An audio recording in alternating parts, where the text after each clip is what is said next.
Gadamer and the Legacy of German Idealism. The philosophy of Hans-Georg Gadamer interests a wide audience that spans the traditional distinction between European, continental, and Anglo-American, analytic, philosophy. Yet one of the most important and complex aspects of his work, his engagement with German idealism, has received comparatively little attention. In this book, Kristin Gjesdal shows that Gadamer's engagement with Kant, Hegel, and Schleiermacher is integral to his conception of hermeneutics. She argues that a failure to take this aspect of Gadamer's philosophy into account leads to a misunderstanding of the most pressing problem of post-Heideggerian hermeneutics, the tension between the commitment to the self-criticism of reason, on the one hand, and the turn towards the meaning constituting authority of tradition, on the other. Her study offers an illuminating assessment of both the merits and the limitations of Gadamer's thought. Using Heidegger's analysis, my starting point was a critique of German idealism and its romantic traditions. Hans-Georg Gadamer, Reactions on My Philosophical Journey, 27. Introduction. Since its publication in 1960, Hans-Georg Gadamer's Truth and Method has come to redefine the meaning of hermeneutics. In Gadamer's work, hermeneutics is no longer a methodological tool for classicists, theologians, or legal scholars but a fully edged philosophical account of truth, meaning, and rationality. The reception of truth and method traverses the traditional distinction between Anglo-American and European philosophy. Over the past 40 years or so, truth and method has been critiqued, discussed, and adopted in the work of Jürgen Habermas, Karl Otto Apel, Ernst Tugendhat, Jacques Derrida, Charles Taylor, Paul Ricoeur, Donald Davidson, Richard Rorty, John McDowell, and Robert Brandom. Yet, in the reception of Gadamer's work, diverse and wide-spanning as it is, one aspect of his thinking is systematically left out: the relationship between hermeneutics and German idealism. There are, to be sure, a number of studies of Gadamer's relation to Socrates, Plato, and Aristotle. There is also no shortage of works that examine Gadamer's indebtedness to his teacher, Martin Heidegger, or even his relation to Habermas and critical theory.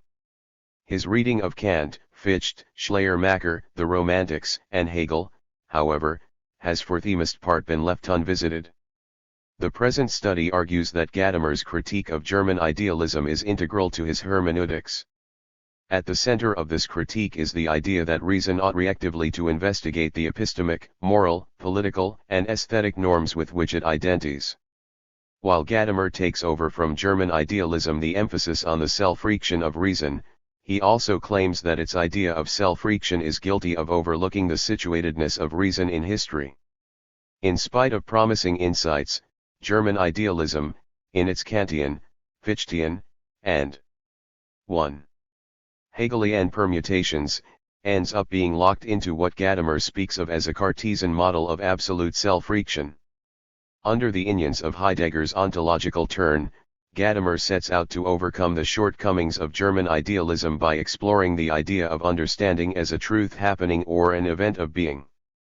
He wishes to correct the picture of an autonomous, self-reactive subjectivity by presenting the interpreter's relation to tradition in light of a play into which he or she is passively drawn, and by committing to a notion of understanding as the experience of a world-exclusive truth that is ontologically prior to the critical reactive capacities of the individual interpreter. In Gadamer's work, hermeneutics is no longer about the objective reconstruction of the meaning of the works of the past. Tradition is instead seen, at a normative as well as a descriptive level, as a process of taking over, and understanding oneself in light of the truths and insights conveyed by eminent texts. As such, Gadamer's hermeneutics is not, as it has been perceived, primarily a critique of Cartesian epistemology or an attempt to carve out a notion of normativity that steers clear of the equally problematic alternatives of foundationalism and relativism. At stake, rather, is an endeavor to overcome the drift, in modern philosophy, towards an ahistorical understanding of ourselves and our cultural intellectual surroundings, the tendency to see ourselves as cut off from tradition and to view tradition as irrelevant to the concerns and self-understanding of the present. To the extent that his philosophy criticizes the idea, espoused in the tradition from Schleiermacher to Dilthey, of a method in the humanities. This is not in order to develop an alternative epistemology for the humanities, but to leave behind the narrow epistemological approaches to the past and win back the thick, experiential richness that he associates with a truthful historical existence. According to GADAMER, these involve rehabilitating the notion of Bildung and taking seriously the possibility of self-understanding opened up by the eminent texts of tradition. This is why he takes the experience of world-disclosive art to be paradigmatic for the hermeneutic experience as such, and why Truth and Method begins with a discussion of the subjectivization of taste in Kant's critique of judgment and ends with a plea, developed through a discussion of classical art and the play-like structure of the hermeneutic experience, for stepping beyond the framework of German idealism and its legacy. However, by viewing the experience of art as paradigmatic for the hermeneutic situation, Gadamer ends up espousing an aestheticizing model of understanding. Even though the reader of Truth and Method might well endorse Gadamer's emphasis on the historicity of understanding and his wish to critique a naive, Cartesian model of self-reaction, it is problematic to assume, as he does, that the experience of eminent texts can serve as the basis for an account of what it means to engage with tradition.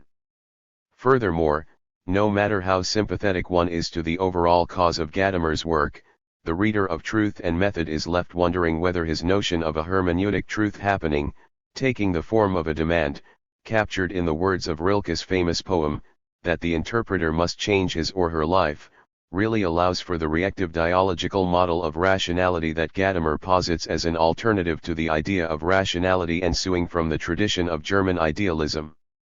Gadamer's Bildungsoriented account underestimates, downplays, and sometimes even masks the fact that tradition is not only a background against which the interpreter questions his or her prejudices, deepens self-understanding, and expands his or her experiential horizon, but is also a field where unwanted prejudices are segmented and sometimes even reinforced.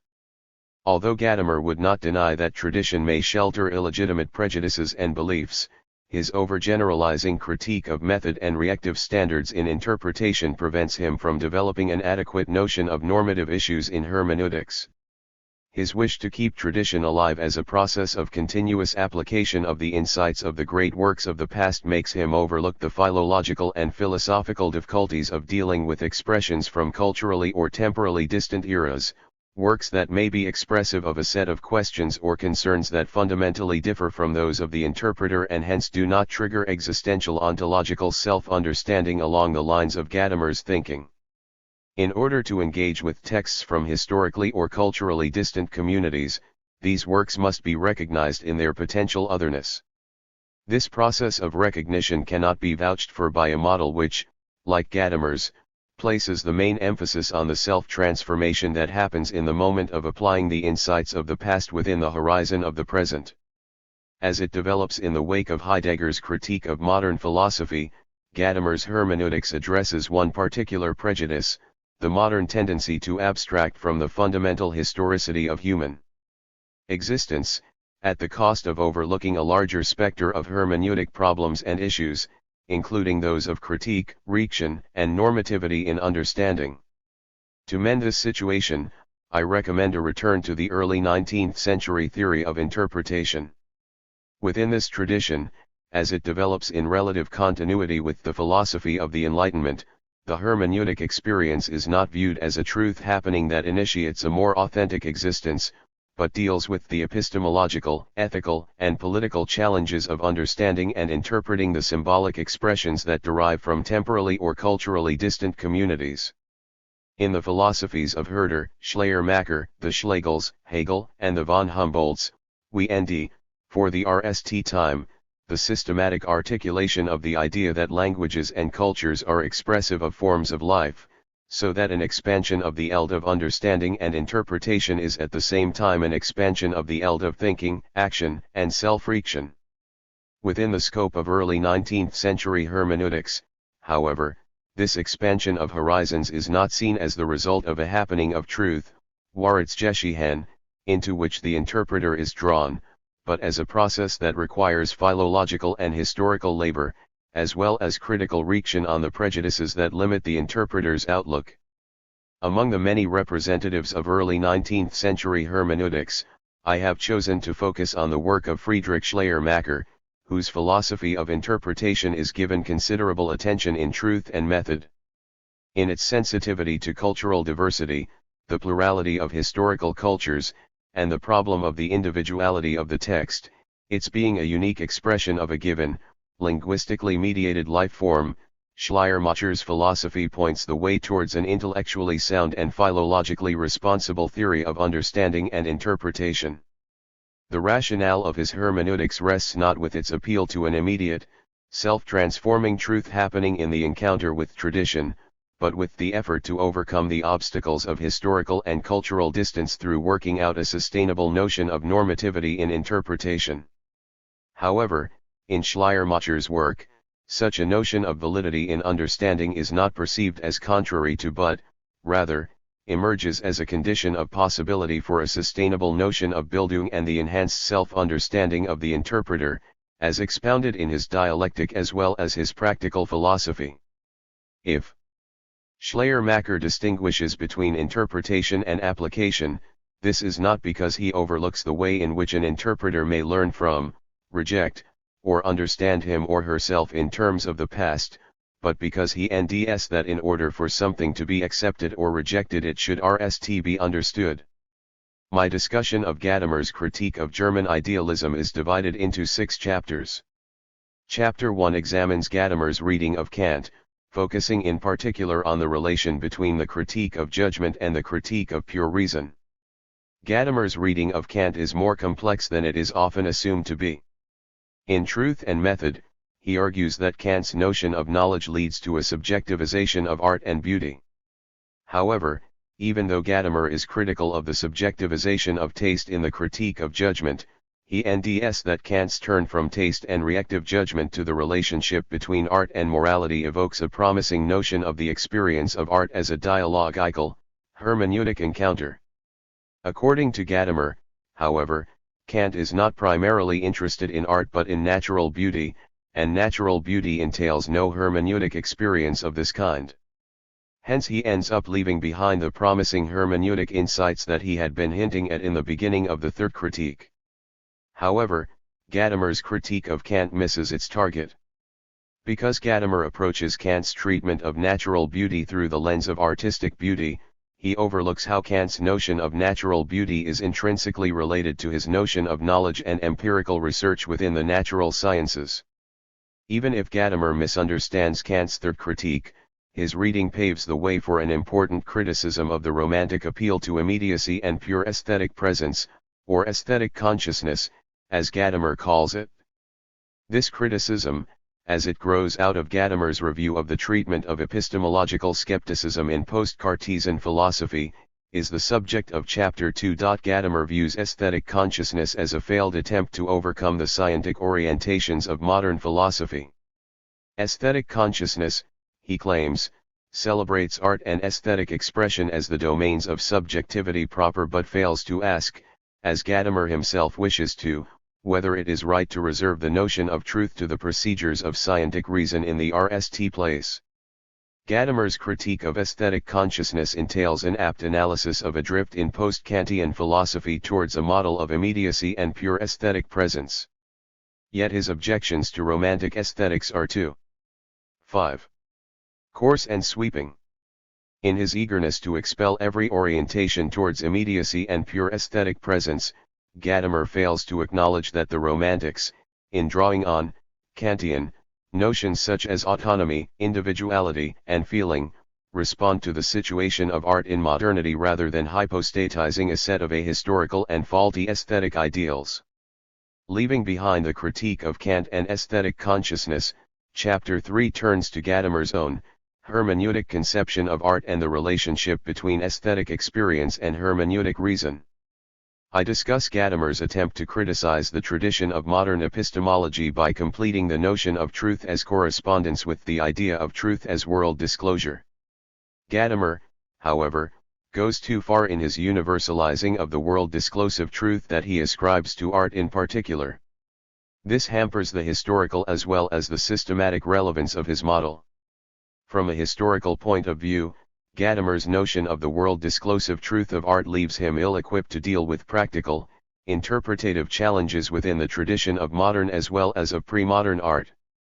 From a systematic point of view, his notion of a truth that is prior to critical judgment and reaction, a sublime and sudden event of being, represents a return to the old paradigm of immediacy that he himself had criticized so aptly throughout his reading of aesthetic consciousness. Chapter 4 addresses the ramifications of Gadamer's failure to overcome aesthetic consciousness by going over his relation to the Enlightenment. Gadamer worries that the Enlightenment paradigm in philosophy represses the historicity of reason and understanding, and thus falls prey to a prejudice against prejudice. However, even though Gadamer is critical of the putative ahistoricity of Enlightenment thinking, he does not want to let go of the commitment to self-reaction and self-understanding. Rather, he wishes to rescue a notion of reaction, albeit one that is historically mediated. He NDS such a notion in the work of Hegel. Yet Gadamer's appropriation of Hegel is not without problems.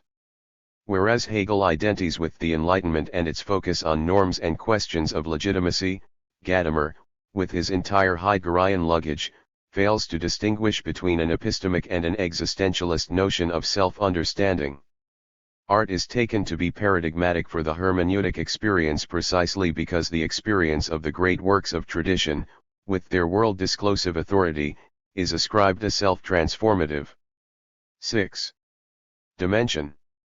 Hence the right question with regard to Gadamer's hermeneutics is not, as Habermas, Apel, and Tigendat suggest, whether it ends up simply rejecting the Enlightenment commitment to a critical use of reason. Rather, the real question is to what extent his commitment to critical reaction can be squared with the way in which he takes the sublime and existentially challenging experience of art to be expressive of hermeneutic truth as such. In Chapter 5, I discuss how Gadamer's failure to distinguish between epistemic and existential self-understanding influences his own work on historical texts. I address this issue by looking at Gadamer's account of Schleiermacher's theory of interpretation. Gadamer focuses on Schleiermacher's notion of individuality and his appeal to a method in interpretation. He argues that Schleiermacher offers an early version of hermeneutic positivism combined with a problematic aesthetic turn in the theory of interpretation.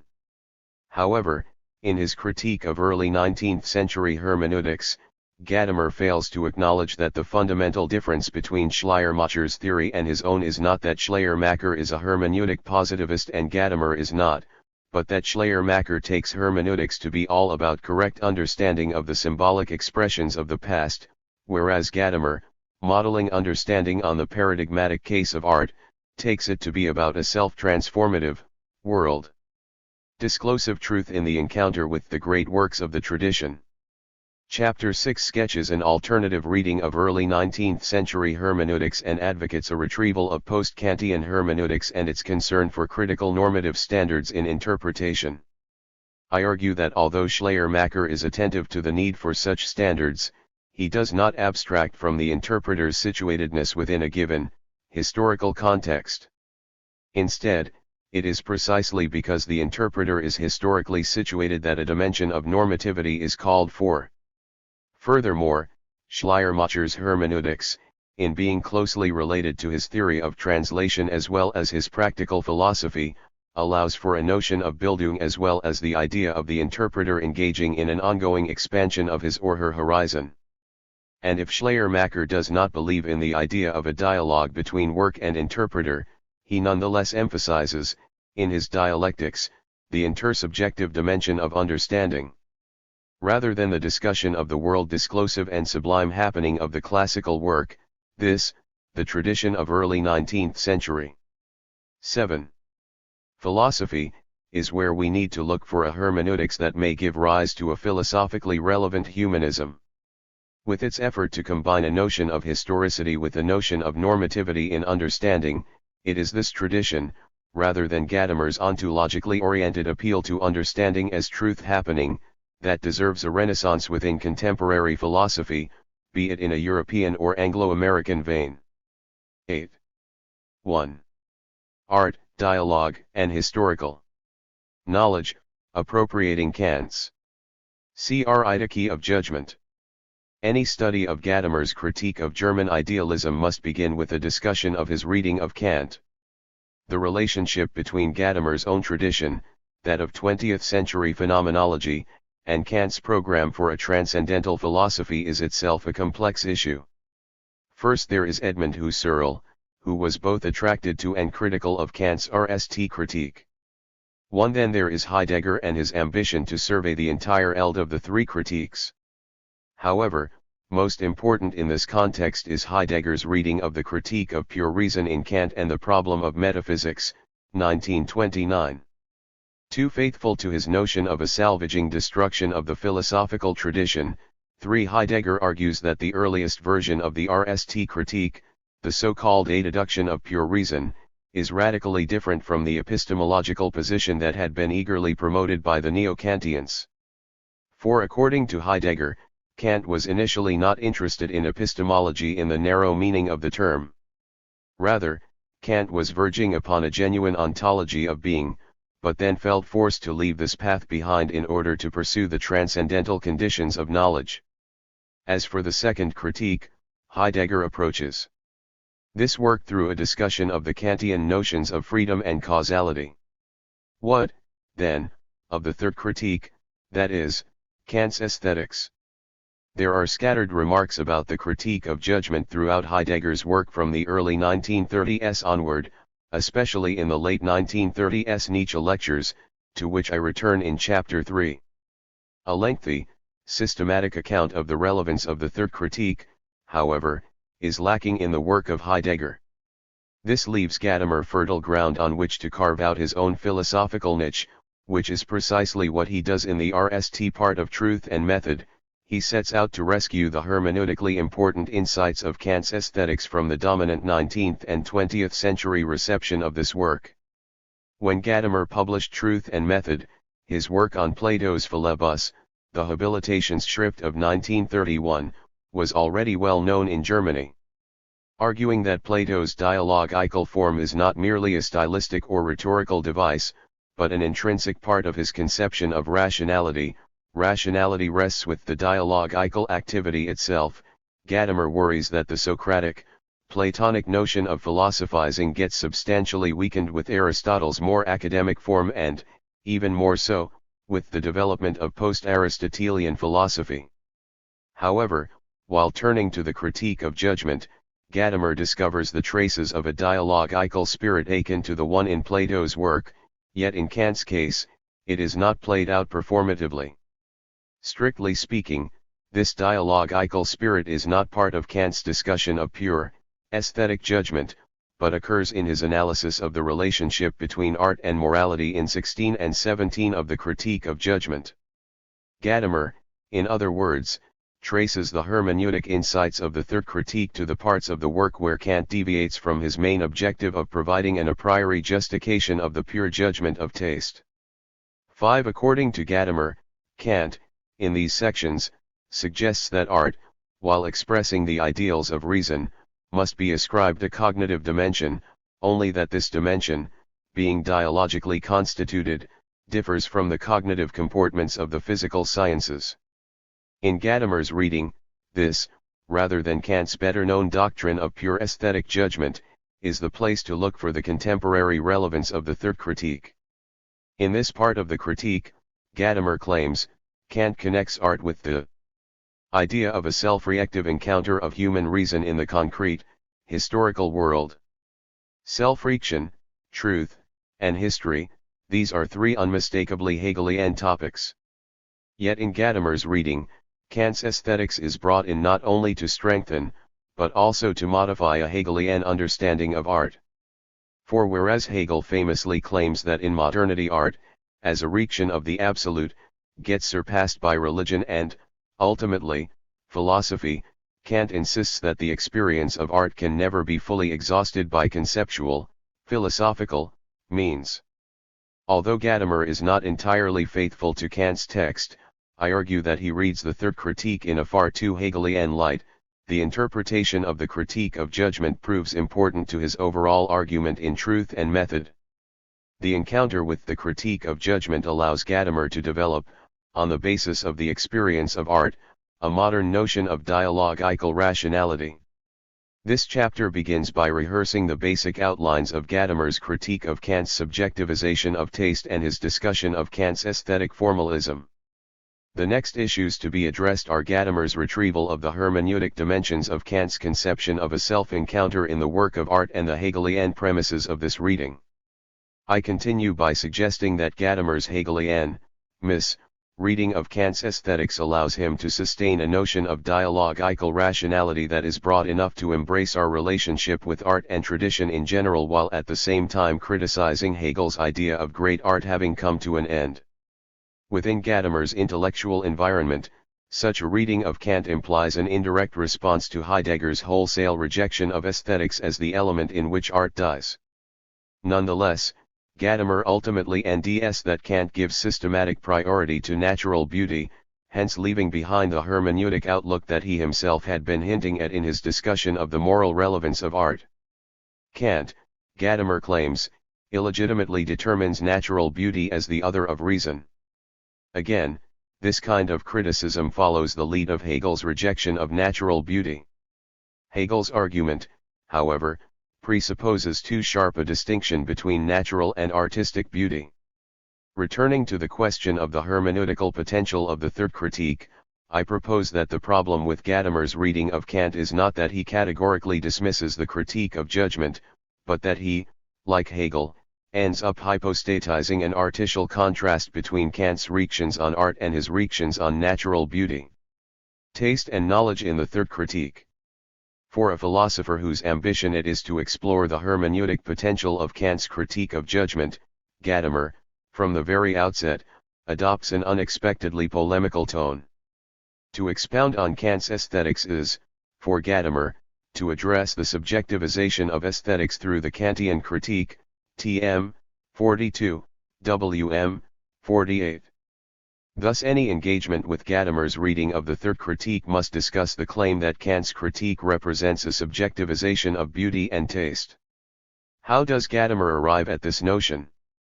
Is it not Kant's aim to show, against the relativism that he ascribes to Hume and the Scottish empiricists, that the validity of aesthetic judging rests on an a priori principle? In the critique of judgment, at least the part of the work that Gadamer is interested in, namely the critique of aesthetic judgment, and not the teleology of nature, Kant attempts to demonstrate that the judgment of taste may be granted an a priori principle of its own. This is why the critique of judgment, as the last of the three critiques, offers a novel approach to aesthetics. The third critique was published in 1790, 9 years after the critique of pure reason. Yet Kant had been interested in the problem of taste from the beginning of the 1760s. However, not until the late 1780s had he been able to see how the judgment of taste could be endowed with a transcendental principle. 6. As such, the critique of judgment not only aspires to a deduction of the pure judgment of taste, but also contains an argument for the conditions of possibility for providing such a deduction in the RST place. According to Gadamer, the critique of judgment is therefore not a critique of taste in the sense that taste is the object of critical judgment by an observer. It is a critique of critique, that is, it is concerned with the legitimacy of such a critique in matters of taste, ibid. If the possibility of a deduction of the validity of pure aesthetic judging depends upon the possibility of disclosing a transcendental principle for this type of judging, then it is the aim of the third critique to answer the question of what a transcendental principle within the area of taste amounts to, as well as to demonstrate that such a principle can indeed be found. When he claims that Kant's work represents a subjectivization of taste, Gadamer does therefore not suggest that Kant is unaware of the normativity inherent in pure aesthetic judging. Rather, what troubles him is the very way in which normativity is grounded in Kant's account of taste. Like most 18th-century aesthetic-ians, Kant is interested in the beautiful, and not, like the later generations of Romantic philosophers, in the ugly, the repulsive, or the abject. In accordance with the Copernican turn, Kant questions the view that beauty is an intrinsic quality of objects in themselves. Strictly speaking, Kant claims that a judgment of the kind X is beautiful is not a judgment regarding the properties of an object X at all. It is a judgment about the feeling that the contemplation of this object induces in us. The feeling that Kant has in mind is the pleasure elicited by the free play of the cognitive powers, the imagination, die Einbildungskraft, and the understanding, der Verstand. In our cognitive activities, these faculties cooperate by mutually curbing one another. The understanding is restricted in its application to what is given in intuition, while the imagination, on its side, must meet with the understanding's call for unity. In aesthetic experience, by contrast, the two faculties exist in a state of harmony, wherein the imagination spontaneously synthesizes the given sensuous manifold so that it matches the demands of the understanding. 7. This spontaneous cooperation, this free play of the faculties, induces a feeling of pleasure that differs from the sensuously pleasing, as well as from the pleasure we take in the morally good. As opposed to sensuous and moral pleasure, aesthetic pleasure is disinterested, that is, it is not engaged with the actual existence of the object. 8. This disinterested pleasure is the basis of the pure aesthetic judgment. While investigating the transcendental conditions for validity in aesthetic judging, Kant takes as his point of departure the beauty of natural forms, which is not to say that he cuts himself off from discussions of artistic beauty.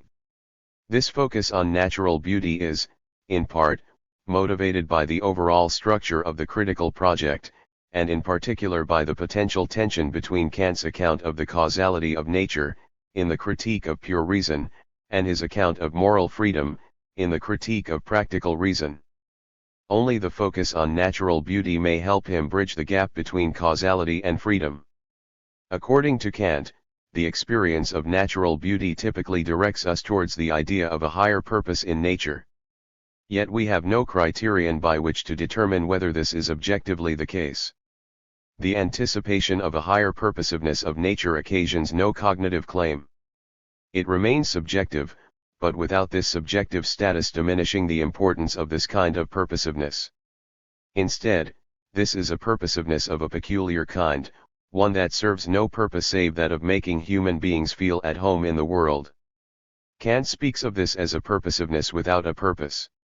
The purposiveness without a purpose is the a priori principle of aesthetic judgment. And since Kant has already argued in the RST critique that the cognitive powers must be the same in all human beings, 9. He can ascribe to the judgment of taste a transcendental dimension of validity, thus explaining how we, in aesthetic judging, may legitimately demand the agreement of others, even if empirical experience confronts us with a variety of aesthetic preferences. Within the realm of taste, the demand for agreement cannot be based on an objective universality. What Kant has in mind, rather, is a subjective universality.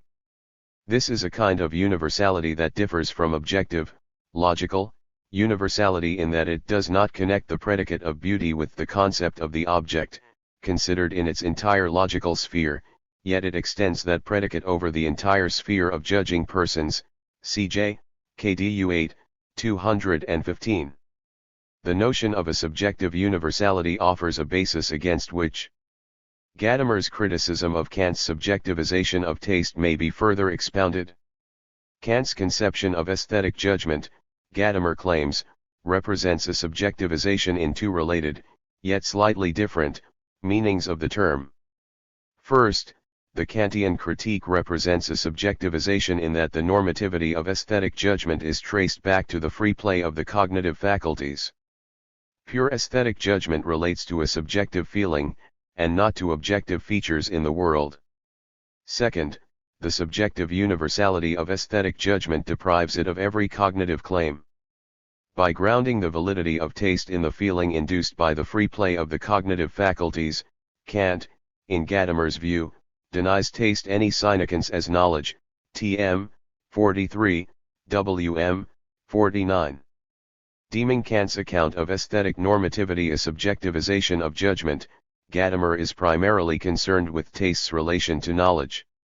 According to Kant, the judgment of taste is a reactive, as opposed to a determinative, kind of judging. Determinative judging proceeds by subsuming the particular under a general rule, principle, or law. Reactive judging, by contrast, moves from the particular to the universal, but without a universal at hand by which to make that move. As Kant puts it in the To the Critique of Judgment, if the universal, the rule, principle, law, is given, then judgment, which subsumes the particular under it, is determinative. But if only the particular is given and judgment has to nd the universal for it, then this power is merely reactive. Cj. KDU, Introduction, 4, 179. The distinction between a judgment that issues from a universal rule and one that issues from the particular has an unmistakably Aristotelian air. In the Nicomachean Ethics, a work to which Gadamer regularly refers, the employment of the reactive type of judgment is closely related to the logic of practical reasoning. It is, in fact, the distinguishing mark of practical knowledge, phronesis. As Gadamer puts it, practical knowledge is expressed in a kind of judging that is delimited against any technical rationality because here the universal derives its determinacy by means of the singular. 10. In Aristotle, however, the idea of a reactive judging is never pushed in the direction of a philosophy of taste. To develop a notion of taste, in the modern sense of the term, was simply not an option within the ancient Greek mindset. This, however, changes as centuries pass. With the early modern humanists, the notion of reactive judgment is moved right into the center of the philosophy of taste and culture. Indeed, within this tradition, taste emerges as the realm of practical judgment per se. This becomes particularly clear in the work of the 17th-century Spanish Jesuit, Baltasar Gracia N. Gadamer's reading of Gratian is heavily indebted to a now largely forgotten study, Baltasar Gratian und die Literatur in Deutschland, 1894. The author, Karl Borinski, argues that, as a representative of the early modern spirit, Gratian seeks to articulate a moral anatomy of mankind, hence also working out a new ideal of cultural formation, Bildungsideal. 11. According to Borinski, taste holds a special place within this ideal. It is not an aspect of culture, but is the root of it as such. 12. In Borinski's view, however, Gratian's notion of taste as the root of culture is intrinsically connected to the rise of a capitalist economy. Because it is based on education and know-how, rather than old, inherited privileges, the exercise of taste and sensus communis wreaks the principles of modern economy within the eld of culture. 13. Gadamer does not consider the sociological depth and critical spirit of Borinski's account. Rather, what interests Gadamer is how Gratian and the early modern humanists took taste to be a mark of practical wisdom, that is, more than a merely aesthetic phenomenon. In this era, Gadamer argues, taste emerges as more immoral than an aesthetic idea, tm. 35, wm. 40 emphasis added. This codetermination of taste and morality, Gadamer continues, is anchored in a particular conception of the validity of the judgment of taste. The validity of the judgment of taste is not, as in Kant, based on the appeal to a transcendental principle, but rests with the capacity of the judgment to gain recognition from the members of the community within which it is passed. Indeed, taste and historical sociality are taken to be intrinsically connected. For as Gratian puts it, even though man is born a barbarian, culture turns us into true persons. 14. An individual who has developed a cultured personality is recognized for his or her sound judgment. That judgment articulates the reactive or pre-reactive self-understanding prevailing within the community. As retrieved by Gadamer, this implies that in its essential nature, seinem eigensten Wesen nach, taste is not private social gesellschaftliches Phänomenon of the RST order, tm. 36, wm. 41. In Gadamer's reading, Gratian and the early modern humanists are brought in so as to provide an intellectual backdrop against which the implications of Kant's subjectivization of judgment may be critically assessed. 15. As a social phenomenon, taste cannot be restricted, as in Kant, to the evaluation of the beautiful and the sublime. According to Gadamer, one cannot even say, with Kant, that the productivity of judgment is to be found chiefly in this area, tm. 38, wm. 44. Rather, all moral sit-like decisions require taste, which does not mean that this most individual balancing of decision is the only thing that governs them, but it is an indispensable element, tm. 39, wm. 45, emphasis added. In early modern humanism, morality is not understood in a narrow sense, as in the Critique of Practical Reason, but is connected to culture, tradition, and community, as in Hegel's notion of Sittlichkeit. Furthermore, taste is not, as Kant would have it, distinguished from practical knowledge, but emerges, as Gadamer puts it, as the supreme consummation of moral judgment Sittlichen Urteils, tm. 40, wm. 45. I return to the limitations of Gadamer's appropriation of gratia n in Chapter 3. Maintaining the focus on Kant and aesthetic judging, we need, at this point, only to ask why Kant, in Gadamer's reading, so categorically breaks with Gratian and the humanist tradition in distinguishing between taste and practical knowledge. According to Gadamer, Kant's understanding of reason and morality must be traced back to his conception of epistemic validity. This also applies to his notion of taste. In the Critique of Pure Reason, Kant had reserved the notions of truth and cognitive relevance for the subsumption of particulars under general laws, concepts, or rules, that is, for determinative, as opposed to reactive, judging. But is it, Gadamer polemically asks, really right to reserve the concept of truth for conceptual knowledge, tm. 41, wm. 47? Gadamer responds to this question with arm denial. As a faculty of practical consideration, taste constitutes a special way of knowing. Tm. 38, wm. 43. Likewise, all, practical, knowing and judging involves a reactive dimension. At stake is not so much a knowing that as a knowing how. As such, the phenomenon of taste challenges the idea that knowledge, by definition, is subsumptive and law-oriented. The limitation of reactive judgment to the realm of pure aesthetic feeling must therefore be overcome by a theory that offers a more comprehensive notion of rationality and knowledge than Kant is ever willing to consider. This is the ambition of Gadamer's philosophical hermeneutics, to provide such a theory of rationality and knowledge. I will get back to Gadamer's understanding of rationality and knowledge, and to the role that art plays in his hermeneutic re-articulation of these notions, in Chapter 3. However, before we get that far, it is necessary to explore in more detail the implications of Gadamer's engagement with Kant's critique of judgment, and in particular his discussion of art and the ideal of beauty. Art and morality. The call for a move beyond the subjectivization of taste has made a number of commentators conclude that Gadamer fails to acknowledge the hermeneutic relevance of the third critique. Peter Berger, for one, argues that Gadamer can only develop his position by abstractly negating Kant and the Kantian tradition. This, Berger claims, betrays a major inconsistency in Gadamer's philosophy. By failing to appreciate the hermeneutic dimension of Kant's critique of judgment, Gadamer not only misreads Kant, but he also strains against his own idea of a continuous effective history. 16 Berger polemically suggests that Gadamer can only develop his notion of the continuity of tradition by breaking with tradition itself, thus performatively contradicting the gist of his own argument. However, Berger jumps too hastily to his conclusion. Gadamer's reading of the third critique is not limited to the discussion of taste and judgment, but encompasses a thorough engagement with Kant's understanding of art.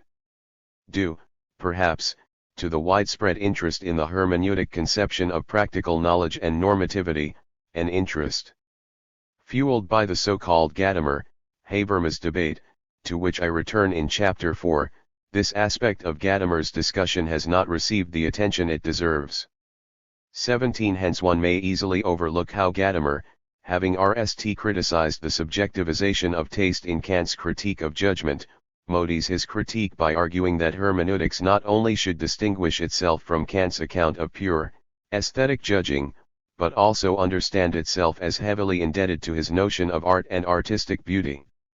In the Critique of Judgment, Kant distinguishes between 4 different aspects or moments of taste. Gadamer begins his discussion of Kant's notion of art by carefully examining a few excerpts from the third moment, that is, Kant's analysis of the judgment of taste according to its relation. 18. Here Kant argues that the possibility of offering a deduction of the subjective universality of taste depends on the possibility of distinguishing the pure judgment of taste from the type of judging that is based on a conceptual determination of the object considered. Kant addresses this question through a discussion of the difference between free and adherent beauty in 16. Free beauty presupposes no concept. Adherent beauty, by contrast, does. Only when judging free beauty can the judgment of taste be pure. Cj. KDU 16, 229. Natural beauty, Kant continues, provides the ultimate example of free beauty. We do not have to know what an object of nature is or represents in order to appreciate it aesthetically. No concept is required in order to take pleasure in the contemplation of its form. When encountering free beauties such as, for instance, ours, hardly anyone apart from the botanist knows what sort of thing a oar is meant to be, and even he, while recognizing it as the reproductive organ of a plant, pays no attention to this natural purpose when he judges the oar by taste, ibid. Here, the imagination synthesizes the sensuous manifold without being limited by a notion of objective purposiveness, i.e., by the question as to what a thing, such as a oar, is meant to be and how it lives up to this determination.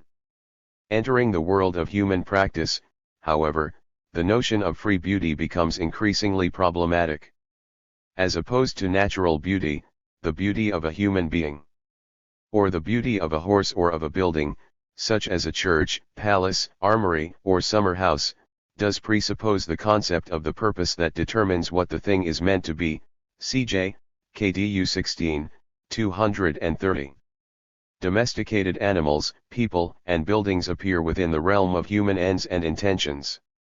Thus, it seems, we can hardly judge a representation of these objects without considering their place within the eld of human practice, that is, without considering their purpose.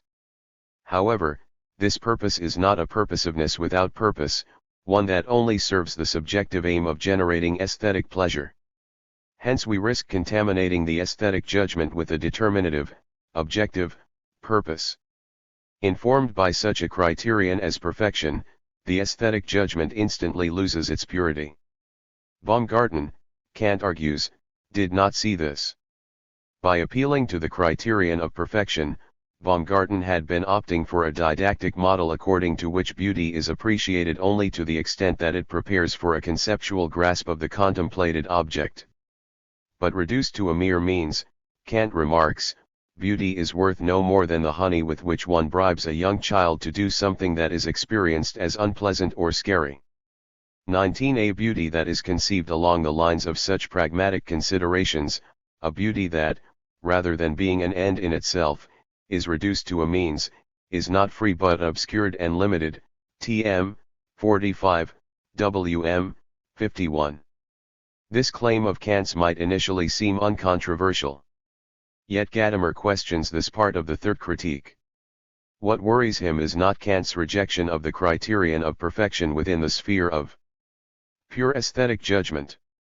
Gadamer takes no interest in rehabilitating an aesthetic model that is geared towards the perfection of the aesthetic object. The problem, rather, is the extension ascribed to this area by Kant. For within it Kant includes the whole realm of poetry, of the plastic arts and of architecture, ibid. To the extent that we follow Gadamer's reading, most art ends up being barred from Kant's definition of free beauty, and thus also from the pale of pure aesthetic judging. In this interpretation, Kant's conception of aesthetic judgment seems to accommodate any kind of art, save the arabesque or other merely ornamental expressions. According to Gadamer, the only way to avoid this conclusion would be to regard taste as a mere precondition, Vorbedingung, for aesthetic experience. Along the lines of such a reading, pure aesthetic judgment would emerge as a preparatory and incomplete condition that, upon encountering the artistically beautiful, would stand in need of further elaboration. Such an elaboration could then be given by reference, say, to the idea of artistic genius. However, even if a vague and preliminary notion of genius might be found at this stage of Kant's discussion, 16, it is, Gadamer points out, not yet granted a systematic place or explanation within the third critique. Such an explanation is only offered in 46. In 16, the standpoint of taste appears to provide an exhaustive account of aesthetic judgment, protecting it from any appeal to intellectual standards of evaluation. Accordingly, it seems that Kant is simply claiming that true beauty is that of ours and of ornament, which in our world, dominated by ends, present themselves as beauties immediately and of themselves, and hence do not require that any concept or purpose be consciously disregarded. Tm. 45, Wm. 51. If we for a moment leave behind the hermeneutic framework of Gadamer's discussion, there is, in fact, a way to get round this problem. This is the route suggested by the American art critic Clement Greenberg. According to Greenberg, the aesthetic implications of Kant's philosophy do not rest with his discussion of art in particular, but are connected to the general direction of his critical turn. By bringing reason to the stage of self-criticism, Kant anticipates the driving impulse of modernist art. Indeed, on Greenberg's interpretation, aesthetic modernism represents the intensification, almost exacerbation, of the self-critical tendency that began with the philosopher Kant. 20. Within the realm of painting, which is what Greenberg is most interested in, modernism takes the shape of an investigation into the medium of the painterly itself. Realistic, naturalistic art had dissembled the medium, using art to conceal art. Modernism used art to call attention to art, as he puts it. 21. However, from a Gadamerian point of view, such a formalist approach does not do justice to the critique of judgment. Kant's account of art does not culminate in the exclusion of art from the realm of beauty proper. Instead, Kant goes on to investigate the wider hermeneutic relevance of symbolic beauty. At this point, Gadamer takes a step back, singling out and highlighting the part of 16 that deals with the decoration of sacred buildings and the human body. With regard to the ornamental decoration of a church or the human body, Kant emphasizes that in spite of its formal capacity to induce the free play of our cognitive faculties, thereby evoking a feeling of aesthetic pleasure, this kind of beauty is unwanted, and that this is due to moral considerations. What happens here, and Gadamer NDS this to be of the utmost importance, is that Kant brings into his discussion of the judgment of taste an extra aesthetic premise, that of reason and morality. As Gadamer reads this section of the critique, Kant's point is not really to warn against the ornamentation of the sacred space or the human body, but to suggest that symbolic beauty may gain from a reference to reason and morality even if this means that the purity of the aesthetic judgment is sacrist. Hence there is indeed a way to save a Kantian philosophy of art without resorting, as Greenberg does, to a formalist notion of aesthetic modernism. According to Gadamer, 16 aims to clarify the distinction between two different ways in which the judgment of symbolic beauty relates to concepts, with regard to the perfection of the aesthetic object or with regard to its moral reference. This distinction allows Kant to reject the kind of conceptual reference that presupposes the idea of the object's perfection, according to its empirical concept, while at the same time maintaining the relationship between taste and morality, rational concepts. As Gadamer puts it, taste's relation to empirical concepts is rejected because it restricts the freedom of the imagination, while its relation to rational concepts is endorsed because here our looking to a concept does not abrogate off even the freedom of the imagination. Tm. 46, Wm. 52. Kant does, in other words, grant that there are cases in which we should allow aesthetic judgment to be guided by an intellectual concern, even at the cost of such a judgment losing its purity. The imagination, Gadamer explains, is simply not richest where it is merely free.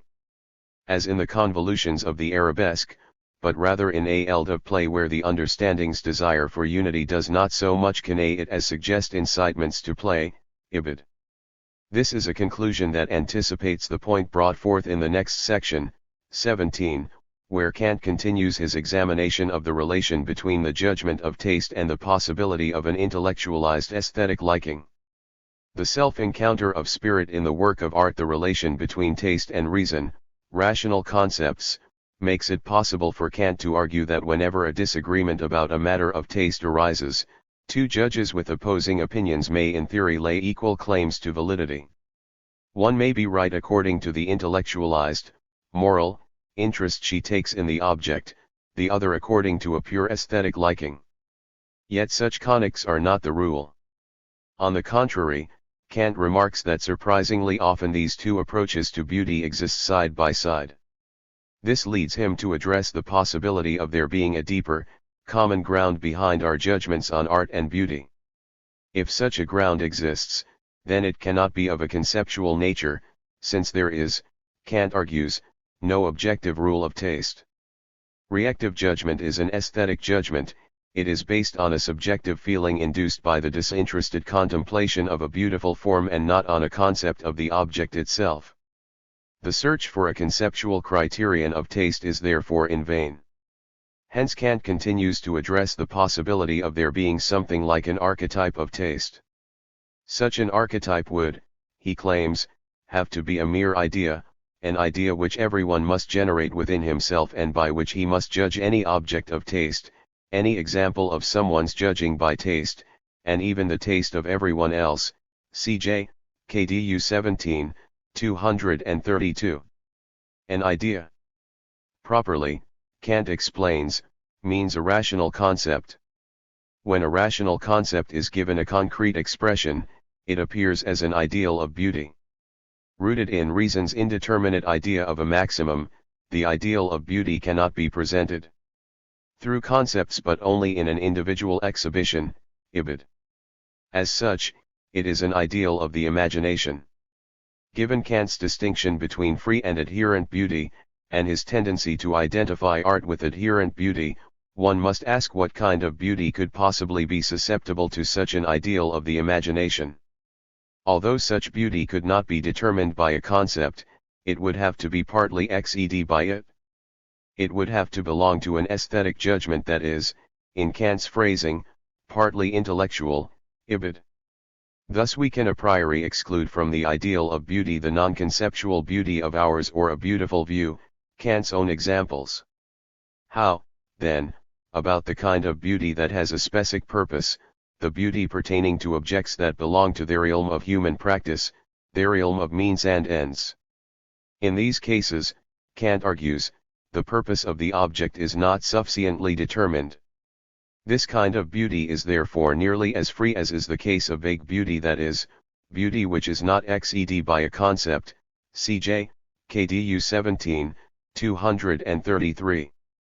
The question is thus whether Kant, given the resources of the third critique, is able to uncover a kind of beauty that has a conceptual reference, without thereby being externally determined by it.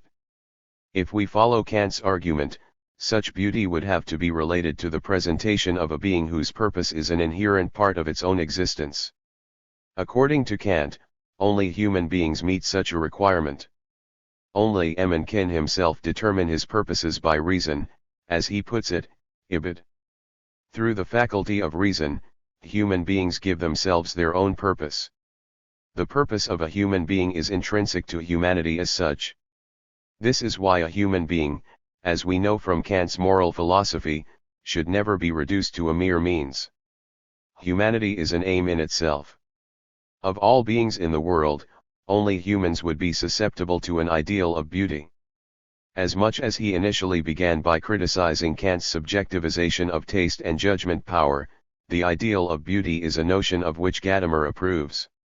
According to Gadamer, there is an ideal of beauty only of the human form precisely because it alone is capable of a beauty xed by a concept of end, tm. 47, wm. 53. Between vague, conceptually underdetermined beauty, on the one hand, and conceptually overdetermined beauty, On the other, Kant uncovers a third alternative, a kind of beauty that has an intellectual reference, yet remains undetermined by external constraints, concepts or purposes. While contemplating the beautiful presentation of humanity, the intellectual pleasure that we take in this presentation does not, in Gadamer's words, distract us from the aesthetic pleasure but is rather one with it, tm. 48, wm. 54. However, as Gadamer points out, the artistic presentation of natural objects may also lend voice to moral predicates or ideals. Yet when we ascribe to nature, or aesthetic representations of nature, a set of moral predicates, these are borrowed from one context and projected onto another. When attributed to a human being, by contrast, moral predicates are no longer derived from an external context but are intrinsically related to the being of this being as such. 22. When human beings are regarded in terms of a moral, Sittlich's, ideal, there is no gap between the ideal and its area of application. The ideal of humanity is extracted from humanity's own being. According to Gadamer, Kant's discussion of the ideal of beauty is the place to look for the hermeneutic potentials of the third critique. It is a discussion, he NDS, that shows clearly how little a formal aesthetics of taste corresponds to the Kantian idea, tm. 47, wm. 53. More importantly, Kant's discussion of the ideal of beauty leads to an insight that is even more significant, namely that our interest in the artistically beautiful is related to the possibility of a particular kind of self-encounter. In the experience of art, humanity faces itself. At stake is a dialogical relation in which the parties are at the same time one, in that they take part in the realm of human meaning and expression, and divided, into work and recipient. Only through the development of such a dialogical concept, Gadamer argues, can art become an autonomous phenomenon einer autonomen Erscheinung, tm. 49, wm. 55, emphasis added. What Gadamer proposes here is nothing less than that in Kant's discussion of the ideal of beauty, autonomy is not conceived of in terms of the aesthetic judgment's claim to validity, subjective universality, but in terms of the idea, to be developed further by Hegel, of art as an expression of self-reacting spirit. 23. This kind of self-reaction, or self-understanding, one might even say, implies a dimension of knowledge. Connecting art and reason, Kant thus moves beyond the idea, decisive for his notion of the pure judgment of taste, that our engagement with beauty is void of cognitive interest. He realizes, as Gadamer puts it, that something must be more than merely tastefully pleasant in order to please as a work of art, tm. 47, wm. 53, hence also that the very recognition of the non-conceptuality of taste leads beyond an aesthetics of mere taste, tm. 49, wm. 55, emphasis added. In Gadamer's reading, Kant's third critique not only subjectivizes taste but paves the way for a wider, hermeneutically relevant response to the relationship between art and knowledge. Contrary to what one would expect if judging from the brazen tone of Gadamer's initial discussion of the critique of judgment, he suggests that it is Kant himself who plots a route beyond the narrow notion of pure aesthetic judging. He does this, RST, by showing, without appealing to the criterion of perfection or to empirical concepts, that our experience of art benefits from the reference to rational concepts, and, second, by hinting at a dimension of knowledge that transcends the realm of science proper, the notion of knowledge as self-knowledge. In order to overcome Kant's subjectivization of taste, one may well have to go beyond the scope of Kant's account of pure, aesthetic judging, but not beyond the intellectual framework of his philosophy as such. This, and not an abstract, unmediated negation, is the gist of Gadamer's encounter with Kant's philosophy of art. Art and hermeneutic reason. It is one thing to argue, as Gadamer has so far been doing, that Kant's notion of the ideal of beauty transcends the restrictions of pure aesthetic judging. It is something else, however, to suggest that Kant, while doing so, at the same time anticipates a hermeneutic conception of art and experience. Yet this is precisely what Gadamer proposes. At this point we have not yet discussed Gadamer's own, hermeneutic, understanding of art.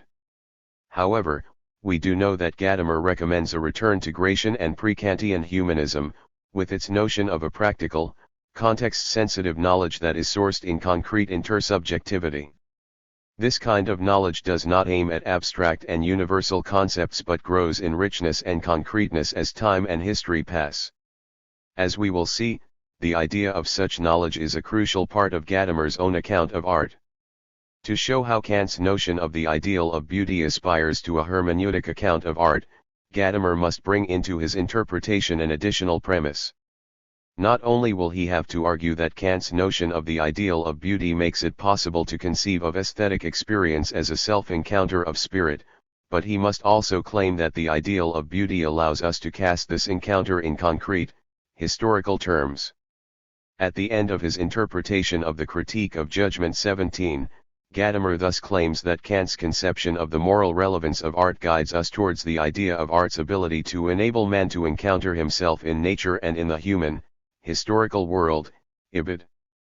This claim nds little backing in the Critique of Judgment. In 17, Kant argues that the moral relevance of art consists in its capacity to exhibit a wide range of abstract moral deeds. What Kant has in mind is the work's ability to voice the universal ideals of reason, everything that our reason links with the morally good, goodness of soul, or purity, or fortitude, or serenity, etc. Cj. KDU 17, 235, not its ability to express the ethical political horizon of a given, historical community. According to Kant, the work of art that tends to evoke our full interest is the one that presents us with a set of ideals for which reason inevitably strives, but for whose actual realization in this world it can only hope. Gadamer's argument is confusing because it ascribes to Kant a good deal more than can actually be justified with reference to 17. Moreover, it undermines his own critique of Kantian morality. For while calling for a return to the early humanist notion of the co-presence of taste and morality, Gadamer, as we have seen, claims that with Kant, the concept of morality is reduced to an abstractly universal imperative, the exercising of the stern law of pure practical reason, Tm. 33, Wm. 38. This, however, is a conception of reason that differs substantially from a dialogical reason expressing itself through a human, historical world. In order to sustain the coherence of his argument, Gadamer must moderate one of his two claims. He must either grant to Kant a more comprehensive notion of moral life in the RST place or make it clear that Kant, while developing the idea of a self-encounter in the work of art, does not determine this self-encounter in terms of a concrete, historical world. The fact that Gadamer fails to realize this weakens substantially his reading of the Critique of Judgment. If Gadamer, in his interpretation of 16 and 17, reads into Kant's third critique an empirical historical notion of morality, he is by no means the RST to do so. Hegel also argued that Kant's brief elaboration on art wreaks the ethical and historical relevance of the work. 24 Yet in Hegel's mind this conception of art is brought to maturity only through his own understanding of the artwork as the sensuous presentation of the absolute, LFA, Volume I, 70, VSK, Volume I, 100. Gadamer explicitly acknowledges this. Even though Kant, in Gadamer's view, uncovers the affinity between art and ethical life, it is only Hegel's lectures on aesthetics that fully explore this relation. As he puts it, it is in Hegel's aesthetics that the truth that lies in every artistic experience is recognized and at the same time mediated with historical consciousness, Tm. 98, Wm. 103. Only here does the work of art emerge as a substantial part of reason's search for self-understanding and knowledge, Tm. 97, Wm. 102.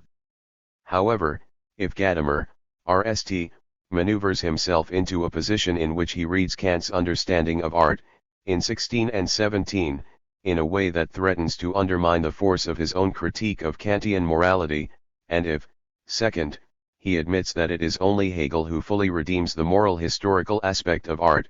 Then a question arises.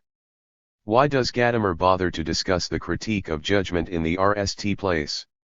Why does he not turn straight to Hegel's lectures on aesthetics? The reason is that Gadamer, while heavily influenced by Hegel's aesthetics, remains troubled by some of its most fundamental assumptions. According to Gadamer, Hegel was able to recognize the truth of art only by subordinating it to philosophy's comprehensive knowledge, TM, 98, WM, 104. In Hegel's view, the sensuous appearance of the idea fails, not contingently but necessarily so, to express the self-understanding of the modern spirit. The sensuousness that deans art makes it incapable of expressing the highest form of truth, truth as conceptual understanding.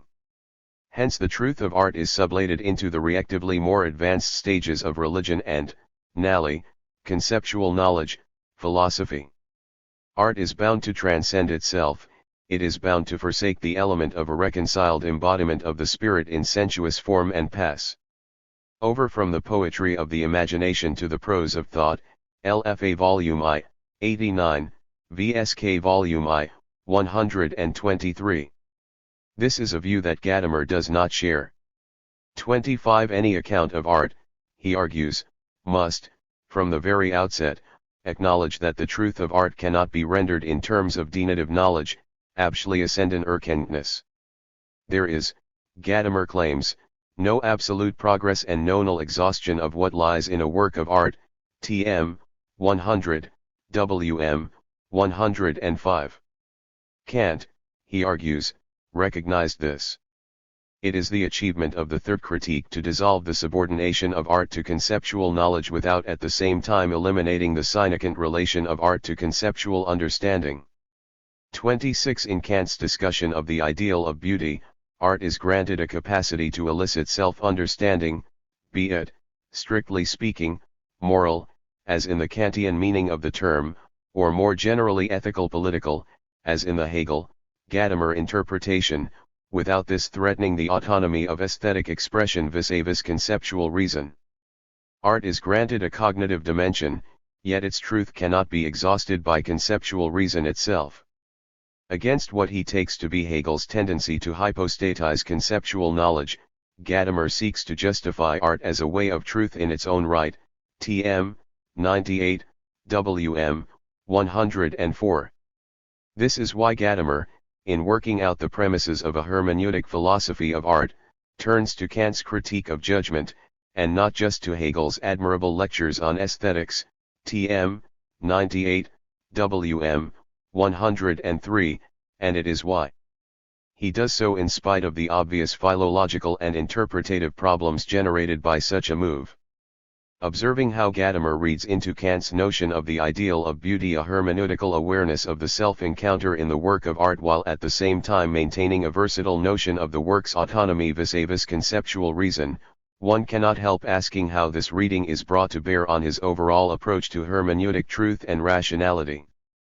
For as part of an attempt to defend the criticism launched by, among others, Berger, i.e., that Gadamer can only develop his own position by rejecting that of the third critique, the contours of an objection emerge. Although one may argue that Gadamer's interpretation of the third critique enhances his concept of art, it could still be irrelevant to his understanding of knowledge, truth, and rationality. However, such a worry proves groundless. Gadamer repeatedly accentuates how philosophy and art are intertwined in his hermeneutics. Expressing his affiliation with the Stefan George Circle, 27, Gadamer claims that it simply was not possible for him to ignore the fact that the experience of art had something to do with philosophy and that the price that the university philosophy of the post-Hegelian era had to pay for its failure to recognize this truth, was barrenness. 28. Even more important is the fact that Gadamer's engagement with the third critique, at least as spelled out in his reading of 16 and 17, is fueled by the hope that Kant here hints at a conception that neither reduces art to a question of pure aesthetic feeling nor takes it to be solely a matter of conceptualized ideas or knowledge. Kant, he claims, draws up the contours of a third alternative, a conception of truth that embraces our relation to art but which nonetheless reeks that the truth of art cannot be given anal, conceptual explanation. Hence Gadamer's engagement with the third critique is no mere prolegomenon to his discussion of reason and knowledge, but an entirely essential part of it. However, if Gadamer's interpretation of the critique of judgment proves essential to his discussion of reason and knowledge, one ought to ask in what way his reading of the third critique colors his hermeneutic philosophy. Again, this can only be explained by taking into account his critique of Hegel's understanding of the dialectical sublation of the truth of art into religion and, ultimately, philosophy. Although Gadamer claims that only Hegel succeeds in spelling out the full, hermeneutic potential of the third critique, he still blames him for sacrificing the autonomy of aesthetic experience in favor of a monolithic notion of philosophical reason. If Hegel ascribes to art a dimension of cognitive validity, he also deems its truth subordinate to conceptual thinking. For Gadamer, Hegel fails to appreciate how art can be granted the capacity to question the sovereignty of conceptual reason. Gadamer, by contrast, wants to pursue this aspect of art. Hence he introduces into the discussion of art and knowledge an explicitly non-Hegelian premise, namely that the work of art, due to its non-discursive qualities, may challenge the way in which our ideas of conceptual reason, truth, and knowledge have come to monopolize our understanding of reason, truth, and knowledge as such. I return to this point in Chapter 4. In discussing Kant's conception of the ideal of beauty, Gadamer takes the experience of art to be dialogical. It is an experience in which spirit meets itself, one in which self-reaction, knowledge, and truth are at stake. Yet, as realized in the work of art, as concretized in a sensuous, symbolic, form, truth, that towards which we are directed in the dialogical encounter, cannot be exhausted by conceptual interpretation alone. As symbolic, the truth of art transcends the resources of conceptual thinking. It distinguishes itself in that one never completely understands it. 29. The self, knowledge obtained through the encounter with the work therefore cannot be null. It is not a knowledge that may be summarized in the form of a propositional judgment or doctrine, but one that is, essentially, inconclusive and provisional. This, however, is an insight that challenges Hegel's understanding of knowledge. Although knowledge, for Hegel, is historically developed, history is perceived in terms of the unity of spirit, whose journey through history culminates in the transparency of speculative logic. As we will see in Chapter 4, Gadamer does not accept this transition from history to logic. This is what the example of art shows us. With regard to art, we cannot think of knowledge as anal result or achievement. As far as art is concerned, knowledge emerges as a process that reeks the constitutivnitude pertaining to our understanding of the world and of ourselves. Dialogue and the self-encounter of reason in the work of art. The notion of dialogical reason RST appears in Gadamer's study of Plato's Philebus. In this work, Gadamer extracts from Plato's dialogue a process-oriented understanding of reason. 30. Critically alluding to Paul Naderp's interpretation of the Platonic forms as scientific hypotheses, Gadamer claims that Plato is no Platonist. 31. Plato offers no doctrines, his philosophy is open-ended and dialogical, it is, in short, Socratic. The Socratic, Platonic way of philosophizing is therefore not something that exists, as it were, along with or independent of Plato's philosophical position. On the contrary, the dialogical aspect of Plato's writing is essentially tied up with his conception of truth, rationality, and knowledge. As Gadamer puts it, Plato's philosophy is a dialectic not only because in conceiving and comprehending im begriffen it keeps itself on the way to the concept zum Begriff, but also because, as a philosophy that conceives and comprehends in that way, it knows man as a creature that is thus on the way and in between. PDE 3F, PDE 6. 32. The understanding of knowledge as a dialogical practice is more or less buried at the moment of its being preserved in the form of Platonic dialogue. From Aristotle onwards, philosophizing is no longer the carrying out of a shared philosophical process, PDE 5, pde. 8. In Gadamer's formulation, it is Aristotle's questionable honor to be the RST theoretician, ibid. Furthermore, he claims that as academic, theoretical, all post-Platonic philosophy is Aristotelian. All scientific philosophy is Aristotelianism insofar as it is conceptual work, pde. 8, pde. 10. It is only when encountering this predicament, aphoretic as it may seem, that it becomes clear why the experience of art occurs so prominently in Gadamer's hermeneutics. Resisting conceptual exhaustion, and offering, instead, a kind of self-understanding that is processual and non-conclusive, art reminds us of what philosophy sacrificed in turning from dialogue to a more academic form.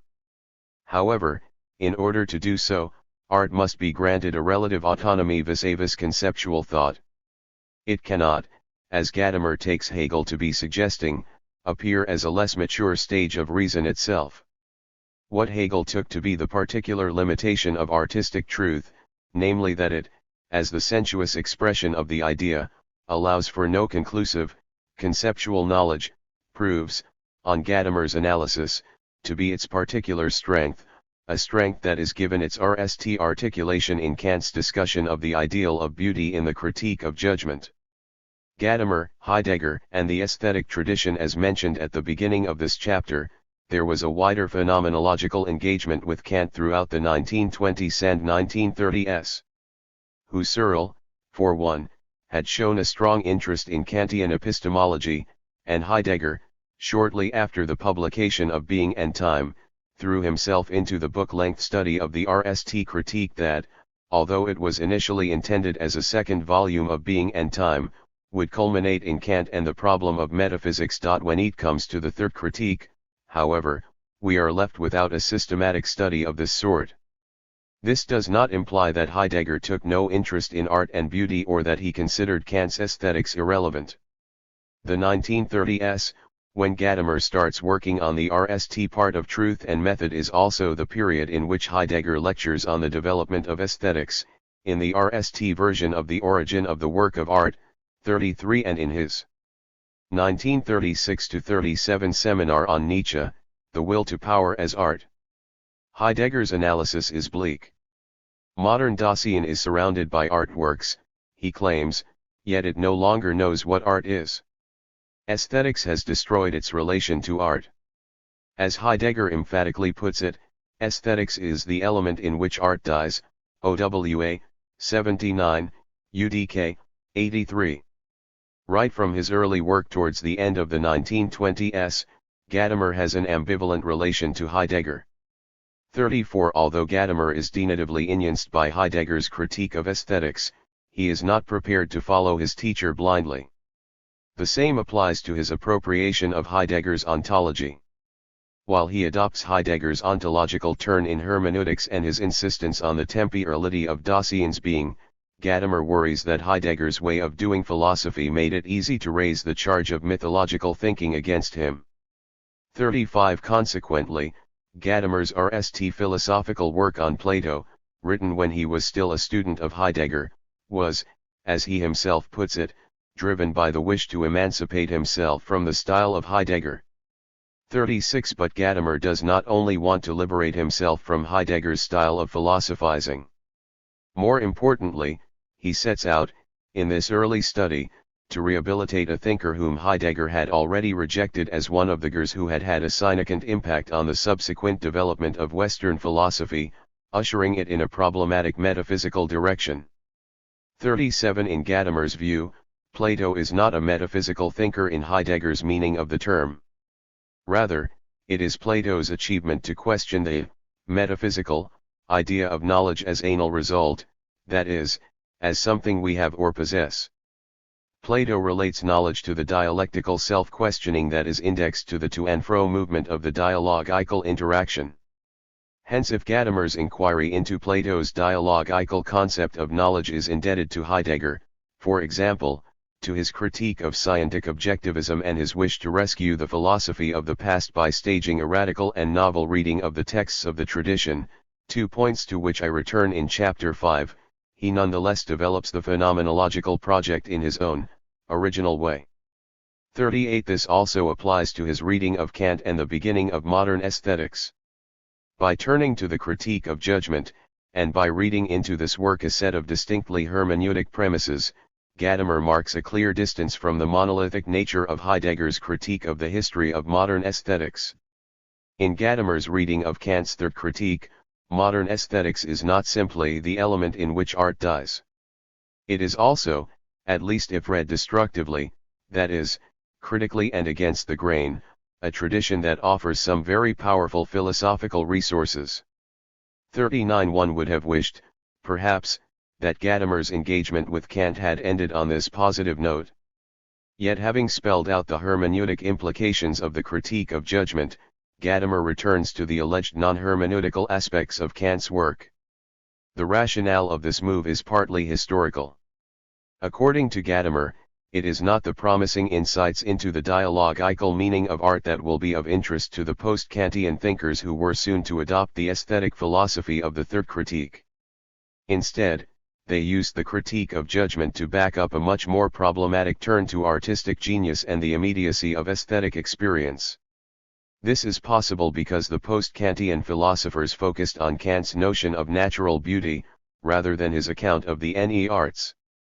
In Gadamer's view, Kant's notion of natural beauty completely bypasses the idea of a dialogical self-encounter that he had been hinting at in his discussion of the ideal of beauty. Instead, nature is perceived as the other of human culture.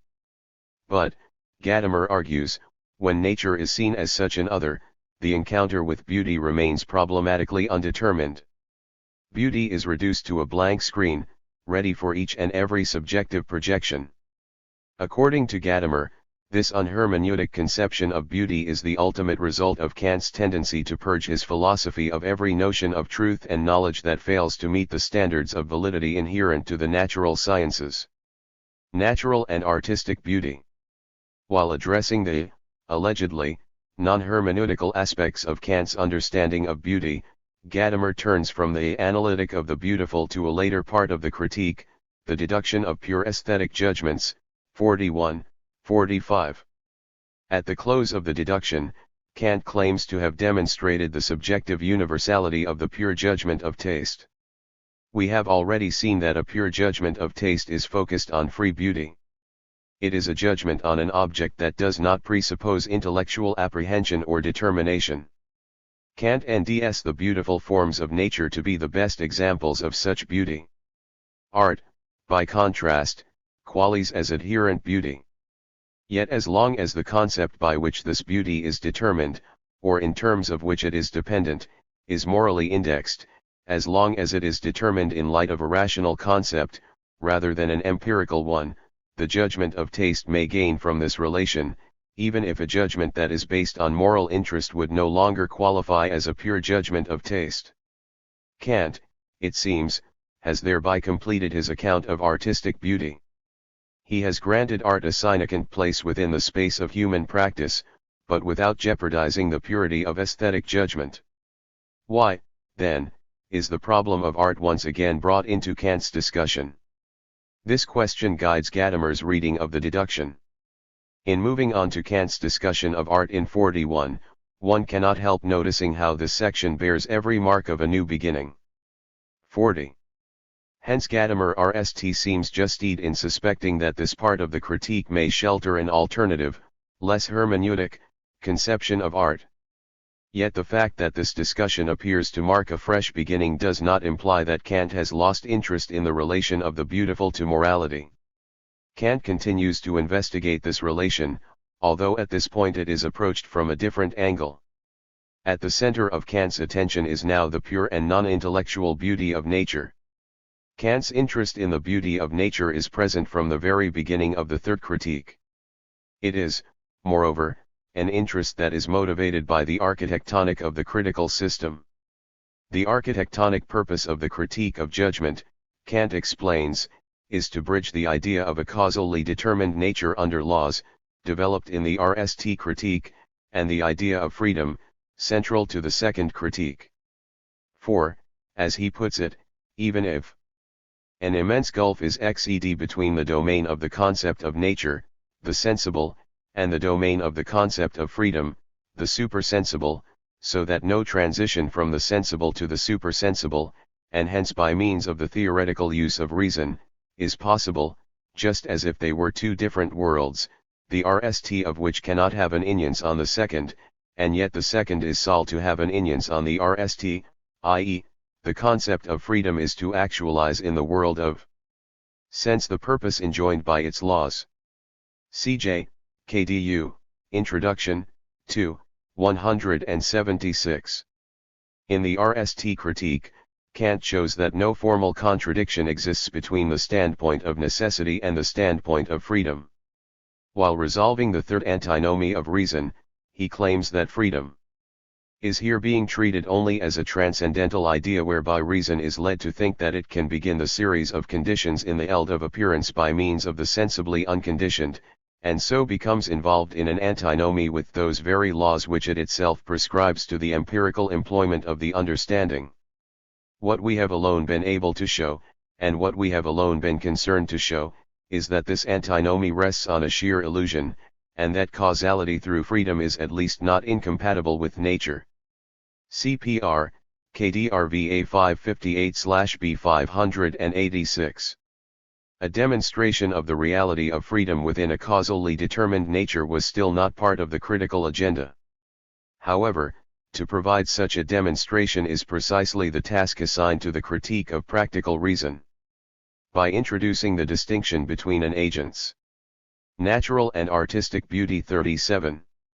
Empirical and intelligible character, Kant not only claims that freedom must be allocated a logical space, 41, but also that the moral agent is ascribed freedom at the noumenal level. At this point Kant leaves no room for the possibility of freedom's appearance within the phenomenal sphere of experience. The third critique carries this problem a significant step further.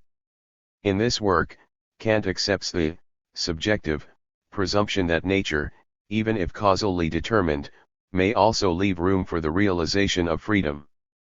42. In the critique of judgment, he is therefore not concerned with the definition of any art in particular, but rather asks what status we may ascribe to the feeling, induced by the experience of the forms of nature appearing as if they were designed to ease the operations of the cognitive faculties, of there being a higher meaning behind the causally determined order of nature.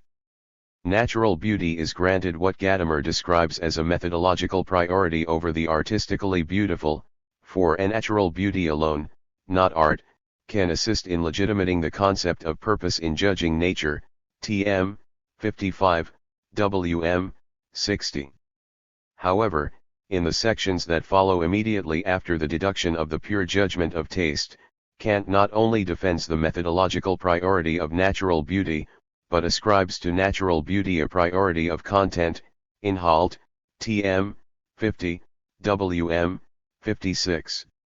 On Gadamer's interpretation, this strains at Kant's hermeneutic idea that in order to do justice to art, philosophy must surrender the purity of aesthetics. For in Kant's discussion of the ideal of beauty, we were presented with the advantage of art over natural beauty, the advantage of art being a more direct expression of the moral, ibid, emphasis added. Two questions thus arise. First, how does Kant arrive at the idea of the priority of natural over artistic beauty, in terms of its content? Second, what does this priority tell us about Kant's overall approach to art and aesthetic experience? Gadamer answers these questions by way of a closer study of 41 and 42. The immediacy of natural beauty. In 41, Kant examines our empirical interest in beauty. This interest does not, as in a judgment that is based on the ideal of beauty, serve as a determining ground for the judgment. Such a determining ground would undermine the purity of the aesthetic. What is being pursued in this context is the possibility of an empirical interest that may be combined with pure aesthetic judgment. The empirical interest in the beautiful exists, Kant argues, but only in a society, Gesellschaft, CJ, KDU 41, 297. A person who is isolated from society, who is, say, abandoned alone on a desolate island, would not, Kant claims, adorn either his hut or himself, nor would he look for hours, let alone grow them, to adorn himself with them, ibid. Only in society, he continues, does it occur to a human being to be, not merely a human being, but one who is also rend in his own way, ibid. Given Gadamer's insistence on the sociability of taste, one would perhaps expect him to end in these remarks a promising echo of a pre-Kantian, humanist notion of taste. However, although Kant uncovers a strong link between sociality and our empirical interest in taste, he maintains, against the humanist conception, that this connection does not speak to taste's advantage. Motivated by a deep distrust of everything rend, cultured, and artificial, Kant suggests that taste's relation to society can provide only a very ambiguous transition from the agreeable to the good, cj. KDU 41, 298. Virtuosi of taste, he explains, are not just occasionally but apparently as a rule vain, obstinate, and given to ruinous passions, cj. KDU 42, 298. Hence they can perhaps even less than other people claim the distinction of being attached to moral principles, ibid. True to the Rousseauian spirit of this section, Kant is quick to add that the kind of taste he has in mind only relates to artistic beauty, under which he includes the artistic use of natural beauties for our adornment, and hence for vanity's sake, ibid. On encountering the beauty of natural forms, however, the situation is reconsidered. As opposed to the interest in man-made beauty, the interest in natural beauty is always a mark of a good soul, ibid, emphasis added. Thus, according to the Kantian scheme, we may assume that it takes a particularly moral sensitivity to appreciate the beautiful forms of the immediacy of natural beauty. 39. Nature. This sensitivity, we may further assume, bears no analogy within the realm of artistic beauty. Our interest in the artistically beautiful, Kant claims, is mediated through our inclination to society, cj. KDU 41, 297. As such, it is an indirect interest, ibid. The interest in natural beauty, by contrast, is direct. Kant is not concerned with our empirical, direct interest in natural beauty, but rather with the a priori, intellectual interest we take in their formal qualities. Consequently, Kant refers approvingly to the genuine lover of natural beauty.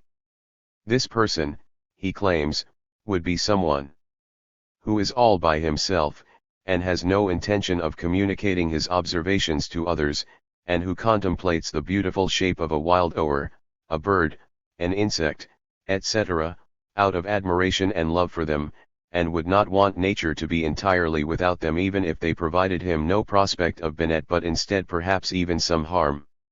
Such a person is taking a direct interest in the beauty of nature. Cj. KDU 42, 299. In order further to clarify the difference between our interest in natural beauty and our interest in any art, Kant produces yet another example. Let us imagine, he suggests, that upon aesthetically enjoying the beautiful forms of nature, the lover of natural beauty suddenly realizes that he is deceived by someone sticking in the ground artificial hours, or perching artfully carved birds on the branches of trees, ibid. Upon discovering the hoax, the lover of natural beauty would ND that the direct interest he previously took in these things would promptly vanish and be replaced by an interest of vanity, to use these things to decorate his room for the eyes of others, ibid, emphasis added. Even if the formal qualities of the beautiful object were the same, nothing would remain of the direct interest that he previously took in the object. This is the case because the a priori interest we take in natural beauty necessarily presupposes that this beauty is void of human intentionality and meaning.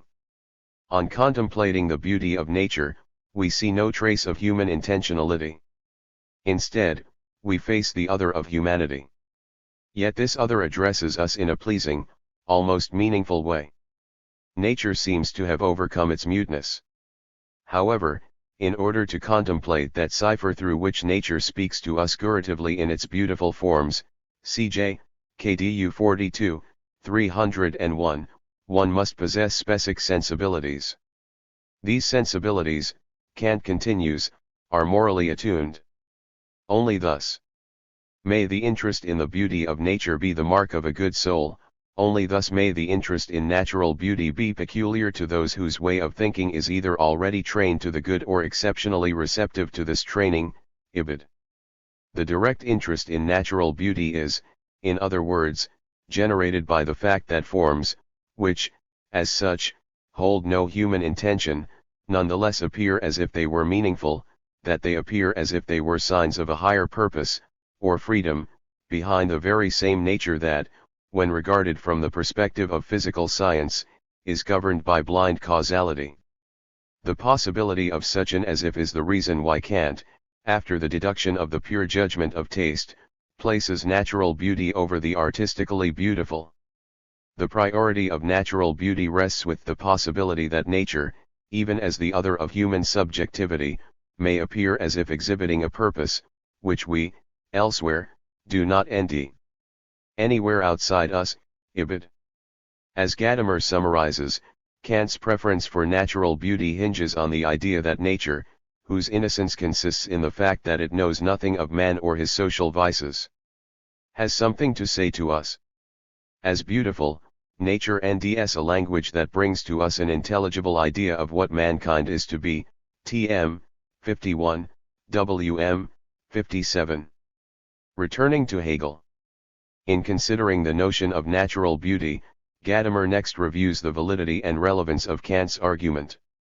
In his view, the fascination with pure nature carries Kant several steps too far. Ultimately, the preference for natural beauty is based on a faulty premise, namely that it takes a non-human medium, a medium that is devoid of human intentionality, to conream and acknowledge humanity as such. Although Kant is, admittedly, right in claiming that when man encounters himself in art, this is not the consummation of himself by another, ibid, one cannot deem this, as Kant does, a deficiency or weakness. At this point, Gadamer claims, Kant no longer employs the appropriate criteria maßstab for the phenomenon of art, ibid. The work of art is assessed from the standpoint of natural beauty, and not, as in 17, on the basis of its intrinsically hermeneutic character. If, however, we turn this evaluative hierarchy around, judging natural beauty in terms of the idea of a human self-encounter, then, Gadamer reasons, the indeterminacy of natural beauty no longer appears as a strength, but presents us with a major aesthetic weakness. Since the beautiful forms of nature do not say anything, they offer themselves freely and indeterminately for any interpretation according to one's mood, ibid. Thus the reactive or dialogical potential of natural beauty turns out to be an illusion. Its meaning, marked by an inescapable as if, may be interpreted in accordance with the changing modes and feelings of the individual spectator. If natural beauty offers to humanity a confirmation of itself through its other, then this other, in its lack of intellectual constraints, may easily turn out to be a screen that is open to each and every projection. Allegedly presenting us with a most tangible sign of our moral determination, natural beauty may prove but an empty reaction of our own ideas and desires. What Kant takes to be the advantage of natural beauty, namely that nature, because it does not say anything specific, should, so to speak, be able to say everything, is nothing but the other side of natural beauty's inability to express something specific, ibid. For the experience of beauty to offer some kind of recognition, it needs a dimension of meaning, even if this intention or meaning cannot be the content of a propositional judgment, there must be some kind of expression which, although it cannot be conceptually exhausted, still speaks to us in a significant and finite way, ibid. According to Gadamer, the experience of the beautiful is, as we have seen, a dialogical experience. It is the experience of being addressed in a denotative, yet not conceptually determinate, way. However, in encountering the beauty of nature, at least as expounded by Gadamer's Kant, the dialogical aspect of beauty gives way to a monological encounter. What we get back from this encounter might prove to be no more than we invest in it. Our interest in natural beauty therefore cannot be on a par with our interest in art. Only in the work of art does spirit encounter spirit, only here can spirit participate in the kind of truth that is intrinsic to the ongoing process of dialogical self-reaction and understanding. And only by pondering the experience of art as dialogical can we steer clear of the subjectivization of aesthetics, which, according to Gadamer, is inherent to Kant's doctrine of the pure judgment of taste, but not to his idea of the impure judgment that is passed on the basis of a moral reference. Earlier in this chapter, we saw how Gadamer's interpretation of the moral relevance of the beautiful, the point at which Kant so to speak ceases to be an orthodox Kantian, draws heavily on Hegel. How, then, about Gadamer's critique of Kant's notion of natural beauty? Like his reading of Kant's discussion of the moral relevance of art. 42 Art, Dialogue, and Historical Knowledge. Gadamer's critique of Kant's concept of natural beauty is Hegelian in spirit. Hegel's skepticism towards natural beauty is palpable right from the beginning of his lectures on aesthetics. In the very RST paragraphs, Hegel makes it clear that he will exclude the beauty of nature from his investigation and consider only the artistically beautiful, i.e., the area Kant discusses in the parts of the critique that Gadamer seeks hermeneutically to appropriate, LFA, Volume I, 1, VSK, Volume I, 13. The beauty of art, Hegel continues, is the beauty of spirit's own radiation, the sensuous appearance of the idea. This is a beauty that ranks higher than the beauty of nature. Indeed, in Hegel's view, the superiority of such a beauty is so overwhelming that when considered formally, i.e., no matter what it says, even a useless notion Schlechter-Einfall that enters a man's head is higher than any product of nature, because in such a notion spirituality and freedom are always present. LFA, Volume I, 2, VSK, Volume I, 14. As a product of spirituality and freedom, the work of art carries an intrinsic potential for knowledge and cognition. Spirit encounters spirit. In this sense, the meaning of the work is binding. This is not, however, the case with natural beauty. Here, Hegel claims, spirit does not encounter spirit, but that which is, potentially, spiritless. Consequently, when we experience natural beauty we feel ourselves too much in a vague sphere, without a criterion oni criterium. LFA, Volume I, 3, VSK, Volume I, 15. Nature and knowledge in the third critique. Gadamer's critique of the Kantian understanding of natural beauty must be related to the way in which he traces Kant's subjectivization of taste back to his understanding of knowledge in the RST critique. In Gadamer's account, Kant discredited any kind of theoretical knowledge except that of natural science, TM, 41, WM, 47. In Kant's critical philosophy, the concept of knowledge is reserved for the activity of the natural sciences whose conditions of objective validity are grounded in the deduction of the transcendental categories. The realm of concrete historical intersubjectivity, of human practice and interaction, of tradition, religion, and ethical life, is deprived of any straightforward cognitive claim. Gadamer believes that this concept of knowledge must necessarily put constraints on Kant's approach to art and beauty. With the exception of the brief but important discussion of the ideal of beauty, there is, Gadamer argues, no room within Kant's model to ponder the thought, later to be associated with Hegel, of the dialogical truth of art, i.e., the way in which it yields knowledge and self-understanding. Now, it can hardly be denied that, according to Kant, our relation to beauty is not of a direct cognitive nature. Yet it is an open question as to what extent Gadamer, given his focus on the hermeneutic nature of art, really is able to offer an adequate interpretation of Kant's approach to beauty.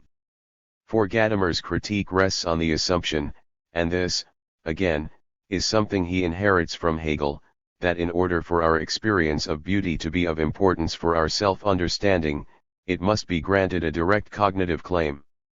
If not, Gadamer reasons, our encounter with the beautiful and the sublime is bound to undergo a qualitative devaluation.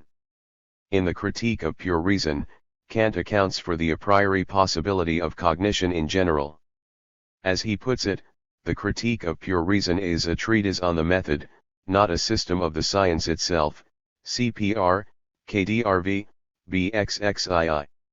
Although the deduction of the pure concepts of understanding demonstrates the conditions of possibility for natural science, it cannot prevent the possibility of a certain openness in our empirical study of nature. With regard to the concept of causality, for example, the transcendental deduction has shown a priori that every effect must have a cause. It has not, however, provided any claims regarding the uniformity of natural events and hence the possibility of inductive rationality. There is, in other words, a possible gap, a looseness of T43 between the minimal account offered by the critique of pure reason and the demand of normal science for a foundation of scientific induction and hypothesis formation. Kant wrote two different versions of the critique of judgment. The RST version was rejected because it proved too long. Kant therefore went on to produce a shorter, more poignant introduction about half a year later. 44 The RST to the Critique of Judgment, which was not originally published with the book, is valuable because it shows more clearly how Kant conceives of the possibility that the third critique, in its focus on our experience of the beauty, purposiveness, of natural forms, responds to the problem of diversity at the level of empirical science, and thus also to the question of knowledge which, in Gadamer's reading, appears to be completely absent from Kant's account. According to Kant, the problem of empirical diversity is that there are such diverse forms of nature, so many modifications as it were of the universal transcendental concepts of nature, which are left undetermined by these laws, that surely there must be laws for these forms too. CJ, KDU, Introduction, 4, 179f. Determinative judgment proceeds by subsuming the particular under a universal law. Reactive judgment, by contrast, issues from the particular and moves towards the universal. On encountering the diversity of natural forms, only reactive judgment indicates the possibility of a higher unity or purpose. This purpose cannot be of an objective nature. It can only be proved to be subjective, a purposiveness related to our endeavor to grasp empirical nature as an intelligible order, the idea of nature as a well-organized unity rather than a crude chaotic aggregate without the slightest trace of a system. CJ, KDU, First Introduction, 4, 209. Furthermore, Kant argues that the idea, or maxim, that nature, in its diversity, is organized as a coherent whole is equivalent to the idea that it is organized in a system of genera and species. The subjective purposiveness of nature is identified with the idea of an order by means of which our empirical concepts or laws can be organized in terms of their increasing extension. If nature were organized in order to ease the work of our cognitive powers, it would make up an inductively predictable structure, a well-ordered hierarchy that points the way towards an increasing generality and scope of applicability for our empirical laws and concepts. It is already in the Critique of Pure Reason that Kant discusses the idea of such a structure. Here he assigns to reason, in its regulative use, the task of anticipating an order in our empirical cognition. It is, as Kant puts it, the business of reason to render the unity of all possible empirical acts of the understanding systematic, just as it is of the understanding to connect the manifold of the appearances by means of concepts, and to bring it under empirical laws. CPR, KDRVA 664/B692. In the Critique of Judgment, however, the idea of such a unity is no longer limited to the regulative use of reason. It is seen as a transcendental principle, the subjective principle of judgment power. The idea of an order of nature is not exhausted by the appeal to reason's idea of a maximum, but is traced back to a particular relation between the cognitive powers, the free play between the imagination, in its schematizing capacity, and the understanding, a play that is only elicited by our disinterested and non-instrumental contemplation of nature. The free play of the cognitive faculties is, as we have seen, induced by the experience of nature appearing as if it were organized so as to facilitate their work. It is an experience in which the forms of nature, in spite of representing the other of human reason and rationality, appear not as if they were the products of blind contingency, but rather as the result of an intentional and purposive activity. As such, the experience of natural beauty is that of nature appearing as art. Hence Kant speaks of a technique of nature, where technique is distinguished from a mechanical application of rules. 45 In Kant's own words, we may speak of a technique of nature in the cases where we merely judge certain objects of nature as if they were made possible through art. C.J. KDU, First Introduction, I. 200. In the Critique of Judgment, the concept of nature as the realm of blind law-likeness is supplemented by the idea of nature appearing as though it were the realm of intentionality and meaning. This, in turn, incites the hope that morality may be realized in the realm of nature, the hope of a reconciliation of the laws of nature and the law of freedom. By ascribing aesthetic judgment a transcendental principle of its own, Kant concomitantly explores the possibility of a non-instrumental relation to nature. As Gadamer correctly points out, this relation to nature is not cognitively constituted. Yet, even if it escapes the formal demands of cognition, Kant does not take natural beauty to be devoid of cognitive relevance. Gadamer is therefore not right in claiming that the doctrine of Kant's aesthetics presupposes a rigid understanding of truth and rationality in terms of natural science. Nor is he right in regarding the encounter with natural beauty as an immediate experience, at least not with the meaning that Gadamer ascribes to this term. The Critique of Judgment is the work in which Kant, within the framework of transcendental idealism, explores the possibility of an irreducibly non-instrumental, non-subsumptive relation to nature. Although our aesthetic relation to nature cannot be granted a direct and explicit cognitive validity, it serves as a guiding premise, even a rational guiding premise, for our cognitive orientations. What Kant is driving at in the Critique of Judgment is the idea of a pre-predicative synthesis that transcends the grasp of determinative judgment but that nonetheless is relevant to it. Even if this cannot be called a hermeneutics in any ontological meaning of the term, it still anticipates Gadamer's own effort to rekindle a kind of experience that methodological dispute serves only to conceal and neglect, something that does not so much convey or limit modern science as precede it and make it possible. TMXXIX, WM Volume 2, 439. The problem with Gadamer's reading of Kant is therefore not, as Berger suggests, that he categorically disapproves of the hermeneutic potential of the third critique. Rather, the problem is that he, like Hegel, hypostatizes a contrast between Kant's account of art, on the one hand, and his understanding of natural beauty, on the other. Thus he prevents himself from acknowledging how the experience of natural beauty, for Kant, is an experience of nature as art, or, as Kant also puts it, as technique, that is, an experience of nature as if it were endowed with an intrinsic meaning and intentional organization that enables inductive research, as well as providing a bridge between freedom and nature as subjected to causal laws. If Gadamer argues that Kant, in 41 and 42 of the Critique of Judgment, illegitimately judges art from the perspective of natural beauty, then the opposite seems to apply to Gadamer himself. Like Hegel, he ends up evaluating Kant's concept of natural beauty from the standpoint of any art. In his eagerness to rehabilitate the hermeneutic aspect of Kant's discussion of art and morality, the ideal of beauty, he overlooks the hermeneutic potential of Kant's discussion of natural beauty. In the chapters to come, we will see how this misreading hampers Gadamer's engagement with post-Kantian philosophy. Beyond the third critique. Epistemological skepticism and aestheticity on science.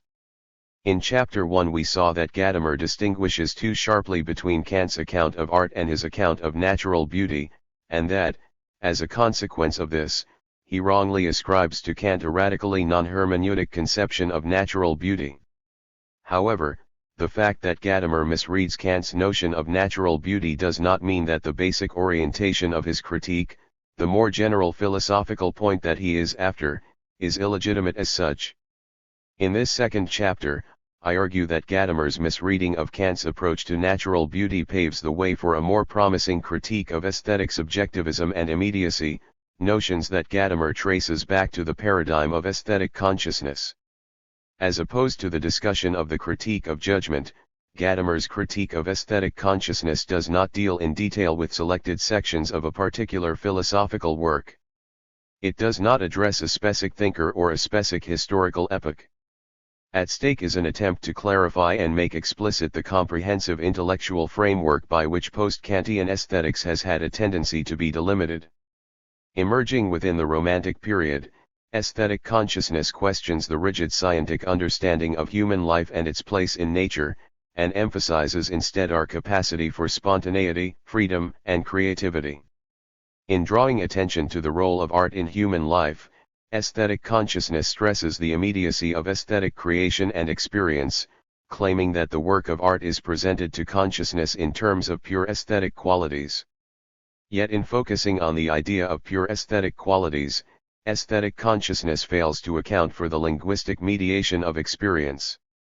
It ends up defending an aesthetic immediacy akin to the one that Hegel criticizes in his discussion of Romanticism and the beautiful. 48. Soul. One like Hegel, Gadamer wants to overcome this way of thinking and defend, against aesthetic subjectivism and the turn to aesthetic immediacy, the cognitive relevance of art.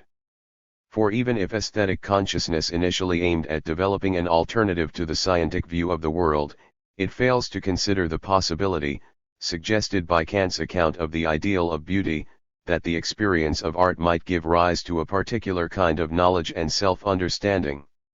Although Gadamer's discussion of aesthetic consciousness offers a promising critique of the turn towards aesthetic subjectivity and immediacy, it is not without problems.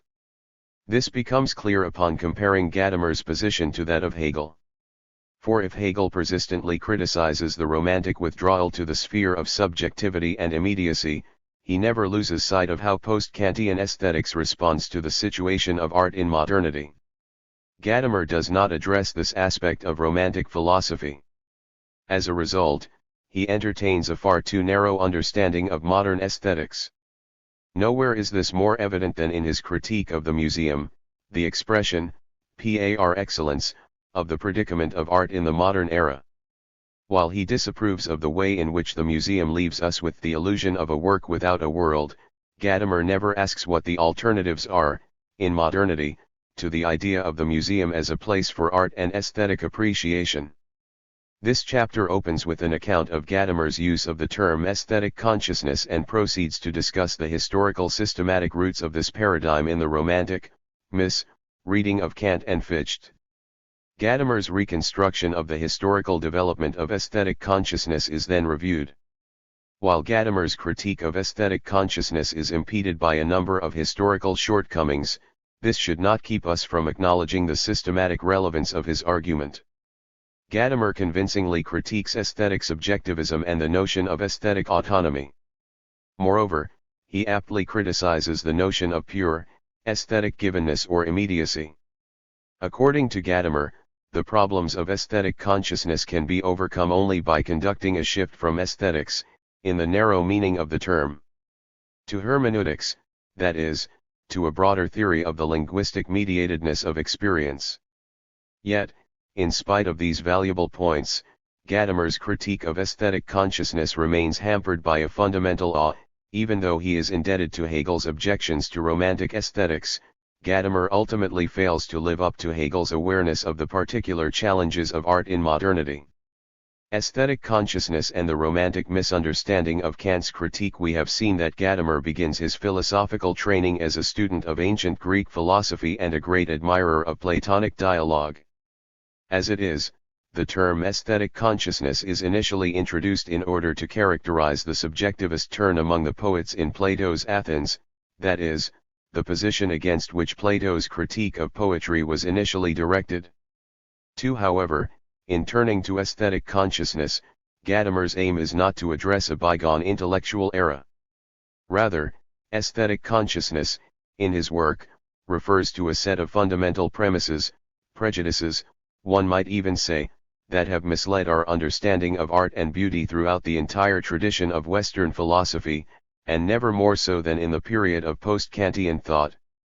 Hegel, we saw in Chapter 1, plays an important role in Gadamer's reading of Kant's critique of judgment.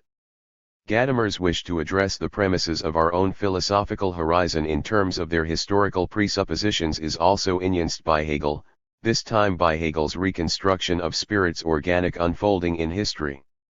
In the Phenomenology of Spirit, Hegel traces the development of spirit through a set of concrete forms of Reaction, Intellektualgers or Gestalten as he puts it. Each of these gers is approached in terms of its inherent philosophical maßstab, its implicit notion of what counts as a valid argument, belief, or ground for action. Hegel's strategy is that of an immanent critique. He wishes to show how each ger, while failing to redeem its own inherent criteria, points the way towards the sublation of spirit into new and more adequate forms of Reaction. According to Hegel, this is the method of dialectics in the most comprehensive sense of the term. 3. Hegel's philosophy was deliberately designed not only as an alternative to transcendental idealism, but also to the intellectual strategies of the Generomantics. Although he himself had started out as a young, romantic scholar in Tübingen, Hegel soon became more skeptical in his attitude towards what he perceived as light-hearted romantic aestheticism. His rampant critique of romantic philosophy in the History of Philosophy gives a clear expression of this, but so does his discussion of the beautiful soul in the Phenomenology of Spirit. For Hegel, the beautiful soul represents a subjectivist understanding of ethical life and morality. The beautiful soul is driven by contempt for a society that can no longer be perceived as an organic, harmonious totality and turns its back on the ethical political realm of intersubjectivity. What matters to the beautiful soul is the pristine domain of the inner. But the retreat to the inner offers no long-term solutions to the ills of modernity. The beautiful soul is unable to achieve any mediation of its moral consciousness and, as a consequence, ends up living in dread of besmirching the splendor of its inner being by action and an existence, and, in order to preserve the purity of its heart, it ease from contact with the actual world. P.S. 400, Phg. 483. By and large, Gadamer follows Hegel's critique of the beautiful soul. In Truth and Method, the concept of aesthetic consciousness designates a tendency to consider our relation to art and beauty in terms of subjective feeling. Nonetheless, aesthetic consciousness is not a position that, as Alan Howe suggests, reduces our judgments of taste to matters of personal opinion. For Gadamer's critique of aesthetic consciousness is not limited to an empiricist position of this sort. If it were directed against Hume and the empiricists, then the standpoint of the third critique, where Kant ascribes to taste an a priori dimension of validity, would itself represent an overcoming of aesthetic consciousness. However, in Gadamer's view, Kant's third critique represents no such overcoming. Rather, by grounding the pure judgment of taste in a universal, subjective principle and by gearing aesthetics towards the alleged immediacy of natural beauty, Kant furnishes aesthetic consciousness with its ultimate philosophical foundation. Can we, then, assume that aesthetic consciousness can be traced back to the interest in natural beauty and the concept of pure aesthetic judgment that is developed in the Critique of Judgment, i.e., to the dimension of this work that makes Kant abstain from further elaborating the hermeneutic nature of art and beauty that he discloses in the discussion of the ideal of beauty? Richard Bernstein, for one, suggests a close connection between Kant and aesthetic consciousness.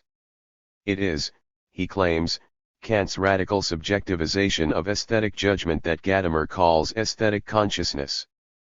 5. In light of Gadamer's early discussion of aesthetic consciousness, such a claim may prove sustainable. In an essay from 1958, Zur Fragwürdigkeit des ästhetischen Bewusstseins, aesthetic consciousness is identified with aesthetic judging, and, as autonomous, this capacity is given its RST systematic justification in Kant's third critique. 6. However, this understanding of aesthetic consciousness cannot be extended to Gadamer's later work.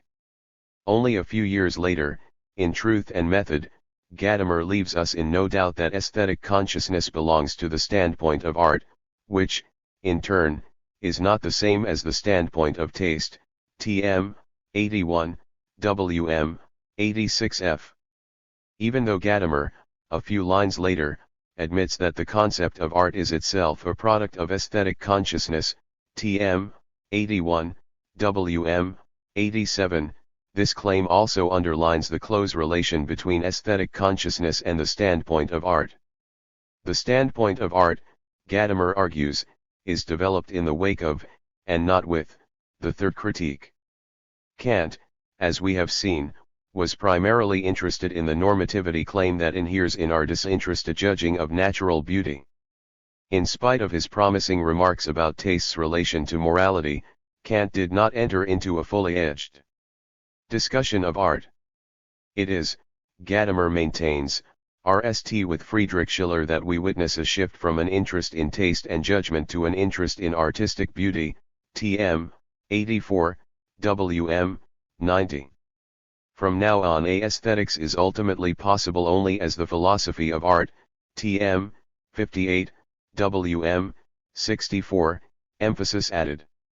Aesthetics is no longer concerned with such questions as can a dimension of validity be ascribed to taste and reactive judgment, but, rather, asks what is a work of art, and why do works of art matter to us at all. Gadamer and DS this transition to be most decisive.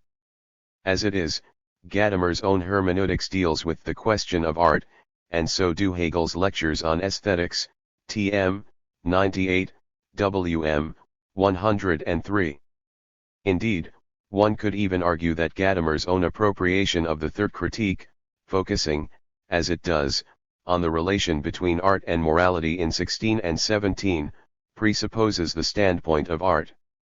Only against this background does Gadamer's reading of Kant emerge as an attempt to trace a hermeneutic philosophy of art in the third critique, even though the overall perspective of the critique is that of reactive judgment and the teleology of nature. The Romantic philosophers left behind the interest in natural beauty and turned instead to art and artistic beauty. Yet, in doing so, they failed to acknowledge the full philosophical potential inherent in this shift. While moving from an investigation into the normativity of taste to an interest in art, they remained faithful to the framework staked out by Kant's doctrine of pure aesthetic judgment, rather than his hermeneutic account of the impure, morally related interest in art. Aesthetic consciousness ignores Kant's own demand for a relation between art and reason. It ignores what Gadamer takes to be Kant's own suggestion that in order to do justice to art, aesthetics must go beyond itself and surrender the purity of the aesthetic, TM, 92, WM, 98, emphasis added.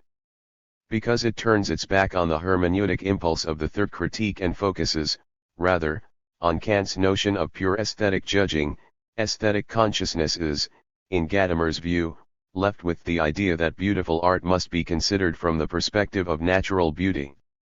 According to Gadamer, this implies that it must be viewed as the art of genius.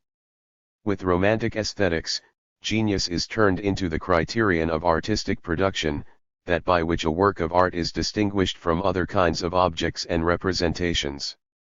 As such, the notion of genius provides post-Kantian philosophy with a transcendental principle for aesthetics in general, TM, 58, WM, 64. The RST step in Gadamer's critique of post-Kantian aesthetics is, in other words, to pin down aesthetic consciousness as a model that leaves behind Kant's interest in taste and judgment power but nonetheless remains enhanced by his reactions on natural beauty and aesthetic genius.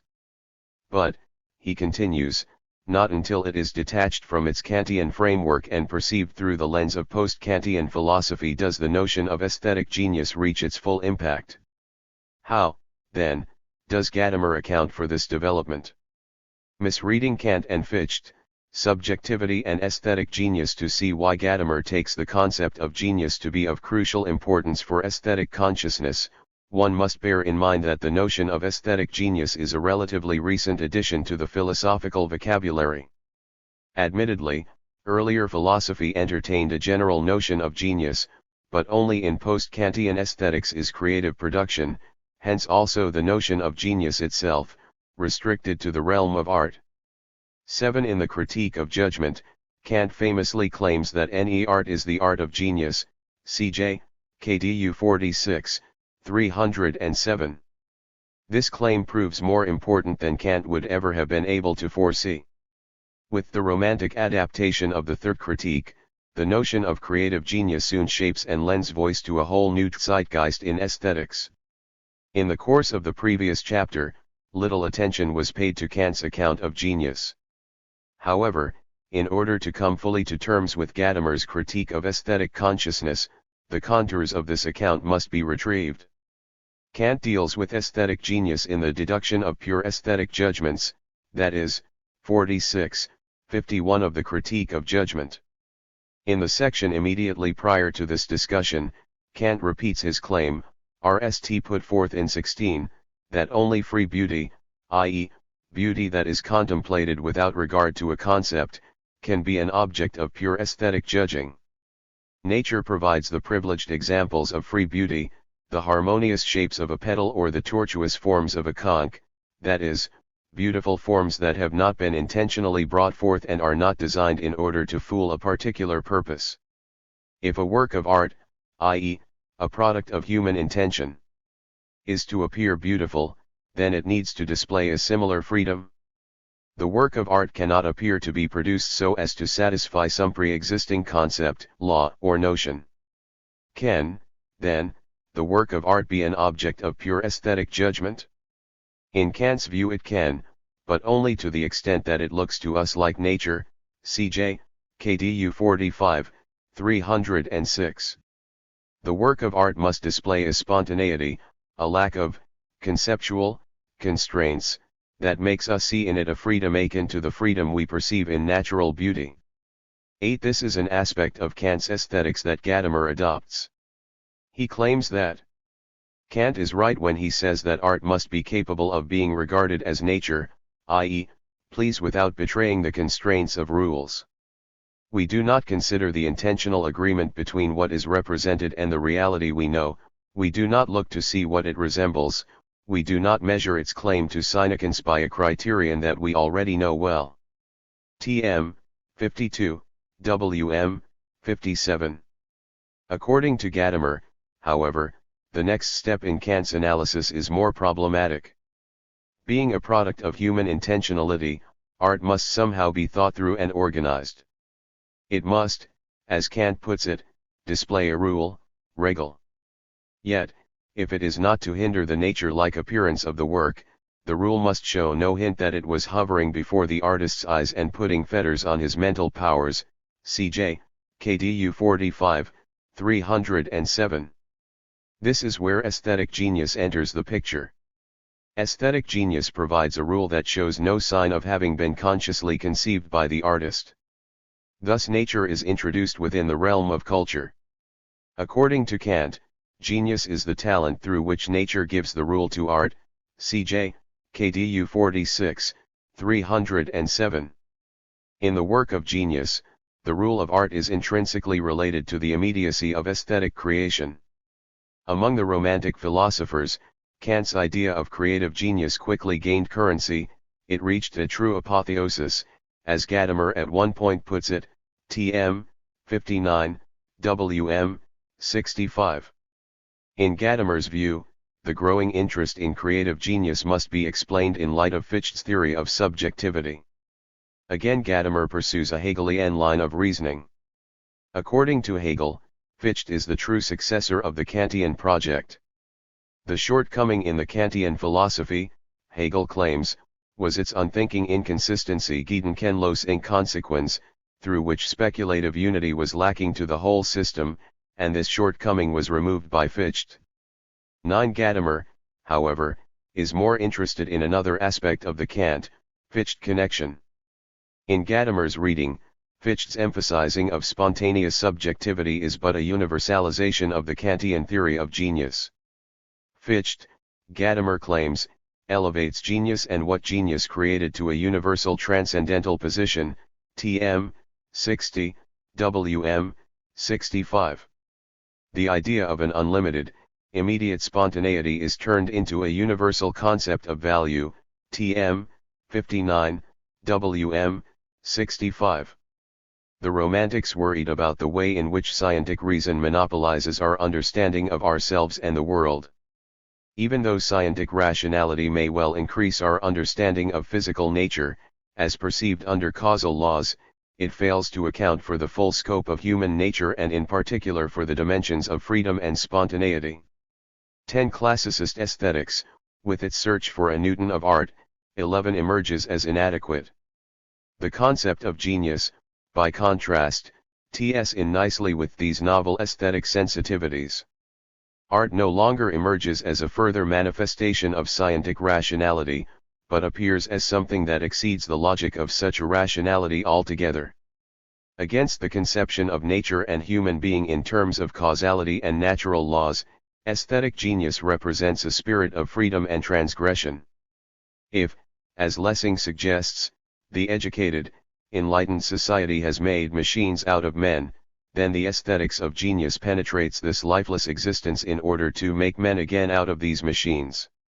12. The creativity of genius attests to a dimension of human being that is repressed or even destroyed by scientific reason. It reeks a dimension of nature that has largely been left unaccounted for by the ascendant natural sciences. 13. Attuned to the idea of the immediacy of nature, the romantic aesthetics of genius continues and further develops the Rousseauian spirit, which, as we have seen, Gadamer, rightly or not, takes to be at the core of Kant's interest in natural beauty. However, in his critique of aesthetic consciousness, Gadamer, in line with his previous strategy of reading, turns precisely to Kant's critique of judgment. He wants to show that even though creative genius plays an important role within the RST part of the critique of judgment, Kant himself would never go so far as to ascribe to genius a sovereign position vis-a-vis taste and critical judgment. Kant, Gadamer insists, had steadfastly maintained the concept of taste which the Sturmuendrang not only violently dismissed but also violently demolished, Tm. 57, Wm. 62. For Kant, genius is a necessary condition for something to count as art, yet by no means a sufficient one. Only shallow minds sicht Kopfe, Kant claims, referring, apparently, to some prominent representatives of the Sturmuendrang. 14 would understand art only in terms of originality and immediacy, cj, KDU 47, 310. Genius furnishes the material for products of art but can hardly vouch for aesthetic form, ibid. Aesthetic form requires discipline and a talent that is academically trained, ibid, i.e., a capacity for judgment. In spite of his Rousseauian avoidance of everything polished and cultured, when it comes to art Kant unwaveringly emphasizes the role of critical judgment. Hence, the dream of an immediate and entirely unconstrained aesthetic creation is incompatible with the spirit of the critique of judgment. As Gadamer puts it, the systematic predominance of genius over the concept of taste is not Kantian, Tm. 59, Wm. 65, and, as a consequence, aesthetic consciousness turns out to be predicated on a misunderstanding of Kant's critique of judgment. Romanticism regained. I have already mentioned that the RST part of Truth and Method in which Gadamer works out his critique of aesthetic consciousness, was conceived as early as the 1930s. 15. This is not only the decade in which Heidegger developed his criticism of the aesthetic tradition from Plato to Schopenhauer, but also a period when the Romantic zeitgeist was subjected to systematic criticism. 16. During the past 20 years, however, there has been a new interest in Romantic philosophy. Manfred Frank's study of the Romantic continuations of Kant's Third Critique offers just one example. 17 other examples would include works by Stanley Cavell, Charles Larmor, and Frederick Beiser. 18. In light of these studies, Gadamer's criticism may appear both biased and exaggerated in its Hegelian gist. Consider, to start with, Gadamer's claim that the Romantics approached Kant's notion of genius through the lens of Fichte's theory of subjectivity. Fichte's theory of subjectivity changes throughout his career and cannot be reduced to a single position. 19. However, Gadamer does little to accommodate this. Furthermore, he fails to mention that even though the Wissenschaftslehre explores the I's capacity for absolute self-positing, 20. Fichte also anticipates Hegel's understanding of intersubjectivity as being based upon mutual recognition. 21. In Gadamer's account, Fichte's thinking represents little else than a problematic subjective idealism. 22. But what if the Romantics, in their approach to Fichte, were more subtle than Gadamer is willing to consider? What if they were influenced not only by Fichte's notion of transcendental subjectivity, but also by his turn towards intersubjective recognition? Could, then, philosophical romanticism still be characterized as aesthetic consciousness? These are issues that Gadamer fails to address. Another question that Gadamer systematically evades is whether the Romantic philosophers, in their reading of the Critique of Judgment, really did focus that one-sidedly on the spontaneity of creative genius.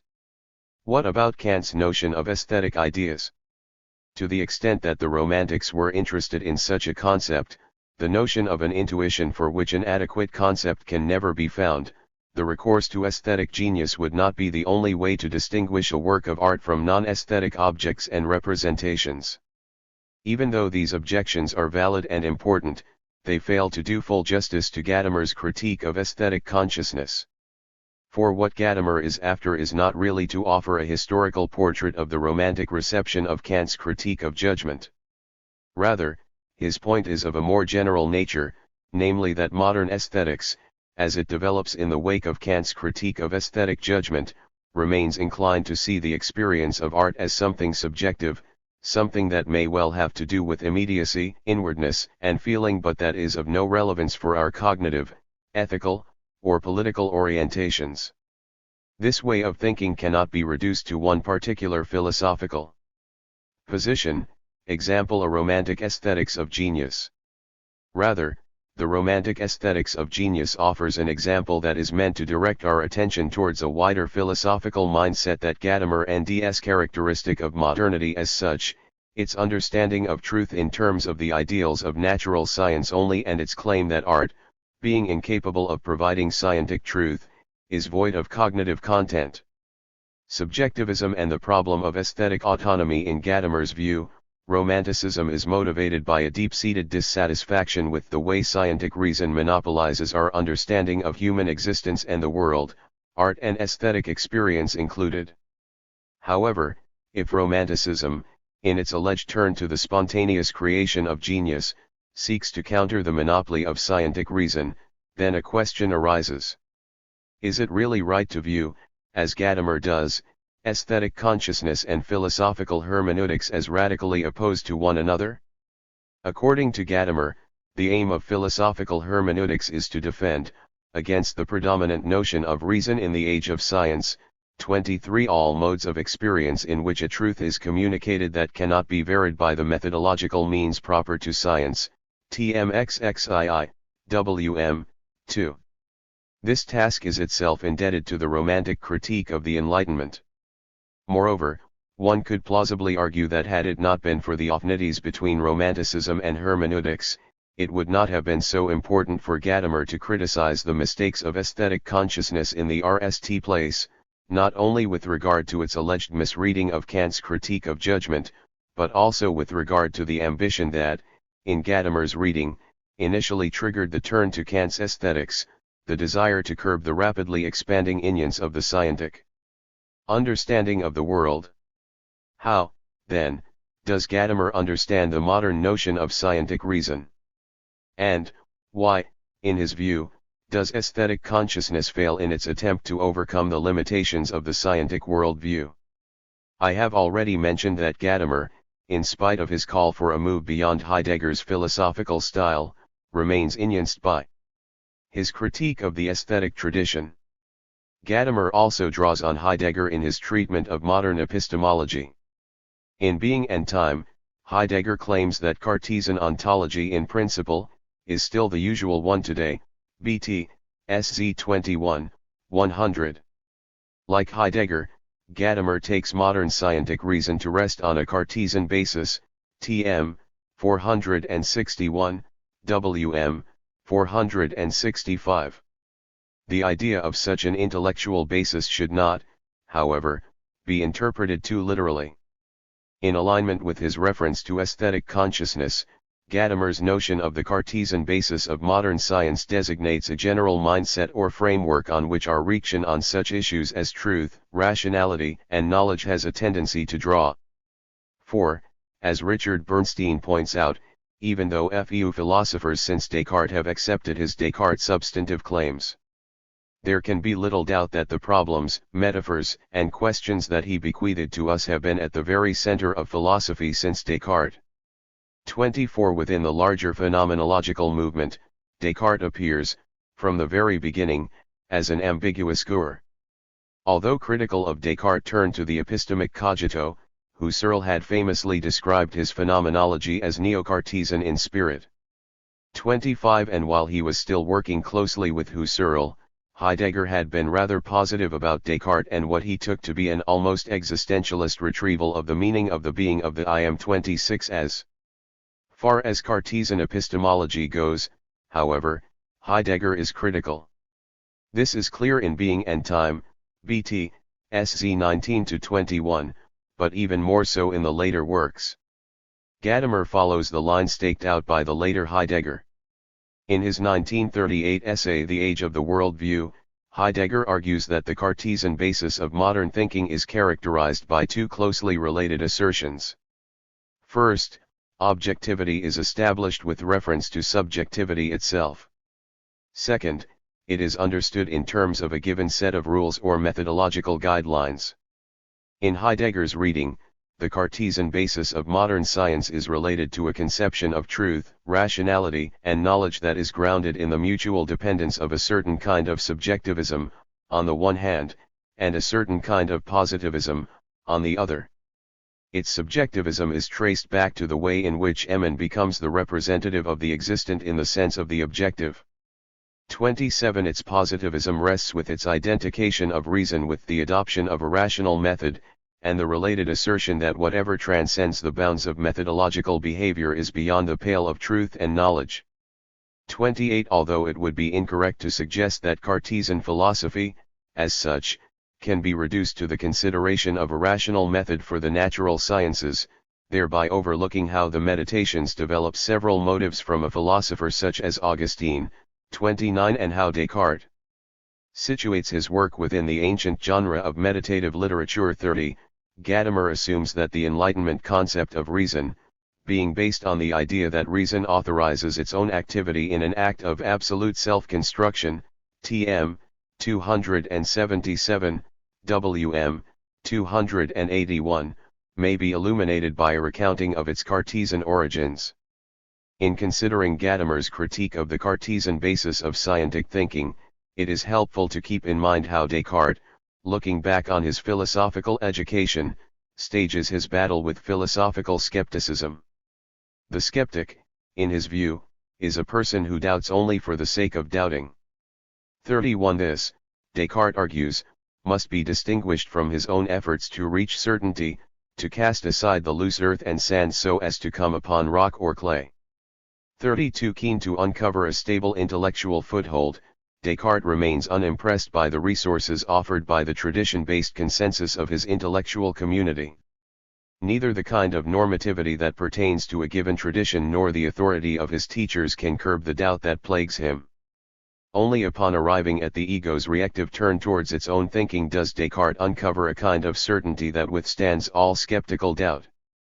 33. In Gadamer's view, and at this point we see how his critique of Descartes is related to his critique of Kant, what matters here is the idea of normativity by which Descartes' thinking is driven. Descartes, Gadamer claims, understands normativity in terms of a categorical either, or. Either we uncover an absolute ahistorical Archimedean point of thinking, an apodictic truth upon which all other propositions may be grounded, or we face an epistemic uncertainty so overwhelming that it resembles the feeling of having, in Descartes' own words, fallen unexpectedly into a deep whirlpool which tumbles one around so that one can neither stand on the bottom nor swim up to the top. 34. Hence, as Gadamer reads him, Descartes bases the distinction between a skeptical and a non-skeptical position on the ability to uncover a set of absolute criteria. Gadamer, however, is not convinced by this move. On his interpretation, it is the very quest for absolute criteria, regardless of whether such criteria may be uncovered, that characterizes philosophical skepticism. And, furthermore, as Gadamer develops his argument, it turns out that it is precisely this, the idea that knowledge necessarily involves criteria of this kind, that aesthetic consciousness takes over from the Cartesian basis of modern science, thereby embracing the deepest held convictions of the position it initially wanted to defeat. Gadamer's understanding of Descartes is one-sided. I return to this problem in Chapter 4. Of importance at this point is only the way in which Gadamer links up his critique of aesthetic consciousness with his objections to post-Cartesian epistemology. The rationale behind this alignment is the following: aesthetic consciousness reckons that the experience of art does not involve indubitable criteria of the kind endorsed by the Cartesian philosopher.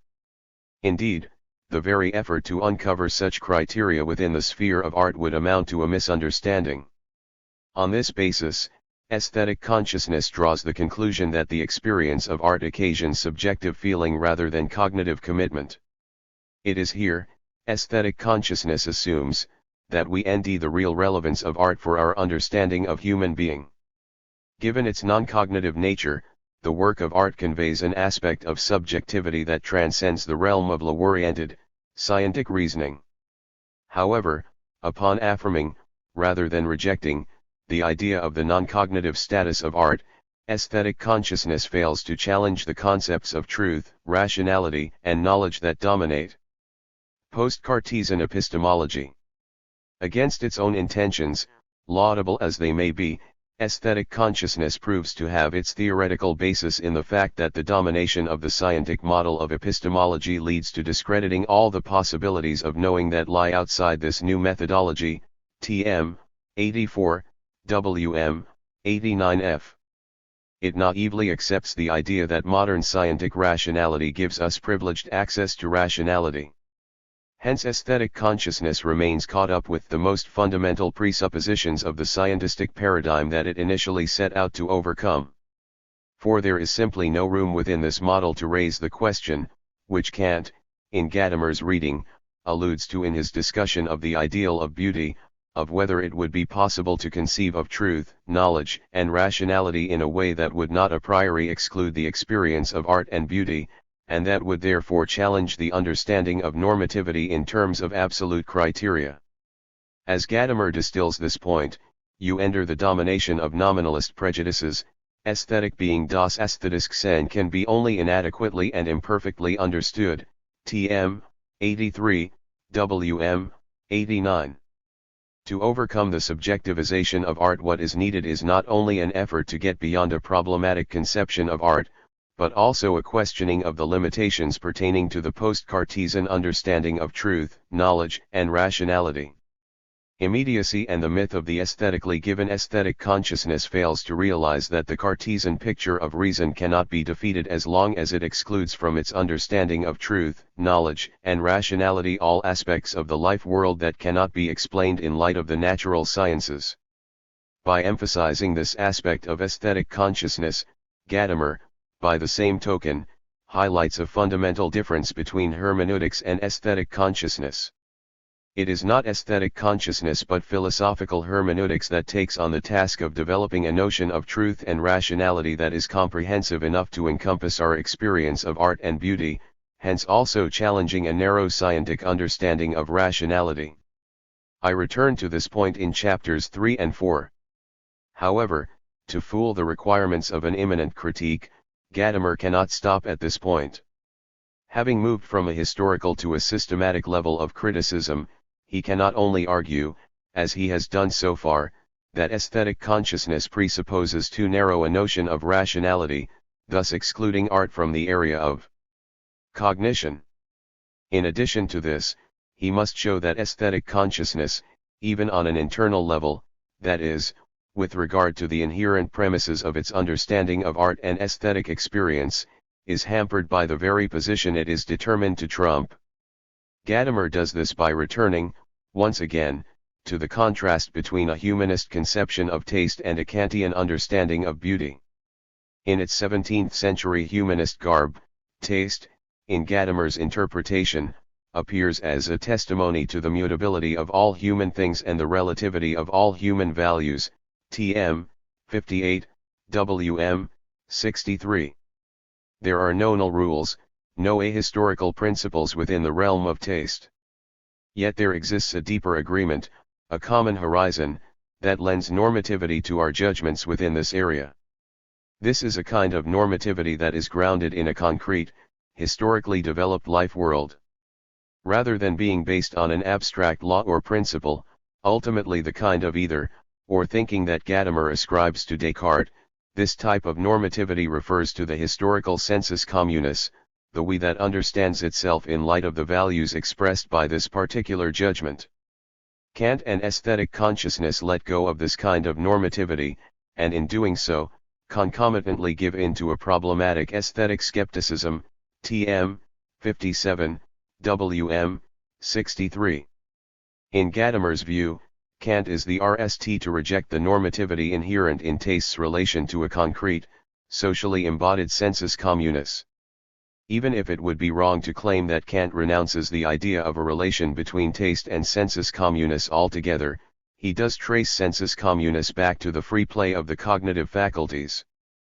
35. When aesthetic consciousness appeals to Kant's critique of judgment, it NDS a notion of sensus communis that is so formal that it can hardly provide a basis for reaction on the nature of art. As a consequence, art is torn loose from its relation to a concrete life world.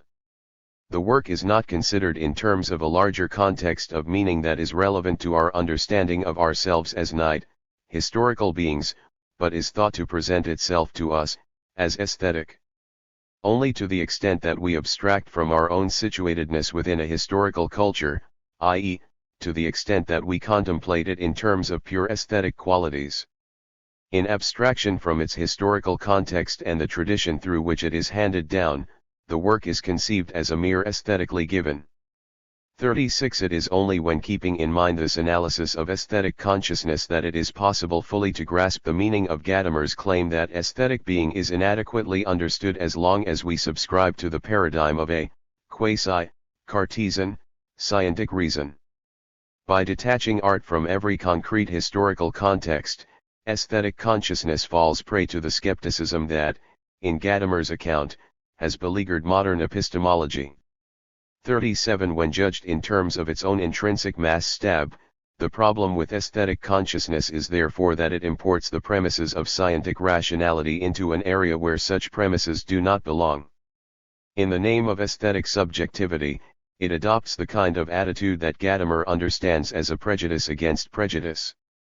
In Chapter 4, I return to Gadamer's critique of the prejudice against prejudice. In this context, however, I wish to focus on another aspect of Gadamer's discussion of aesthetic consciousness, namely, his critique of the desire for a pure, aesthetic givenness and an aesthetics of immediacy and subjective feelings. According to aesthetic consciousness, this is what characterizes a work of art, that its meaning bedoing lies in the phenomenon itself and is not arbitrarily read into it, TM, 77, WM, 83. As the expression of creative genius, a work of art is self-contained. To appreciate its aesthetic qualities, one does not have to take into account the relations in which the artwork stands. Upon encountering the product of aesthetic genius, what matters is the disinterested appreciation of its formal qualities. Aesthetic expression and experience are distinguished from the non-aesthetic relationship in which they stand, TM, 89, WM, 95. As such, aesthetic consciousness undertakes an aesthetic differentiation, Ästhetische Unterscheidung, TM, 85, WM, 91. Gadamer elucidates this concept by offering two concrete examples, Richard Hammond's understanding of the Eigenbedeutsamkeit of the aesthetic and the romantic interest in the symbol as a paradigm case of the aesthetic as such. Richard Hammond, one of Gadamer's teachers in Marburg, is now a largely forgotten Gur within the world of Anglophone philosophy. In the context of Gadamer's hermeneutics, however, Hammond plays an important role, not least because of the way in which he appropriates the ideas of his teacher, Wilhelm Dilthey. 38. When turning to Hammond's work, Gadamer highlights his understanding of aesthetic experience as Eigenbedeutungsam or significant in itself, TM, 89, WM, 95. According to Hamann, the aesthetic object is not fremdbedeutsam, it is not significant in relation to something else, TM, 90, WM, 95. No hermeneutic activity or synthesis is involved in distinguishing a given object as a work of art. Aesthetic experience is thought to be independent of intellectual or linguistic mediation. It has a denotative immediacy which eludes every opinion about its meaning. Het een betant onmiddelbaarheid, die sich allem meenen seiner bedeutung entziet, TM, 67, WM, 72. Any reference to the meaning of this experience would threaten the particular kind of presence with which beauty is given to consciousness. In Gadamer's view, a different, but nonetheless related, idea of pure aesthetic presence is found in the romantic celebration of the symbol. As he argues, the romantic understanding of the symbol presupposes the idea of a coincidence of the sensible and the nonsensible, TM, 74, WM, 80. Given this coincidence, there is a close relation between the aesthetics of the symbol, on the one hand, and the idea of an aesthetic autonomy against the claims of the concept, on the other, TM, 79, WM, 84. The symbol testes to a relation of the ineffable to language, ibid. The notion of a symbolic relation of the ineffable to language affects a correspondingly negative evaluation of allegory. The allegorical expression rests upon the possibility of replacing one order of signs with another, and the interpretation of allegory is a matter of convention. Unraveling allegorical meaning requires no pure aesthetic feeling. Allegorical meaning is only accessible to those who already belong to a community of interpretation. It has a dogmatic aspect, TM, 79, WM, 85, that makes the Romantics attribute to it an external and artificial significance, TM, 74, WM, 80. The very distinction between art and non-art is conceived along the lines of the symbolic/allegorical distinction. As the Romantics would argue, what is allegorical cannot be art. This, in short, is Gadamer's reading of the Romantic aesthetics of symbol. Gadamer's understanding of the Romantic conception of symbol and allegory is not without problems. I discuss some of them in Chapter 3. However, in this context what matters is simply how Gadamer uses a certain Attention auf Eigenbedeutsamkeit and symbolic meaning to illuminate a more comprehensive desire for pure aesthetic presence or givenness. This, he suggests, is what is ultimately at stake in the Romantic misreading of Kant, the idea that either aesthetic qualities present themselves as free from conceptual and intellectual reference or else they are not aesthetic qualities proper. But according to Gadamer, Kant's point had not been to cut aesthetic experience off from intellectual reference and linguistic mediation, but to show that as an object of pure aesthetic judgment art cannot be perceived in terms of a specific objective concept or purpose. The argument could even be extended to the realm of natural beauty. In the critique of judgment, the aesthetic experience is not detached from our linguistic capacities, but is subtly related to the conditions of possibility for the application of empirical concepts. 39. Aesthetic consciousness fails to see this. Misunderstanding Kant even more seriously than Gadamer initially indicates, it reckons that because a work of art cannot be approached in terms of specific, empirical, ends or concepts by which its meaning would once and for all be determined, it must be detached from linguistic mediation as such. Thus, aesthetic consciousness mirrors the skepticism of Cartesian epistemology in that it is based on the problematic assumption that either a work of art is conceptually determinable, which, as Kant has shown, it is not, or it has nothing to do with our linguistic capacities at all. It overlooks the third root that Kant, in Gadamer's reading, hints at in his discussion of the ideal of beauty. It is this tertium non datur, this aesthetic skepticism, rather than the particular problems of an aesthetics of genius, that Gadamer criticizes. Thus the attempt at overcoming aesthetic consciousness cannot culminate in the critique of a problematic notion of aesthetic genius, but must lead to a much wider account of experience, that is, it must occasion a turn from aesthetics to hermeneutics. Overcoming the myth of the aesthetically given according to Gadamer, the notion of pure aesthetic givenness is phenomenologically inadequate. 40. Recalling the insights of Aristotle's De Anima, a work that had been given a new phenomenological reading by Heidegger, Gadamer maintains that all aesthesis tends toward a universal, even if every sense has its own specific and thus what is immediately given in it is not universal. TM 90, WM 95. The idea of an aesthesis that is present as merely given is an abstraction. No object of perception is present in this way. Rather, we see sensory particulars in relation to something universal, ibid. A universal does not need to be a determinative law or concept, as aesthetic consciousness assumes.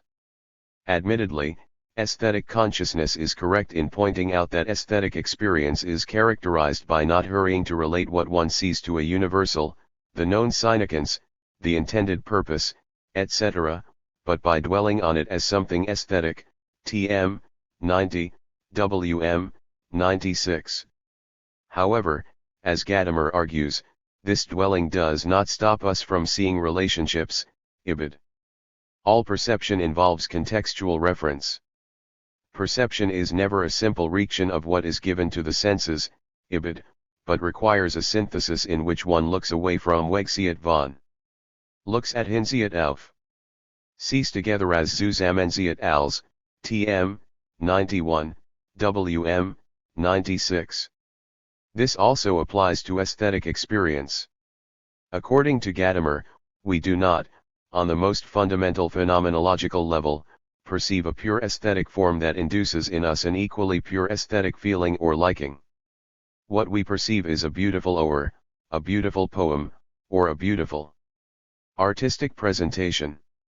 The notion of a perception that involves no intellectual references, Gadamer argues, an abstraction.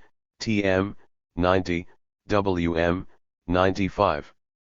Upon encountering, say, a piece of literature, we do not perceive it as a work of art because we have some sort of immediate access to its aesthetic qualities, designed so as to induce a feeling of presence or Eigenbedeutsamkeit in us.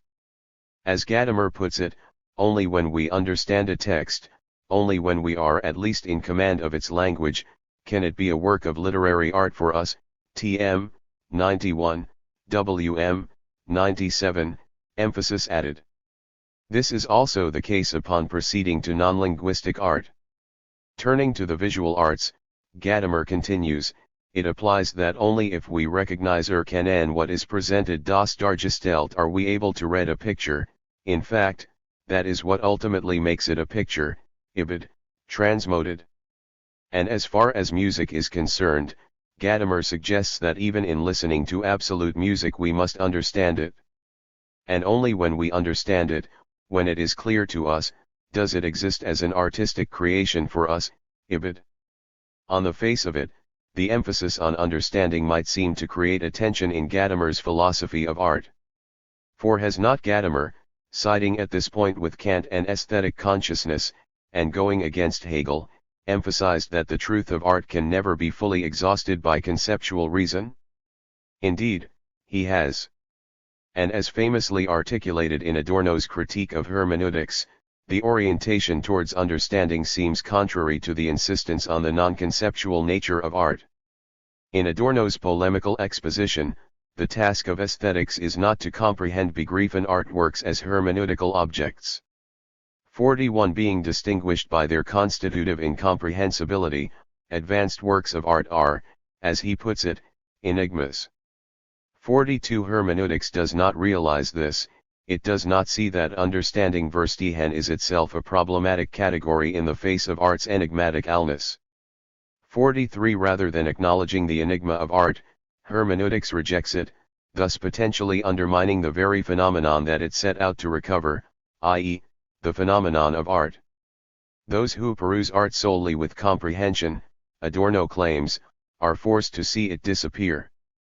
44 They make art into something straightforward Zioinem Selbstverständlichen, which is furthest from what it is. 45 Exaggerated as it is, Adorno's criticism presupposes that the aim of hermeneutics is to grasp conceptually the meaning of the work as such. But is this really what is implied by the concept of understanding?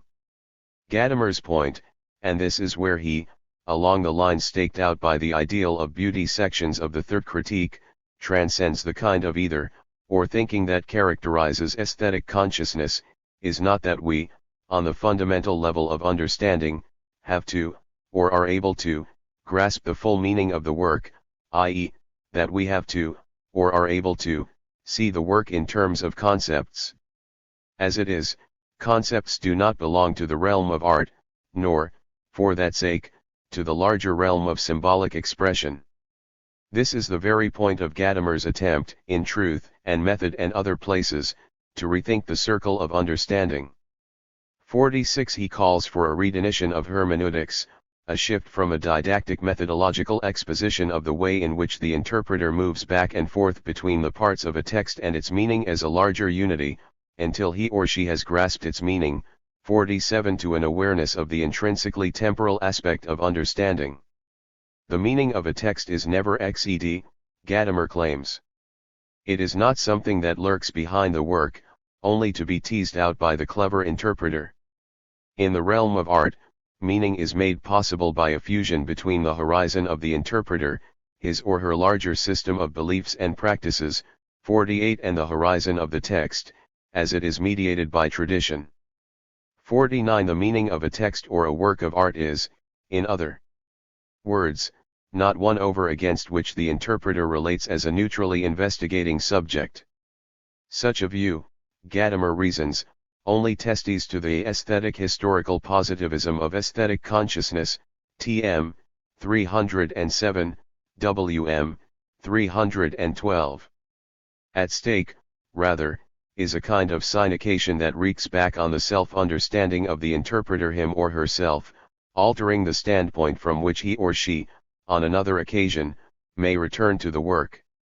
Hence there is a constitutive temporal displacement woven into the structure of hermeneutic labor. In understanding we never understand the same. What we understand, upon returning to the work, is always something different. Or, as Gadamer puts it, understanding, as it occurs in the human sciences, is essentially historical. In them a text is understood only if it is understood in a different way, TM, 309, WM, 314. This displacement in understanding, Gadamer argues, is not a weakness, i.e., something that hermeneutics ought to overcome. It is, rather, what keeps us returning to the work, what makes understanding a genuinely historical phenomenon. It is this focus on the historicity of understanding that Gadamer has in mind when he admits that even though his hermeneutics is thoroughly inspired by Hegel, 50 it also, drawing on the idea of an ongoing dialogical process, ventures into vistas of our historicity that Hegel would have characterized as badinity. 51 I return to Gadamer's discussion of Hegel in Chapter 4 and to his claim about understanding as understanding differently in Chapter 6. So far, it suffices to say that Gadamer seeks to overcome the aesthetic consciousness of modern philosophy by emphasizing the historical temporal aspect of hermeneutics.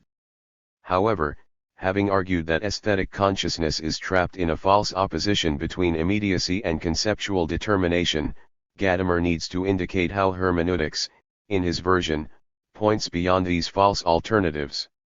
He does so by expounding the way in which understanding constitutes the quasi-transcendental conditions of experience. This is what Gadamer has in mind when he claims that his real concern in Truth and Method was and is philosophic, not what we do or what we ought to do, but what happens to us over and above our wanting and doing, TM, XXVIII, WM, Volume 2, 438. In this connection, he explains. It seems a mere misunderstanding to invoke the famous Kantian distinction between quaestio juris and quaestio facti. Kant certainly did not intend to prescribe what modern science must do in order to stand honorably before the judgment seat of reason. He asked a philosophical question: what are the conditions of our knowledge, by virtue of which modern science is possible, and how far does it extend? The following investigation also asks a philosophic question in the same sense. It asks, to put it in Kantian terms, how is understanding possible? TM, 6th, WM, Volume 2, 439. Understanding, Gadamer argues, is neither a method nor the outcome of a willed procedure of reaction. It is in fact not something we consciously, methodologically, do or fail to do, but something we are. At this point, Gadamer follows Heidegger and claims that his temporal analytics of Dasein has shown convincingly that understanding is not just one of the various possible behaviors of the subject but the mode of being of Dasein itself. TM, XXX, WM, Volume 2, 440. The tacit and pre-reactive way in which we orient ourselves in the world is itself of a hermeneutic nature. Yet our understanding of the world implies no theoretical knowledge. It is a kind of know-how that is revealed through the way in which we, without the involvement of theoretical consideration, know our way around the world. As Gadamer puts it, it is always a human world that presents itself to us. TM, 447, WM, 451. The world is familiar to us in a basic, intuitive way. It is saturated with meaning all the way through. According to Gadamer, this meaning is linguistically mediated. There is no gap between world and language. Language, he argues, is not just one of man's possessions in the world, rather, on it depends the fact that man has a world at all. TM, 443, WM, 446. Language is not a set of signs or labels that we tag onto this or that particular object, be it a work of art or some other kind of thing. TM, 403, WM, 407, but a larger totality in which we live and through which we communicate. TM, 450, WM, 453f. Our basic familiarity with the world is brought to reactive consciousness in the work of interpretation, Auslegung. Interpretation, however, need not be of a propositional nature. At stake is the explicit experiential foregrounding of a given thing or object. The most famous discussion of this claim is not really in Gadamer's Truth and Method, but in the RST division of Heidegger's Being and Time. Heidegger here discusses how the dysfunctional hammer forces us to stop hammering and wreaked on the purpose of a hammer, BT, SZ 1516. This sudden awareness, Heidegger claims, is not to be equated with interpretation. Yet it highlights a crucial dimension of interpretation, the way in which it makes things or objects appear as something, BT, SZ 32, 149. Gadamer generally endorses this way of thinking. Drawing upon the conceptual resources of being and time, he argues that all perception is perception of something as something, ein Office als etwas, TM, 90, WM, 96. Still this as is only possible against the background of the world as a totality of practices and intersubjective encounters, the world that is opened up by our being linguistically there. 52. In the process of interpretation, understanding does not become something different. Gaining a new reactive level, it becomes, rather, itself. Against a hermeneutic model that keeps apart understanding and interpretation, Gadamer maintains that no absolute distinction can be drawn within this eld. Understanding occurs in interpreting die Volksweise Diversitäts ist die Auslegung, as he puts it, TM, 389, WM, 392. 53. Understanding and interpretation make up two different aspects of the pre-reactive synthesizing through which the world is disclosed as a totality of meaning, a space in which it is possible for us to recognize objects as hammers, tables, or works of art. This is the conclusion of Gadamer's critique of aesthetic consciousness. Only when there is some sort of synthesizing activity involved, that is, only when there is reference to some universal and not only an immediate here and now, can something be an object of experience. Experience implies linguistic reference. Linguistic reference, however, is not the same as conceptual determination. The most fundamental meaning of a thing, its as structure, is not something we superimpose on a stratum of pure, immediate impressions. The as structure goes all the way down. This is also the case when we encounter aesthetic objects.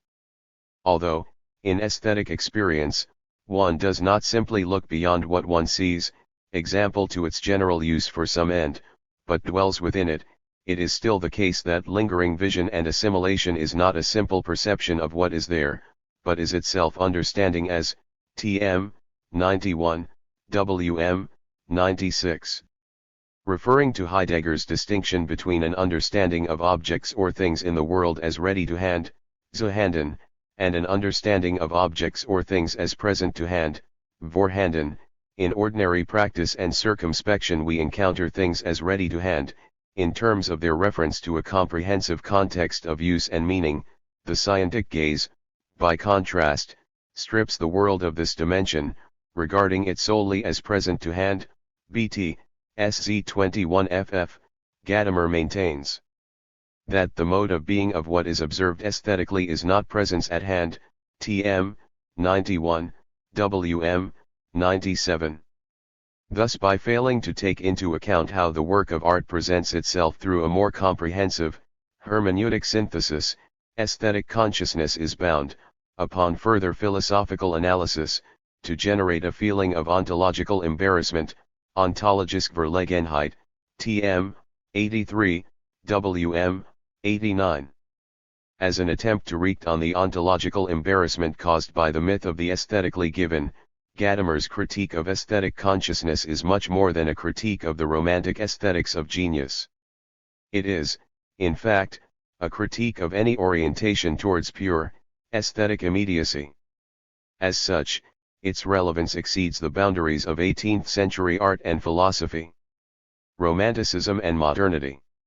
So far we have seen that Gadamer's misreading of Kant's concept of natural beauty paves the way for a more promising critique of the idea of a pure aesthetic givenness. I mentioned at the beginning of the chapter that Gadamer's discussion of aesthetic consciousness draws upon and further develops Hegel's critique of the beautiful soul. Nonetheless, it is precisely when comparing Gadamer's criticism to Hegel's reading of Romanticism that we experience some of the most fundamental problems with the former. These problems, it ought to be said, do not, as such, affect Gadamer's systematic critique of aesthetic subjectivism and the idea of pure, aesthetic givenness, but relate to the extension of aesthetic consciousness, that is, the assumption that the entire post-Kantian Welt is dominated by a bad aesthetic consciousness. In the Phenomenology, the lectures on the history of philosophy, and the lectures on fine art, Hegel is critical of, and sometimes outright hostile to, romantic philosophy and aesthetics. Referring to the tragic fate of several romantic writers, as well as their indebtedness to Fichte's theory of the self-positing of the I, Hegel claims that romantic poetry and philosophy cultivate a subjectivity that signifies the lack of a rm and steady basis enum fesen, but likewise the desire for such. 54. As such, subjectivity is characterized by a yearning, Sehnsucht. This, Hegel continues, leads to a predicament in which the extravagances of subjectivity constantly pass into madness. 55. However, in spite of his critique of Romanticism, Hegel never forgets that romantic aesthetics, in its turn to immediate subjectivity, is reactive of the condition of art in modernity.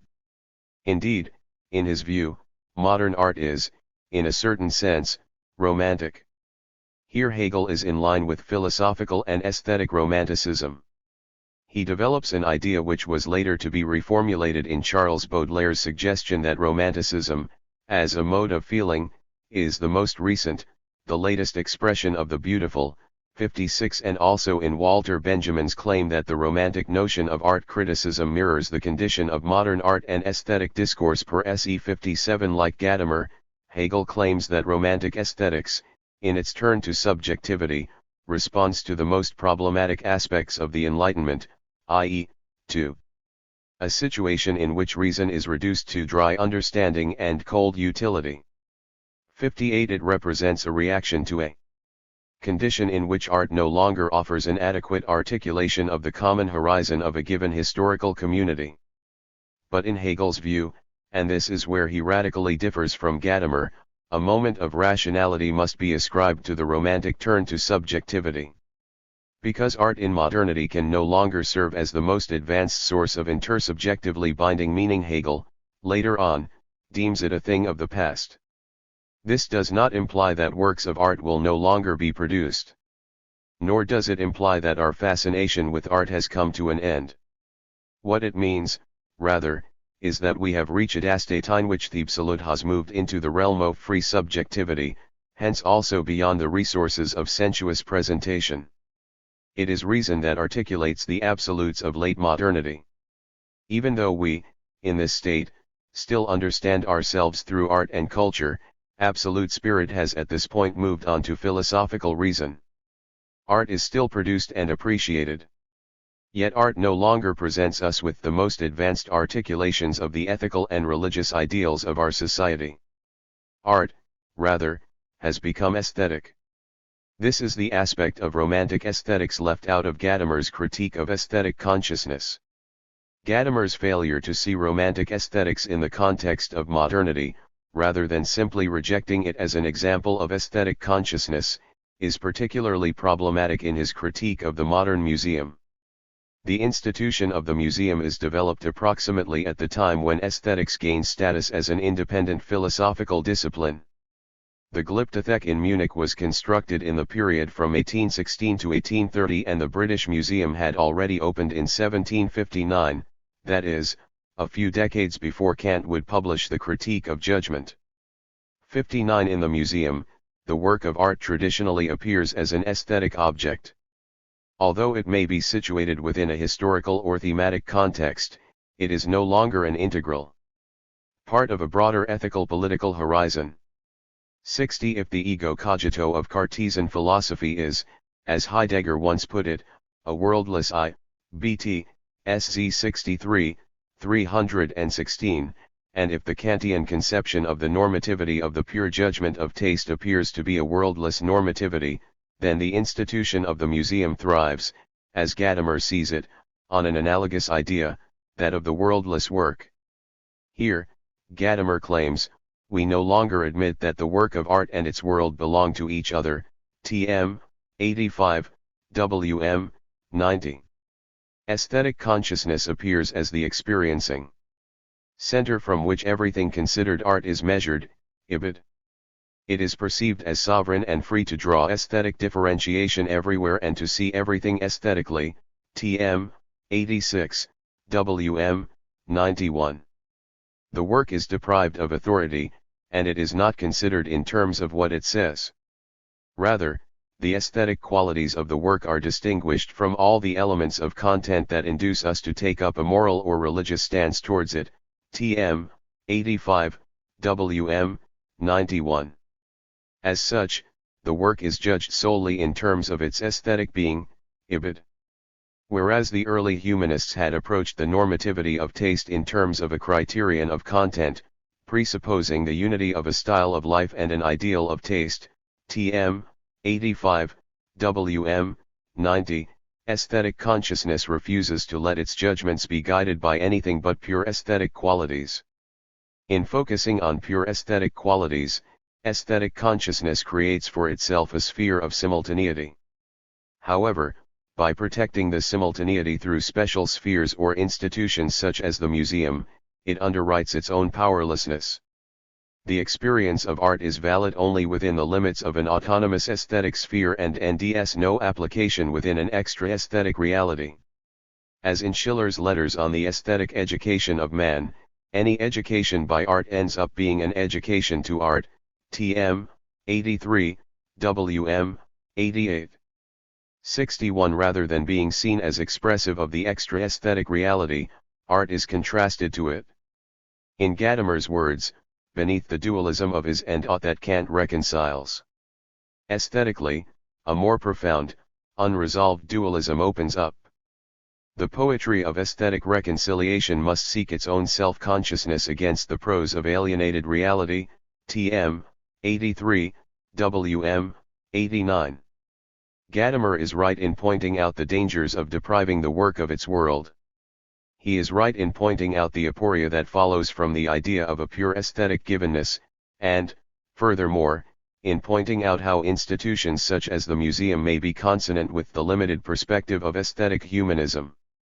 62 Here, one can see how the development of philosophical hermeneutics is, at least in part, driven by the same kind of concerns that troubled Adorno throughout the 1950s and 1960s. 63 However, Gadamer is wrong to deny the relevance of the question of the possible alternatives to an autonomous aesthetic sphere in modernity. Instead, Gadamer's critique of the modern museum presupposes that it would be possible to retrieve a pre-modern celebration of art as the articulation of a unifying symbolic authority that would keep the members of a given society together. He presupposes that this aspect of the work is itself of an ahistorical nature, that it is the essence of art as art, regardless of the way in which we, in our aesthetic and hermeneutic practices, conceive of or relate to the work. And from this perspective, the nuances between the various versions of post-Kantian aesthetics, be they representative of a naive aesthetic consciousness or a much more subtle notion of aesthetic autonomy, do not matter. Nor does it matter to ask, as I shall do later, whether romantic philosophy, such as that of Friedrich Schleiermacher, really tests the bill of aesthetic consciousness.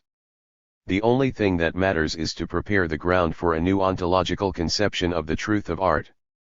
This hampers Gadamer's critique of aesthetic consciousness, and, equally importantly, his own account of art and hermeneutic reason. 3. Overcoming the problems of modern philosophy, art, truth, and the turn to ontology. Gadamer's discussion of modern aesthetics is committed to a phenomenological notion of criticism. Criticism, in this interpretation, not only involves the negative task of demonstrating the internal tensions of a given position, but also comprises the mapping out of a new and more adequate comprehension of the problem at stake. Along similar lines, Gadamer's critique of aesthetic consciousness and the skepticism that, in his view, pervades modern philosophy leads to the articulation of an alternative account of truth, one that is comprehensive enough to take into consideration the hermeneutic happening in the encounter with the eminent works of the tradition.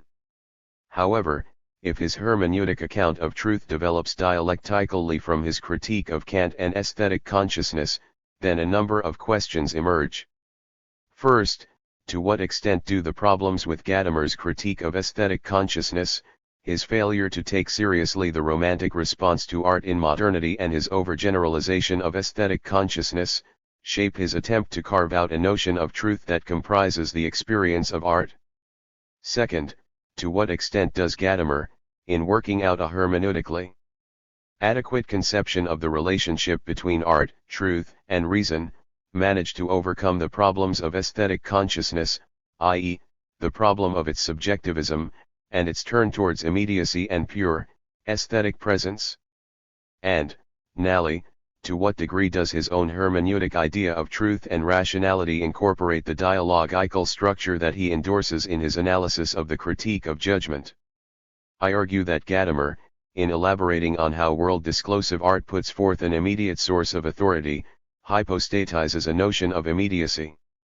This notion of immediacy closely resembles the one we find in aesthetic consciousness, only that in Gadamer's model, art is detached, as he puts it, from all subjective meaning and is seen instead as its own ontological origin. Art puts forth its claim to truth with a trans-subjective authority. It does not beg reactive criticism, but instead demands subjection, self-transformation, and authenticity. As such, the understanding of art in terms of a world-disclosive truth transcends the dialogical dialectics that Gadamer initially gleaned from Kant's critique of judgment, as well as from Plato's Philebus. This chapter begins by retrieving Gadamer's effort to overcome the subjectivist model by appealing to the autotelic structure of the work of art. I then discuss the way in which he links the autoteleology of the work to its capacity for truth. Next, we see that Gadamer argues that truth, phenomenologically speaking, is bifurcated into a more traditional theory of adequation and a phenomenological understanding of truth as world disclosure. According to Gadamer, art has a particular affinity with the latter. The remainder of the chapter discusses the problems inherent in Gadamer's conception of the truth of art. In developing the notion of the world-disclosive truth of art, Gadamer attempts to arrive at a definition that is comprehensive enough to cover pre-modern, modern, and modernist art. Yet his account betrays a problematic preference for pre-modern art, and, equally problematic, a too narrow understanding of what pre-modern art amounts to in the RST place. But if Gadamer's model proves historically problematic, what, then, about its systematic relevance? Expounding the world-disclosive truth of art, Gadamer recasts the notions of play and playing that were crucial to the Kantian tradition in a non-subjectivist way. However, even though Gadamer, with this move, manages to overcome the subjectivization of art in post-Kantian aesthetics, he fails to overcome the immediacy problem that he also ascribes to aesthetic consciousness. As such, Gadamer's ontology of art brings out a deeper tension in his philosophy, between a commitment to dialogue and reaction, on the one hand, and a fascination with the idea of a sublime and non-dialogical world disclosure, on the other. Leaving behind aesthetic autonomy. In spite of his critical approach to aesthetic consciousness, Gadamer acknowledges that in turning the focus from taste and judgment to the work of art, Romantic aesthetics conducts an important shift in the history of philosophy. After the era of Romanticism, aesthetics is no longer concerned with the validity of the judgment of taste, but rather asks, what is a work of art and how does it differ from the product of a craftsman or even from some potboiler, i.e., something of inferior aesthetic value. TM, 94, WM, 99. Gadamer takes this problem seriously. We need, he acknowledges, with a nod to aesthetic consciousness, a way philosophically to distinguish art from non-art, things of inferior aesthetic value, without appealing, as does aesthetic consciousness, to aesthetic subjectivity and genius. How can such a distinction be drawn? The answer must be sought within Gadamer's phenomenological turn in aesthetics, the fact that he takes as his starting point the artwork's own mode of being, and not the subjectivity of the recipient, or aesthetic genius. According to Gadamer, aesthetic consciousness reduces the work to a mere thing, a being that is simply present at hand. Can we thus assume, in terms of a Heideggerian distinction between the present at hand and the ready to hand, between theoretical objectification and practical, pre-reactive concerns, that art should be understood along the lines of the latter? To a certain extent this is indeed the case, but only if one adds to this that even though the work of art is ready to hand, it is also more than simply a thing.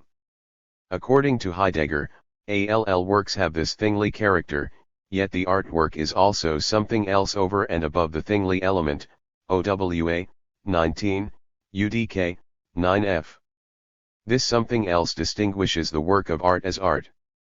Thus, in order to grasp the essence of the work, it is helpful to investigate the phenomenological hermeneutic understanding of thinghood, so as to get a better grasp of the contrast between works of art and other things. In Being and Time, Heidegger analyzes the way in which the world is disclosed to Dasein through its everyday practices and coping. Dasein surrounds itself with things of use, tools, implements, and equipment, Zug. 3. The equipmentality of equipment consists in its usefulness, OWA, 33, UDK, 26. Now, the overall tendency of Gadamer's writing, from his 1930 work on Socratic dialogue to the essays of the late 1990s, is to resist the priority that the early Heidegger ascribes to Dasein's practical comportment. Unlike the early Heidegger, Gadamer explicitly focuses on the importance of language for a proper understanding of our being in the world. For yet Heidegger's analysis of the Zugstruktur forms the background of Gadamer's ontology of art. In Heidegger's Being and Time, a thing of use, Zug, is designed with an eye to the purpose it serves. The better a tool fools its purpose, the less we react on its presence. Only when a tool no longer works do we react on its being there and the properties by which it is characterized. The tool is no longer ready to hand but appears as a bare object, as being just present at hand, BT, SZ 16, 73. Nevertheless, a tool of a specific sort can, in principle, be replaced with another one of the same kind. Because the telos of the tool is external to its own being, such a replacement will not affect the purpose of the activity of which it is a part. When understood in terms of such an external telos, tools come into view as part of a more comprehensive structure of intelligibility, a region, as Heidegger puts it. 5. A thing, such as a hammer, can only appear, as meaningful, against the background of a tool totality, including wood and nails, as well as such tasks as the making of chairs, tables, or bookshelves.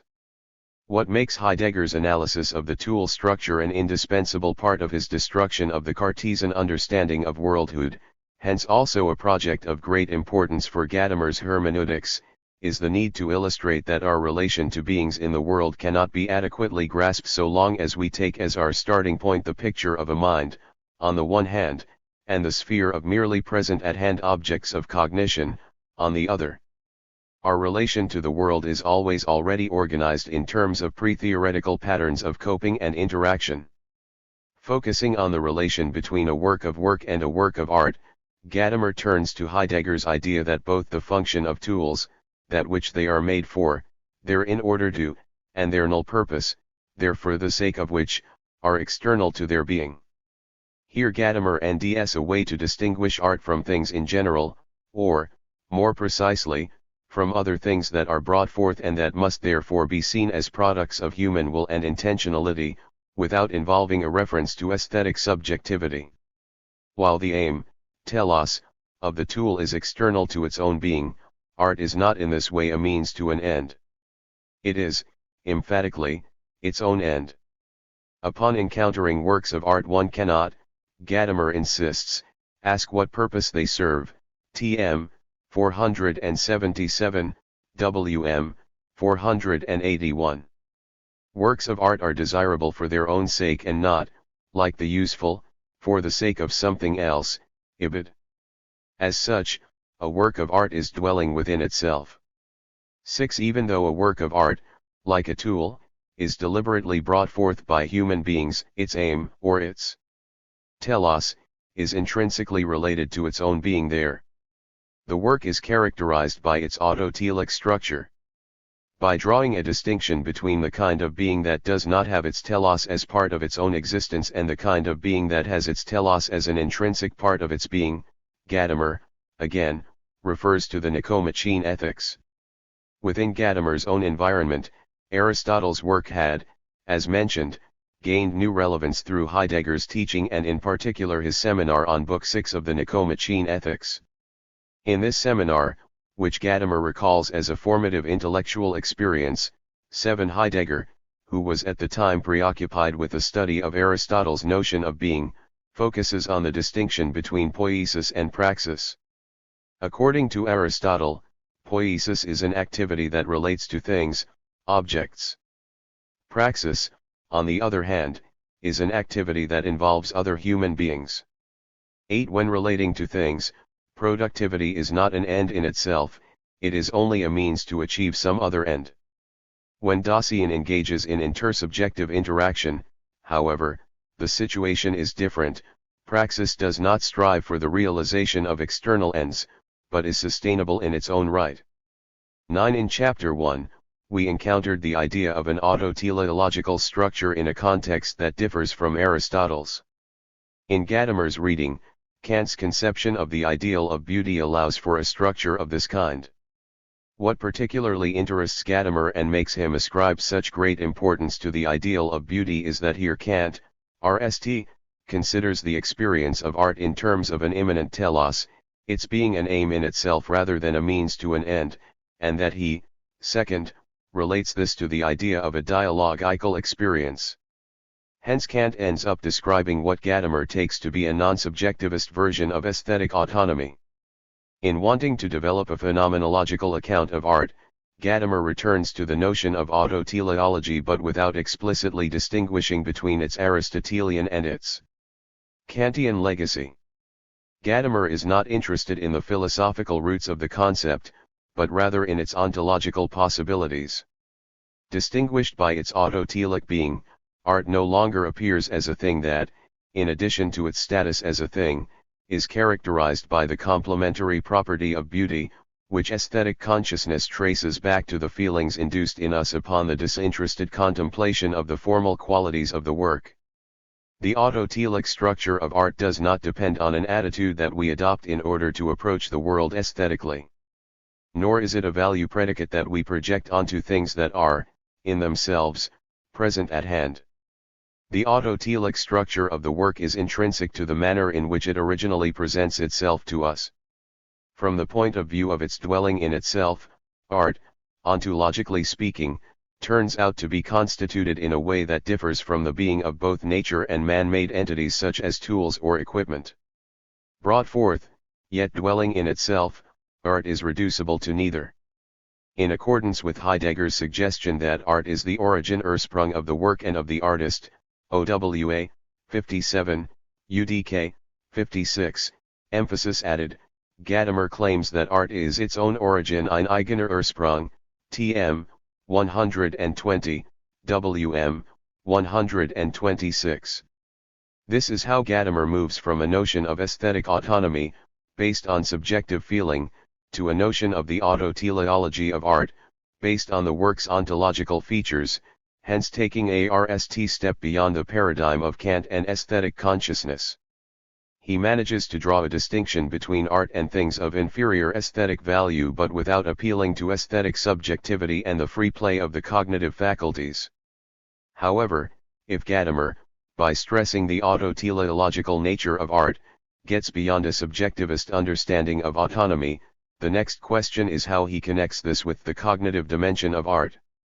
For, as we saw in the previous chapter, Gadamer argues that in order to overcome the twin picture of Cartesian epistemology and aesthetic consciousness, we need not only to challenge its subjectivist notion of aesthetic autonomy, but also, by the same token, to develop a notion of truth, knowledge, and reason that is comprehensive enough to account for the experience of art and beauty. Truth and beauty. In Chapter 1, we saw that Gadamer sets out to overcome the limitations of subjective aesthetics by allowing for a relative continuity between art and truth, truth as self-understanding. Kant's notion of the ideal of beauty hints at such a possibility, Gadamer argues, but, owing to the limitations of the critical project, i.e., its being a transcendental investigation into the validity of pure, aesthetic judging, does not fully provide it. What, then, does Gadamer mean by truth in this context? And how is the notion of truth related to the autoteleological structure of art? In Gadamer's view, as in Heidegger's, our modern understanding of truth has been dominated by the idea of a correspondence or adequation between linguistic representation, on the one hand, and matters of fact or states of affairs in the world, on the other. In an essay from 1957, What is Truth?, Gadamer states this very clearly by claiming that predominantly the truth of speech is determined by the adequation of speech to the thing, i.e., as adequation of the presentation through speech to the presented fact. 10. If the truth of art were to be conceived along the lines of such an adequation model, then art would be assessed in terms of its ability to present us with a faithful representation of a non-aesthetic reality. Within the framework of post-romantic aesthetics, such an understanding of art may, admittedly, appear both far-fetched and naive. However, historically speaking, the idea of an adequation between work and world has been inusual nonetheless. In Giorgio Vasari's classical study The Lives of the Painters, Sculptors, and Architects, 1550, for example, the history of visual art appears as a progressive development towards the ideal of a perfect representation of nature. 11, as a matter of making and matching, as Arthur Danto at one point puts it. 12. According to Gadamer, the perception of the relation between work and world in terms of a model of adequation amounts to an understanding of art as an abbild or a copy. The copy is rooted in its likeness to the original, TM, 138, WM, 143. In the case of aesthetic representation, what is copied would be a human action, an object, or The harmony of nature at large. If understood as a copy, the work of art would be appreciated in terms of its referential assignments, for it applies to every copy that it tries to be nothing but the reproduction of something and has its only function in identifying it, ibid. Because it depends entirely on the original, the telos of the copy is external to its own being. It is, in other words, impossible to regard the relationship between work and world in terms of mere adequation without, concomitantly, compromising the autotelic being of art. Hence, to the extent that one remains within a representationalist model, there is no way in which art, determined in terms of its autoteleological being, can be granted cognitive content. The wish to get beyond the representationalist paradigm in aesthetics was a decisive part of the Romantic turn towards creative genius. The work of art, it was claimed, does not simply represent or copy what is already present, but discloses a new dimension of being. Yet, in Gadamer's analysis, the Romantic aesthetics of genius remains caught up in a problematic subjectivism. Within this model, the work's capacity for disclosure is explained in light of artistic subjectivity. Hence the question Gadamer faces is that of whether it would be possible to retain the Romantic notion that art is disclosive rather than imitative of nature, without thereby endorsing the reference to aesthetic subjectivity. Is there a way to salvage the idea of aesthetic expression, as opposed to mere reproduction, without buying into the subjectivism of aesthetic consciousness? In Gadamer's view, such a possibility is suggested by the very etymology of the term beauty. Initially, Gadamer claims, beauty did not mean the fulfillment of a specific ideal of the beautiful, whether classical or Baroque. 13 Beauty, rather, deemed art as art, i.e., as something that stands out from everything that is purposively established and utilized. 14 There is, he further claims, an etymological affinity between the predicate shone, beautiful, and the verb skinen, to shine. The beautiful illuminates that which was previously left in darkness. This capacity of the work, Gadamer continues, cannot be understood in terms of the subjective conditions of aesthetic production. Rather, it depends on the relation between the process of illumination and the being, there, of what is thus illuminated. Understood in terms of the work's capacity for illumination, it is characteristic of beauty that by making something else visible, it is visible itself, and it is not visible in any other way than by making something else visible. TM 482 F, WM 486.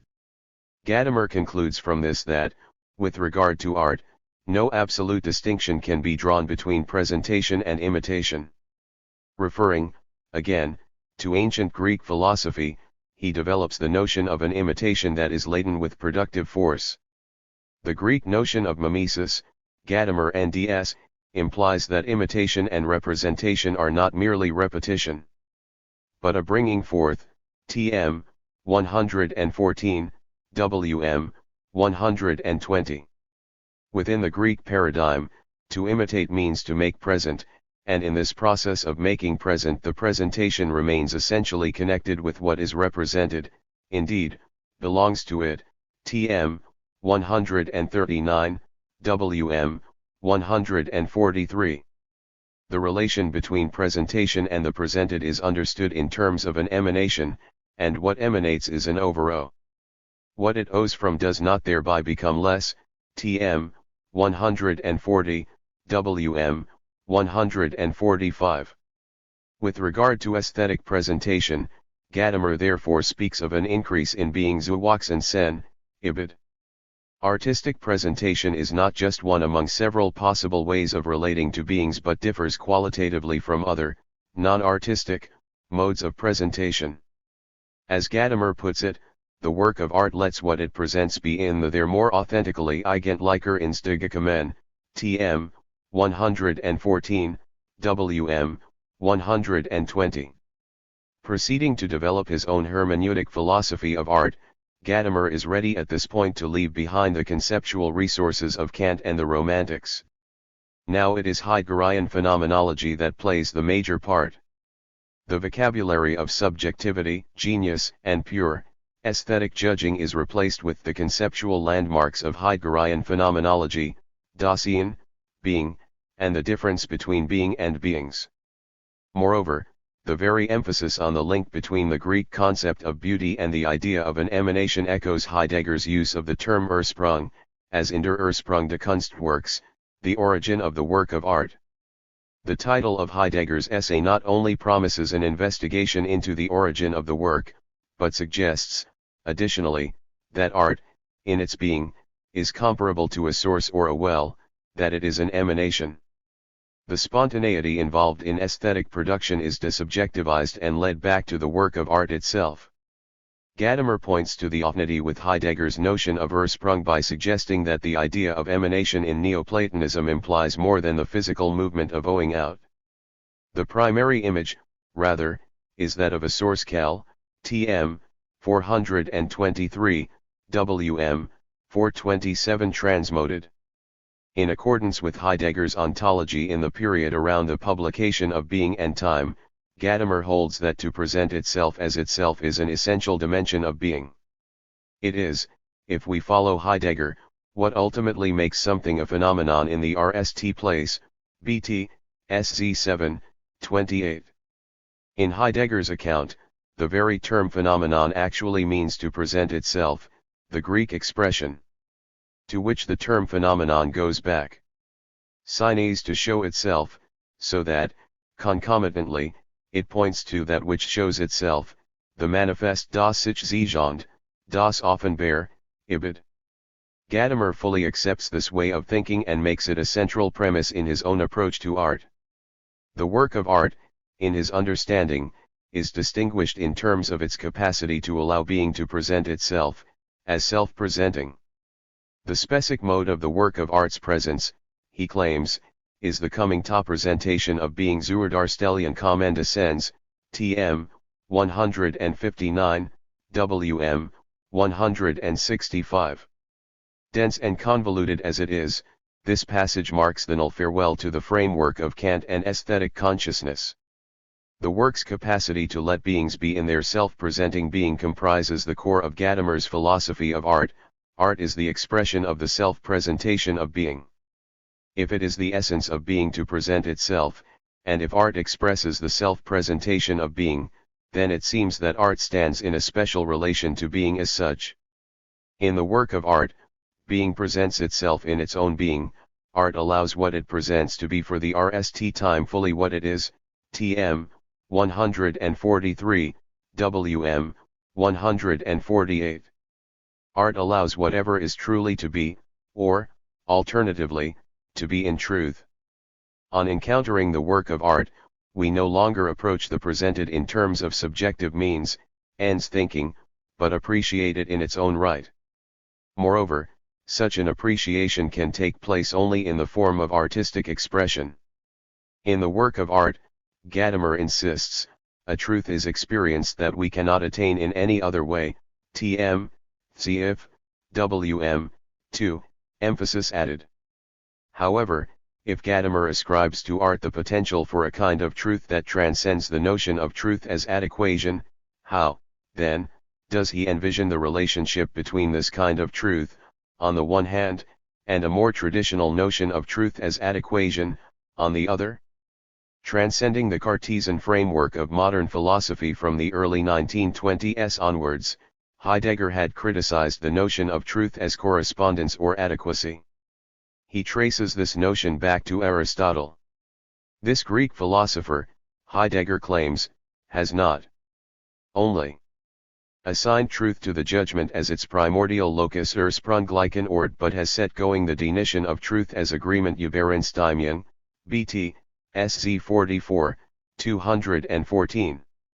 Although the Aristotelian notion of truth remains important throughout the development of Western thought, it is given a new and distinctively modern twist in Descartes' idea that the subject rationally establishes the norms of epistemic adequacy whereby a given representation or content is judged to be true. In Descartes' philosophy the best known of such norms is perceptual clarity and distinctness. 15. Gadamer continues Heidegger's critique of this tradition. 16. Modern philosophy, he claims, identies truth with the pacing out of a path of knowledge so consciously that it is always possible to retrace one's steps. 17 Ever since Descartes, he continues, the rule of certainty has been considered the authentic ethos of modern science, only that which satisfies the ideal of certainty satisfies the conditions of truth. 18 This line of thinking extends beyond the domain of science proper. Constituting the essence of modern science, the idea of truth as certainty deans our whole life. 19 In alignment with the later Heidegger's critique of an instrumentalist understanding of rationality, Gadamer claims that the concept of truth as methodologically achievable, that is, in his view, the scientific concept of truth, is itself technological. Science itself is technology, as he puts it. 40 years after the publication of Truth and Method, Gadamer's critique of science and its technological basis appears exaggerated. While reacting on his philosophical development, Gadamer later grants that the image of natural science he had in mind when writing Truth and Method was quite one-sided. 21 In the next chapter, I return to Gadamer's interpretation of scientific reason and his approach to Descartes, Kant, and Enlightenment thinking in general. In the present context, however, it suffices to emphasize how Gadamer, in his analysis of the relationship between art and truth, presupposes that modern philosophy, in reducing truth to certainty, fails to realize that in order for there to be objects to be represented, a world in which objects present themselves must be disclosed in the RST place. In his account, The Real Problem of Truth, the problem that post-Cartesian philosophy completely overlooks, is not whether a given, linguistic, representation really corresponds to some matter of fact. The real problem, rather, is whether everything is so presented that it can be presented in speech. 22.4 In order to be presented in speech and to be given a propositional representation, phenomena must be present to us, they must be uncovered or disclosed in the RST place. Gadamer follows Heidegger in returning to the Greek concept of aletheia, truth as unconcealment or disclosure, Unverhohlenheit or Unverborgenheit. The understanding of truth as disclosure is, Heidegger argues, the most primordial phenomenon of truth. Das ursprüngliche Phänomen der Wahrheit, BT, SZ 44, 220. Furthermore, truth as disclosure, T1, is an ontological condition for truth as adequation, T2. Gadamer adopts this conception and claims that Heidegger's question about the essence of truth RST really went beyond the problem area of subjectivity. 23 For Heidegger, the uncovering of phenomena is not made possible by a subject's representational capacities. Rather, the notion of truth as disclosure points to the limitations of a subject-oriented understanding of truth.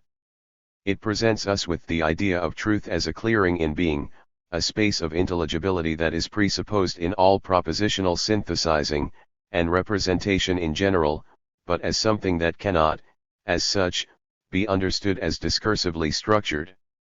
How, then, does Gadamer situate the truth of art in relation to the notion of truth as aletheia, T1? We have already seen that Gadamer takes the truth of art to be about the self-presentation, being, of beings, phenomena. Aesthetic presentation is a coming to presentation of being Zuurdarstelling Kommandescens, as he puts it. This coming to presentation of being is precisely the kind of disclosure that Heidegger characterizes as the most basic phenomenon of truth, T1. In the work of art, Gadamer thus claims, reality is raised up into its truth, Tm, 113, Wm, 118. Claiming that art raises reality up into its truth, Gadamer does not wish to aestheticize truth, at the level of T1, that is, he is not suggesting that every phenomenon, in order for us to represent it, must be aesthetically uncovered. Rather, Gadamer proposes that the very way in which being presents, or discloses, itself to us is made manifest, symbolically expressed, in the work of art. Art does not disclose an object or an entity in the world. It discloses the self-presentation of being. Hence, the work's disclosure, rather than itself being a precondition for predicative judgment and knowledge, T2, makes these preconditions present or manifest to us. Language, truth, and art. In Chapter 1, we saw how Gadamer, in his reading of the Critique of Judgment, criticizes Hegel's idea of great art coming to a historical end. Yet, in working out his notion of the truth of art, Gadamer strives to create a higher synthesis of Heideggerian and Hegelian thinking. 24 While his engagement with the aesthetic tradition is indebted to Hegel's critique of Kant and the Romantics, his account of the truth of art draws heavily on Heidegger's ontology and its insistence on the worldliness of Dasein. This insistence on the worldliness of Dasein allows Gadamer to reinscribe the notion of art's disclosure of being into an ethical and political horizon, that is, to retrieve it as the disclosure of a historical world. As we saw in Chapter 1, this is a line of thinking that Gadamer traces back to Hegel's lectures on art. It is in fact what makes him claim that Hegel's aesthetics is superior to that of Kant and aesthetic consciousness. Like Heidegger, Gadamer claims that the worldliness of Dasein must be contrasted with an existence that is played out within a mere environment, Umwelt. The term environment designates all the conditions on which a living creature depends, TM, 444, WM, 447. Dasein, however, is dependent not only on the satisfaction of natural needs, it is also characterized by a capacity for freedom, the ability to raise oneself above the environment. For man, rising above the environment means rising to world itself, TM, 444F, WM, 448. Human worldliness involves the ability to take a certain stance towards the environment, to approach it with a free and distanced orientation, ibid. Such a free and distanced orientation is made possible through language. Language is the medium of freedom in the sense that it permits a reactive stance towards the given. Indeed, it is only through language that such a reaction is possible in the RST place. In Gadamer's words, what really opens up the whole of our world? Orientation Weltverhaltens is language, TM, 449, WM, 453. World and language are mutually dependent for their intelligibility. The verbal world in which we live is not a barrier that prevents knowledge of being in itself but fundamentally embraces everything in which our insight can be enlarged and deepened, TM, 447, WM, 450F. As linguistically constituted, the world is inherently shared. It is the common ground Boden, trodden by none and recognized by all, TM, 446, WM, 450. In being socialized into a language we are, at the same time, socialized into a world.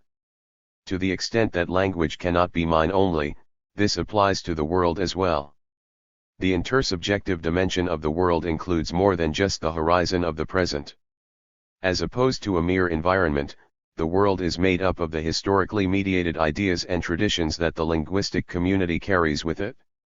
Language cannot be separated from the being to which it lends expression, it has no independent life apart from the world that comes to language within it, TM, 443, WM, 447. When understood in terms of a historically mediated world, language establishes the eld of intelligibility within which judgments can be passed. As a totality, language is a condition for truth at the level of predication. Yet this also has consequences for our conception of truth at the level of correspondence, T2. If truth, as a correspondence between judgment and world, is itself made possible by Dasein's being in the world, then it follows that as a quasi-monadic unity, here can be no proposition osage that is purely and simply true. 25 If the truth is in the whole, the world as a totality of meaning, then the individual proposition is not, in itself, a bearer of truth or falsity. Every proposition is conditioned by the totality of language, and thus it follows that every proposition has presuppositions that it does not express. 26 How, then, is this dimension of truth at the level of T2 related to the truth of art? While bringing about the self-presentation of being, art is only encountered in a form that resists pure conceptualization. 27 It is, as Gadamer puts it, an invitation to intuition was Zionix als zum Anschauen einlädt. 28 But if this is the case, if this intuition presents the ontological preconditions of truth, T2, and if these preconditions are intrinsically connected to a linguistic totality, then it follows that the intuition of the work is simply a Weltanschauung. This, exactly, is Gadamer's claim, and the point at which he senses an affinity between Hegel and Heidegger. Art, Gadamer insists, is to be characterized as intuition, indeed, as a worldview, Weltanschauung.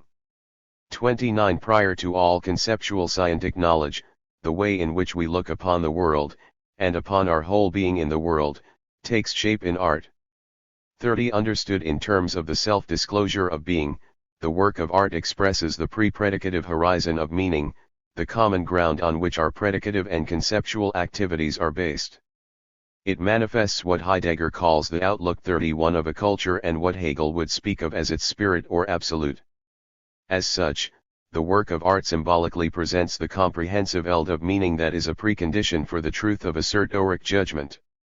Its truth is, as Gadamer argues, the truth of our own world, the religious and moral world in which we live, TM, 128, WM, 133. If philosophy, as in aesthetic consciousness, cuts itself off from taking a moral or religious stance towards art, TM, 85, WM, 91, it does, concomitantly, cut itself off from art as such. This is the conclusion of Gadamer's overcoming of the ills of modern philosophy. He links art to a notion of truth as world disclosure that is prior to, yet has consequences for Dasein's epistemic orientations. I discuss the epistemological ramifications of Gadamer's turn to the world disclosive truth of art in chapters 4 and 6. Before we proceed that far, however, I would like to ask how this contribution fares when judged, historically and systematically, as a theory of art. Essentialism and historicity. In his deduction of the a priori conditions for a dimension of validity in pure, aesthetic judging, Kant had turned towards aesthetic subjectivity and the idea of a free play between the cognitive faculties of imagination and understanding. In Kant's third critique, however, natural beauty plays the leading part. Aesthetic consciousness leaves behind the interest in taste and natural beauty and turns, instead, to art. However, in undertaking such a turn to art, aesthetic consciousness remains faithful to the Kantian paradigm. Hence aesthetic consciousness ends up misunderstanding Kant. It defends a problematic notion of aesthetic immediacy, pure aesthetic presence, and a turn to aesthetic subjectivity. By denning art as the truth about our world, Gadamer takes into account the historical aspect of art. Yet he does not wish completely to relativize the category of art, that is, to dissolve it into a myriad different aesthetic conceptions. On the contrary, he seeks to arrive at an understanding that addresses not only one particular period or kind of art, but art as such. In overcoming aesthetic consciousness, he does at the same time want to retain its aspiration to deem art as art, i.e., to provide a notion of art that is comprehensive enough to cover both what art is today and what it has been in the past. 32 How, then, can Gadamer defend the historical nature of art while at the same time producing a definition that accounts for both modern art and the works of the pre-modern or classical era? For Hegel and the Hegelians, the term classical refers to ancient Greek art. Gadamer, by contrast, uses this notion to cover pre-modern art as such, and, later on, even to characterize the way in which great art traverses history. Classical art, he claims, was not primarily understood as art, 33 but in terms of didactic and edifying purposes. Embodying the myth of a given society, classical art erected a measure of meaningfulness. It expressed the ethical, political, and religious expectations in light of which shared practices gained significance. Lending voice to the moral horizon of the community, its truth was more fundamental than the choices and preferences of the individual subject. While it expressed the pre-predicative foundation that keeps a given we together, classical art called for no justification by the disinterested critic. Rather, its intelligibility relied on a continuity of meaning which links the work of art with the existing world, tm. 134, wm. 138. To contest the validity of such a work would at the same time be to contest the moral consciousness of the community. Hence pre-modern art is distinguished by the fact that its obligatoriness Verbindlichkeit was self-evident, tm. 118, wm. 123. 34. Such an entwining of art and morality cannot be found in the modern age. In modernity the free artist creates without a commission and occasion. He or she is distinguished by the independence of the creative activity and thus acquires the characteristic social features of an outsider whose style of life cannot be measured by the standards of public morality, tm. 87, wm. 93. It is not just the artist who appears as an outsider. More importantly, art has lost its capacity to present, as binding, the standards of public morality. The work is cut off from its broader ethical, political, and religious contexts and no longer offers a self-evident sense of integration.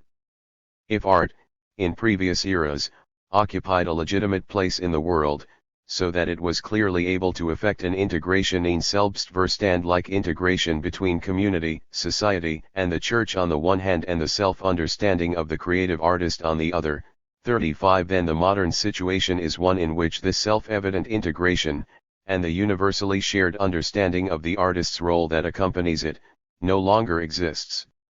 36 The work of art has become aesthetic, it has become a work of art in the modern sense of the term, a work of art only. As such, it does indeed call for justification, and Gadamer understands this call, emerging at the time when aesthetics is established as an autonomous, philosophical discipline, as evoking our situation of extreme modernity die Situation unserer Zugespitzten modern. 37 Hermeneutics, no doubt, represents one possible response to our situation of extreme modernity. Moreover, we may assume that Gadamer believes that his hermeneutic account of art responds more adequately to the situation than previous systems of aesthetic thinking were able to, and, more so, in particular, than the aesthetic consciousness was capable of doing. Nonetheless, Gadamer's notion of the world-disclosive truth of art remains intimately connected to the classical work.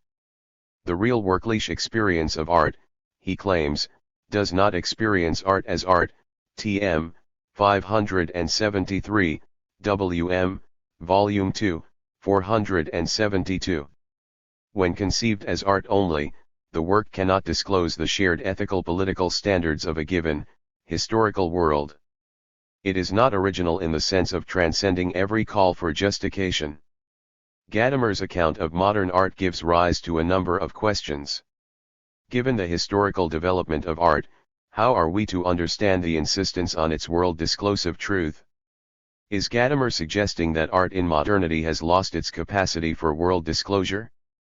Although such a conclusion appears to follow from Gadamer's account of art and the way in which his description of world-disclosive truth corresponds to his understanding of classical art, we know already that he is critical of the thesis, developed by Hegel, of the death of great art in the post-Romantic era. In addition to the systematic argument he offers against Hegel's end of art thesis, as retrieved in Chapter 1, Gadamer now provides a historical argument. We cannot, he claims, talk about great art as simply belonging to the past, any more than we can talk about modern art only becoming pure art through the rejection of all significant content. 38 For if we were to view modern art solely in terms of its claim for justification, then this would imply a clear-cut break between the pre-modern and the modern period. This, in Gadamer's view, would be misguided. While he admits that the situation of art has undergone substantial changes, Gadamer rejects the idea of an absolute break between the classical and the modern era. Even modern art, he argues, makes manifest the deeper ethical political totality, the mythical foundation, as he sometimes puts it, of its society. For Gadamer, This continuity rests with the fact that not just classical but also modern art lends voice to its historical horizon. It may not do this in a way that is direct and unmediated, as in the pre-modern era, but the artist, even in relating negatively to his or her own community, nonetheless thematis and brings to light the pre-predicative worldview of his or her historical world. Hence to regard the modern work in isolation from its larger, cultural surroundings is to misunderstand its meaning, a misunderstanding that Gadamer, as we have seen, traces back to aesthetic consciousness. Now, few aesthetic eons would deny the existence of a relative continuity between classical and modern, aesthetic, art, a continuity that is visible not only from a bird's-eye view of the history of art, but also on the level of concrete works. An obvious example here is the 19th-century poet Charles Baudelaire, who explores a condition of hypermodernity, the crowds, the ennuyé, the bohème, the cast-iron constructions, and the increasing sense of alienation in the new metropolis, through the classical form of the sonnet. 39. To the extent that modern art forms a new beginning, it only emerges, as Gadamer points out, against a more comprehensive historical background. However, to hold that there is a relative continuity between so-called classical and so-called modern art does not mean that one is forced to accept Gadamer's particular interpretation of the nature of this continuity, namely that it consists in the work's ability to represent an authoritative symbolic expression of the absolutes of a given culture. Thus the following concern persists: is it really possible to argue that the work of art embodies the ethical political standards of a given society and at the same time reject the restrictions that both Hegel and the Romantics had put on this conception? Indeed, insofar as art is understood in terms of its world-disclosive capacity, it is difficult to see how Gadamer can fully account for the intrinsic qualities of modern art. It is helpful to address this problem in light of a concrete example, namely Gadamer's reading of Paul Celan. Gadamer deals with Celan's poetry in a series of essays. The most influential of these, Who Am I and Who Are You? 1973, is an interpretation of the lyrical sequence Breath Crystal, Atem Crystal. 40. Within 20th century poetics, Celan is commonly viewed as the modernist poet par excellence. Such an interpretation of Celan's work is offered by Adorno. In accordance with his claims about the constitutive enigma of modernist art, which we encountered towards the end of the last chapter, Adorno situates Celan within a tradition in which art insists upon its own autonomy. In Adorno's view, this insistence is not, as Gadamer suggests, the result of abstraction or false self-understanding, but rather represents a genuine response to a society that is experienced as increasingly false, corrupt, and perverted. As modern, the work is bound to wreak its own conditions, claims Adorno. It must, as he puts it, incorporate its own decline. As the critique of the spirit of domination, it is the spirit that is able to turn against itself. 41. In Adorno's reading, Celan responds to this challenge in a most uncompromising manner. Having lived through the horrors of the Second World War, he sees no alternative but to cultivate an expression that, in Adorno's words, is permeated by the shame of art in the face of suffering that escapes both experience and sublimation. 42. His language withdraws from culture and ordinary communication and, at the end of the day, even from the category of art itself.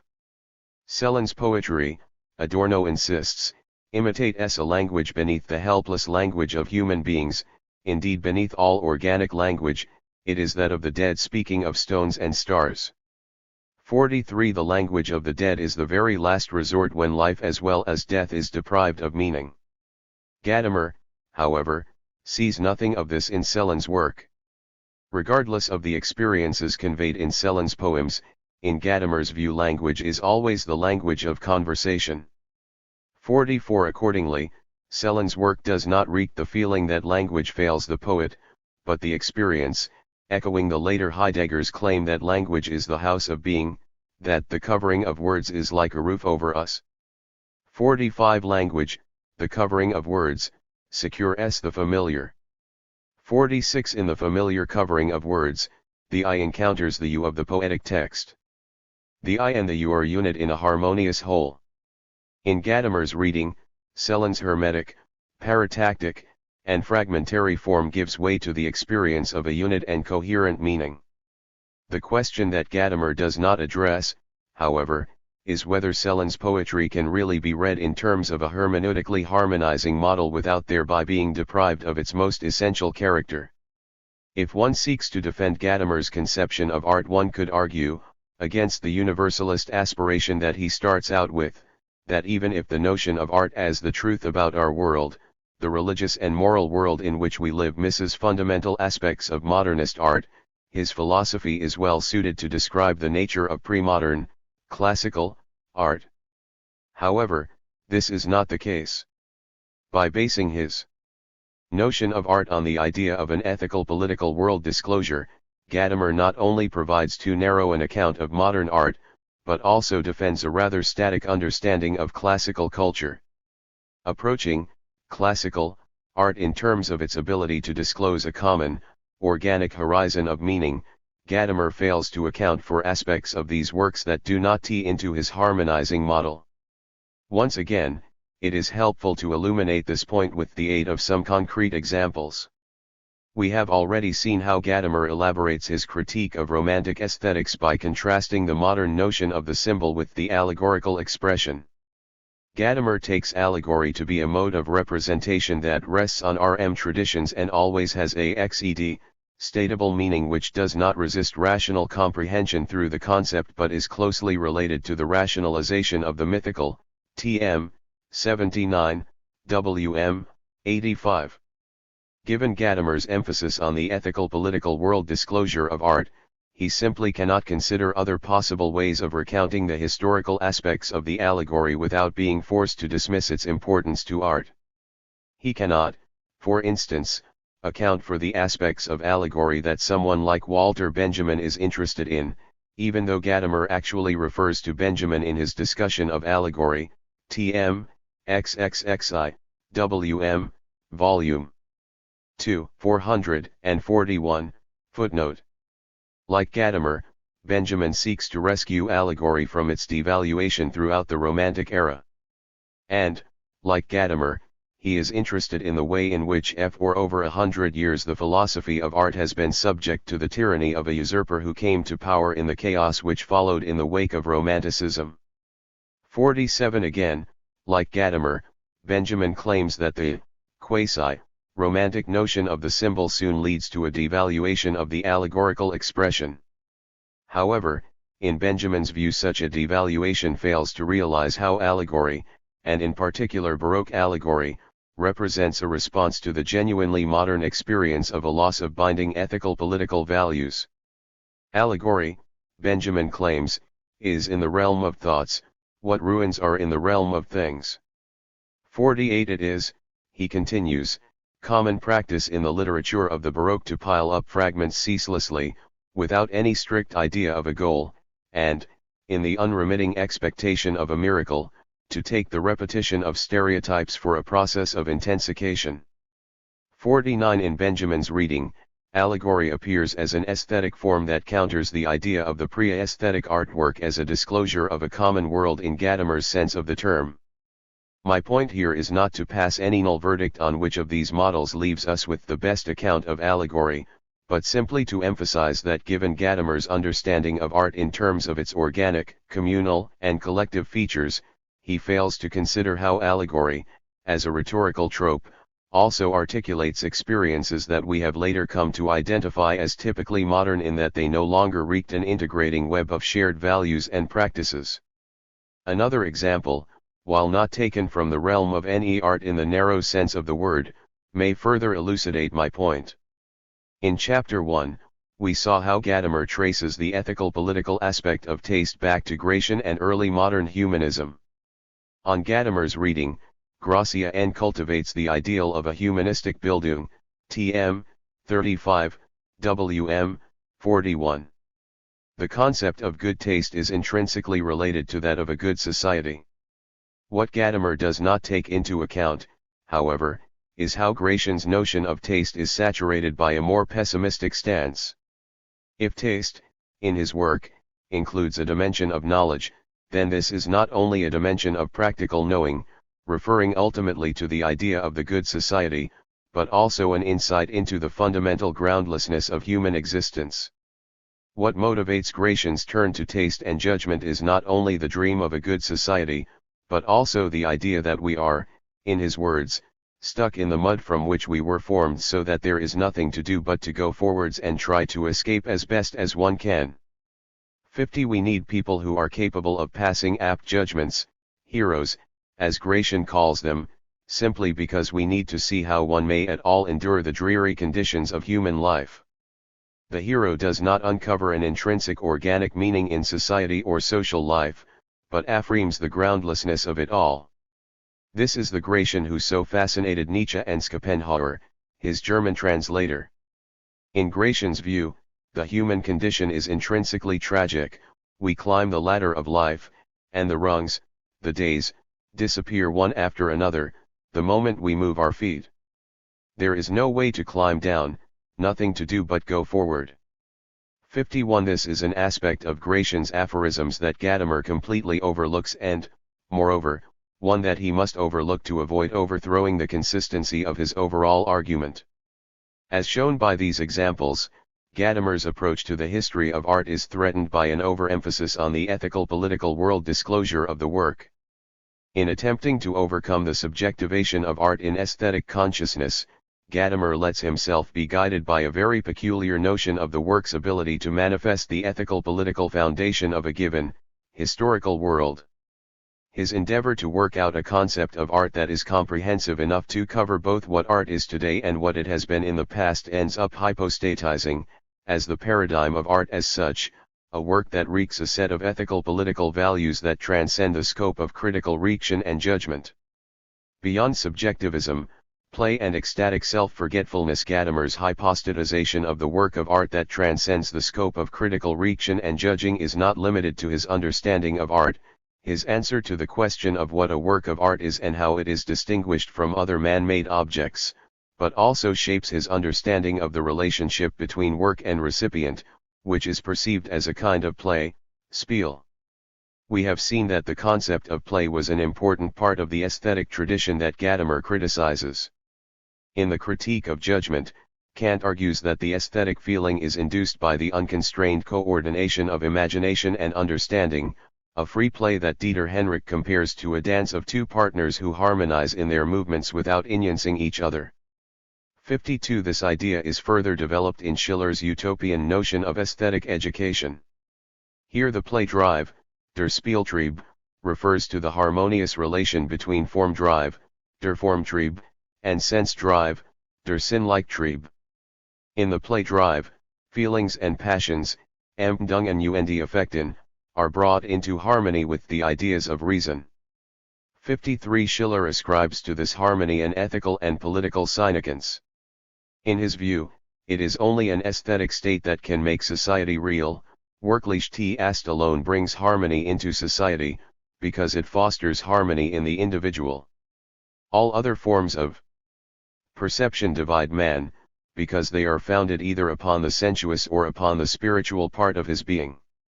54. In spite of the differences between Kant's and Schiller's aesthetics, 55. They both appeal to the concept of play in order to elucidate a particular relation between imagination and understanding, or, better still, a particular structure between freedom and necessity. Play, as Schiller puts it, is neither subjectively nor objectively contingent, and yet imposes no kind of constraints from within or from without. 56. It is this idea of a structure that cannot be expressed in the form of general laws, but that is nevertheless not contingent or accidental, that Gadamer adopts.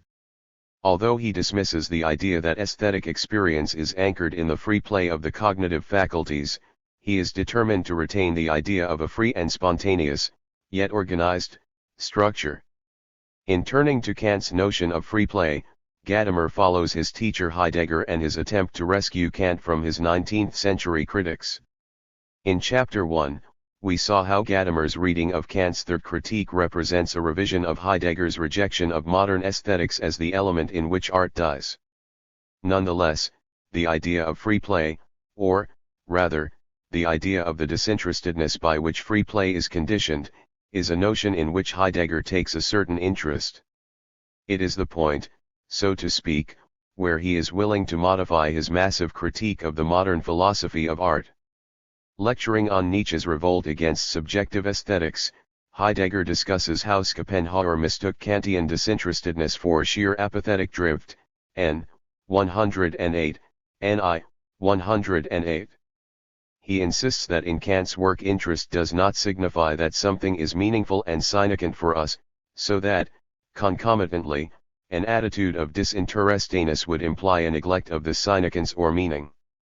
Rather, the term interest invokes an effort to gain something for oneself as a possession, to have disposition and control over it, n. 109, Ni. 108. In Heidegger's reading, to take an interest in the object amounts to adopting an attitude in which we approach the object as a mere means and not as something that is valuable in its own right. Against this background, the notion of disinterestedness need not signify sheer neglect. Rather, with Kant's conception of disinterestedness, the essential relation to the object itself comes into play. For the rst time the object comes to the fore as pure object, and such a coming forward into appearance is the beautiful, n. 110, Ni. 110. In appreciating the phenomenon as it is, that is, for Heidegger as well as for Gadamer, in the way it presents itself to us in its being, Dasein must display a willingness to allow the object to disclose itself as itself. If this experience is characterized by passivity, then it is not passivity of the kind that Schopenhauer had in mind. It is, to borrow a distinction from Gadamer's discussion of the ideal of beauty, a lack of interest in the object qua means or instrument, but not a lack of interest in the object as such. At stake is a passivity that allows being to manifest itself as itself, that is, allows art to stand forth in its autotelic being. Disinterestedness, in other words, is not only negatively determined, as an absence of interest, but also entails a positive dimension, a particular openness or sensitivity towards the experience conveyed by art and beauty. We have already seen that Gadamer fails to acknowledge the hermeneutic potential of Kant's notion of natural beauty. This, his retrieval of the notion of play, is the point at which it becomes clear why a Kantian notion of disinterestedness is not enough to satisfy him. That is, disinterestedness, in the sense developed by Kant, may well be a necessary condition for aesthetic experience. However, it is not a sufficient condition. In recasting the notion of play, Gadamer's aim is not only to describe, phenomenologically, a non-pragmatic relation to being, which he has already done with his distinction between work and Zug, but also to show how the play-like nature of the experience of art sets aside or even drives out the reactive capacity of the recipient altogether. This is a move that by far transcends the mindset of Kantian idealism, and that, as we will see, has repercussions not just for Gadamer's understanding of art but also for his conception of hermeneutic reason. According to Kant, the free, yet regular, movement of play characterizes a certain state of mind evoked by the disinterested contemplation of beauty. Gadamer, by contrast, claims that play is not related to subjectivity at all. When we speak of play in reference to the experience of art, he professes, this means neither the orientation nor even the state of mind of the creator or those enjoying the work of art, nor the freedom of a subjectivity engaged in play, tm. 101, wm. 107. In asserting the irreducibility of play to the Mood die Stimmung or the mental state geistige Verfassung of those who play, tm. 106, wm. 112, Gadamer appeals to the resources of ordinary language. Although we theoretically might be accustomed to relating phenomena such as playing to the sphere of subjectivity, tm. 104, wm. 110, a closer examination of the ordinary use of the term play and its variants in playing, playfulness, and so on and so forth, reveals the limitations of this perspective. Something is playing etwas spielt somewhere or at some time, we say, something happens etwas spielt sich ab, or something is going on etwas ist im Spiele, TM, 104, WM, 109, emphasis added. Such a use of the term play indicates the transsubjective nature of playing. Playing cannot be explained in terms of autonomous subjectivity. When we speak, for instance, of the play of the waves, the play of forces, or the play of light, we do not refer to the mental or emotional state of the observer. Rather, we refer to the structure of the waves or the light itself. This structure is not self-identical over time, but renews itself in constant repetition, TM, 103, WM, 109. What is repeated is a certain pattern that cannot be rendered in terms of laws or determinate propositions, but that is realized only in freedom. In accordance with the autotelic structure of the artwork, play has no external goal that brings it to an end, ibid. Its aim consists in the maintenance of the movement itself. Drawing on the work of the Dutch anthropologist Johan Huizinga, the author of the study Homo Ludens, 1938, which was widely read in Northern Europe at the time, Gadamer argues that play, far from being reducible to a specific aesthetic dimension of subjectivity, is related to human culture as such. Play expresses a dimension of life that transcends the constraints of reproduction and natural needs. It is related to our most fundamental quest for existential meaning.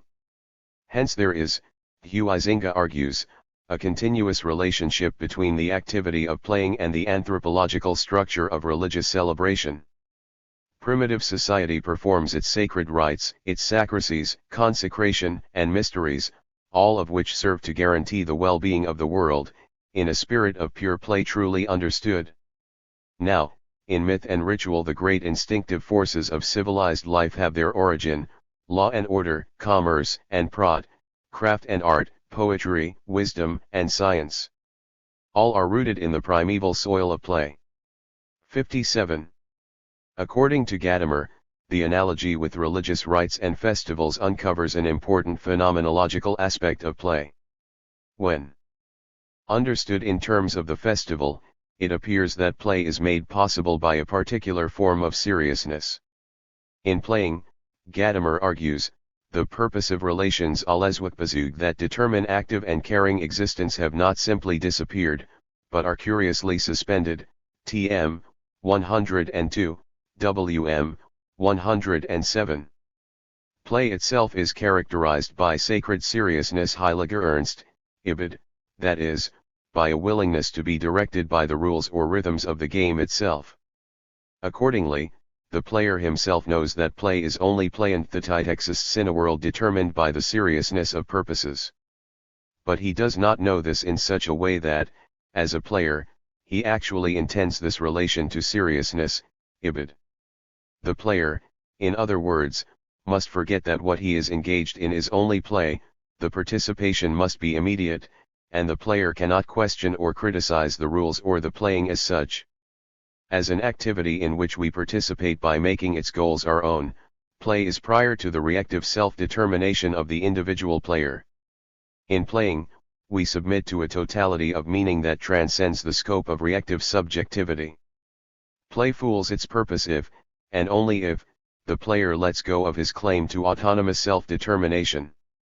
Like the religious ceremony, play properly presupposes that the player loses himself in play der spielend im Spielen aufgeht, TM, 102, WM, 107f. Play takes place without the full control of the players, the to and fro motion of the game follows of itself, TM, 104, WM, 110. As such a to and fro movement, play absorbs the player into its movement, it draws him into its domination and lls him with its spirit, as Gadamer puts it, TM, 109, WM, 115. In the act of playing, spontaneity and freedom are not understood in terms of subjectivity. Neither the individual player nor the sum of players are, strictly speaking, playing the leading part. Rather, the actual subject of play is play itself, TM, 104, WM, 109f, emphasis added. It is play, and not players, that must be accorded originality. In Gadamer's view, this is what makes the model of play a particularly promising starting point for an account of the experience of art.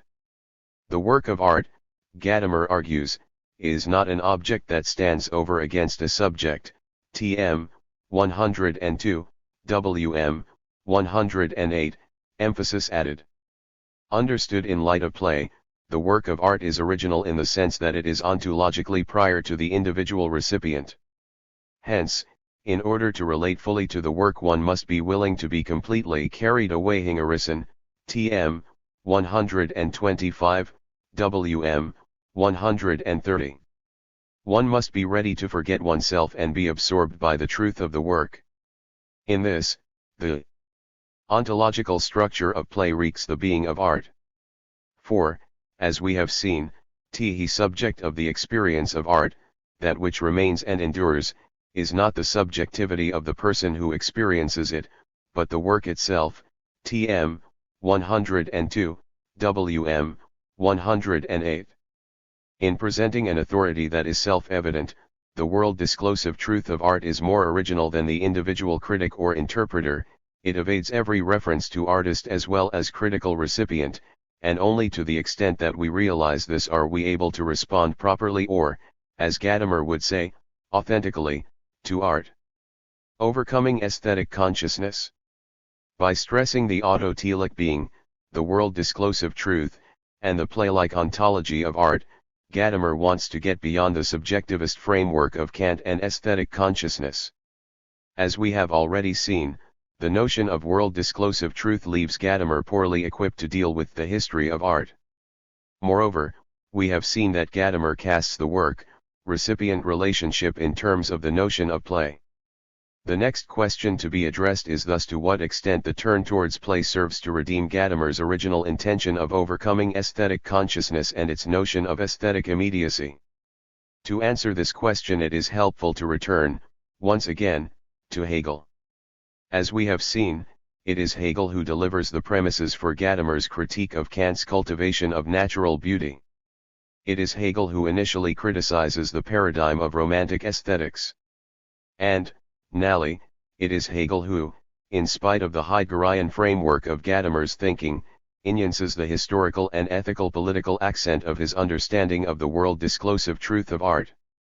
Both Gadamer and Hegel worry that post-Kantian aesthetics relies on a subjectivist notion of aesthetic autonomy and that, as a consequence, it promotes an unsound emphasis on aesthetic immediacy.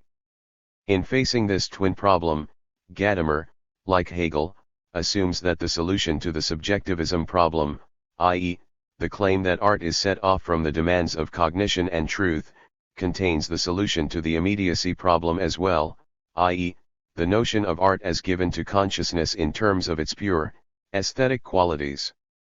With regard to the problems of subjectivism and immediacy, what is needed is a willingness to take into account the comprehensive, cultural sphere of meaning and practice that has been left out of aesthetics since Kant. In this context, Gadamer again refers to Hegel's critique, in the Phenomenology of Spirit, of the beautiful soul. He also, albeit indirectly, refers to Hegel's discussion of sense certainty. 58. The Guru of sense certainty asserts that the objectivity of experience rests with the fact that it is given to the mind in an ineffable here and now, a moment that does not involve any conceptual work or intellectual synthesis. This is a position that claims, to quote Hegel, that in apprehending, we must refrain from trying to comprehend. Von dem Offissen das Begreifen abzuhalten, ps. 58, phg. 82. Sense certainty traces the objectivity of experience back to its emphatic mindness, identifying objective truth with subjective certainty. Hegel's point is that such a mindness cannot be stated or made known. By emphasizing the ineffability of experience, the knowledge invoked is threatened by being mine only, sheer meinen. What allegedly was the most objective aspect of perception, its immediacy, may turn out to be sheer arbitrariness, as Hegel and Gadamer also claim is the case with regard to natural beauty. Rather than something that comes in addition to truth, mediation is an essential aspect of it. In criticizing the gore of sense certainty, Hegel thus rejects the understanding of truth in terms of a relatedness to an ineffable dimension of being, a dimension that is unmediated by language. As Terry Pinkard puts it, if you can't say it or show it, you don't know it. 59. As we have seen, Gadamer draws on this discussion in his critique of aesthetic consciousness.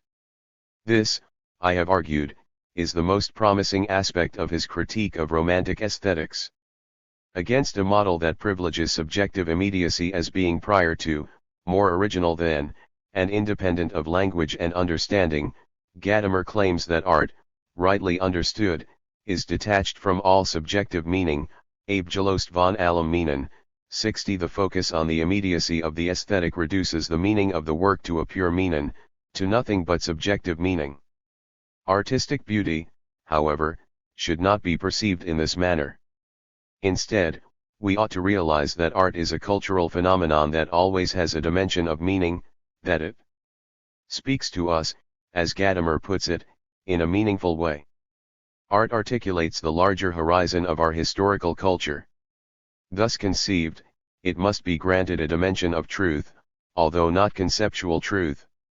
It is a truth, Hegel would insist, that, unlike propositional truth, is sensuously mediated, the truth of an intuition of the world.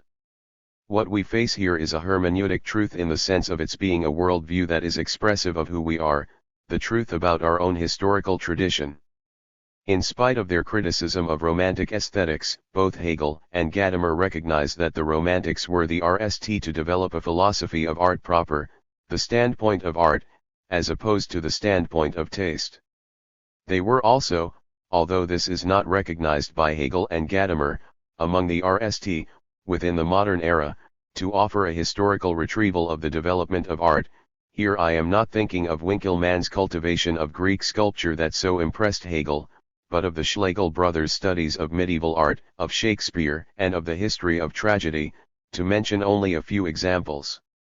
Yet, even if one acknowledges that Hegel and Gadamer have a somewhat biased perception of romantic aesthetics, one must recognize two principal differences between a romantic and a Hegelian conception. First, the romantics, the Schlegels in particular, conducted research in the history of art in addition to developing their aesthetics. That is, in their view, the history of art could only provide useful examples of more general philosophical points. The history of art was seen as important, and yet a significant, systematic role in their philosophical accounts of aesthetics was not conferred upon it. With Hegel, however, this changes.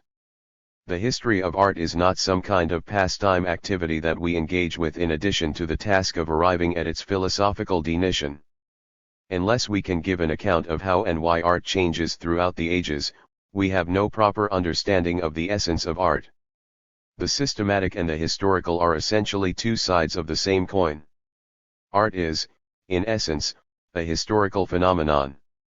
Second, and closely related to the RST point, is the fact that unlike the Romantics, Hegel, in reacting upon the historicity of art, at the same time gives an account of the conditions of possibility, the necessary and sufficient conditions, of having a philosophy of art in the RST place.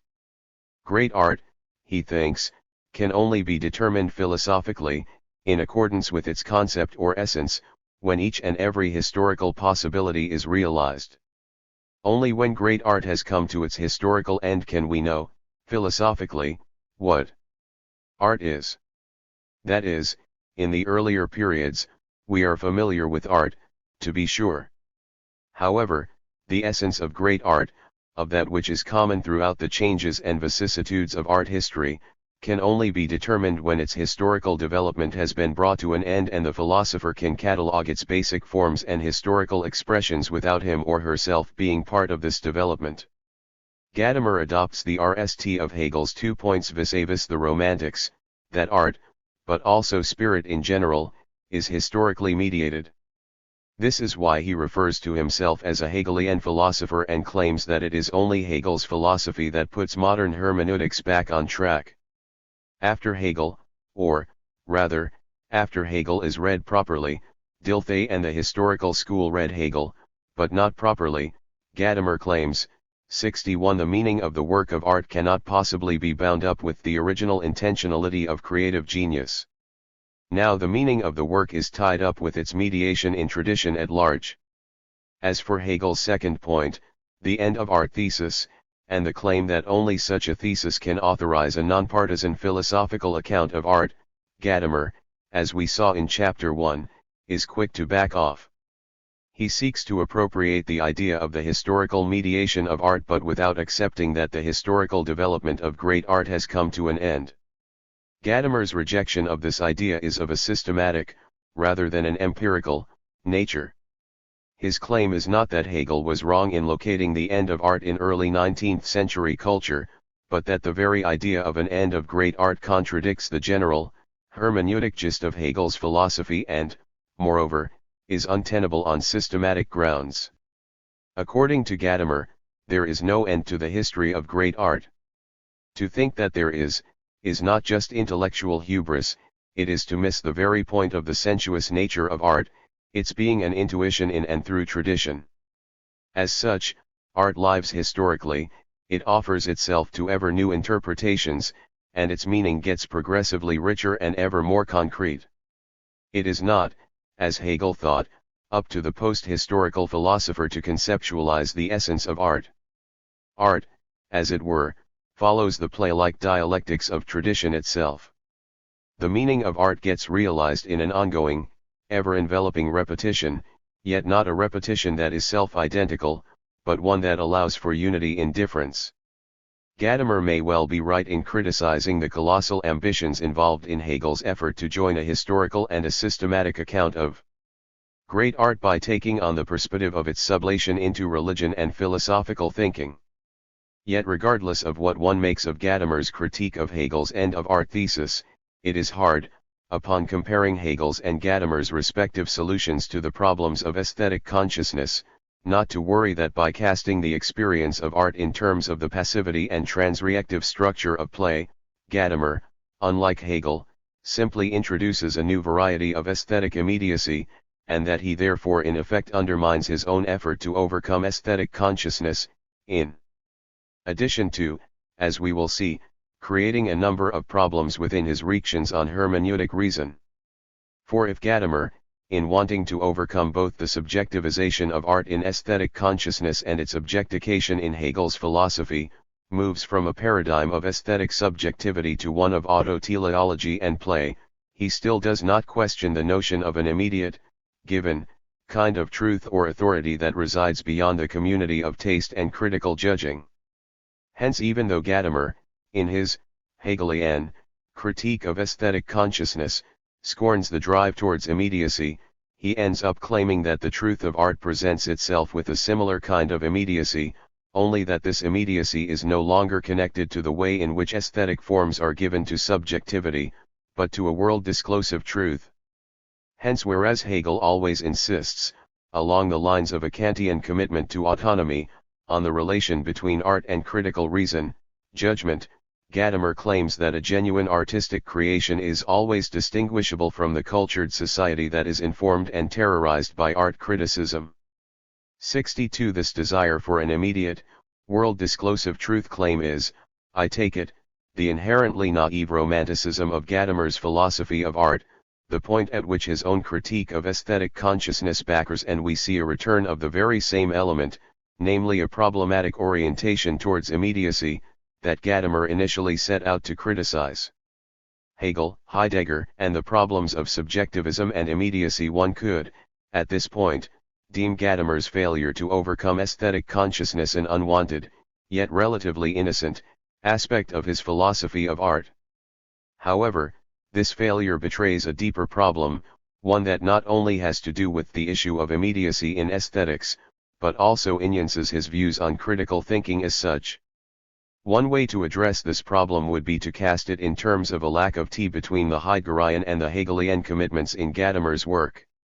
In 1960, the year he published Truth and Method, Gadamer completed an essay called The Truth of the Work of Art.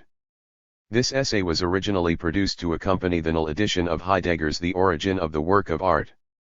In this text, Gadamer, soon leaving behind the format of and so as to pursue an independent analysis of art, addresses a wide range of questions within modern aesthetics, not least the problem that had caught his attention in Truth and Method, namely that of Hegel's thesis on the historical end of great art.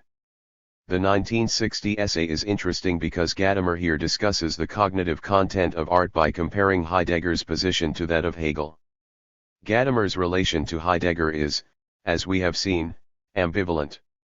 Consequently, Gadamer's RST philosophical work, Plato's Dialectical Ethics, the Habilitationsschrift that also shines through in his reading of Kant's Critique of Judgment, was written, as already noted, in an attempt to emancipate himself from the style of Heidegger.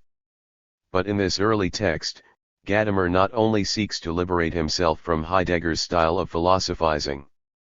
More importantly, he sets out to rehabilitate Plato, a thinker whom Heidegger blamed for the subsequent decline of Western philosophy. In Gadamer's view, Plato is not a metaphysical thinker. Plato, rather, questions the metaphysical idea of knowledge as anal result, as something we have or possess, relating it instead to the dialectical self-questioning that lives and thrives in genuine dialogical interaction. 63 Along similar lines, Gadamer's study of Kant's Critique of Judgment initially distanced itself from the more monolithic nature of Heidegger's renunciation of modern aesthetics, excepting the brief reactions on disinterestedness in the Nietzsche lectures. In Gadamer's reading, Kant's aesthetics is not simply the element in which art dies. It is also a work that offers philosophical resources of which hermeneutics, if historically responsive, ought to make use. By retrieving Kant's notion of the ideal of beauty, Gadamer arrives at an understanding of art in terms of a reactive and intersubjectively mediated self-encounter. Art is granted a cognitive dimension, but without this leading, as in Hegel's aesthetics, to the idea of a sublation of the truth of art into religion and, ultimately, philosophical thought. As the years pass, it seems that Gadamer's need to distance himself from Heidegger gradually disappears. In line with this development, Gadamer's 1960 discussion of Heidegger offers no critical double reading of the kind that characterizes his engagement with Kant. Instead, Gadamer is prepared to present Heidegger's philosophy of art as the ultimate solution to the problems and paradoxes he has uncovered in modern aesthetics.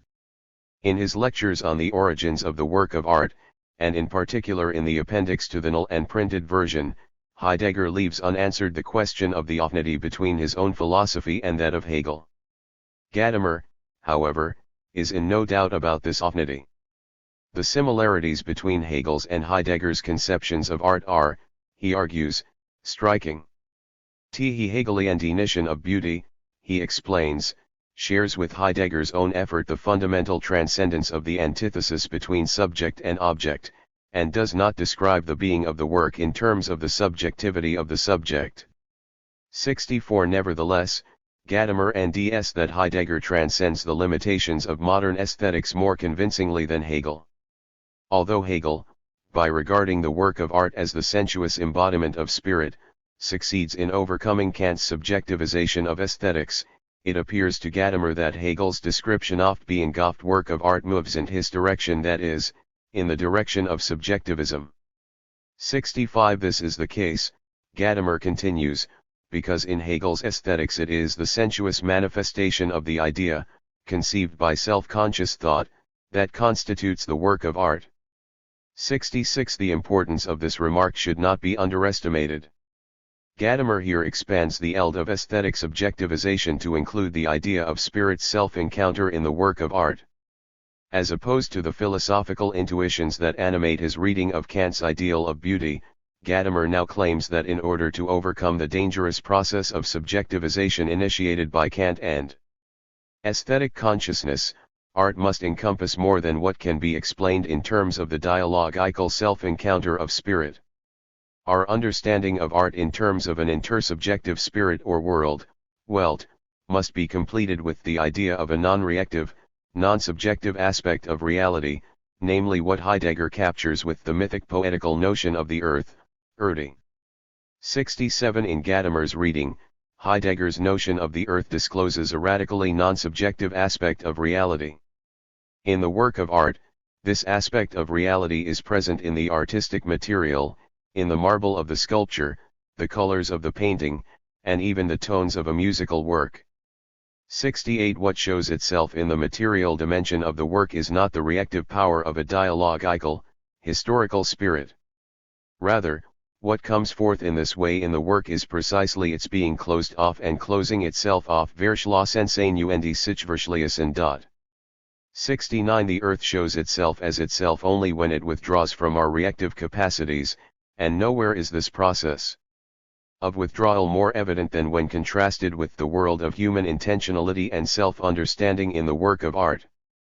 In his discussion of Kant in Truth and Method, Gadamer shows how the truth of art rests in its ability to open up a self-encounter of human spirit. In the 1960 essay on Heidegger, by contrast, such a solution is deemed inadequate. It is deemed too idealistic, or, as Gadamer puts it, a conception that still works in the direction of a subjectivist aesthetics. Inspired by the audacity of Heidegger's account of the ontology of art, of what he, like Heidegger, speaks of as its origin, Gadamer now suggests that in order to overcome the spiritualistic metaphysics of German idealism 70 it is not sufficient to emphasize the work's capacity to open the possibility for spirit's self-recognition in a non-conceptual medium. What is needed, rather, is for us to recognize that art presents us with a non-spiritual, non-reactive aspect of reality, namely, the earth, Erde. The objection could be made at this point that Gadamer's text is indeed into Heidegger's philosophy of art, and that Gadamer, in his own work, hardly uses the language of world and earth. However, even if the text did initially accompany the publication of Heidegger's Origin of the Work of Art, it does not, as mentioned, stick to the format of a mere. Moreover, even if Gadamer himself, being well aware of the problems adhering to Heidegger's mythopoetical vocabulary, does not appeal to the category of Erde, the very notion of play, signifying a point at which the critical reactive subjectivity subjects itself to a sublime happening of being, takes him precisely in this direction. That is, the notion of play represents Gadamer's own effort to avoid renewing the subject-centeredness that he and Heidegger had taken to represent the aesthetic legacy of German idealism. While the 1960 essay cannot, when considered in isolation, provide the premises for an exhaustive discussion of Gadamer's philosophy of art, it nevertheless provides a lens through which it may be approached and certain problematic tendencies may be highlighted. 4. Given Gadamer's discussion of art in the essay on Heidegger as well as in Truth and Method, two very different conceptions begin to take shape. On the one hand, the work of art is interpreted by Gadamer as a product of spirit, it is understood in terms of what the work says, that is, in terms of a dialogical process of self-formation. It is precisely this conception that Gadamer, when drafting the RST part of Truth and Method in the early 1930s, NDS anticipated in Kant's discussion of the ideal of beauty, and it is precisely this point that makes him suggest that upon turning to the work of art, Kant himself is less of a Kantian than one would expect, given the overall framework of the Third Critique. On the other hand, however, Gadamer, towards the later parts of Truth and Method and in his 1960 essay on Heidegger, is not satisfied with such a humanistic, and potentially also subjectivist, understanding of art. He seeks something more radical, the idea of the artwork as an event of being ein Seinsvorgang, tm. 144, wm. 148. An adequate philosophy of art, Gadamer claims, thus again expressing his indebtedness to Heidegger, does not preach blind commitment out of nihilistic despair, but opens itself to a hitherto concealed experience that transcends thinking from the position of subjectivity, an experience that Heidegger calls being, tm. 100, wm. 105. However, it is impossible to see how the conception of the work as such an event of being can be harmonized with Gadamer's other claim, being more in line with his reading of Kant's critique of judgment, that hermeneutic reason, which includes a reactive dimension from the very beginning, 71 must be granted an all-encompassing scope. This is the problem to which I turn in Chapter 4. 4. history, reflection, and self-determination, critiquing. The Enlightenment and Hegel. In developing a notion of the world-disclosive truth of art, Gadamer repeatedly points out that his intention is not only to overcome aesthetic consciousness and articulate an ontological account of art, but also to develop from this starting point a conception of knowledge and of truth that corresponds to the whole of our hermeneutic experience, TMXXIII, WM, 3.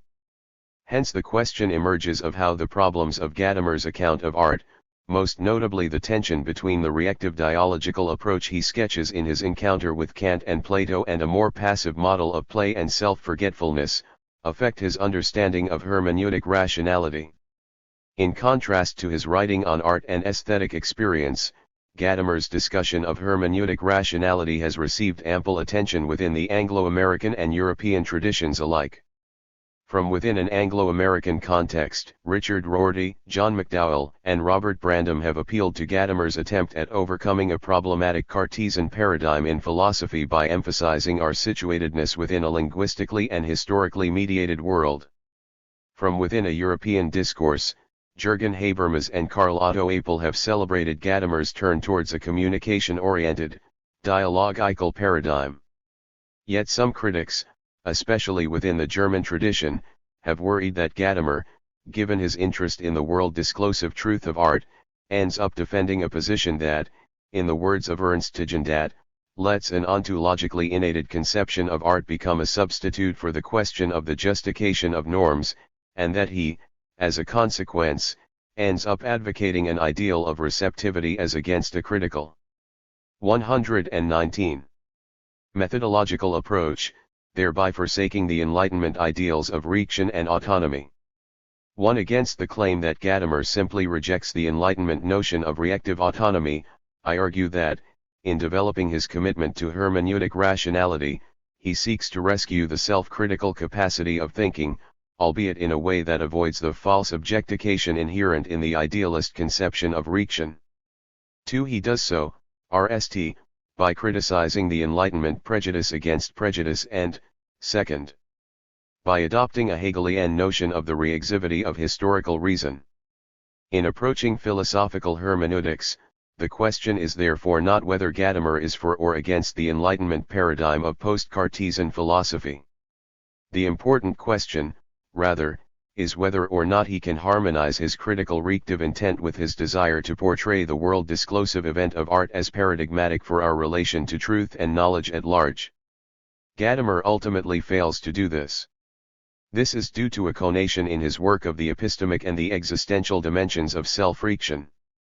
As a consequence, Gadamer's notion of hermeneutic rationality ends up being torn between, on the one hand, a promising attempt to offer a non-subjectivist notion of critical reaction and, on the other, a problematic appeal to understanding as a sovereign and authoritative event of being.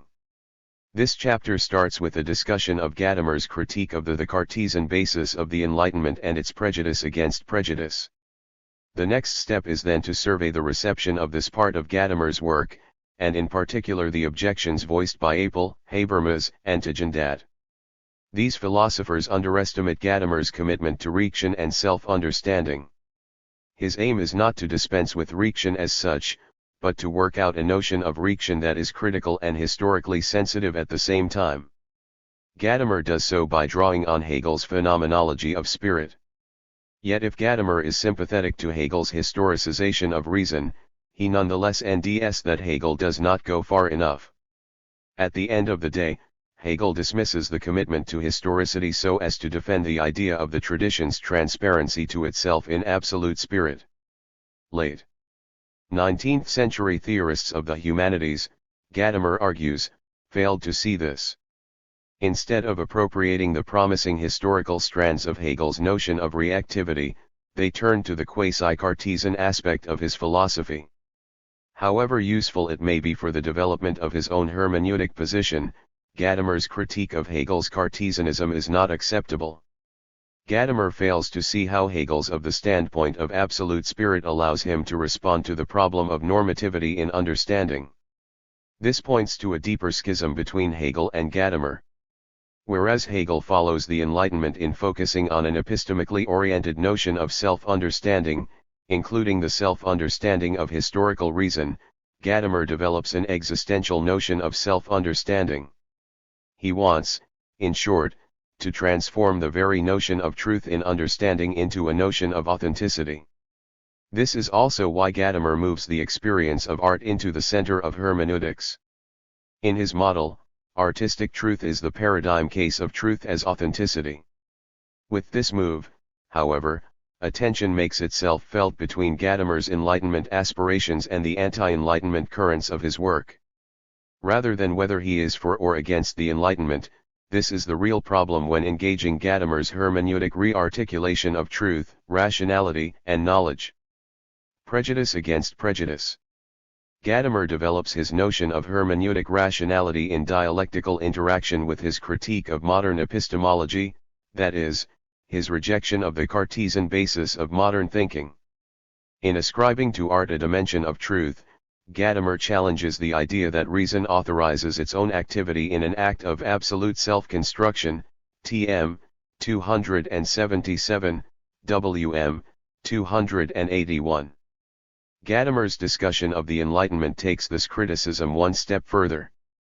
Again, Gadamer approaches past philosophy in terms of its embodiment as a Gestalt or general intellectual paradigm.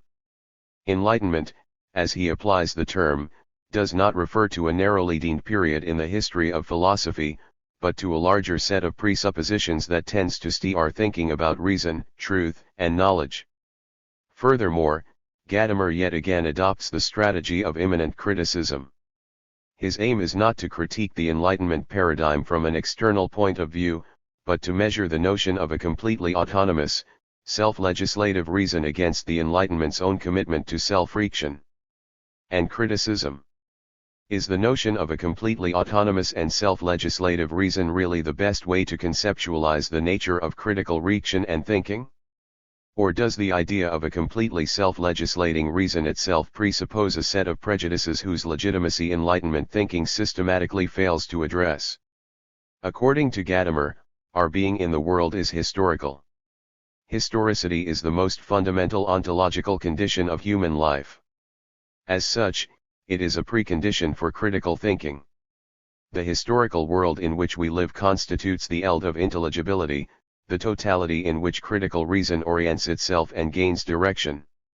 When understood as such a totality, the world cannot be turned into an object of reactive inquiry. Critical thinking is simply not standing outside the world, TM, 301, WM, 307. Rather, it is conditioned by circumstances it cannot validate from a purely epistemic point of view.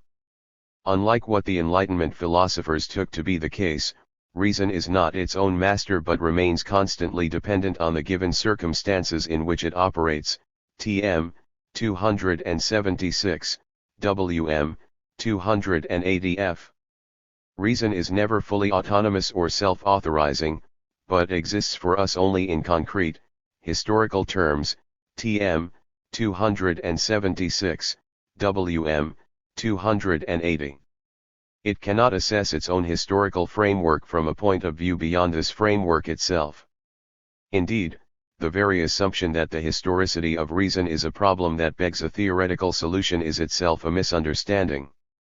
The historicity of reason, Gadamer argues, is without alternatives, not only as an empirical matter of fact, but also as a normative structure. Gadamer esches out this point by analyzing the philosophical status of prejudices, Vorurteil. The Enlightenment, he argues, leaning on the work of Leo Strauss, views prejudice as the antithesis of critical reason, the unambiguous polemical correlate of the very ambiguous word freedom, TM, 271, WM, 275, footnote. Prejudices are handed down by tradition and dogmatically accepted. Yet, according to Gadamer, this negative conception of prejudice is not the only one available. Initially, he claims, the term prejudice, Vorurteil, held no evaluative meaning, but simply meant a judgment that is rendered before all the elements that determine a situation have been nally examined, TM, 270, WM, 275. Upon further investigation, some prejudices would prove legitimate and others prove false. Prejudice as such was not something that could or should be avoided. Against what he takes to be the epistemic foundationalism of the Enlightenment, its claim that the only thing that gives a judgment dignity is its having a basis, a methodological justification, TM, 271. WM, 275, 3, Gadamer advocates an ontological rehabilitation of prejudices. In his view, the scope of methodological justification is limited. The eld of prejudices, on the other hand, coexists with our life world and is, as such, indenied. We cannot dispense with the situatedness of reason, and therefore neither with the prejudices by which reason orients itself. Prejudices are biases of our openness to the world. They are simply conditions whereby we experience something, whereby what we encounter says something to us. For hence, at the end of the day it is not so much our judgments as it is our prejudices that constitute our being. 5 prejudices make up an inherent part of our pre-reactive understanding of the world. The fact that reason is necessarily historical should not be seen as an impediment to free thinking. It is, rather, a condition of possibility for it. According to Gadamer, this becomes clearer on examining the ordinary use of the term situatedness or situation. In ordinary language, we deem the concept of situation by saying that it represents a standpoint that limits the possibility of vision, TM, 302, WM, 307. As such, it is intrinsically related to the phenomenological notion of a horizon, the range of vision that includes everything that can be seen from a particular vantage point. But even if the horizon constitutes the limit of our vision, we speak of the possible expansion of horizon, of the opening up of new horizons, and so forth, ibid. It is intrinsic to our use of this concept that the horizon is exible. In Gadamer's view, this is why the term horizon, at least since Nietzsche and Husserl, has been such an important part of the philosophical vocabulary. It reeks the way in which situatedness and freedom are mutually dependent. If not situated within a given historical horizon, freedom would be but an empty concept. And, vice versa, were the horizon a XED, delimiting framework, it would allow for no freedom at all. In the tradition from Nietzsche to Husserl, the term horizon points to the twofold determination of our night being. On the one hand, the horizon is that beyond which it is impossible to see, TM 306, WM 311. On the other hand, this beyond, rather than having a XED limit, is gradually altered and expanded. A horizon is always in motion, TM 304, WM 309, it is something into which we move and that moves with us, ibid. Given such an understanding of prejudices, Gadamer can go on to claim that the global demand of the Enlightenment, the demand for the overcoming of all prejudices, will ultimately prove to be a prejudice, TM 276, WM 280. Equally importantly, he can argue that at the end of the day this prejudice, the prejudice against prejudice, is the most harmful of prejudices, in that it prevents us from examining the innions of prejudices as such. As Gadamer puts it, a person who believes he is free of prejudices, relying on the objectivity of his procedures and denying that he is himself conditioned by historical circumstances, experiences the power of the prejudices that unconsciously dominate him as a vis a tergo, TM 360, WM 366. Contrary to what the Enlightenment took to be the case, the commitment to critical thinking does not require that we deny the situatedness of reason. What is rational is to acknowledge man's night, historical mode of being, TM 277, WM 281. According to Gadamer, philosophy should therefore rid itself of the idea of a completely autonomous and self-legislative reason. Instead, it must ask what it implies for our conception of truth and knowledge that our prejudices constitute a condition of possibility for experience as such. Addressing this question, hermeneutics does not culminate in the articulation of a method. Nor, however, does it exclude one. For, according to Gadamer, hermeneutics seeks to discover and bring into consciousness something which the methodological dispute serves only to conceal or neglect, something that does not so much convey or limit modern science as precede it and make it possible. T.M., XXIX, W.M., Volume 2, 439. Spelling out these enabling conditions, Gadamer's hermeneutics reeks the epistemological implications of the most fundamental ontological conditions of our historical being in the world. Now, it is one thing to assert, as Gadamer does, the nitude of human existence, and hence also of critical thinking and reaction. It is something quite different, however, to claim, as Gadamer also does, that the Enlightenment tradition, in its commitment to critical reactive reason, is abstract and revolutionary. T.M., 281, W.M., 285, i.e., that it ignores the historical situatedness of human rationality.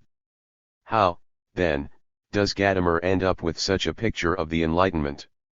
In addressing the prejudice against prejudice, Gadamer primarily refers to Descartes.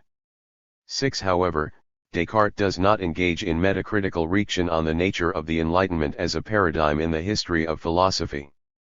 For that we need to turn to Kant.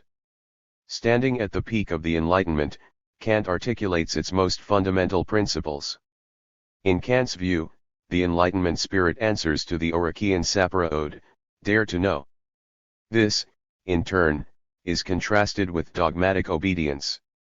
Enlightenment is the ability to think for oneself, man's release from his self-incurred tutelage. 7. It is a response to every kind of personal despotism or avaricious or tyrannical oppression. 8. The Enlightenment is committed to the liberty of thought and speech. But this liberty is more than a formal right. On Kant's account, the Sapere ode appears as an ethical political vocation, a task to which we must perpetually commit ourselves. Citizenship proper, Kant claims, involves taking on the propensity and vocation to free thinking. 9. Kant's understanding of the Enlightenment generates an important question with regard to Gadamer's critique. Does Kant's understanding of prejudice, of that with which a free and undogmatic reason is contrasted, really overlap with the concept of prejudice that Gadamer seeks to rehabilitate? When reacting on the conditions for an enlightened society, Kant is mainly concerned with religious dogmatism. He has, he explains, placed the main point of enlightenment in matters of religion because rulers have no interest in playing the guardian with respect to the arts and sciences, and also because religious incompetence is not only the most harmful but also most degrading of all. 10. Gadamer, however, has a different agenda and introduces the term prejudice in relation to the Vorstruktur, of understanding. T.M., 269, W.M., 274. This discussion refers explicitly to the RST part of Heidegger's Being and Time. In Heidegger's work, the idea of the Vorstruktur of understanding, i.e., that our understanding of the world orients itself in terms of a forehaving, a foresight, and a foreconception, BT, SZ 32, 150, is a function of Dasein's circumspective relation to its surroundings. As such, it accounts for the way in which the world is disclosed through pre-reactive practices, rather than theoretically sensitized orientations. However, only a few pages later Gadamer deploys the term prejudice in order to address the philosophy of the Enlightenment.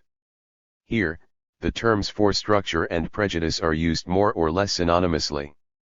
As indicated by Kant's Enlightenment credo, though, the idea of prejudice, of that against which critical reason is directed, refers not to the deepest foundation of our acting and thinking, the complex web of know-how that makes up our life world, but to the vast amount of ordinary beliefs and opinions that we have more or less passively adopted from the past, and whose validity we do not call into question.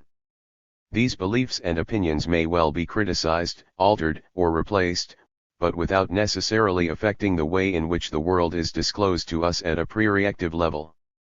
One might, for example, revise one's views on some hitherto unquestioned authority, be it that of king, pope, or clergyman, claiming that it must be based on rational grounds rather than dogmatic acceptance. This, however, does not necessarily involve altering one's pre-reactive knowledge of or familiarity with the world. What we revise when criticizing these prejudices is not the ontologically most fundamental aspects of our life world. Because the Enlightenment, in attacking the way in which prejudices curb the freedom of reason, did not address the most basic, pre-reactive, aspects of the life world, it is implausible to think of it as abstract and revolutionary in Gadamer's sense of the terms. Arguably, Gadamer's claim in this context would be that one cannot categorically distinguish between the deep structures of language, practice, and intersubjectivity and the ideas and structures that are handed down to us by tradition, history, and religion. But even though there may be, admittedly, a complex, dialectical relationship between these dimensions of the life world, Gadamer is not right in playing down the difference between the Enlightenment's epistemic conception of uncritical beliefs and opinions and a much broader, ontological understanding of tradition and prejudices à la Heidegger. The notion of prejudices that Gadamer wishes to rehabilitate is not the one that the Enlightenment thinkers criticized. Gadamer, however, never makes this explicit. By overlooking the distinction between two different notions of prejudices, he fails to acknowledge how the continued relevance of the Enlightenment tradition rests with the claim that the authority or validity of our beliefs cannot be related to the fact that these beliefs de facto have been handed down by tradition. Nor can it be grounded in a de facto public acceptance. According to Kant, the legitimacy of a given belief rests on its being based on rational grounds. This is precisely why the Enlightenment is deemed by Kant as man's emergence from his self-incurred tutelage, where tutelage is understood as the inability to use one's own understanding without the guidance of another.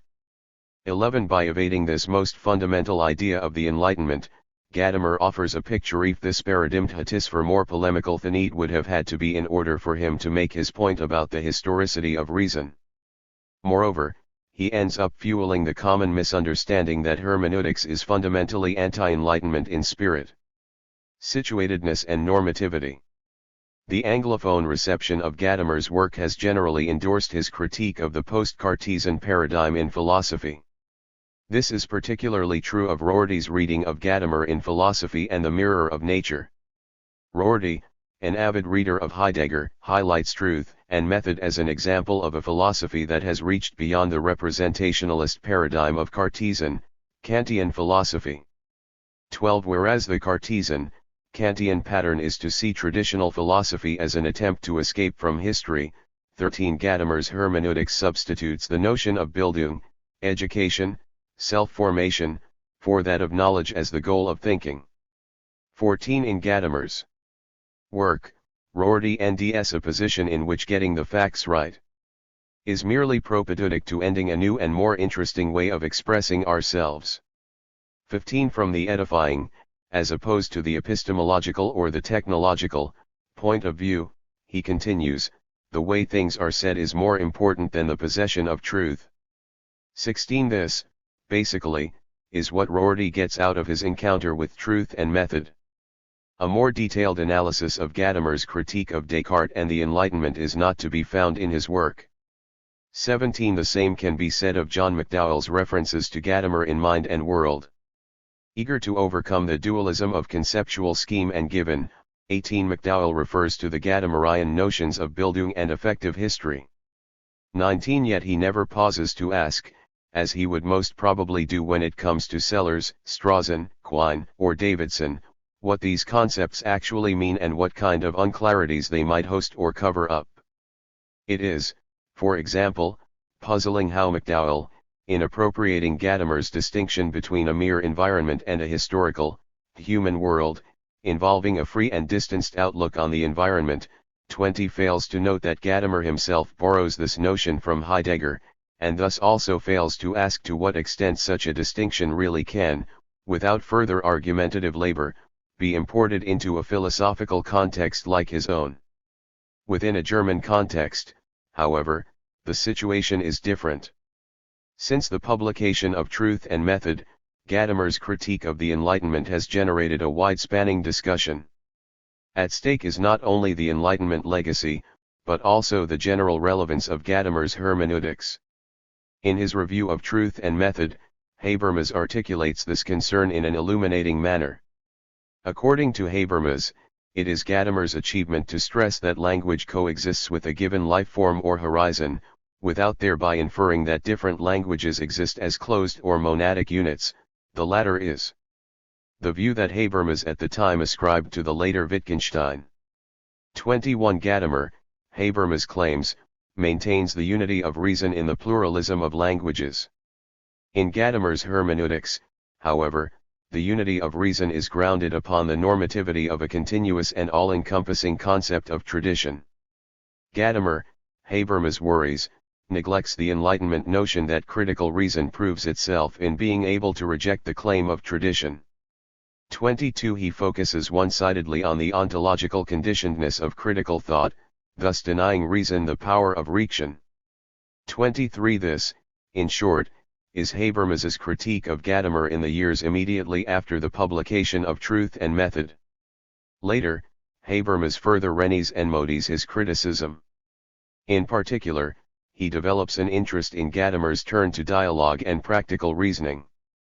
Nonetheless, he remains adamant that Gadamer's ontological orientation leaves him poorly equipped to articulate the distinction between de facto and de jure aspects of understanding. In Habermas's view, such a distinction is needed because our practices of communication may, as the result of asymmetric power relations, be systematically distorted. Even though one may, as Habermas puts it, be sympathetic to Gadamer's hermeneutic reservations against monological self-certainty which merely arrogates to itself the title of critique.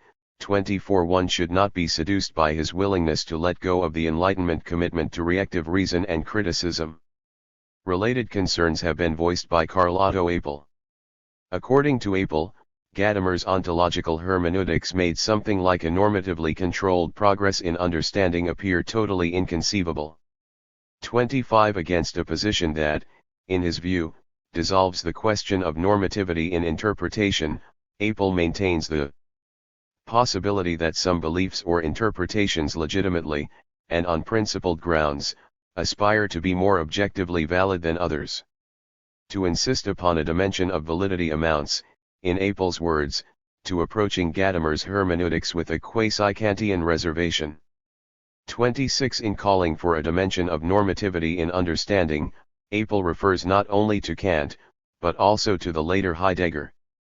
Apel claims that throughout the 1960s, Heidegger significantly revises his concept of truth as world disclosure. Responding to Ernst Tugendhat's criticism of the concept of a world disclosive truth, Tugendhat had criticized Heidegger for universalizing world disclosive truth. 27 Heidegger claims that although a hermeneutic world disclosure is a necessary condition for truth, it is not, strictly speaking, sufficient. In addition to truth as world disclosure, one needs a conception of validity. In Apel's view, Heidegger here does nothing less than revoke that thesis which he had held with growing determination since Senuendizeit, namely, that the more original and the only significant conception of truth is the unconcealment of beings on the ground of the disclosedness of being there, that is, the opening of being. 28 Gadamer, he continues, fails to realize this. Hence he fails to see that hermeneutics, in following Heidegger's ontological turn, must be able to secure the validity of our beliefs by appealing to rationally grounded procedures of justification. However, although Apel claims that Gadamer overlooks this shift in Heidegger's thinking, thereby also implying that his own transcendentally oriented hermeneutics, and not Gadamer's ontological hermeneutics, represents the true successor to Heidegger's philosophy, he does not ask why such an overlooking occurs in the RST place. Tugendhat, on the other hand, addresses this question. In his review of Gadamer's philosophical hermeneutics, Tugendhat argues that in order to arrive at a hermeneutic position like that of Gadamer, you simply start with Heidegger's conception of truth, but disregard his ontology and then replace both the existentialism of his earlier philosophy and the mysticism of his later writings by a profound sense for the humanist tradition. 29 Tijandat NDS This move highly problematic. He worries that Gadamer fails to realize that for Heidegger the understanding of the entire philosophical tradition since the pre-Socratics was a necessary precondition for tackling the philosophical questions themselves. 30 For Gadamer, what the master thought of as a means, namely the study of tradition, soon became an end in itself. 31 Eminent historical texts are no longer critically assessed. The idea of a reactive relation to the past is overshadowed by the celebration of historical self-appropriation. In Tijandat's view, this is an anti-Enlightenment tendency in Gadamer's philosophy. I have already argued that Gadamer's understanding of the Enlightenment is too negative. Furthermore, I have been criticizing his notion of the world-disclosive truth of art. Hence one would perhaps expect an unconditional affirmation of Apel's, Habermas's, and Tijandat's lines of criticism. Such an expectation, however, would be premature. In spite of valuable insights, these criticisms miss an important point. The fact that Gadamer himself offers a one-sided account of the Enlightenment paradigm does not necessarily mean that his own hermeneutics should be conceived of as being in outright opposition to the Enlightenment project. Even though Gadamer follows Heidegger in criticizing the Cartesian reduction of truth to certainty, and even though he grounds the understanding of truth as adequation, T1, in a notion of truth as hermeneutic world disclosure, T2, Gadamer insists that he does not want to leave out the concept of reaction from his understanding of truth. He attempts to reformulate the idea of a critical reaction in a manner that prevents it from falling prey to subjectivism. The idea of a reactive consciousness, he claims, cannot be understood in terms of an isolated epistemic cogito, but is intrinsically related to the historical unfolding of tradition. This is Gadamer's concept of a Wirkungsgeschichtliches Bewusstsein, an aspect of his thinking that Heidegger could never accept. 32 At stake is the idea that although consciousness is itself situated within a comprehensive historical context, a totality that cannot, as such, be subject to critical reaction, it is not deprived of the possibility of critically approaching and interrogating the norms and principles that dominate in a given historical situation. 33. This aspect of Gadamer's thinking shows that he by no means desires to go against the tenors of the Enlightenment. For if, like Habermas and Apel, one takes the Enlightenment to involve the commitment to a self-critique of reason, then Gadamer, in retaining a concept of reactive consciousness, does not wish to oppose the Enlightenment spirit. Rather, he takes it to the point where it, as critical, reactive, and self-authorizing, is forced to question its most fundamental presupposition. The idea of a completely autonomous and self-responsive reason that is able to transcend its own historical situatedness. This is why Gadamer can claim that what Kant calls enlightenment in truth corresponds to hermeneutics in view. 34 Gadamer argues that a thorough investigation into the validity of our prejudices must also question the uncritical faith in the reactive powers of an isolated, epistemic subjectivity. Qua enlightened and responsive, individual reason should not perceive itself as completely autonomous, but wreaked its situatedness within a historical tradition whose movements it cannot fully control and to which it contributes through hermeneutic work and historical queries.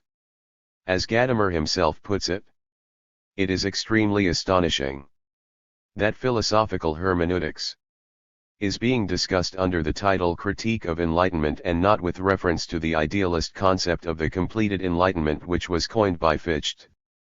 For what matters to us can only be the question whether a completed enlightenment which would dissolve all human predisposition and societal prejudices is an intelligible claim. 35. Hegel and the historicity of reason. In line with his critique of the Enlightenment, Gadamer seeks to carve out a notion of reason that is comprehensive enough to accept its situatedness in history. Yet, in doing so, he does not start from scratch. Instead, he can lean on the philosopher from whom the very idea of the historicity of reason is taken, that is, he can turn to Hegel and his idea of hermeneutics, TM 169, WM 174. Hegel, surely, wanted to get beyond the Enlightenment paradigm. Yet he never rejected the notion of critical reactive reason. This is precisely the kind of position Gadamer needs. How, then, does Hegel, in Gadamer's view, develop his hermeneutic re-articulation of the Enlightenment commitments in philosophy?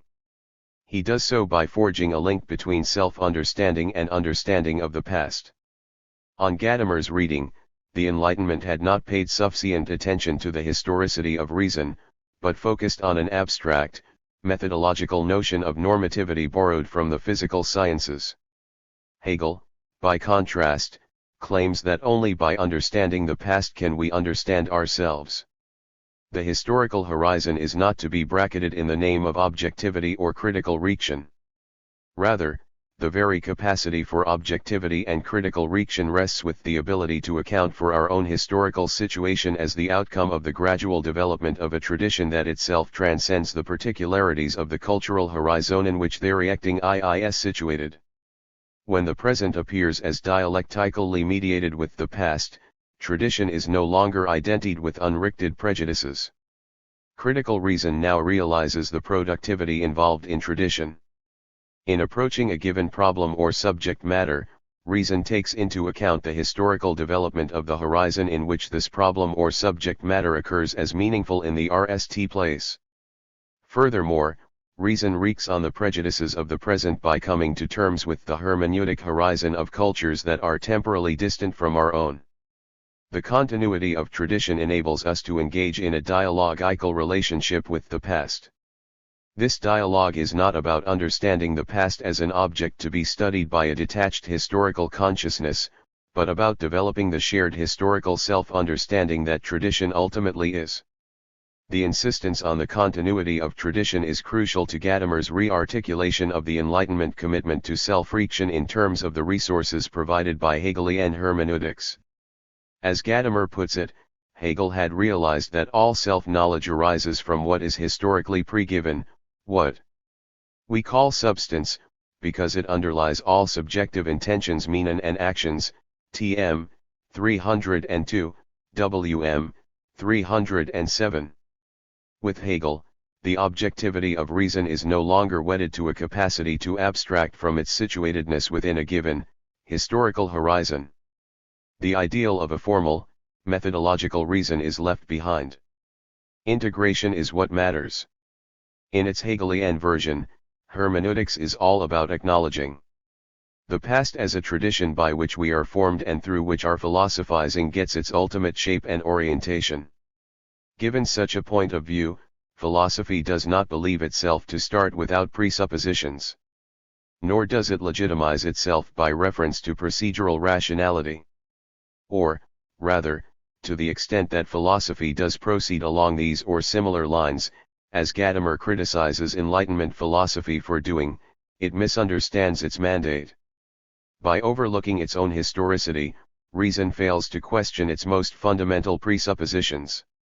Only when philosophy acknowledges its own historical presuppositions is it philosophy proper.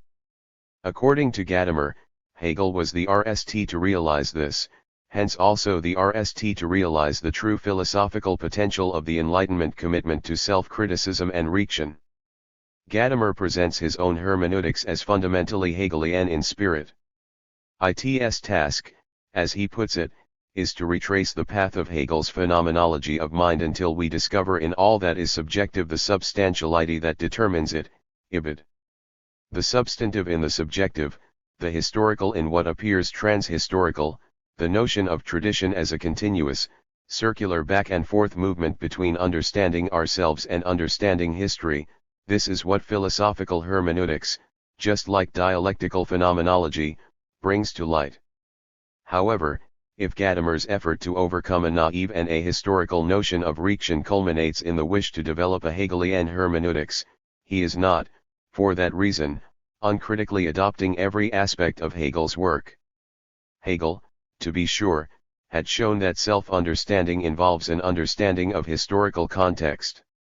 Moreover, he had shown that this is only made possible by the deeper continuity of an integrating tradition. Yet in Gadamer's view, Hegel fails to give an adequate account of what this self-understanding amounts to. He fails, as it were, to transform the Enlightenment impulse in a sufficiently radical way. 36. In the course of the previous chapters, we have seen that Gadamer approaches Hegel's aesthetics with a rather ambivalent attitude. Basing his critique of Kant and aesthetic consciousness on a set of Hegelian worries, he nonetheless refuses to adopt Hegel's idea that we can only know, philosophically, what art is when great art is brought to its historical end and thinking, conceptual work, takes over as the most adequate register for the self-expression of spirit. While accepting Hegel's critique of the modern subjectivization of aesthetics, Gadamer does not want to go all the way with Hegel's own alternative.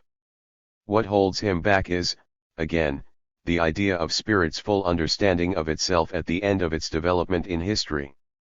Gadamer's claim, both with regard to Hegel's philosophy of art and with regard to his thinking in general, is that although Hegel, with his notion of the historicity of reason, takes a valuable step beyond the Cartesian, Kantian paradigm in philosophy, he still remains a prisoner of the very paradigm that he criticizes.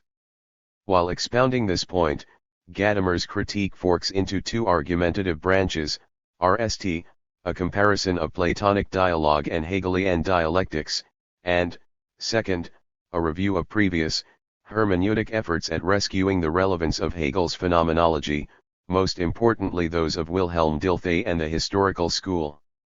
In order to come to terms with the full complexity of Gadamer's critique of Hegel, hence also with his relationship with Enlightenment philosophy in general, both these points will have to be considered. Dialogue and dialectics. Following the argument sketched out in his discussion of Kantian and Hegelian aesthetics, the claim that even though Hegel ascribes to art a dimension of historical truth, it is Kant who realizes the true dialogical potential of art, Gadamer's critique of Hegel's Cartesian orientation is developed with reference to Socratic, Platonic dialectics. Initially, the contrasting of Hegelian and Platonic dialectics may appear a surprising move. Greek philosophy, no doubt, was important for Hegel. 37 But why see the critique of Hegel in terms of a contrast with the Socratic, Platonic way of doing philosophy? Two factors may help in answering this question, both having to do with Gadamer's intellectual environment in the early 1930s. First, it is important to know that when Gadamer, in order to develop a historically sensitive hermeneutics, turns to Hegel, he is, as we saw with regard to his critique of Hegel's aesthetics, well aware of Heidegger's reluctant attitude to this 19th-century philosopher. In a lecture from 1958, Heidegger summarizes his critique by suggesting that Hegel completes the telos of Platonic philosophy. 38 In Heidegger's understanding, Hegel, in doing so, draws on the modern, Cartesian notion of self-reaction. In Hegel's system, the absolute is understood as the self-identity of spirit. The second important factor is the ineance exercised by the Greek scholar Julius Stenzel. 39 In contrast to Heidegger's upfront rejection of the Plato, Descartes, Hegel tradition, Stenzel emphasizes how Platonic philosophy yields an alternative to the model of self-reaction that had prevailed within the German tradition since the Enlightenment. 40 Like Julius Stenzel, Gadamer, from his early studies of Plato, is much more positive in his attitude to Plato than Heidegger ever was. Like Heidegger, however, he emphasizes, against Stenzel, the philosophical affinities between Plato and Hegel. In this way, Gadamer develops his own original take on the Plato-Hegel relation. Against both Stenzel and Heidegger, Gadamer refuses to read Hegel simply as a representative of Enlightenment thinking gone wrong and insists upon deploying the resources of ancient dialectics to illuminate the strengths as well as weaknesses of Hegel's phenomenology of spirit. 41 Only thus, by overcoming the weaknesses while maintaining the strengths, can Gadamer succeed in providing a hermeneutics that retraces the path of Hegel's phenomenology of mind. How, then, does Gadamer, drawing on the resources of Socratic, Platonic dialogue, develop his critique of Hegel's dialectics? In Plato's dialectical ethics, Gadamer brings out the importance of dialogue in Plato's early works, and the philebus in particular. We have already seen, in Chapter 1, how Gadamer praises Socrates for practicing philosophy as an ongoing intersubjective exchange, rather than a set of doctrines and arguments. Plato is no Platonist, as Gadamer puts it. The dialogical aspect of Plato's philosophy is not some kind of literary decorum, but is essentially tied up with his conception of truth, rationality, and knowledge. Philosophy is an ongoing dialogical exercise. As such, it is motivated by a willingness to recognize the rationality of the other. It is driven by the docta ignorantia. In Gadamer's words, knowledge of our own ignorance is what human wisdom is, sie ist das Wissen der Nichtwissens. 42 While focusing on the Socratic docta ignorantia, Gadamer notes an affinity between Socratic dialogue and the Hegelian dialectics of history. In Socratic dialogue, the conversation is maintained by the interlocutor's capacity to gain knowledge as agreement on a given problem or subject matter, although this agreement, to the extent that it involves a positive claim to knowledge, most often proves to be parochial and in need of further, discursive work. At stake, as Gadamer reads it, is an ongoing progress towards increased universality, a perpetual effort to reach a dialectical sublation of two opposing standpoints into a more universal third. According to Gadamer, Hegel's phenomenology is motivated by a similar dynamic. Even though Socrates, in the early Platonic dialogues, develops his position through discussion with someone else, whereas the shapes of Hegelian consciousness develop through the self-criticism of spirit, it is nonetheless the case that spirit, in the phenomenology, proceeds through gradually overcoming that which is alien. The very self that is engaged in the process matures through considering and integrating the point of view of the other. This is the central philosophical intuition of Hegelian dialectics, that it transforms what stands opposed to it into its own. HD 107, HD 105. In this sense, Hegel, too, is a dialogical thinker, and it is the force of his thinking to move the dialectics of dialogue from the level of interpersonal conversation to the level of history and tradition. Yet Gadamer also nds Hegel's philosophy to be permeated by a less dialogical ethos. For in developing the idea of a continuous, dialectical relationship between past and present, Hegel, echoing the end of art thesis that Gadamer has already been criticizing, defends the idea of spirit reaching the end of its education in history. At this point, spirit has gained complete self-understanding. The immediacy of each historical period, its in itself, is sublated into a reactive philosophical criticism, its for itself, and, ultimately, into the full transparency involved in spirit's self-relation at the point of gaining absolute knowledge. At stake is a self that is not merely a self but the identity of the self with itself, ps. 489, phg. 587. Furthermore, Hegel takes this identity to be complete and immediate, ibid.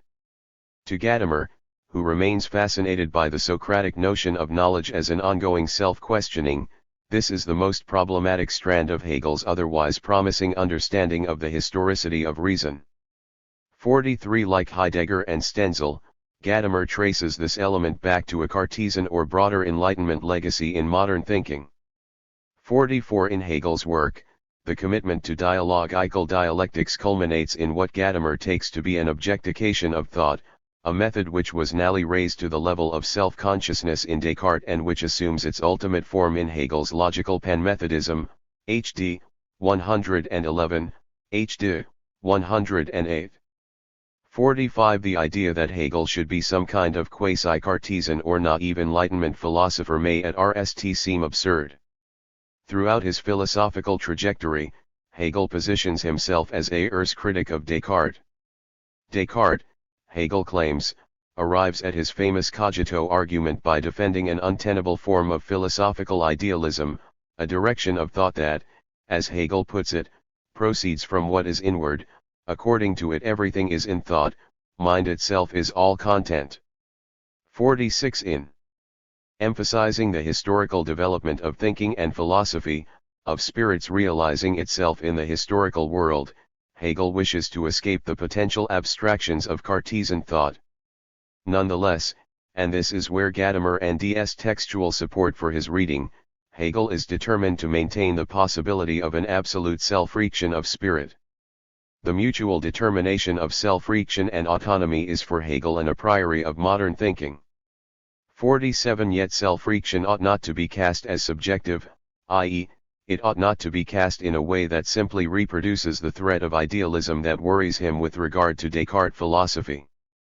According to Hegel, the self-reaction of spirit is mediated by history, and it is intersubjective through and through. 48 Hegel is thus entertaining a historicized notion of self-reaction, one that takes the certainty of the reacting self, its recognizing itself as itself, to be the result of an intersubjectively mediated, historical process. Although Hegel criticizes Descartes' abstract, idealistic, notion of self-reaction, he does not question the idea of a complete and self-grounding self-reaction as such. 49 This is the point at which Gadamer directs his criticism. Like Hegel, Gadamer and DS that modern philosophy begins with Descartes' notion of absolute self-reaction. 50. Unlike Hegel, however, Gadamer argues that the Cartesian paradigm in philosophy is one in which reaction is granted a false power falsche Macht. 51 This is an important formulation. By claiming that absolute reaction is granted false power, rather than being plainly inadequate, Gadamer makes it clear that he does not want to put the dialectical Hegel up against the very idea of reaction as such. Instead, he sets out to distinguish between the promising and the less promising aspects of Hegel's notion of self-reaction.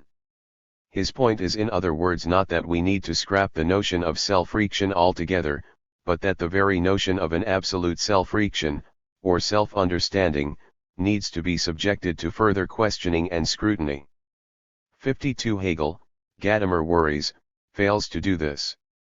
Hence he also fails to overcome the problems of the Enlightenment paradigm in a fully adequate and hermeneutically mature manner. Whereas Stenzel stages a radical contrast between Plato and Hegel, and whereas Heidegger deems Hegel the problematic endpoint of a decay that started with Platonic philosophy, Gadamer deploys his notion of Socratic, Platonic dialogue as a lens through which the hermeneutic resources of Hegel's work can be illuminated.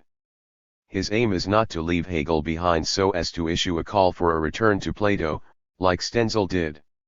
Nor does he intend to produce a sweeping narrative of the forgetfulness of being in Western philosophy, like Heidegger had been doing. Rather, he attempts to point out an internal, systematic problem with Hegel's thinking, a problem that, in his view, will have to be solved if hermeneutics is to adopt the Hegelian insistence on the continuity of historical spirit, integration, and its dimension of self-understanding, hence successfully overcoming the naivete of the Enlightenment paradigm in philosophy. 53 In Gadamer's view, the very idea that self-transparency constitutes the highest mode of being is at odds with the historical thrust of Hegel's thought. It represents the point at which historical reason ceases to be historical. The hermeneutic force of Hegel's thinking, the inclusion of history within the framework of philosophy's questioning, is threatened by a model in which spirit, in retrieving its progressive development in history, realizes that the dialectical development of history nally culminates in the scheme of a trans-historical logic. This is the basic outline of Gadamer's critique of Hegel. He endorses Hegel's idea that our relation to history involves a dimension of self-reaction, self-understanding, that is best understood as a continuous process of integration. Yet, because he is committed to a Socratic ideal of knowledge as an ongoing process, Gadamer rejects the idea that this process can or should ever be brought to anal standstill. Hence Gadamer determines the task of hermeneutics as that of laying the place vacated by Hegel's absolute knowledge, Tm. 230, Wm. 234. Reading Plato through Hegel, Gadamer moves from the self-understanding at stake in interpersonal dialogue to the self-understanding at stake in our engagement with tradition. Reading Hegel through Plato, he insists that the self-understanding is never brought to completion, but is and remains an ongoing hermeneutic challenge. Only this way, he and DS, is it possible to maintain the notion of the historicity of reason in a fully adequate and consistent manner? Dilthey and 19th-century Hegelian hermeneutics. If Stenzel and Heidegger had espoused a critical attitude towards philosophical Hegelianism, this was not entirely groundless. In Gadamer's view, post-Hegelian philosophy fails to take up the hermeneutically most promising aspects of the phenomenology of spirit, i.e., the emphasis on self-understanding and integration, and turns instead to the elements of his philosophy that Gadamer criticizes, i.e., his latent Cartesianism, his failure to break loose from a naive Enlightenment paradigm. This, Gadamer claims, in particular applies to 19th-century hermeneutics and philosophy of the human sciences, that is, the theorizing of Ranke, Droysen, and Dilthey. It is their adoption of Hegel and the Enlightenment that makes it imperative for Gadamer to distance himself from the Cartesian elements in Hegel's thought.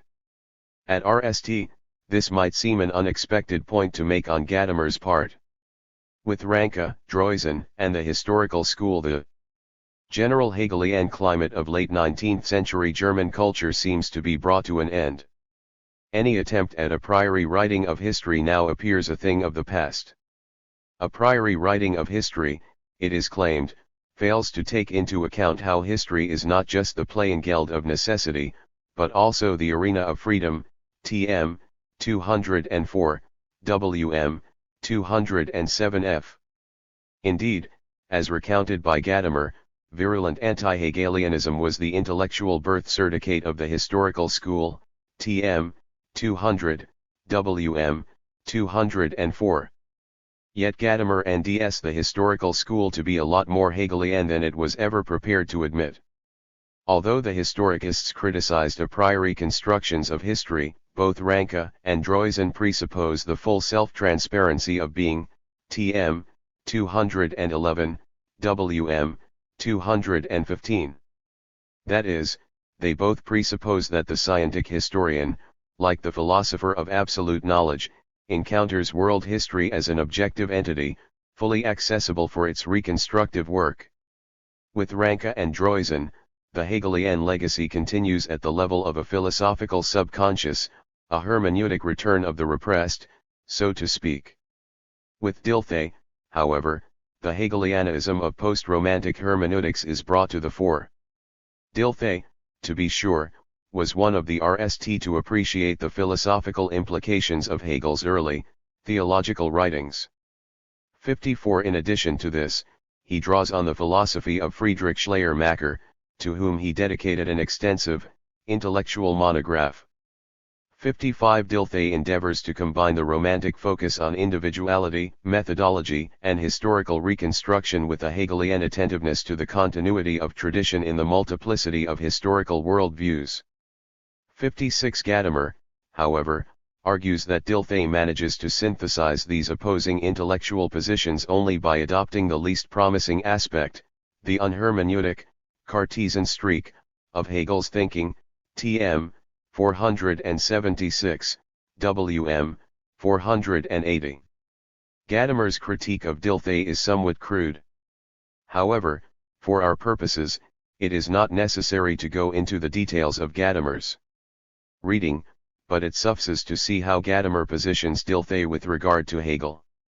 57. He claims that while Dilthey's turn to the category of life, Leben, remains tied up with the aesthetic metaphysics of the Romantics, this position is elevated to that of an absolute self-reaction of historical spirit, TM, 230, WM, 234. According to Gadamer, Dilthey is a Hegelian philosopher insofar as he turns the notion of absolute self-reaction into the guiding principle of hermeneutic philosophy. If Dilthey criticized the a priorism of conceptual speculation, he did not hesitate about the inner unity of the mind, TM, 232, WM, 236. In Gadamer's assessment, the problem is therefore not that Dilthey's hermeneutics is Hegelian per se, but that it is Hegelian in the wrong way, i.e., not in the way that Gadamer himself proposes. For Gadamer, the challenge facing any philosopher interested in post-Hegelian hermeneutics is therefore not whether hermeneutics should be construed as being for or against Hegel, but that of using the hermeneutically relevant aspects of Hegel's phenomenology against the problematic Hegelian strands of 20th-century hermeneutics and philosophies of the human sciences.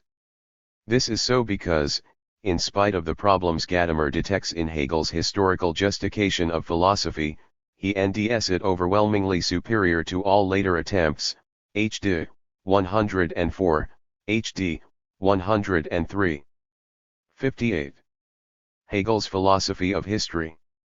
So far, we have looked at Gadamer's critique of Hegel and the Enlightenment and his attempt at reworking the Enlightenment challenge of self-reaction and self-understanding into a philosophical theory that remains faithful to Hegel's insight into the historicity of reason and the importance of hermeneutic integration. What we have not done, however, is ask whether Gadamer's reading of Hegel, his critique, and also his hermeneutic appropriation, is philosophically sound, or whether, like his reading of Kant and the Enlightenment, it is colored by Gadamer's own prejudices.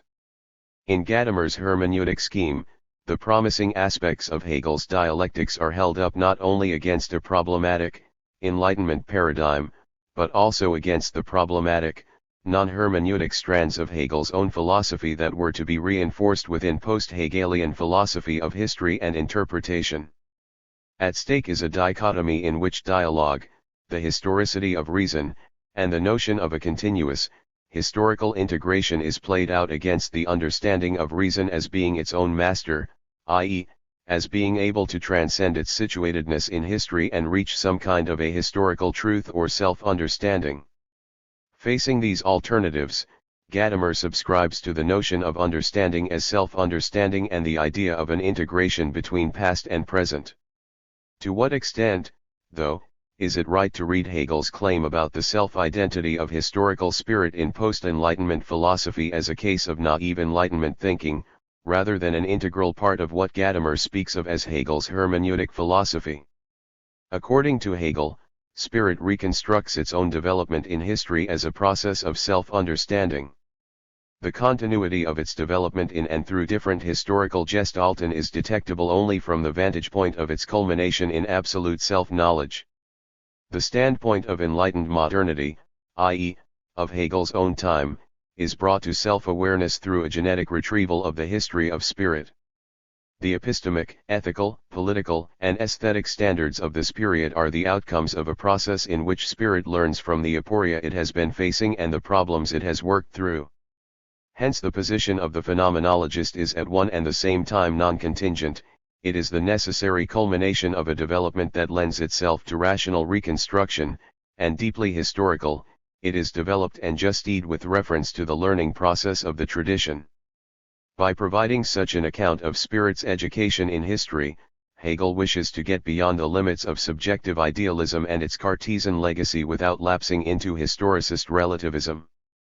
59. That is, he wants, at one and the same time, to claim that spirit, at the end of its Bildung, is situated within a given historical horizon and that it can offer a rational justification of its own point of view that is universally valid rather than simply the product of one particular culture or life world. While it retrieves its development in history, reason obtains an ever-increasing degree of self-understanding. When it conceptually grasps its progress in history, as externalized, concretely expressed, and mediated by its other, spirit at the same time moves from being indeterminate to being determinate, from being unfree to gaining freedom and self-determination. Being in the process of a developing history, the full dynamic of this movement is cognitively beyond reach. Only when this process of learning is brought to its completion in modernity is philosophical reason able to see through the leaps and gaps of history and grasp conceptually what drives it forward and what, when perceived in light of the overall development, remains historical cul-de-sacs. To insist upon the progressive continuity in history is to insist upon the possibility of objectively ordering the given historical facts. And objectively ordering historical facts means that we have to highlight some and leave others aside. Ordering is always done from a given point of view. Throughout the maturing of spirit in tradition, reason's range of vision and understanding is always provincial.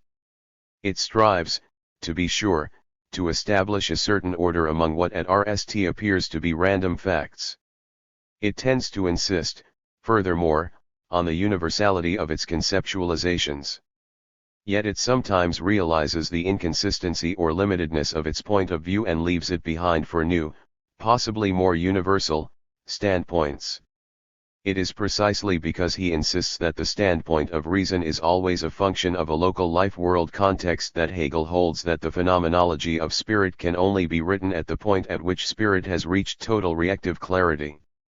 Such a point of view is achieved as a result of historical development, allowing the philosopher to assess the competing and potentially provincial interpretations and extracting from each what emerges as true and lasting within the dialectical scheme.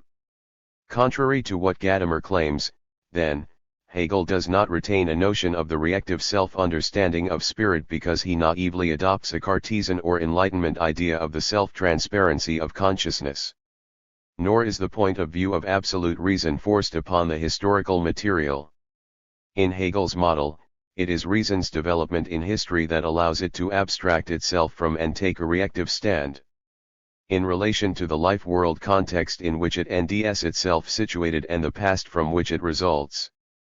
The notion of reason's transparency to itself, of a reason that is able to construct meaning and continuity in the diversity of historical facts, is in other words wedded to the hermeneutic problem that Hegel addresses in the phenomenology of spirit, namely, the tension between the historical situatedness of thought and the philosophical need for a universally valid account of reason. This is the RST problem with regard to Gadamer's reading of Hegel. He fails to see how Hegel's alleged Cartesianism, his notion of Reaction, is not external, it is not artificially added, as it were, to his notion of the historicity of reason, but grows organically out of it. The second problem with it is related to Hegel's notion of historical work, i.e., to his perception of practical hermeneutic engagement with the historical tradition in which the interpreter is situated. Although Gadamer rehabilitates the notion of Bildung as historical self-understanding, he never confronts Hegel's discussion of interpretative, historical work. Hegel, admittedly, does not provide a systematic account of this issue. Yet the fact that Hegel does not offer any substantial, systematic account of historical research is not as such a legitimate reason for not considering the reactions that he actually does provide. The most comprehensive discussion of historical work is found in his Introduction to the Philosophy of World History and in the many to his lectures on the history of philosophy given at the University of Berlin throughout the 1820s. In the To the Lectures on World History, Hegel insists that history must be apprehended accurately. 60 Even within such a realm as political history, Hegel maintains the importance of retrieving a notion of objectivity, ILHP, 190, EIGP, 261. However, Hegel's commitment to critical standards and methodological reactions does not apply to actual history only, but also to our approach to intellectual history, philosophy included, i.e., to an area that interests Gadamer in truth and method. Hegel emphasizes that in thinking, especially in speculative thinking, understanding differs from merely grasping the grammatical meaning of words and assimilating that meaning. Furthermore, he claims, confirming the general drive of Gadamer's reading, that although the history of philosophy seems at RST to be a thing of the past and to lie outside our real present life, ILHP, 9, EIGP, 12, this simply masks a deeper continuity enabled by the fact that what we are at the same time in history, ibid. This continuity is nothing but the tradition, which is not the becoming of things alien to us, but our own becoming, the becoming of our philosophy, ILHP, 11, EIGP, 14. However, in spite of this deeper continuity between past and present, Hegel explicitly warns against models that apply or interpret the past in terms of the concerns of the present. He insists that in our dealing with past philosophers we must not saddle them with arguments and assertions which were not made or thought of at all, even if they could be correctly derived from the principle or thought of this philosophy, ILHP, 45, EIGP, 66. We should, in short, not look behind the old philosophies for more than what is there, ibid. In order to avoid this, Hegel insists that the historian of philosophy must adhere strictly, historically, precisely, to the very own words of his author, not draw conclusions from them and so make something different of them. ILHP 47, EIGP 69. While developing his thoughts on the history of philosophy, Hegel is in other words aware of the potential problems that rest with the discrepancy between the overdeterminacy of the speculative categories, on the one hand, and the indeterminacy of historical facts and expressions, on the other. This is important with regard to Gadamer's reading of Hegel. For if Hegel, in the phenomenology of spirit, provides a notion of understanding as self-understanding and stresses the necessity of integration, then he also emphasizes that such a self-understanding is only possible to the extent that the interpreter aspires to an understanding of the other on his or her own terms and as situated within a given cultural and historical context. This is a kind of reaction that seems altogether absent in Gadamer's account of Hegel's philosophy in particular and of hermeneutic reason more generally. If Gadamer were to give full justice to the hermeneutic relevance of Hegel's philosophy, and its capacity to combine Enlightenment reaction with an acknowledgement of the historicity of thought, he would have had to provide a detailed discussion of this aspect of Hegel's notion of historical work. Epistemic and existential commitments in hermeneutics. Hegel asks how, in historical understanding, we can ever get beyond the limitations of our own horizon, or rather, in light of what absolute criteria or judgments within history can be assessed. He responds by saying that no such standpoint is available when spirit is on the way to self-understanding. Only when spirit has reached identity with itself in absolute knowledge is such a standpoint available to it. Gadamer, by contrast, insists that there is no such thing as a standpoint beyond our concrete and historical interpretations or a possibility to abstract from, which is not the same as to reject, the interpreter's situatedness within a particular life world. Nonetheless, Gadamer maintains that interpretation of the past is not arbitrary. Interpretation obtains direction and continuity from the interpreter being embedded within a continuous tradition. Gadamer, as we have seen, captures this continuity with the term Wirkungsgeschichtliches Bewusstsein, the idea of a tradition that, like Hegel's spirit, is more comprehensive than the consciousness of the individual interpreter. Again, like Hegel's notion of spirit, Gadamer's notion of historically affected consciousness refers to the idea of tradition becoming ever more concrete and richer in its articulations through the interpretative work of later generations. Yet unlike Hegel, Gadamer insists that this process never reaches anal culmination. Like true Socratic dialogue, cultural transmission is a process that only lives as it dynamically changes and is underway. Because Gadamer insists that we are, emphatically, not historical beings, all hermeneutic activity implies adding to tradition by applying it in ever new, historical contexts.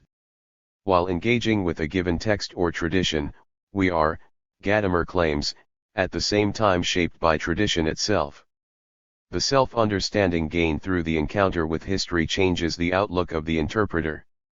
To strive towards anal comprehension of the rational meaning of history is simply to misunderstand the nature of philosophical hermeneutics. The meaning of historical texts, for Gadamer the past is generally addressed in terms of a written tradition, depends on a fusion of horizons between work and interpreter. Essentially linked to application, a process in which the meaning of the text gets realized in ever new contexts, every interpretation adds something new. Or, as Gadamer puts it in a passage quoted earlier on, understanding, as it occurs in the human sciences, is essentially historical. In them a text is understood only if it is understood in a different way, tm. 309, wm. 314, emphasis added, see also tm. 297, wm. 302. Given the importance of applicatio interpretation of history, and of ourselves, can never be brought to an end. Alternatively, as Gadamer expresses it, to be historical means that knowledge of oneself can never be complete, tm. 302, wm. 307. This is not, as the Enlightenment philosopher would think, due to a deficiency in Reaction but to the essence of the historical being that we are, Ibid. Gadamer claims that there is indeed continuity in tradition but that this continuity is not predicated upon a model of absolute self-understanding. He seeks to articulate a notion of a consciousness, hermeneutic consciousness, as he calls it 61, that never knows itself completely. It is forever referred to historical work, but that, all the same, remains assured of the continuity and normative power of its own tradition. For Hegel, anything like this would be a contradiction in terms. 62 In his work, there is an intrinsic relation between self-understanding and the idea of a continuity of tradition that enables the phenomenological process of integration, learning, and Bildung. Absolute spirit is the result of a process in which each shape of consciousness grows out of, and renders explicit, the problems of the previous Gur, yet Hegel, as a philosopher theorizing about this movement, must tease out and conceptually articulate the idea of a continuity between the various shapes of consciousness.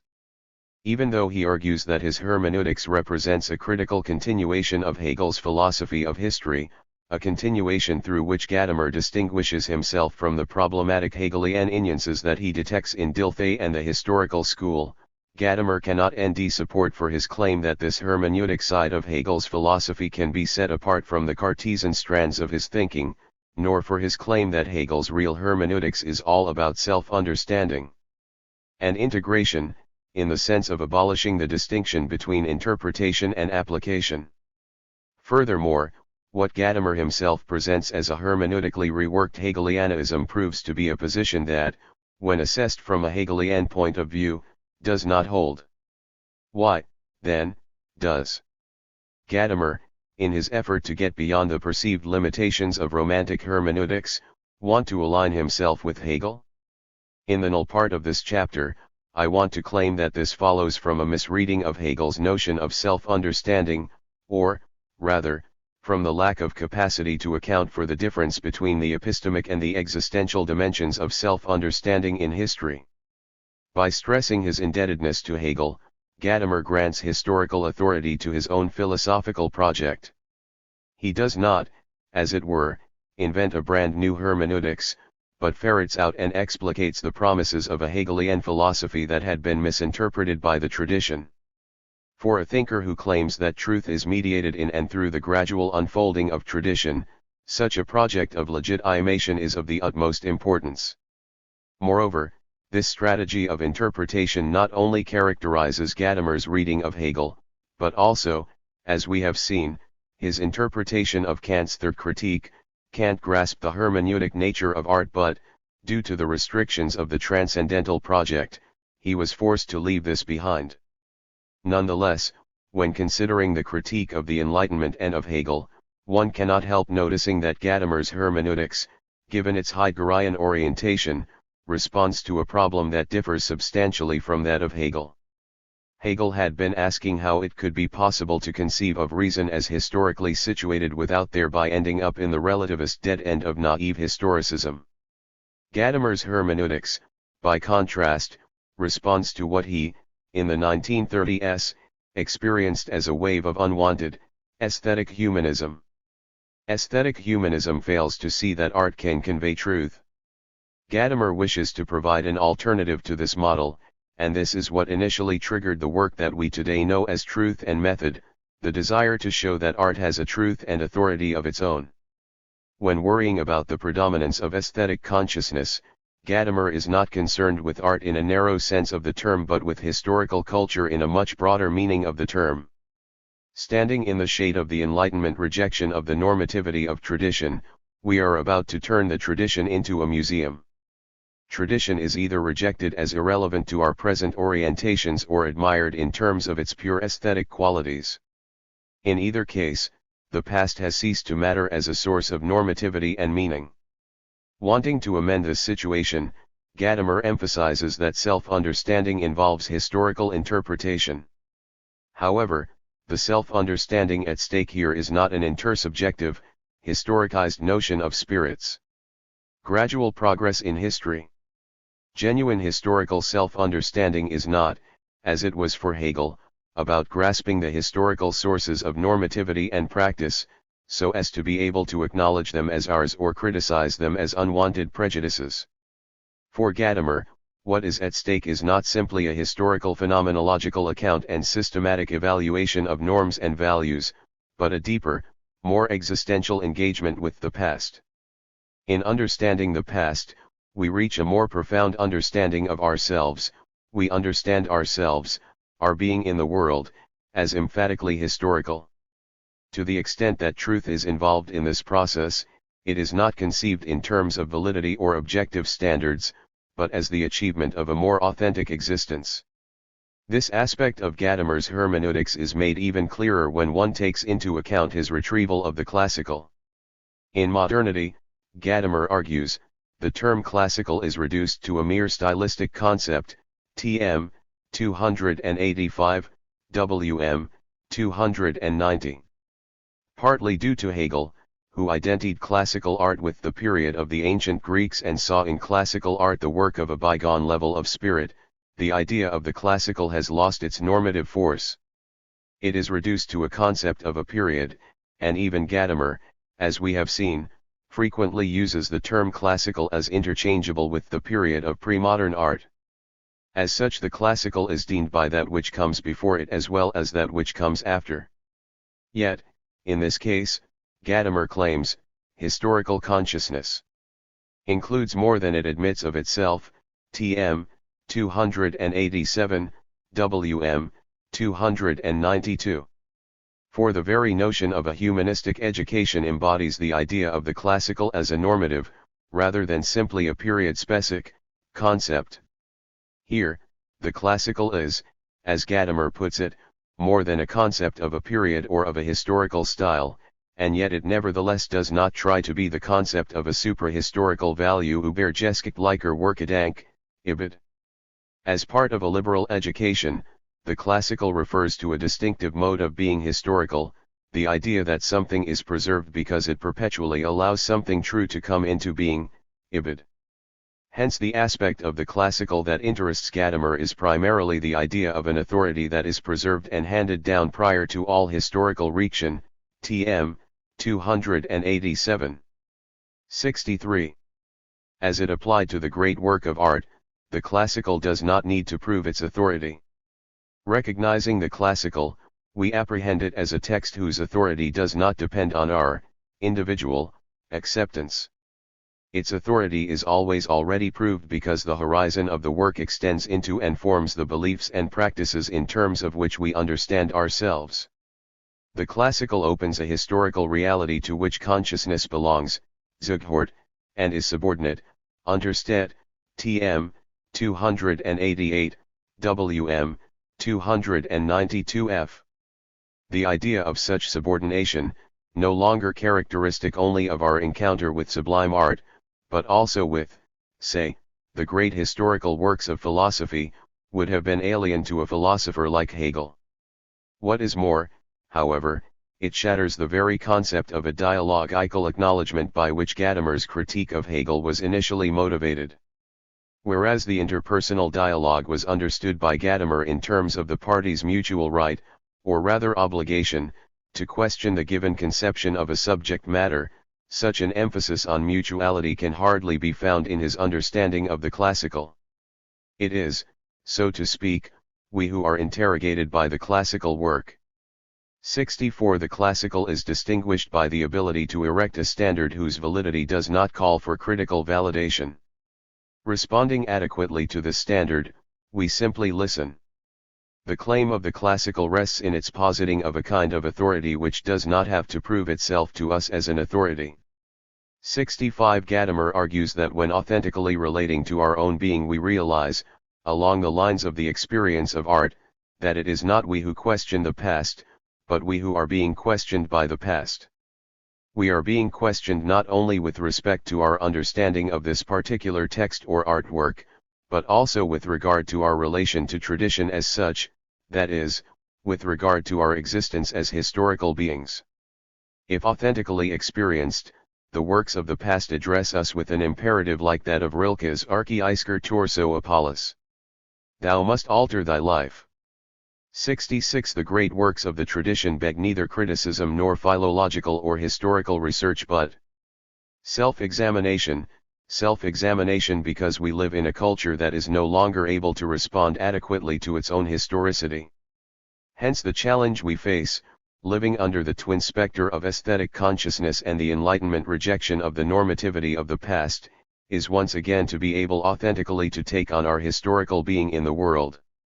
This problem, at least in the form that we and it articulated in Gadamer's philosophy, was not part of Hegel's reworking of Enlightenment philosophy. Instead, it is a problem that Gadamer inherits from Heidegger, although Gadamer, as we have seen, also criticizes certain elements of his teacher's philosophizing. Now, there is nothing wrong, per se, in wanting to go beyond the restrictions of a Heideggerian framework by appealing to the resources of Hegel's phenomenology. In Gadamer's case, however, it seems that in his effort to grant historical legitimacy to his own hermeneutics of integration and carve out, against the Enlightenment prejudice against prejudices, a hermeneutics of historical reaction and self-understanding, he overlooks the differences between a historical-epistemic and a historical existential notion of self-understanding.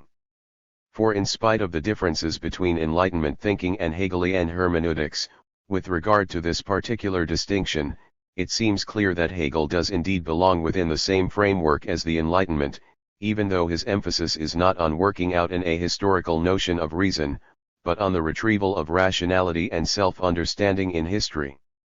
Hence Gadamer's hermeneutics cannot, as it sets out to do, the philosophical space vacated by Hegel's notion of spirit's identity with itself in absolute knowledge.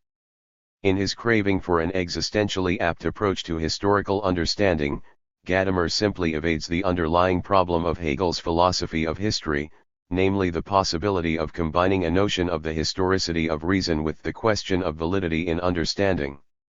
This, in my view, is a pity, because the task that Gadamer initially set himself, namely, that of developing a critical, post-Hegelian hermeneutics, would be of great value and relevance within the landscape of contemporary philosophy, 67, and it is, moreover, a project that would stake out a promising course for the critical, yet sympathetic, adaptation of Enlightenment thinking that Gadamer also recommends. The problem with Gadamer's misreading of Hegel and the Enlightenment is not only that he gets them both wrong. By linking Hegel's notion of absolute spirit with a problematic Cartesian Enlightenment philosophy of reaction, and by systematically failing to address Hegel's own reaction on historical work, Gadamer overlooks how Hegel himself never fails to address the perhaps most pressing problem bequeathed to us by the Enlightenment, the potential conflict between the situatedness of reason and the need for a rational justification of epistemic, ethical, and aesthetic norms. Having rejected Hegel's notion of absolute spirit as an instance of bad, unrichted Cartesianism, rather than understanding it as a response to a genuine problem in the philosophy of history and the humanities at large, Gadamer fails to recognize that this is a question of great importance for hermeneutics. Precisely because Gadamer is not, as Habermas, Apel, and Tigendat seem to argue, against the Enlightenment, but seeks to give it a historical twist, this is a problem that should have been taken more seriously.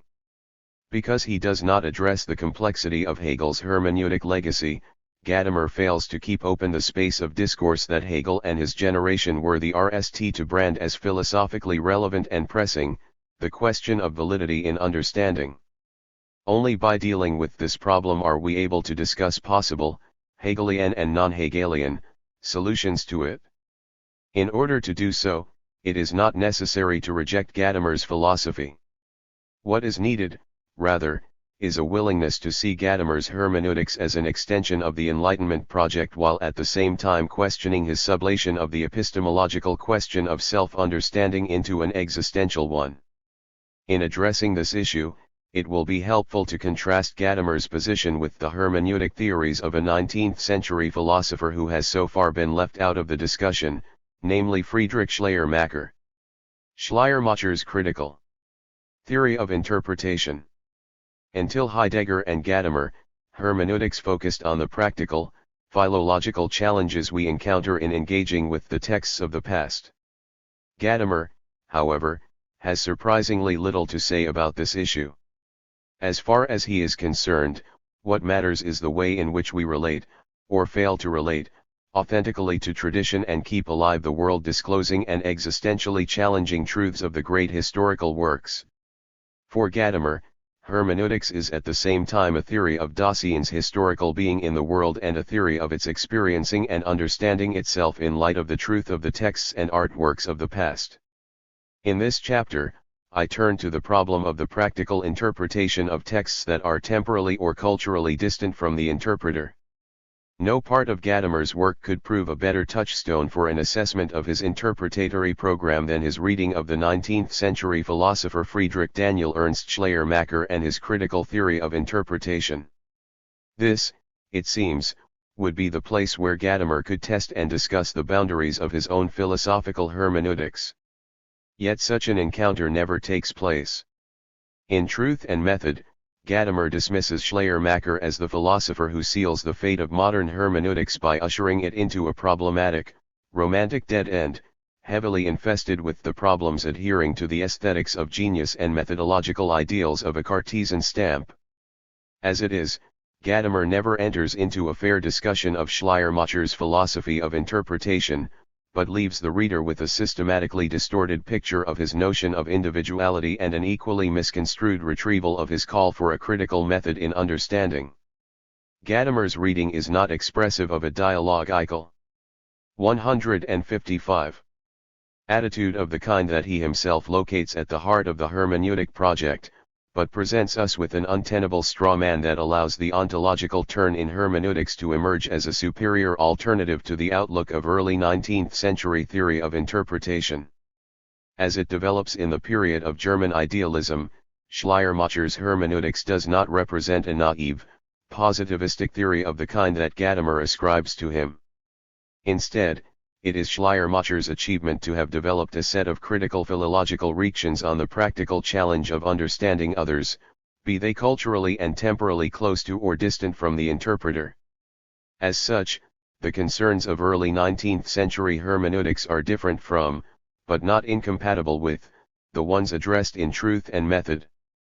And as we will see in this and the concluding chapter, Schleiermacher's hermeneutics suggests a way of getting beyond some of the problems that adhere to Gadamer's ontological turn. My discussion of these issues begins with a brief exposition of Gadamer's approach to early 19th-century theories of understanding and continues by dealing more specifically with his critique of Schleiermacher in Truth and Method, focusing on the concept of individuality and the notion of a method in interpretation. I then point out the problems with Gadamer's reading of Schleiermacher's notion of individuality and, subsequently, discuss the limitations of his critique of a hermeneutic method. Gadamer's modification of his critique, throughout the late 1960s and early 1970s, is put under scrutiny next.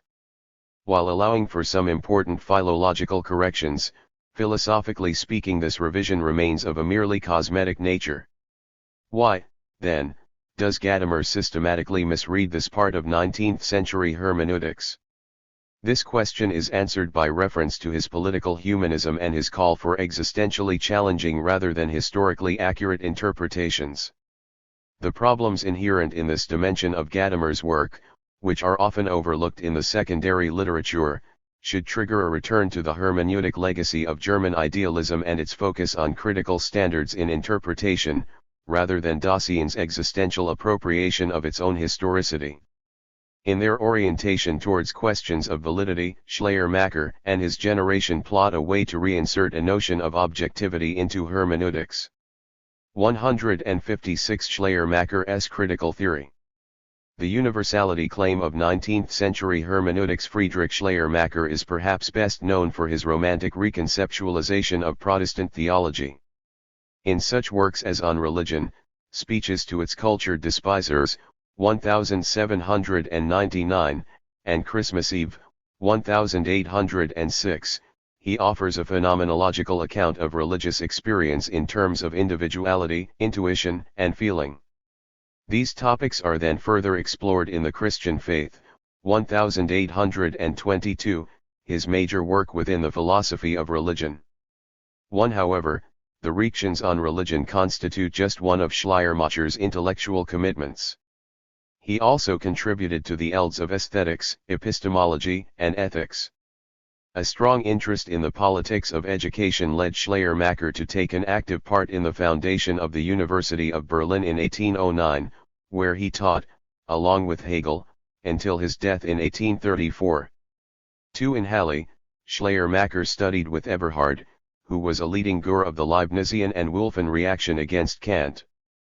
Schleiermacher was influenced by Kant and Fichte's Enlightenment commitment, yet critical of its potential subjectivism.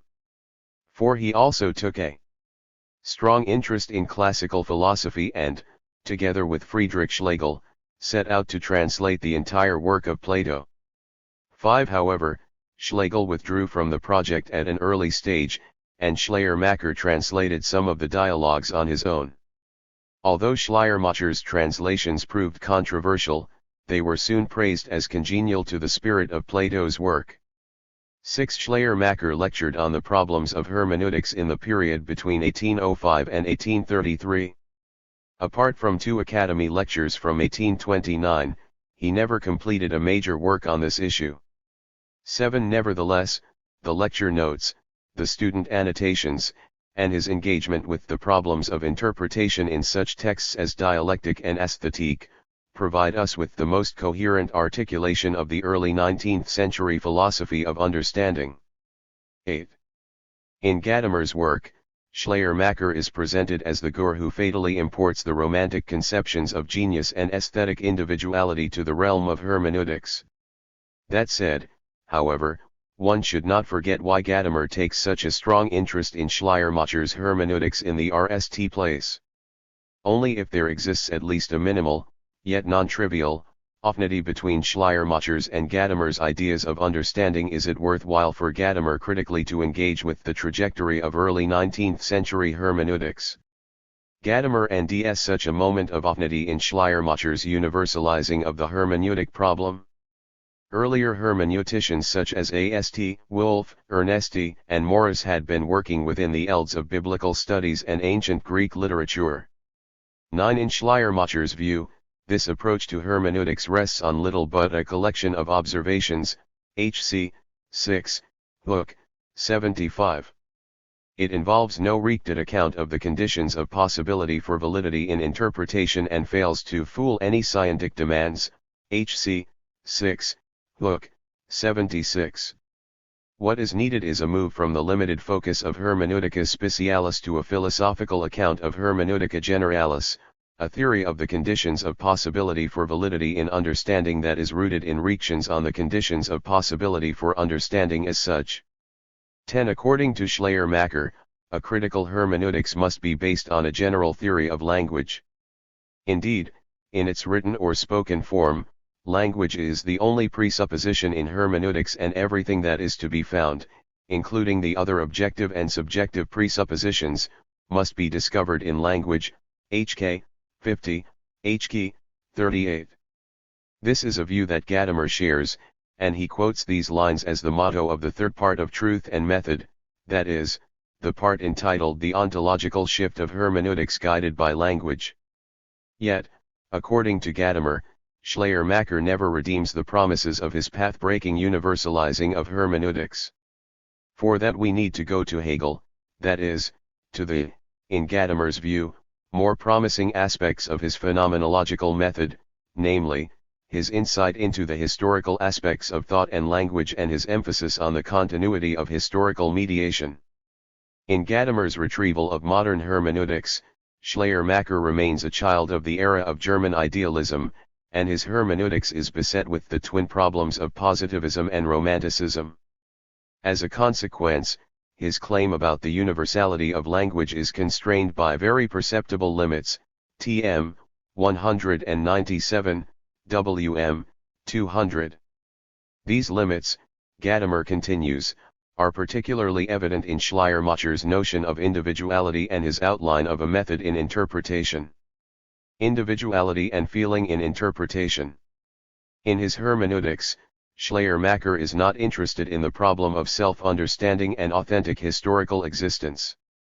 What draws his attention is the problem of understanding others, be they others who are close to the interpreter, or, more often, those who are temporally or culturally distant from his or her own horizon of experience. Consequently, hermeneutics, in Schleiermacher's work, is not conceived in terms of an ongoing integrating tradition in which the interpreter is situated and through which he or she understands him or herself, as Gadamer takes it to be the case in Hegel's phenomenology of spirit. In dealing, mainly, with works from the ancient Greek and Hebrew periods, the problem he addresses is how the critical reader can make sense of words and propositions at a time when their original context of understanding is long gone and the interpreter can assume no direct access to the customary application that the author once took for granted. Given such an orientation, a critical reactive hermeneutics, that is, hermeneutics as a Kunstlehre, is distinguished from the unrichted, laxere, interpretative practices that typically characterize our everyday communication. The unrichted, more lax practice functions as though understanding were not a problem, as though it results as a matter of course, HC 21, Hook 92. It expresses its aim negatively, in an almost tautological maxim, misunderstanding should be avoided, ibid. The proper or more strict, strengere, hermeneutical practice, by contrast, wreaks the idea that misunderstanding results as a matter of course, HC 22, Hook 92.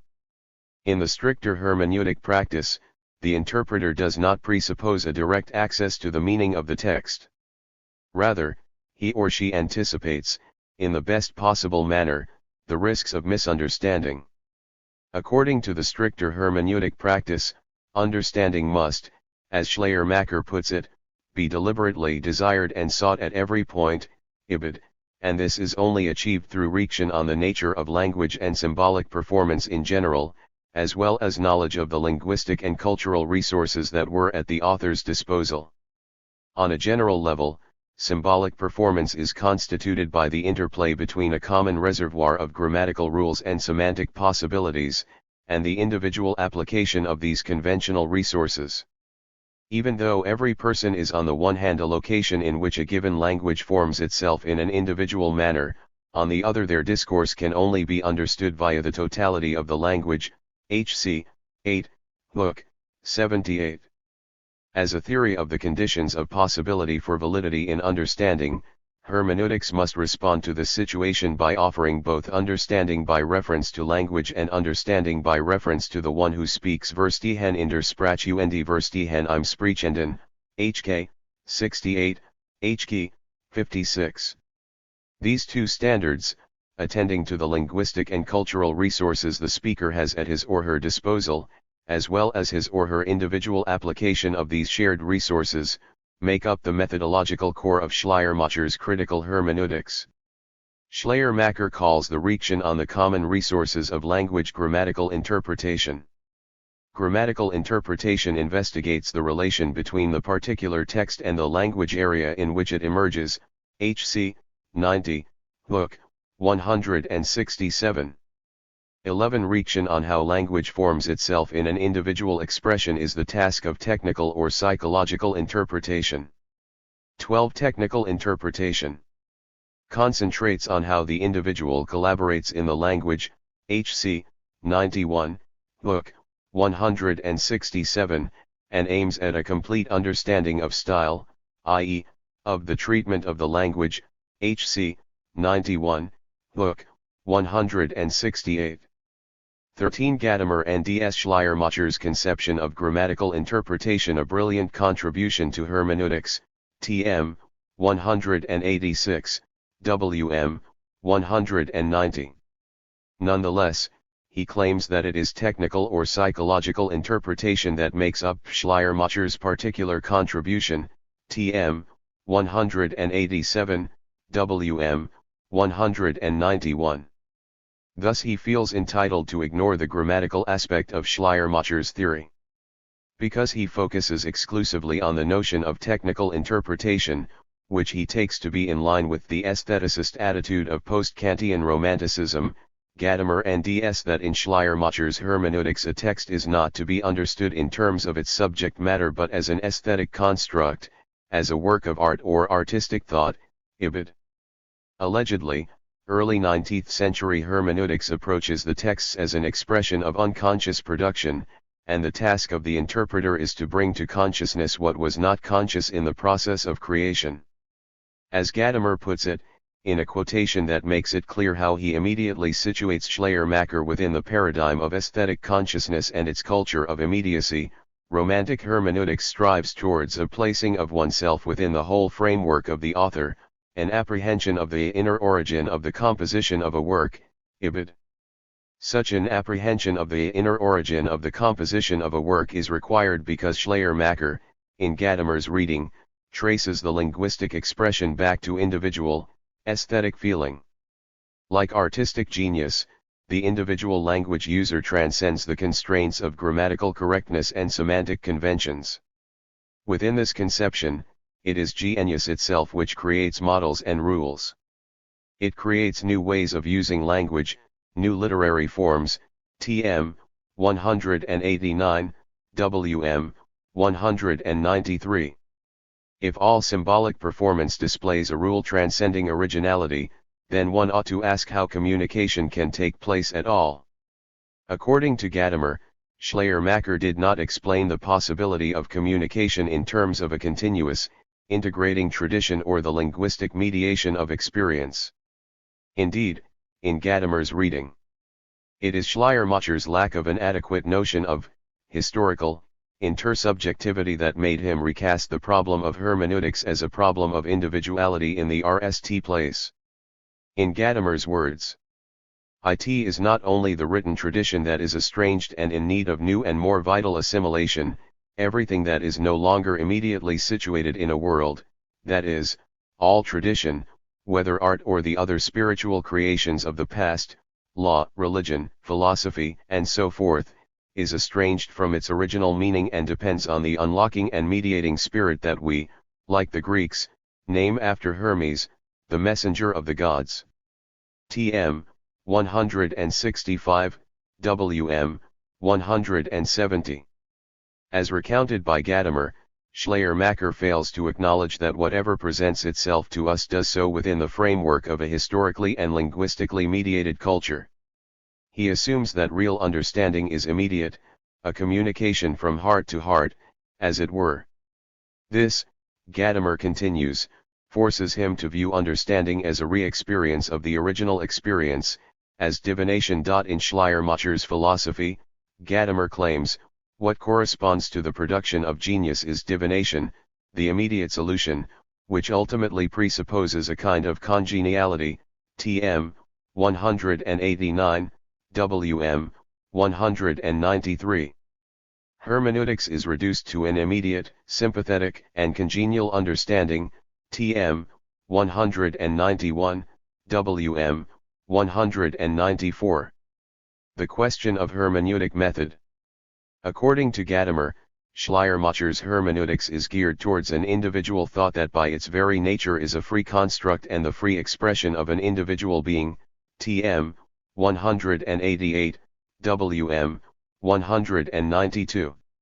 In order to grasp this free expression of an individual being, Schleiermacher appeals to the idea of a hermeneutic circle, by which he supposedly has in mind a rigid, methodological procedure of interpretation.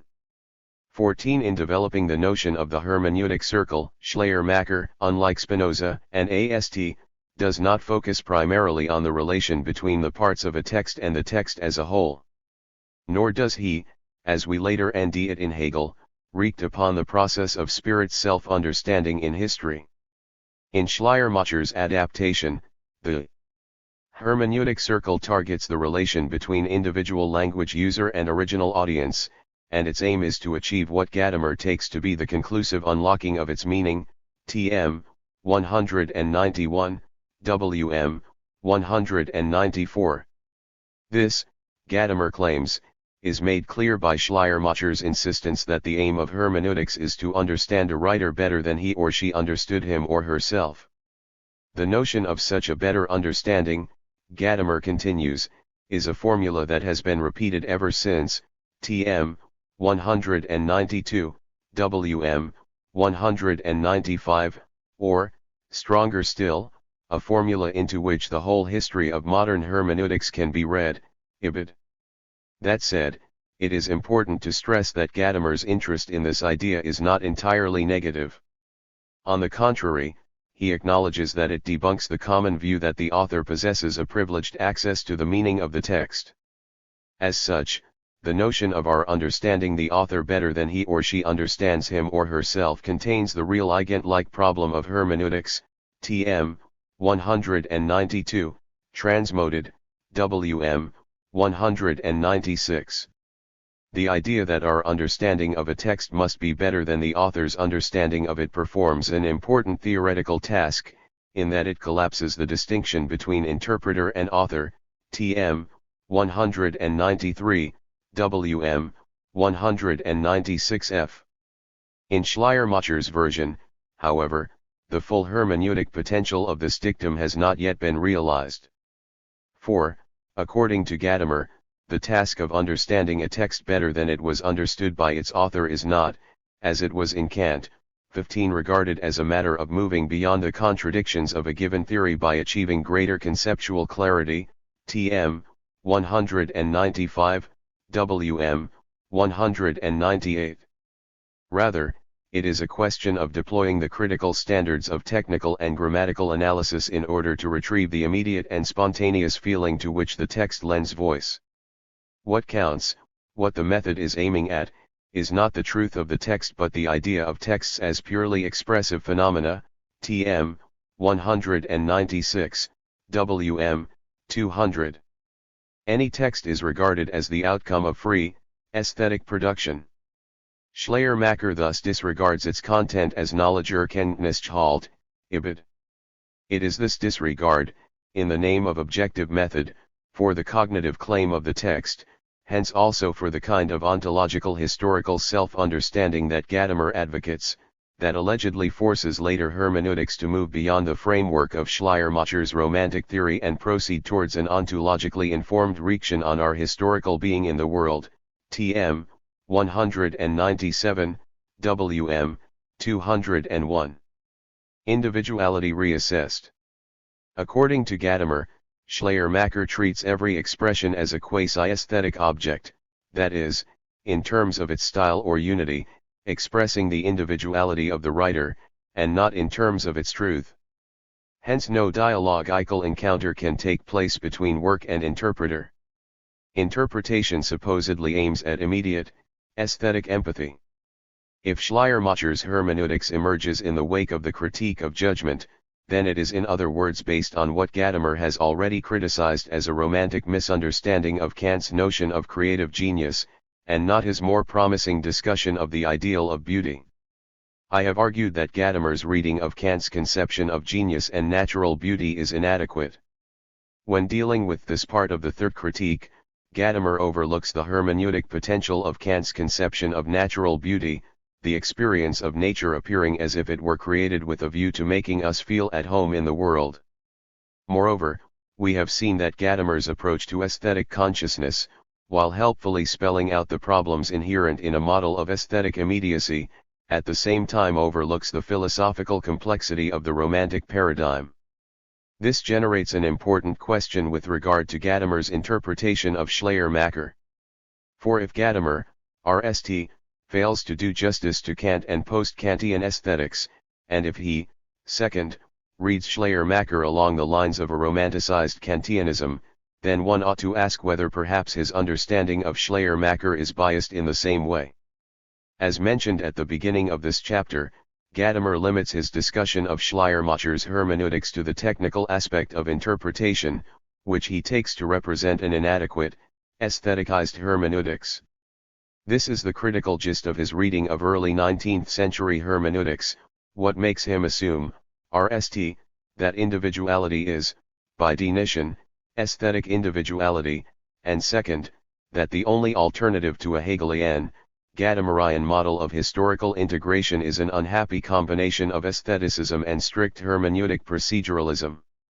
But, we need to ask, is Gadamer justied in detaching the technical or psychological aspect of interpretation from its grammatical counterpart.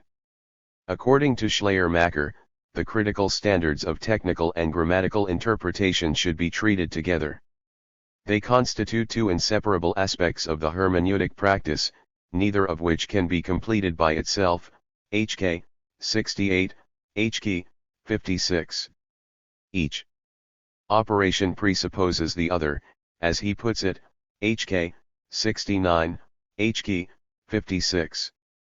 Moreover, the double structure of Schleiermacher's hermeneutic standards is not arbitrarily stipulated, but responds to the nature of language itself. Language only exists as a concrete, and individual, application of general linguistic resources. Schleiermacher's discussion of individuality moves simultaneously on at least two levels. He often refers to the tension between linguistic rules and grammar, on the one hand, and individual applications of these conventional resources, on the other. In other places, however, he considers how a given symbolic convention actualizes itself as an individual, that is, how, say, one linguistic or cultural subgroup relates to the predominant language and culture of its time. There is no need to focus on one of these dimensions at the expense of the other. Rather, the notion of technical interpretation should be viewed as a exable lens that, on various levels of analysis, centers on the individuality inherent in symbolic performance. Of importance here is the idea that the individual aspect of language, whether conceived in terms of a given individual's use of language or in terms of a given linguistic unity, as compared with other linguistic unities, cannot be formalized or rendered in the form of subsumptive categories. There can, as Schleiermacher puts it, be no concept of a style.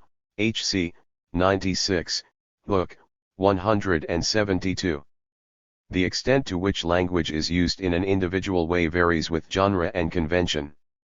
In scientific uses of language, the need for an individualized application of shared linguistic resources is typically minimized. In poetry and literature, however, the situation is different. Here, individual use of language is essential to the genre as such. Nonetheless, even poetic expression depends on linguistic convention.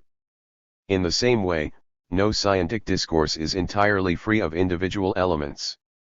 The individual and the general aspects of language have no existence on their own, but mutually co-determine one another. 16. The task of the critical interpreter is to go out to what extent the text, or utterance, is dominated by individuality or by the general structures of language, and then move onward from there. Insofar as technical interpretation is oriented towards the style of the text, it being a unique application of the shared linguistic and cultural resources available to the author, it is not, as Gadamer argues, aimed at the subjective intention or unity existing prior to, independent of, or behind language. In Schleiermacher's hermeneutics, this aspect of interpretation investigates the author's way of maneuvering within language and ultimately also within his or her own culture. This is an aspect of Schleiermacher's philosophy, his expressivism, to which I return in Chapter 6. According to Schleiermacher, here is nothing in style but composition and treatment of language. HC 97, Book 174. Schleiermacher's point may be elucidated by means of a few examples. If one is interested in, say, late 18th century German poetry, then an inquiry into the composition and treatment of language would deal with the features that set Goethe's poetry apart from that of Hölderlin or Tieck, while also keeping an eye on the shared culture of these and other writers and artists. Turning to 20th century Austrian literature, a scholar who is interested in the critical political thrust of Thomas Bernhard's novels would do well to consult, say, the work of Ingeborg Bachmann, but also texts by Robert Musil, Hermann Brock, Karl Kraus, and Elias Canetti. Or, just to mention an example from philosophy, with regard to the theory of the Scottish Enlightenment, the interpreter would have to read on how authors such as Hume, Kames, Hutcheson, Smith, and Ferguson all respond to the same intellectual and historical environment and yet do so in different ways. Hence the explanation of, say, for the modern reader, seemingly strange term or apparent contradiction in a text by Smith could be illuminated by referring to the work of contemporary theorists or questions that were debated at the time. Contrary to the view that Gadamer ascribes to Schleiermacher, individuality does not refer to something inner, pre-linguistic, pre-cultural, or pre-cognitive, but is concerned with the way in which ideas are historically mediated and moded through the universal media of language and culture. Method reassessed. Along with the romantic concept of individuality, Gadamer criticizes what he takes to be Schleiermacher's notion of an immediate recreation, divination, and his reference to a hermeneutic method. Is, then, this criticism more promising than Gadamer's reading of the normative methodological standards of technical and grammatical interpretation?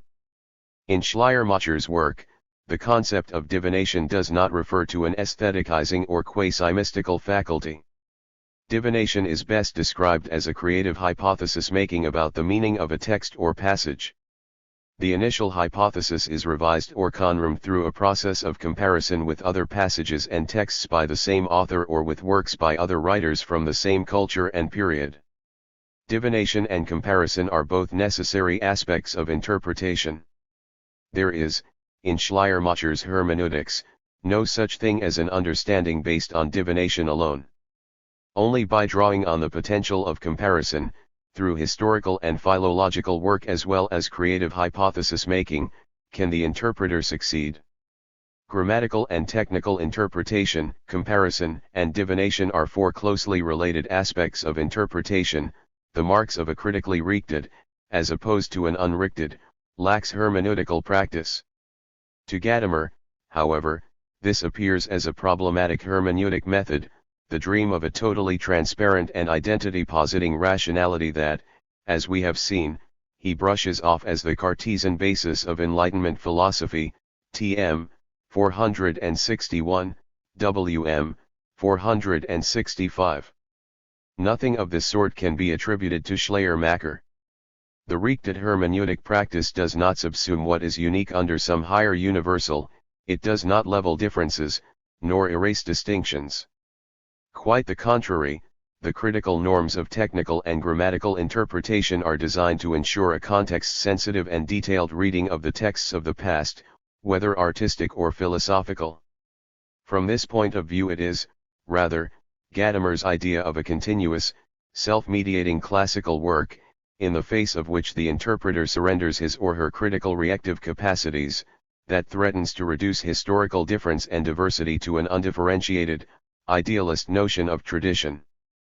Furthermore, Schleiermacher's notion of universal hermeneutics promises nonal interpretation of the text but furnishes the interpreter with a regulative idea, a counterfactual conception of what it would mean to understand a given text or utterance as a unique manifestation of its language and culture.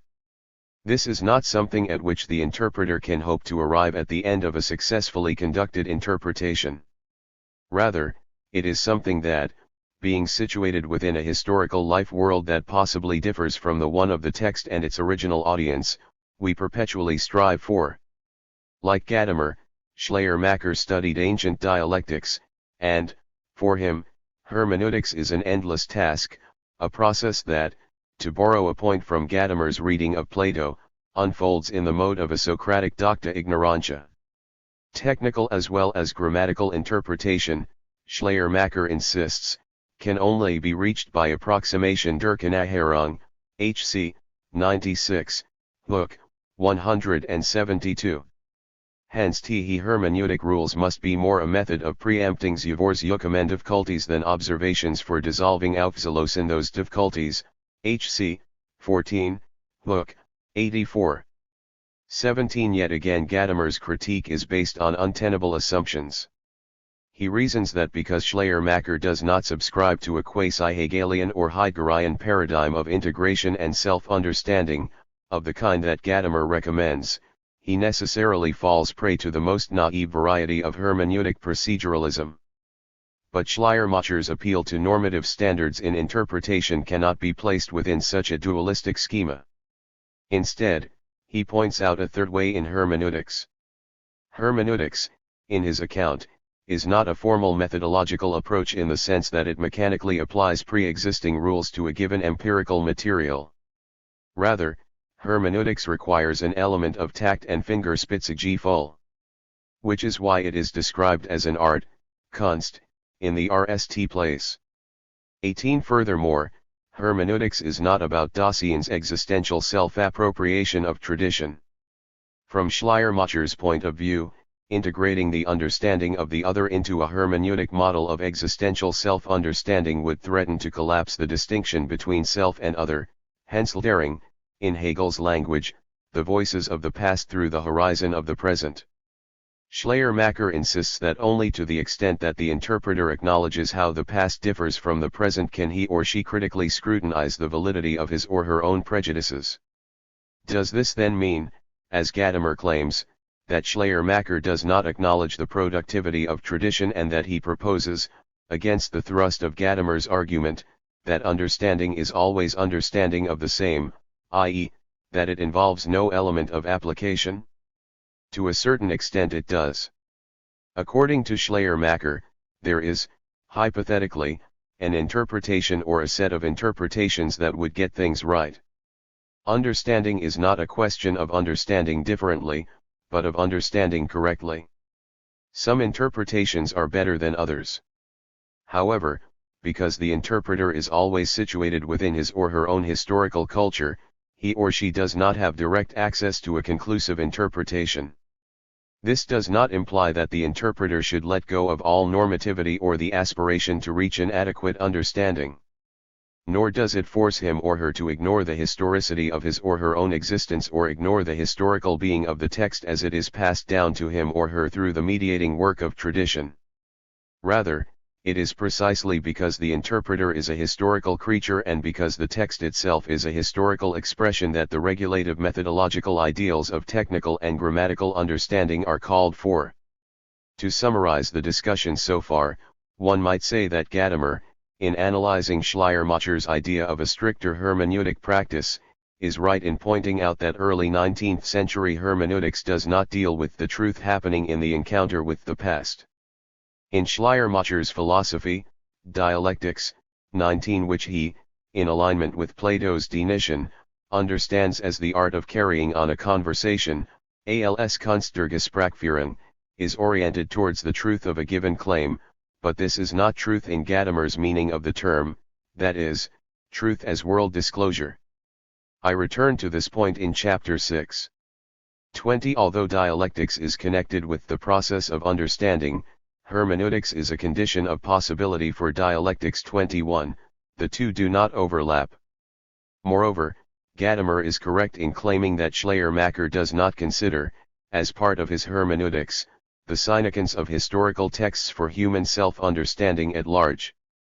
His hermeneutics does not ask how the eminent texts of tradition are made available to us through a continuous process of historical mediation. 22. It is not directed towards a full account of our historical being in the world and holds no ontological aspirations of the Heideggerian variety. Rather, it is a philosophy that asks how the interpreter may strive to overcome his or her prejudices by means of the methodologically oriented, historical philological work that hermeneutics, in Schleiermacher's understanding, is all about. Hence Gadamer is not right in reducing the reference to a standard of validity in interpretation to a quasi-Cartesian, formalist type of rationality. Nor is he right in claiming that the reference to individuality is simply another configuration of aesthetic consciousness.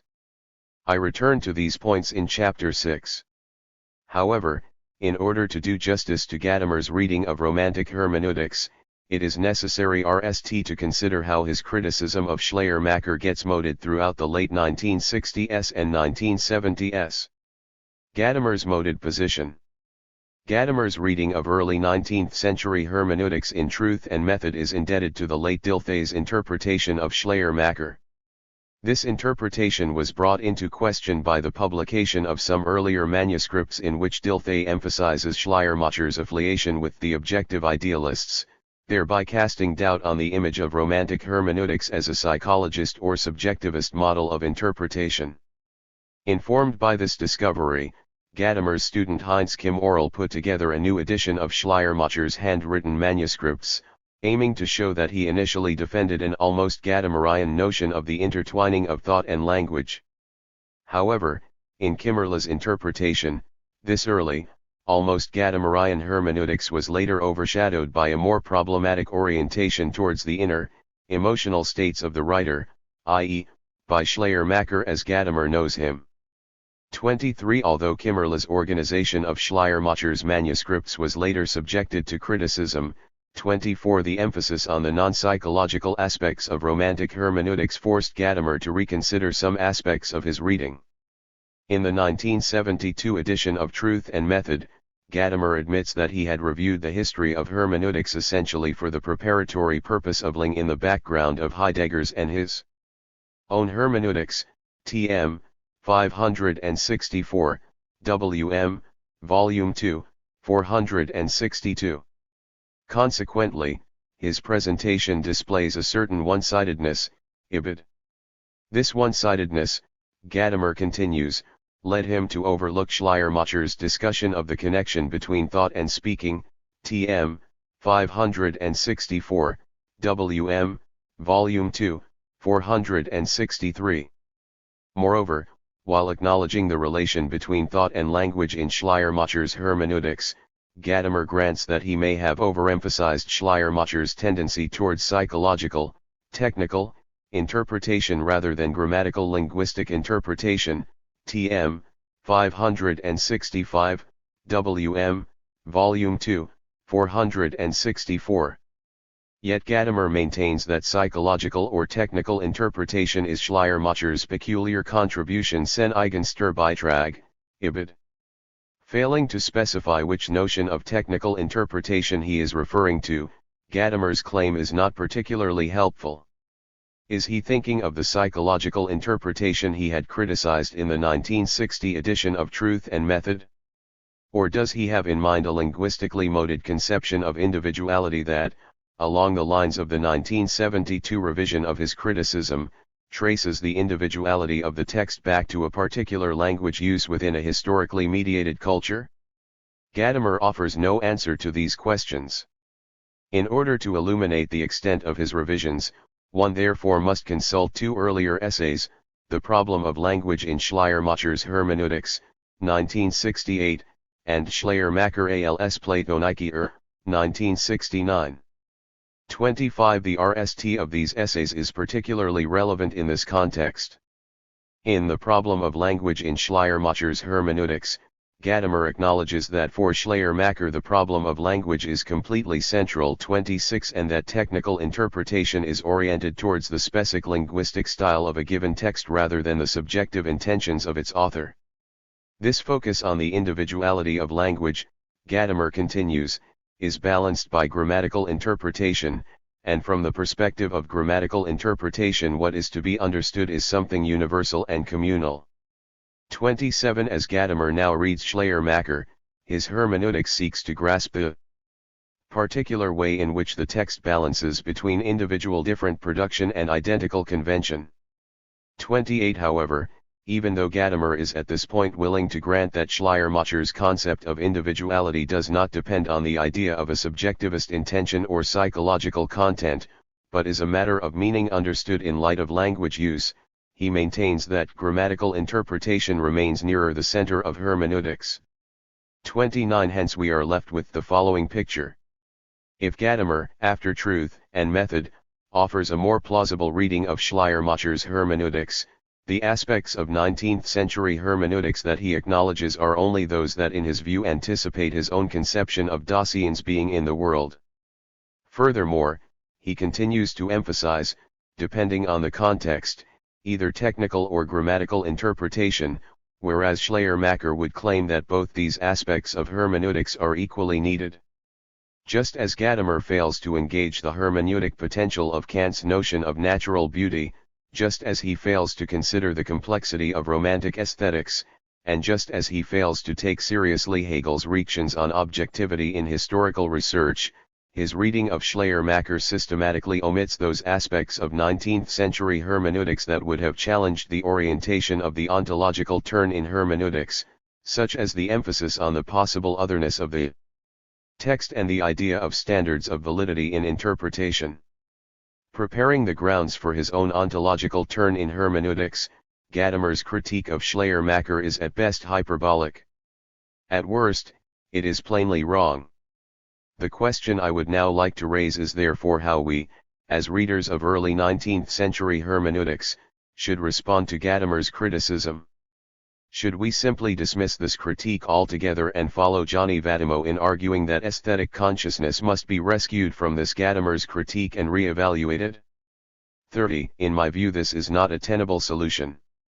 Rather than leaving behind Gadamer's analysis of the problem of immediacy in aesthetics, which, after all, is one of the convincing aspects of his critique of post-Kantian philosophy, one ought to ask why it is that Gadamer overgeneralizes the picture of aesthetic consciousness and naive objectivism in early 19th century reactions on the humanities, so that in his reading of Schleiermacher he ends up criticizing a straw man rather than philosophically engaging the position at stake.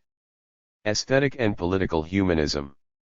In the 1930s, when Gadamer started working on Truth and Method, his aim was not to produce a study of hermeneutics. 31. To the young Gadamer, art was what mattered. At the time when Heidegger addressed the modern predicament of art in his Ursprung der Kunst works, Gadamer wished to show that art can convey truth and therefore form public opinion. Humanism, he claims, has become sting and irrelevant. It has lost touch with the spirit of the classical tradition and its emphasis on judgment, sensus communis tact, and the relation between taste and morality. We no longer relate to the past as a living and integrated dimension of the present. The past is aestheticized, and the experience of traditional works of art means no more than an occasion for instant, passing pleasure. No self-understanding is involved. No world-disclosive truth is at stake in this experience. Instead, we see a construction of objectivity along the lines of a formalistic methodology. This was a situation in which the humanities were ridden with a harmful combination of romanticism and positivism, and Gadamer, in the 1930s, was prepared to take up the challenge. When he criticized the aesthetic attitude of the 1930s, Gadamer did not seek to abandon humanism as such. Against the aesthetic humanism of the time he musters a political humanism. Gadamer never offers a definition of political humanism.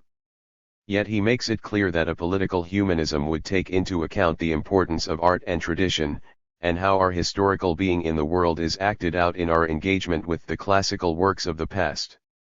This political humanism, although rarely noted by his commentators, is the driving force of Gadamer's work in the period when the bulk of Truth and Method is drafted, and also in his later work, especially the essays on art. Jürgen Habermas is one oft Feudo paid attention to Gadamer's political humanism. 32. In his portrait of Gadamer, in Political Philosophical Proles, Habermas stages a contrast between Heidegger's allegedly more rural sensitivities and Gadamer's urbanizing of the Heideggerian province. 33. Although there are obvious differences between the two philosophers, some of them deriving from Gadamer's affinities with the classicist environment in Germany, others from his reading of Hegel, it is important to see that they cannot be explained in light of Gadamer's appeal to a political humanism. 34. Gadamer's political humanism is precisely where he is at his most Heideggerian, even though humanism, as such, is not a term that Heidegger himself would use to describe the project of fundamental ontology. When addressing Heidegger's importance for the development of 20th century hermeneutics, one often rushes to mention his magnum opus of the early years, Being and Time. It is in Being and Time that Heidegger speaks of hermeneutics as an interpretation of Daseins being and of the methodology of the human sciences as hermeneutics only in a derivative sense, BT, SZ 7, 38. It is here that he notices the circular structure of understanding. Only by presupposing its average self-understanding can Daseins being be ontologically analyzed, BT, SZ 2, 8. Which means that the apparent circle in reality is a remarkable relatedness backward or forward which what we are asking about, being, bears to the inquiry itself as a mode of being of an entity, ibid. Finally, it is in Being and Time that Heidegger delivers his famous critique of Dilthey, claiming that in Dilthey's hermeneutics everything centers in psychology, BT, SZ 77, 398, so that he, Dilthey, is almost bound to miss the authentic disclosedness, truth, of historical existence die Eigentliche Erschlossenheit, Wahrheit, der geschichtlichen Existenz, BT, SZ 76, 397. In Truth and Method, Gadamer explicitly claims that Heidegger's philosophy sets up the standards, mass, by which he desires to be measured, TMXXV, WM, 5, and that the encounter with the young Heidegger came to determine the path of his own thinking. Hence, in order to spell out the hermeneutic import of Heidegger's philosophy, one ought not only to look at Being and Time, but also to return to the period before he published this work. Especially relevant in this context is Heidegger's teaching of Aristotle from the early 1920s, which Gadamer himself singles out as the most important intellectual experience of his youth 35 and claims that he was later to justify in theory and to represent theoretisch rechtfertigen und vertreten. 36 Throughout the 1920s, Heidegger infuses his reading of Aristotle with a more general criticism of our relation to history and tradition. In the 1921-22 lecture course Phenomenological Interpretations of Aristotle, Heidegger worries that we no longer relate to the tradition as something alive and present. The tradition is perceived as dead and irrelevant, an object to be studied at a disinterested distance. Also in his broader teaching from this period, Heidegger criticizes the human sciences for having lost touch with the question of being. The fundamental inadequacy of ontology in the tradition and today, he claims, rests with the fact that it blocks access to that being seen which is decisive within philosophical problems, namely, Dasein, from out of which and for the sake of which, philosophy is. 37 In failing to address Dasein's being, philosophy is nothing but a great industry of problems. 38 This also has implications for philosophy's relation to the past. Tradition is now approached with industrious curiosity. 39 And, worse still, it is not only the past, but life itself that is objected. 40 We saw at the beginning of chapter 1 that Heidegger sets out to amend this situation by proposing that the interpreter should salvagingly destroy the tradition in which he or she stands. This is an effort to rescue the works of the past from the conservative, sometimes even putrefying, tendencies of tradition itself. At stake is a return to the truth of the works in themselves. 41 Against the tendency towards dreary and pedantic philology, which risks losing sight of the big questions, Heidegger calls for a direct engagement with historical texts. The historical aspect of philosophy, he claims, is visible only in the very act of philosophizing. It is graspable only as existence. 42 It is a misunderstanding, he further remarks, referring, again, to Dilthey, to maintain that we would come to an understanding if we do justice to history in calmness and objectivity. 43 In his scheme of interpretation, calmness and objectivity are not desirable qualities, but the result of weakness and indolence. 44 Against this, Heidegger advocates the intention to confront. 45 Only such an intention has its own radical power of disclosing and illuminating. 46 When relating to the works of the past, what matters is not the historical philological context in which they were written, but their relevance for us here and now.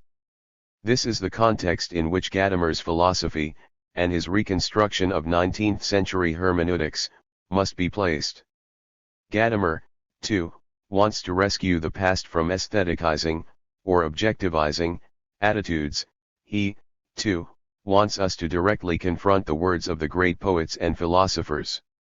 Even his 1931 study of Philebus, often mistaken for a non-Heideggerian work, is driven by this ambition. In this work he tried, in his own words, to lay aside all scholarly knowledge for once and take as his point of departure the phenomena, i.e., Plato's dialogues as they show themselves to us, pde, xxxii, pde, 161. For should it not, he asks rhetorically, be possible?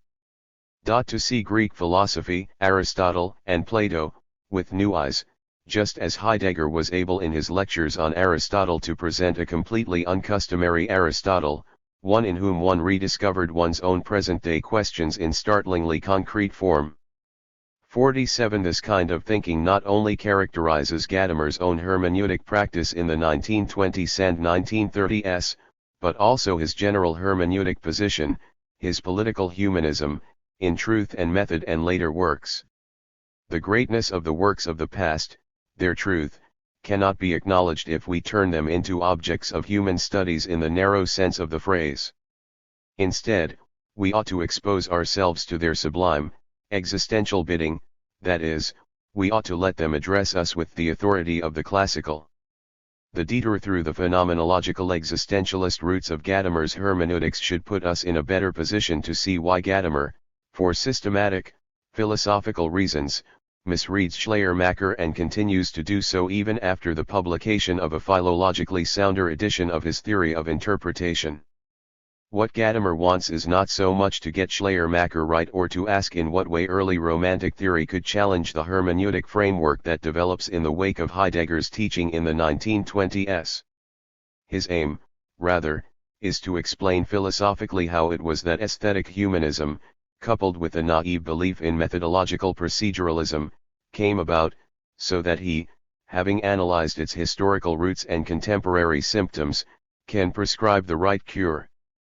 Within this project, Schleiermacher, furbishing German idealism with a hermeneutic theory, emerges as a crucial player. There is, in other words, nothing arbitrary about Gadamer's misreading of Schleiermacher. It is not as if Gadamer's misunderstanding of Schleiermacher is just an unfortunate accident, and that he, in this case, happens to be a bad advocate for a hermeneutic theory that is itself in good shape. Rather, in Gadamer's hermeneutics the questions of validity, philological justification, and historical truthfulness are sublated into the understanding of truth in terms of authenticity and self-understanding. It does not really matter to Gadamer whether he gets Schleiermacher right or not. What concerns him is to make us understand the alienation from history that marks our modern predicament and that leaves us with an impoverished, inauthentic existence. To what extent, then, does Schleiermacher, in his turn to a notion of validity in interpretation, present us with a better hermeneutic model than Gadamer's own, or at least a model in light of which Gadamer's ontological hermeneutics can be amended? This is the question to which I will turn, RST, in the null section of this chapter and then in the concluding chapter 6. Hermeneutics and the challenge of political humanism. In this chapter, I have argued that Schleiermacher's philosophy cannot be placed within the categories of naive, aesthetic humanism or an equally naive methodological proceduralism. This is not to say, however, that he follows Gadamer in conducting an ontological turn in hermeneutics. Instead, the example of Schleiermacher's hermeneutics illustrates that the call for a critique of aesthetic humanism and positivism in hermeneutics does not necessarily lead to a position of the kind that Gadamer is defending. On the contrary, from the point of view of Schleiermacher's theory of interpretation, it would be reasonable to worry that Gadamer's own existential ontological turn fails to overcome the fallacies of aesthetic humanism. Rather than getting beyond the alleged aesthetic paradigm of early 19th century theories of interpretation, Gadamer's hermeneutics, given the way it locates art at the heart of understanding, risks representing a reinforced, ontologized version of aesthetic humanism, one that is at least as problematic as the one he initially wanted to overcome. When Gadamer criticizes aesthetic humanism, he is mainly concerned with its reduction of the experience of the truth of art to a question of subjective feeling. Truth and knowledge are not given any role to play within the sphere of art and artistic experience.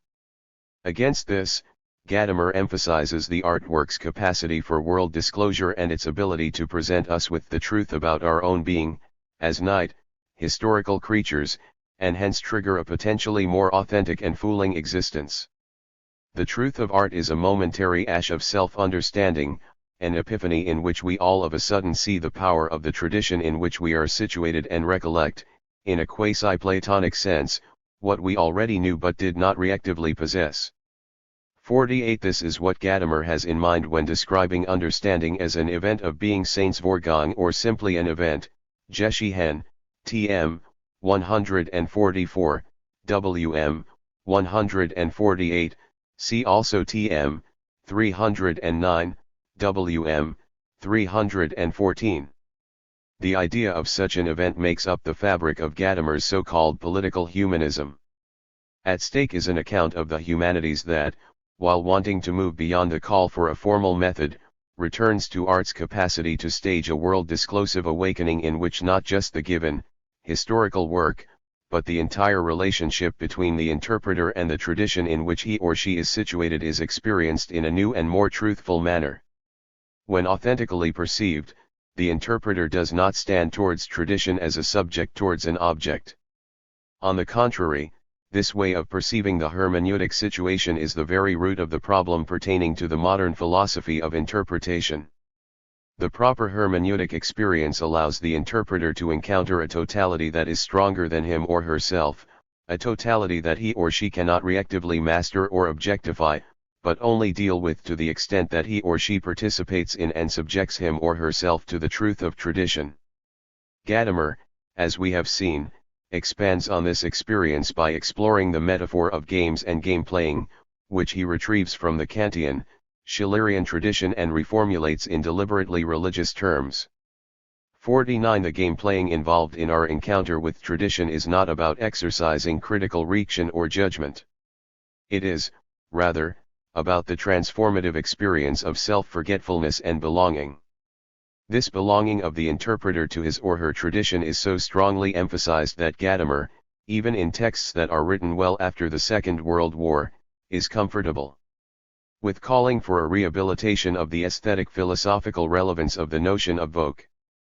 50. Whereas Gadamer accuses the Romantics of taking over a Kantian theory of genius, without seeing how genius, for Kant, is closely related to taste, he himself, at least when judged from a perspective like that of Schleiermacher, falls prey to a similar fallacy, except that genius is no longer linked up with the individual's capacity for transcending aesthetic rules and conventions, but with tradition itself. The experience of tradition is all about being played, TM, 104, 109, WM, 110, 115, carried away, TM, 125, WM 130, and subject to ecstatic self-forgetfulness ekstatisken Selbstvergessenheit, TM 128, WM 133.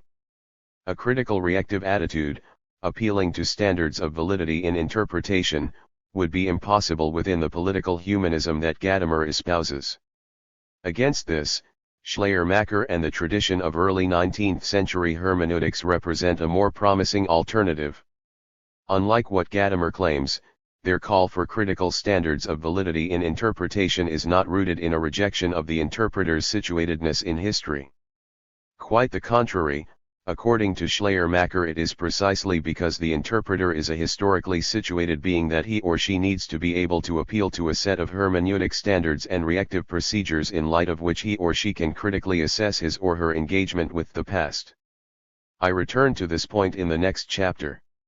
Nor does Schleiermacher appeal to a naive methodology that culminates in immediate congeniality or divination. Rather, the very point that Schleiermacher keeps reiterating is this: the fact that the interpreter is a historical creature, that he or she cannot, as an individual scholar, plausibly hope to reach the one and sole truth about the meaning of a historical text or event, does not mean that we should let go of the aspiration to question the validity of our prejudices and grasp the meaning of the text in its historical context. Prejudices are not true or authoritative simply because they have shaped the horizon of the present. That is, the attempt to understand the historical conditions of the interpreter's horizon is something Schleiermacher would surely encourage. Moreover, he would claim that, more often than not, self-understanding takes place through an encounter with an other. What he would deny, though, and this is the main difference between his position and Gadamer's, is that understanding, on a most fundamental level, is about authentic self-understanding or authentically taking over one's own tradition. Understanding, from his point of view, is all about understanding an other, be it another person's speech, a text, or a culture that is geographically, historically, or culturally distant from the interpreter. Only then, when the object of interpretation is understood in this way, can it aid the interpreter in critically questioning his or her own point of view. For Gadamer, the term political humanism is related to notions of authenticity and a truthful appropriation of the eminent texts of our own tradition. 51. If Schleiermacher were ever to use such a concept, it would have to be about the effort, aided by the critical standards of technical and grammatical interpretation, not to reduce that which is other to that which is the interpreter's own. This does not mean that the interpreter has to accept as true or binding whatever the other is saying or doing. What it implies, rather, is that he or she must be prepared to search for the rationality of the acts, claims, or expressions he or she faces, asking how they could plausibly make sense within a context that is no longer his or hers. This, it seems to me, is a much healthier form of humanism, if that is the word we want to use, than the one promoted by Gadamer. Schleiermacher's hermeneutics emphasizes that understanding others is not simply an event into which the interpreter is passively drawn, but a process that requires hard work, critical skills, reactive standards, and a mix of philological historical knowledge and sympathetic imagination, which he speaks of as divination. Getting rid of inadequate prejudices is no easy project. A rigid method to guarantee the successful outcome of this process does not exist. Yet Schleiermacher would insist that without philological, historical, and critical reactive standards our understanding of others potentially lapses into a projection of our own ideals onto the other. This is the hermeneutic legacy of German idealism, and the reason Schleiermacher's line in hermeneutics is deserving of a renaissance within contemporary philosophy and social thought. And it is, Nally, why it is necessary, as I have tried to do so far in this study, to unravel the problematic aspects of Gadamer's engagement with the legacy of German idealism and investigate the way in which his misunderstanding of this tradition in turn affects his own hermeneutic philosophy. In the 6th and null chapter, I round off the discussion of the hermeneutic legacy of German idealism by showing in more detail how Schleiermacher's hermeneutics points beyond the philosophical limitations of ontological hermeneutics. 6. Normativity, see Critique, N. Reflection, the hermeneutic legacy of German idealism. As part of his attempt to revitalize philosophical humanism, to move from an aesthetic to a political humanism, Gadamer advises that hermeneutics, if conceived in a philosophically adequate way, must move beyond a narrow, scientistic understanding of knowledge and truth. He wishes to rehabilitate, at the very core of his philosophy, the idea of truth as transformative world disclosure, an existential appropriation of the interpreter's historicity and situatedness within tradition. Only thus, he argues, can hermeneutics overcome the idea of the past as dead and irrelevant to the interpreter's present self-understanding and future projections. Gadamer's hermeneutics presupposes that a theory of interpretation either takes the form of naive scientism or takes as its basis the self-transformative, ontological experience of Daseins being in tradition. This 6th and null chapter argues that early 19th century hermeneutics points away beyond this tertium non datur as idles behind and motivates Gadamer's philosophical theory of interpretation. In Schleiermacher's work, the ideals of Bildung, understanding the other, and critical self-understanding are not contrary to but, rather, issue from a validity-oriented theory of interpretation. Gadamer's model, we have seen, leaves us with no standard in light of which the interpreter can critically assess his or her work and ask whether the voices of the past, in his or her interpretation, really do emerge as more than a mere echo of the interests of the present. Schleiermacher, by contrast, argues that only by committing to critical norms, such as those of technical and grammatical interpretation, can the interpreter reactively assess the validity of his or her hypotheses and gradually move towards an adequate reconstruction of the meaning of the other.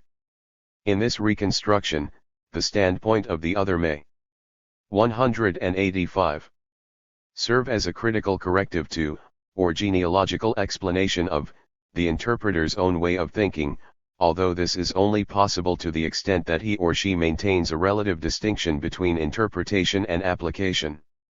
When I conclude the discussion of Gadamer and the legacy of German idealism with a call for a return to Schleiermacher, not just his hermeneutics, but also the broader context in which the hermeneutics belongs, his ethics, dialectics, and aesthetics, this is not in order to claim that Schleiermacher is the only late 18th or early 19th century thinker who develops a hermeneutic theory deserving of a renaissance. Nor do I propose that Schleiermacher is the RST to articulate the hermeneutic concerns of this period. Both at the level of hermeneutic vocabulary and with regard to systematic philosophical insights, the young Johann Gottfried Herder, in the 1760s, anticipates a number of points for which Schleiermacher would later be credited. One, however, given Gadamer's critique in Truth and Method, Schleiermacher's theory has come to serve as an emblematic expression of the general misery of hermeneutics in the period between Kant and Hegel. Hence any retrieval of hermeneutics in the era of German idealism ought to begin with the rehabilitation of Schleiermacher, even if it should not end here, but give rise to a more comprehensive investigation of the work produced by philosophers since Herder, via Kant, the Schlegels, and all the way to Hegel and the von Humboldt brothers. A proper treatment of the relationship between Schleiermacher's hermeneutics and his epistemology, dialectics, ethics, and aesthetics would have to involve a detailed discussion of the intellectual development, the systematic gains, as well as the broader philosophical presuppositions of his thinking. Such a project necessarily transcends the framework of this null and concluding chapter. Thus, in rounding off the discussion of Gadamer and the legacy of German idealism, my ambition is only to provide an initial outline, hopefully to be followed up with a book-length study, of the relevance of early 19th century hermeneutics in the era of post-Heideggerian thought.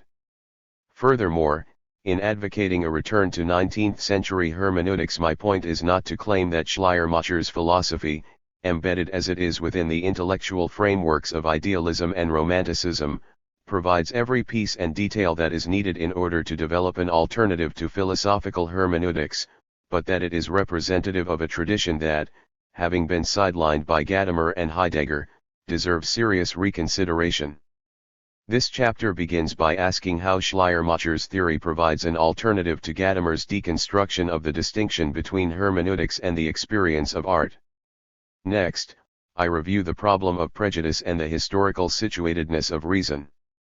Against Gadamer's sweeping claim about the forgetfulness of history in post-Enlightenment philosophy, I argue that Schleiermacher's hermeneutics is motivated by a wish to show that the capacity the interpreter possesses for critical reaction is located within history.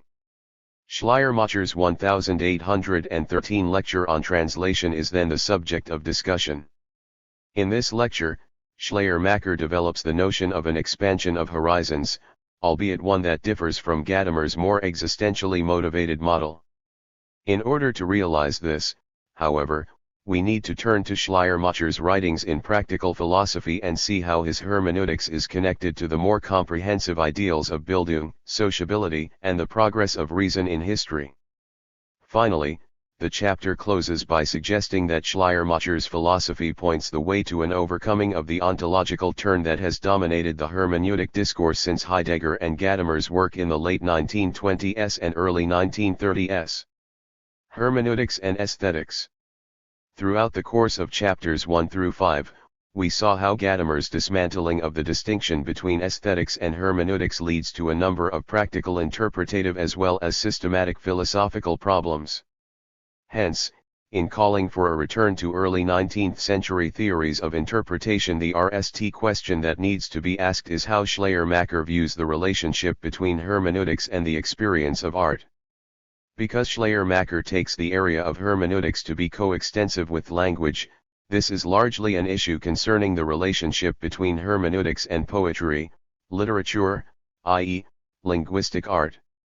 We have already seen that Schleiermacher speaks of applied language as characterized by a dimension of style. According to Schleiermacher, a moment of style or individuality occurs as soon as something is linguistically expressed, that is, as soon as the universal rules of grammar are applied in a concrete context. Considered as a set of grammatical rules, language cannot by itself prescribe rules for the correct application of these rules. Such rules would need new rules for the application of these second-order rules, and so on and so forth ad infinitum. In Schleiermacher's view, the individual language user grounds his or her linguistic practices in the pre-reactive cultural horizon of which he or she is a part. Yet individual language use can never be reduced to shared symbolic practices. The individual utterance is never determined all the way through by the linguistic and semantic conventions of the community. HC 8, Look, 78. Schleiermacher's reactions on style and the individuality of applied language have led a number of interpreters, even those who wish to defend his work against Gadamer's criticism, to claim that he develops an aesthetic or literary hermeneutics and that this is precisely what is so remarkable about his position. An example of such a reading is that of Peter Zonde. According to Zonde, whose 1970 essay on Schleiermacher is dedicated to Paul Celan, whose name has already come up in the discussion of Adorno's anti-hermeneutic sentiments, romantic theory of interpretation represents a hermeneutic modernism avant la lettre. For likewise Manfred Frank, in Das Individuelle Allgemeine, sets out to show that Schleiermacher's work anticipates and points beyond a set of insights later to be associated with the semiological structuralistic approaches to literature. 5. Although Zonde and Frank helpfully re-evaluate the turn towards style and language use in hermeneutics and constructively reassess the need for a hermeneutic theory that can take into account the complexity of modernist poetry, they fail to question the Hegelian Gadamerian image of romantic philosophy as being, essentially, a literary or at least aesthetically oriented thinking, rather than contributing to such fields as epistemology, theory of meaning, philosophy of history, and political thinking, as well as the theory of art and aesthetic experience. 6. A proper rehabilitation of Schleiermacher's hermeneutics would have to question this assumption. 7. Schleiermacher's notion of individuality, understood as a unique combination of shared linguistic resources and individual application, is not primarily about the aesthetic use of language, although this is certainly an aspect of his contribution, but concerns the rational reconstruction of the meaning of an other, that is, of thought as expressed in and through language. This emphasis on thought follows from Schleiermacher's commitment to philosophical expressivism and his postulate about the identity between thinking and speaking, HC 83, Book 160. 8. According to Schleiermacher, the interdependency of thought and language goes both ways. Language is expressive of thought, yet there is no thought without language, HC 8, Book 77f. The understanding of hermeneutics as being geared towards thought is in other words given with the definition of it in terms of linguistic expression. 9. Because of the identity between thought and language, Schleiermacher claims that the interpreter must be at least minimally familiar with the object addressed by the text or utterance he or she is analyzing, HC 5, Book 75. In the hermeneutic process, the interpreter, taking into account the standards of technical and grammatical analysis, is not intentionally directed towards the feelings of another individual or the merely stylistic features of the text, but towards the object, Gegenstand, being addressed by the utterance. Schleiermacher does not deny that, in certain cases, an interpreter may take an interest in the aesthetic features or the feelings that motivate a given text. Yet his argument is designed to show how hermeneutics, aspiring to clarify the conditions of possibility of validity in understanding, must take as its point of departure the kind of understanding that is directed towards thought, as it nds its form in concrete, individual universal, language. Hence in hermeneutics, style is not regarded primarily as an aesthetic feature, but as an intrinsic part of the way in which thought is expressed. In Schleiermacher's account, thought is always the thought of someone in particular whose thinking is, in turn, shaped by and contributing to a concrete cultural linguistic horizon. Although no language use is free of the element of individuality, the extent to which a given utterance is expressive of individuality varies, as mentioned, with discipline, genre, rhetorical modus, and individual inclination. In scientific texts, the moment of individuality is typically minimized.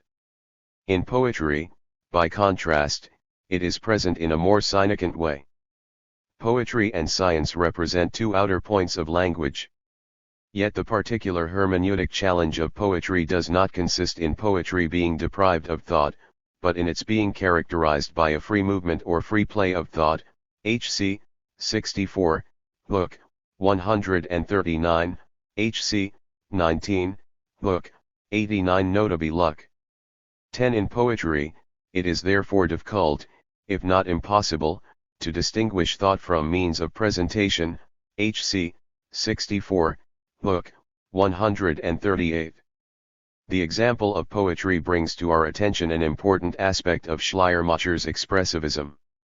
While he includes poetry, as art, that is, as free play of thoughts, within the sphere of hermeneutics, Schleiermacher distinguishes between, on the one hand, a broader claim about the linguistic mediation of thinking and, on the other, a narrower claim about propositional or assertoric utterances.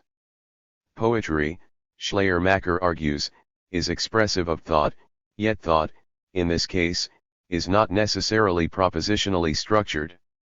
11. Hence his model is not one in which thought is limited to mere assertoric utterance. This is what makes it possible for Schleiermacher to suggest that music, painting, poetry are related as arts. HC 72, Book 148, and yet include poetry within the scope of hermeneutics. As he explains, the general hermeneutic difference between poetry and prose is that in the former the particular wishes to have its specific value as such, in the latter the particular has it only in the whole, in relation to the main thought. HC 65f, Book 140. In its free play of thought, poetry maintains the value of particular experience, whereas scientific discourse subsumes the particular under a universal concept. In neither of these cases is the interpreter geared towards an analysis of the text as an expression of individual feeling. At stake, rather, is thought and meaning. Thus understood, individuality is not only a challenge to which the critical interpreter responds, but also a condition of possibility for dialectics, which is deemed by Schleiermacher as the process of expanding on one's own point of view through dialogical engagement with another. 12. In analyzing a given symbolic utterance, the interpreter must take into account the cultural, historical, and linguistic context in which it emerges. Every element of a given language is determined by the linguistic whole of which it is a part.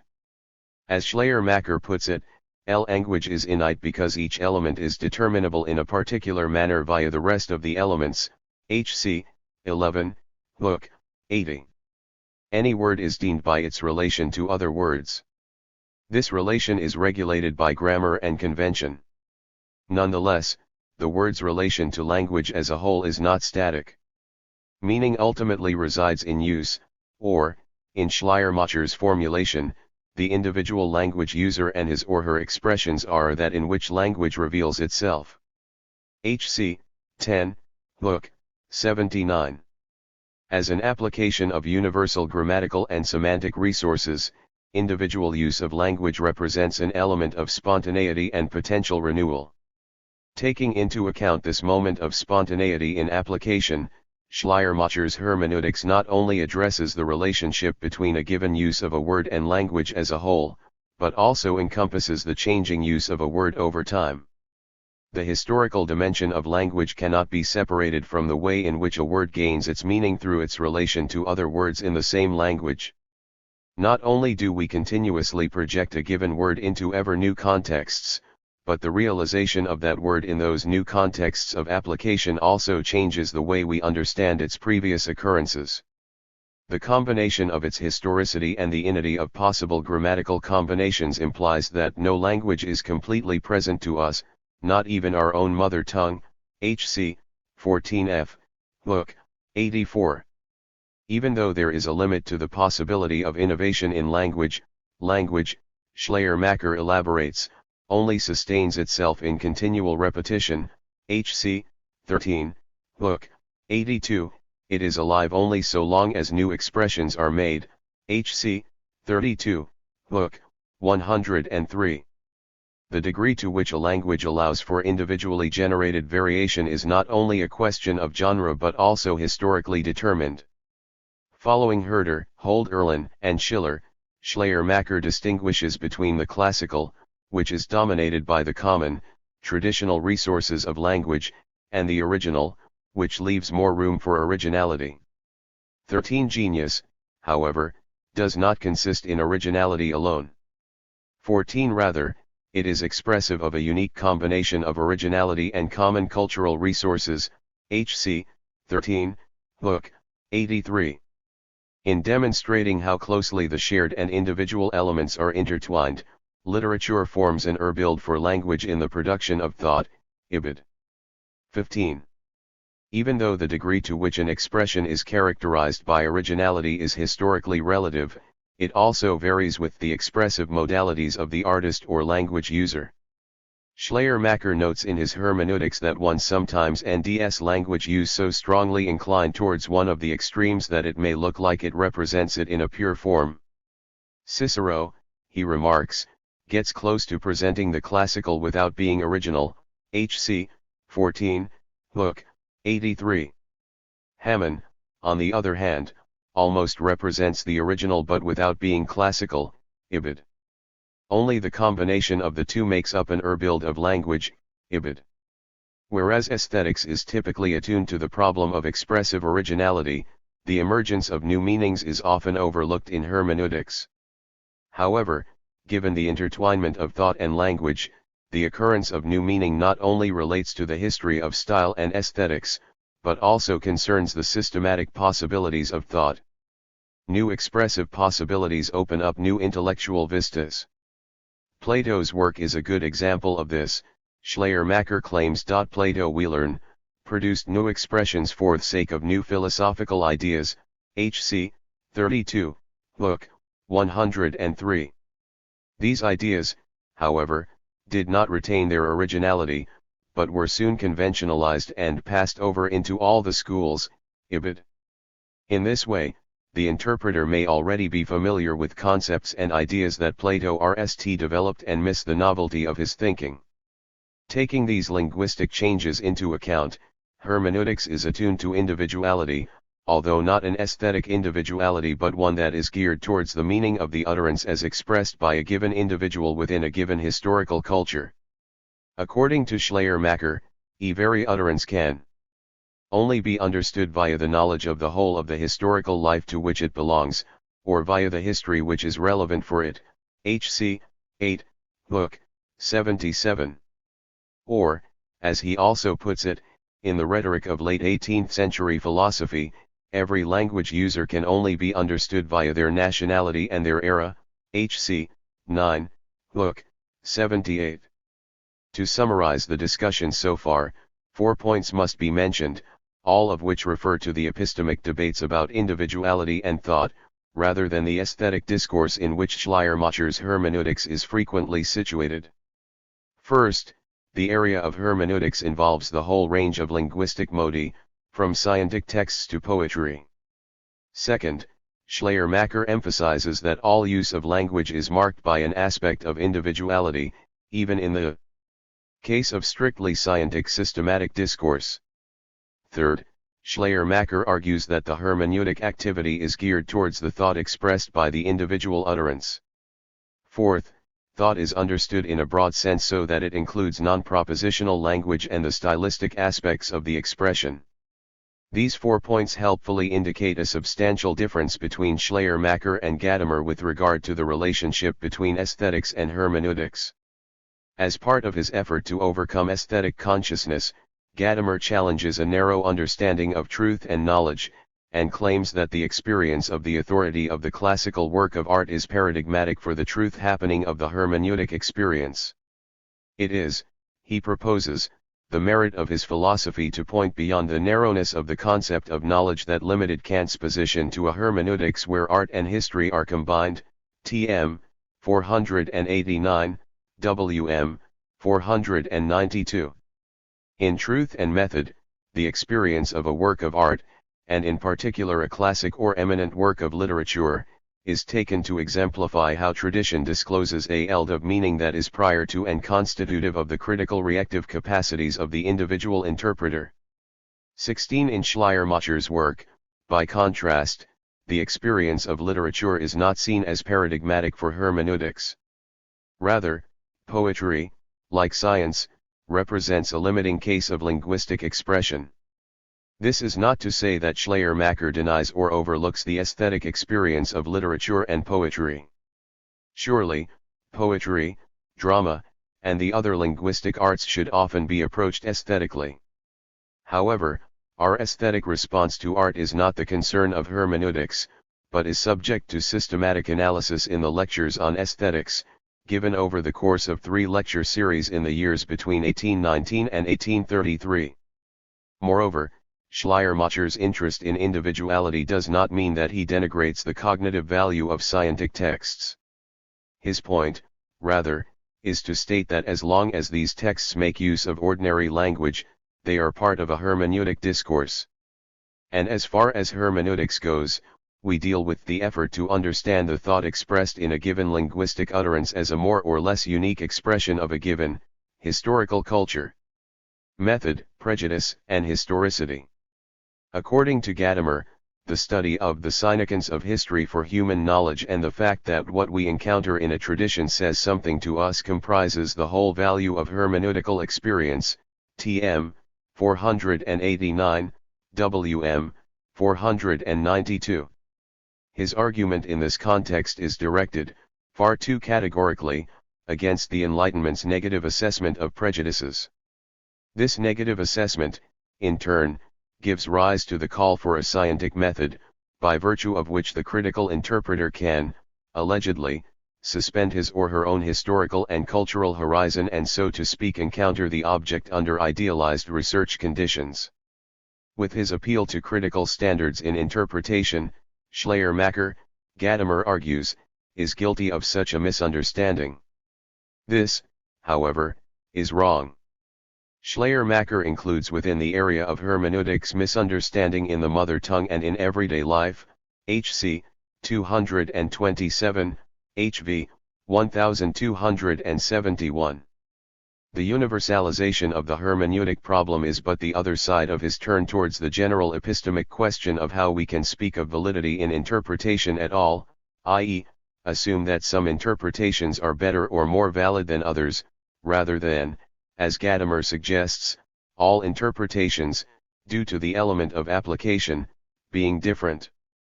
17. Hence Schleiermacher makes it clear, in the lecture notes from 1809 to 1810, that the business of hermeneutics should not only begin where understanding is uncertain, but with the RST beginning of the enterprise of wanting to understand an utterance, HC 228, HV 1272.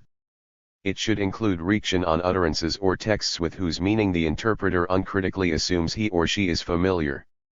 When formulating the principles of general hermeneutics, which encompass all applied language, including utterances in the interpreter's own language, Schleiermacher's question is not, as in Gadamer's work, how can hermeneutics best reach the historical conditionedness of human existence? As we saw in Chapter 5, Schleiermacher is concerned, rather, with a different problem. Namely, by what criteria can the interpreter, as a historically situated being, determine whether he or she has misunderstood the utterance of another? This question does not betray a repression of the historicity of the interpreter, but emerges precisely because not just the text but also the interpreter is situated in a given historical context. And being situated in tradition implies that one's outlook is shaped by ricted as well as unricted prejudices. The problem of prejudices presents the critical interpreter with a particular challenge. Typically, the process of interpretation is obstructed by the common mistakes of hastiness and prejudices. Of these mistakes, Schleiermacher explains, prejudice lies deeper because it consists in the one-sided preference for what is close to the individual's circle of ideas and the rejection of what lies outside it. HC 23, Book 93. When subjecting him or herself to prejudices, the interpreter typically explains in or explains out what is not present in the author, ibid. Because the interpreter is situated in history, he or she cannot purge him or herself of each and every inadequate prejudice at the same time. Instead, the purging of illegitimate prejudices is a gradual, educational project. With regard to foreign old writings, the interpreter is aided by linguistic and historical knowledge, HC 20, Book 91. However, such knowledge can never be complete in the sense that it allows the interpreter to stand totally outside his or her own historical situation and gain a full understanding of the context in which the work was originally produced. Understanding, for Schleiermacher, can only be a matter of endless approximation. This is not only due to the pervasiveness of the interpreter's own prejudices, but also to the complexity of the interpretative material. Schleiermacher insists that language is innate because each element is determinable in a particular manner via the rest of the elements, HC 11, Book 80. Thus even the native speaker, whose language is a practice he or she masters, is prevented from gaining complete, objective knowledge of it. In worrying about how prejudices color our understanding of textual material from historically or culturally different environments, Schleiermacher does not propose that misunderstanding is universal or that the interpreter, because he or she does not know whether he or she understands everything, understands nothing at all. 18. Understanding is gradual and not, as in Gadamer, a sudden epiphany or happening of truth. This is the case because, for Schleiermacher, understanding is not primarily about the historical self-understanding of Dasein, but the correct understanding of the meaning of another language user. Hence Schleiermacher's hermeneutics is shaped so as to compensate for the way in which prejudices make the interpreter unconsciously project upon a text his or her own ideas, beliefs, or aesthetic priorities, which, in turn, bears with it the risk of reducing the meaning of the other to a meaning that is the interpreter's own. Schleiermacher would insist that a collapse of the distinction between understanding and application, which Gadamer defends in Truth and Method, TM 308f, WM 313f, makes it possible for the interpreter freely to project upon the text his or her own pre-rected or rected prejudices, thereby breathing, as it were, the interpreter's own meaning into the texts of a past long gone or a culture distant from his or her own. For Gadamer, the cultural expressions of the past present themselves, right away, as partners of a dialogue. They present themselves with an authority, gained in and through their mediation in tradition, which makes the interpreter question his or her own beliefs and prejudices. 19. For Schleiermacher, such a self-presentation of past works is neither possible nor desirable. Instead, he turns to the idea of a historical philological reconstruction of the meaning of temporally, geographically, or culturally foreign symbolic expressions. When Schleiermacher speaks about interpretation as the outcome of skepticism, HC 28, Book 98, it is because he believes that the ubiquity of prejudice makes it necessary for the rected interpreter to attain a critical attitude, questioning assumptions previously taken for granted. The critical interpreter moves through skepticism by completing it. Unlike Gadamer, Schleiermacher does not argue that a skeptical attitude is based on the repression of the historicity of the interpreter. Furthermore, the skepticism that Schleiermacher advocates is controlled, in the sense that it does not suggest that in the absence of rected standards, such as the concepts of grammatical and technical interpretation, nothing is understood at all. Rather, it expresses the worry that without such standards we do not know what knowledge in the area of hermeneutics amounts to. Hence Gadamer is wrong in claiming that for Schleiermacher unintelligibility has a universal significance, TM 184, WM 188. According to Schleiermacher, there can be no absolutely certain way to determine whether or not the interpreter has correctly understood the meaning of a given text or literary corpus. Whether the text is close to or distant from the horizon of the interpreter, there is always a risk that the interpreter allows the interpretation to be colored by his or her own prejudices and, as a consequence, hypostatizes thoughts or beliefs that are peripheral to the concerns of the text. By referring to historical context or other works by the same author, the interpreter can point out how a given interpretation of a text misrepresents its meaning or is lacking in justification. Yet anal and indisputable interpretation cannot be provided. As such, the idea of a correct interpretation functions only as a heuristic device that grants direction to the process of understanding. Again, this approach to hermeneutics follows from Schleiermacher's theory of meaning. Language, on Schleiermacher's model, is expressive of a world, in that it discloses a field of intelligibility and action. Words do not stand for or represent thoughts that are given independently of language. Rather, language opens up a sphere of meaning in which a given object RST occurs as such. This does not mean that different linguistic cultures are constitutively cut off from one another. What it does mean, though, is that the limits of a language, or, rather, of human linguisticality, constitute the limits of a world. There is no point of reference outside the sphere of linguistic mediation. All interpersonal or intracultural understanding must take place from within the larger horizon of language. This applies not only to the text, but also to the interpreter. The interpreter can never suspend his or her own historical and cultural point of view. Yet he or she can, through critical, hermeneutic work, gradually progress towards a more adequate understanding of the past. In fact, in Schleiermacher, these aspects of interpretation are intrinsically related, in the sense that the critical reactive interpreter cannot typically cast aside his or her prejudices prior to the interpretative work. Prejudices, rather, are tested out in and through the encounter with the other. I return to this point in my discussion of Schleiermacher's practical philosophy and dialectics. In Schleiermacher's philosophy, hermeneutics emerges as a key discipline with regard to our study of history, geographically distant.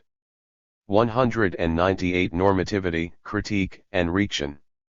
Cultures, and even the joint, dialogical search for truth in dialectic.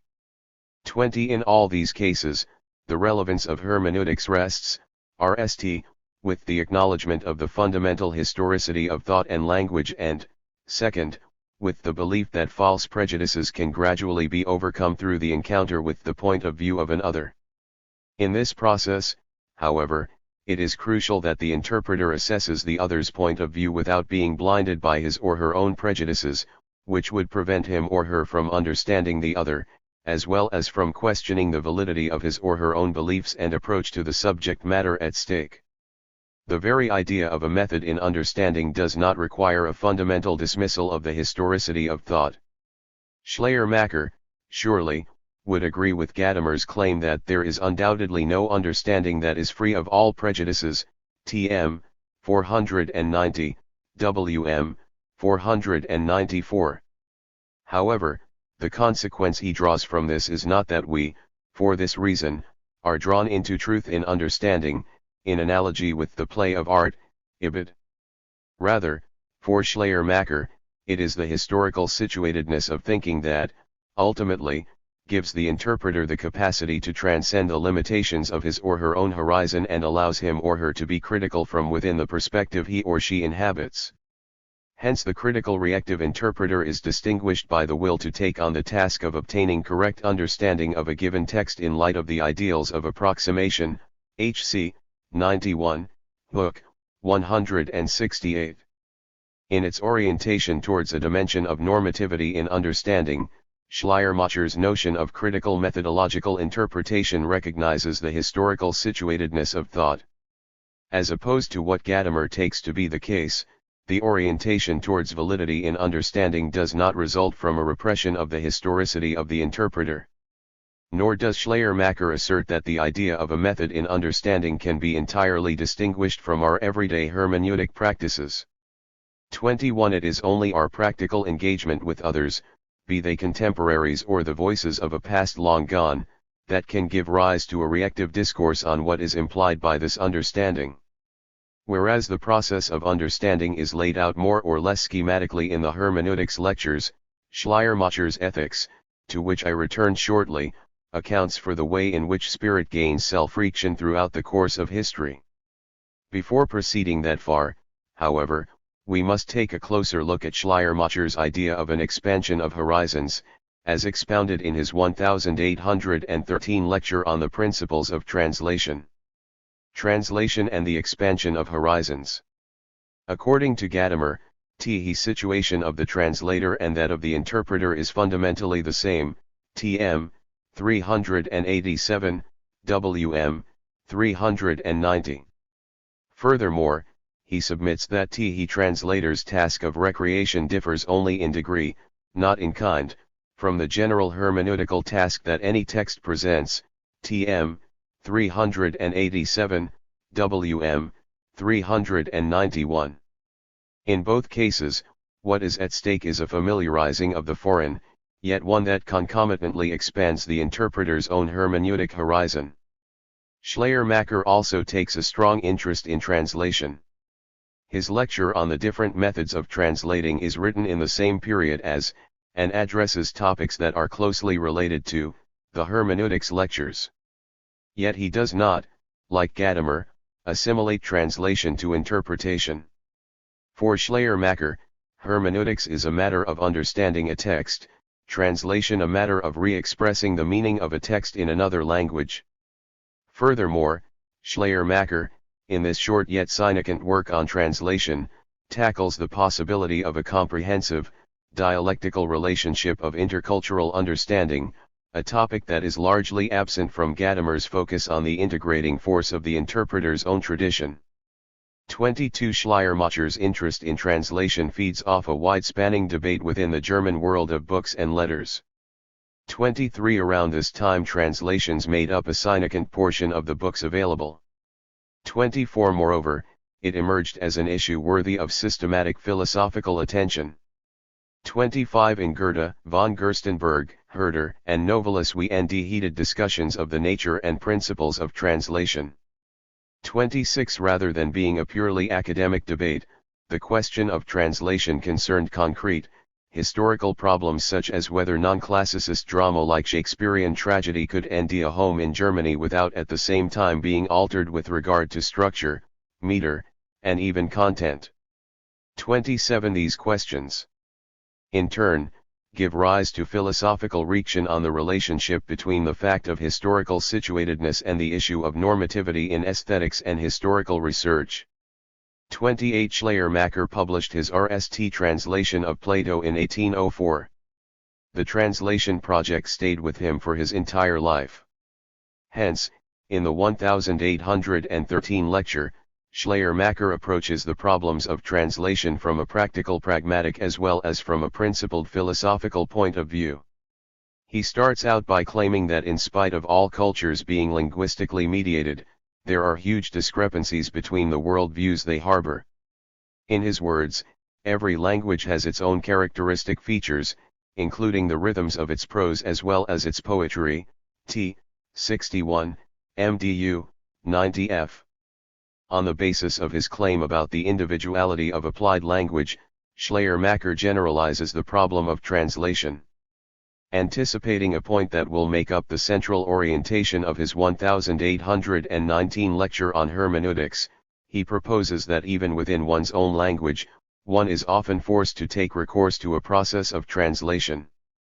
For not only, he explains, do the dialects of the different clans that make up a people, and the different ways a language or dialect develops in different centuries, already constitute different languages in a stricter sense, between which it is often necessary to translate, but even contemporaries who share a dialect but belong to different classes that rarely come together in social intercourse and diverge substantially in their education are commonly unable to communicate save through a similar mediation, t. 43, MDU, 67.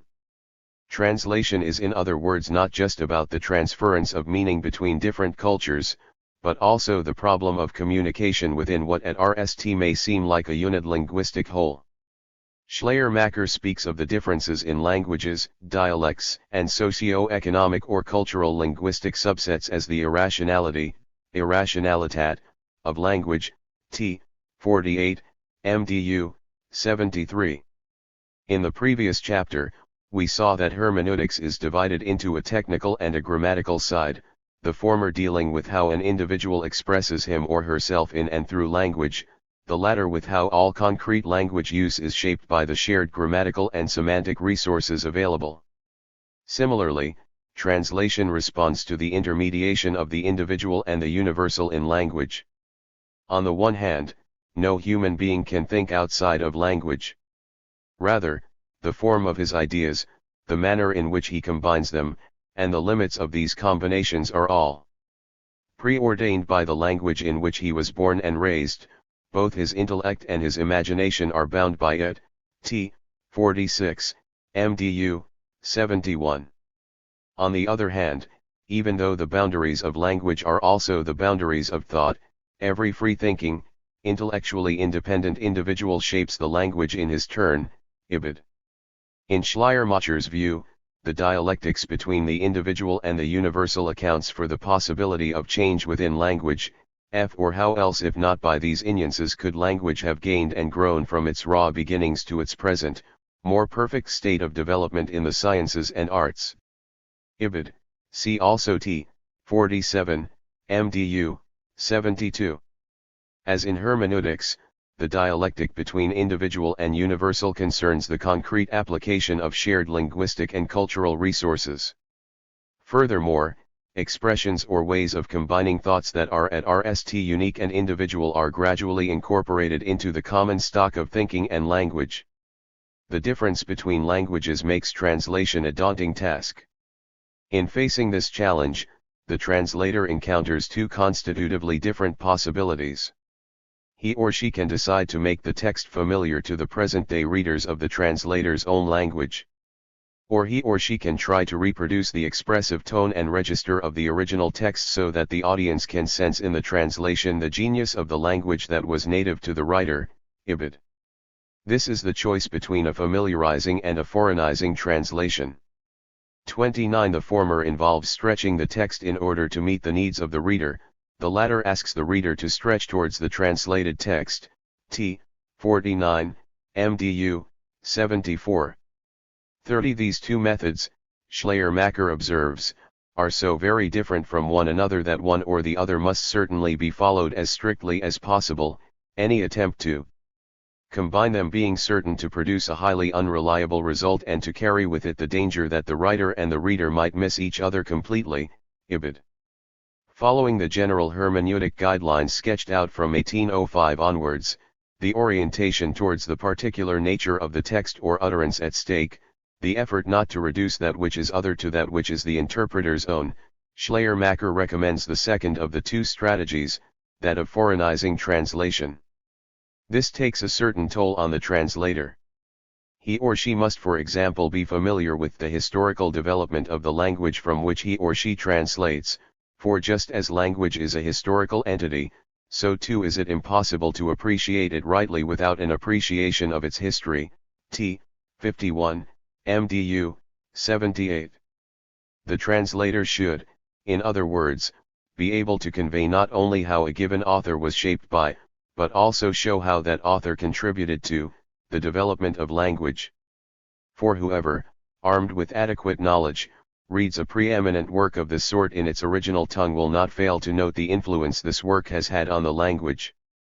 He will note which words and associations of ideas appear to him there in the first splendor of novelty, he will see how they have insinuated themselves into the language by way of the specific needs of the spirit and its expressive powers, and what he thus notes will largely determine the impression he receives.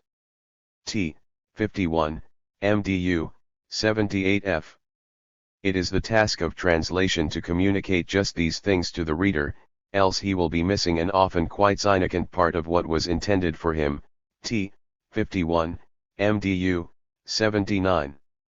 Setting the standards thus high, Schleiermacher comments that the ancients translated very little in this sense.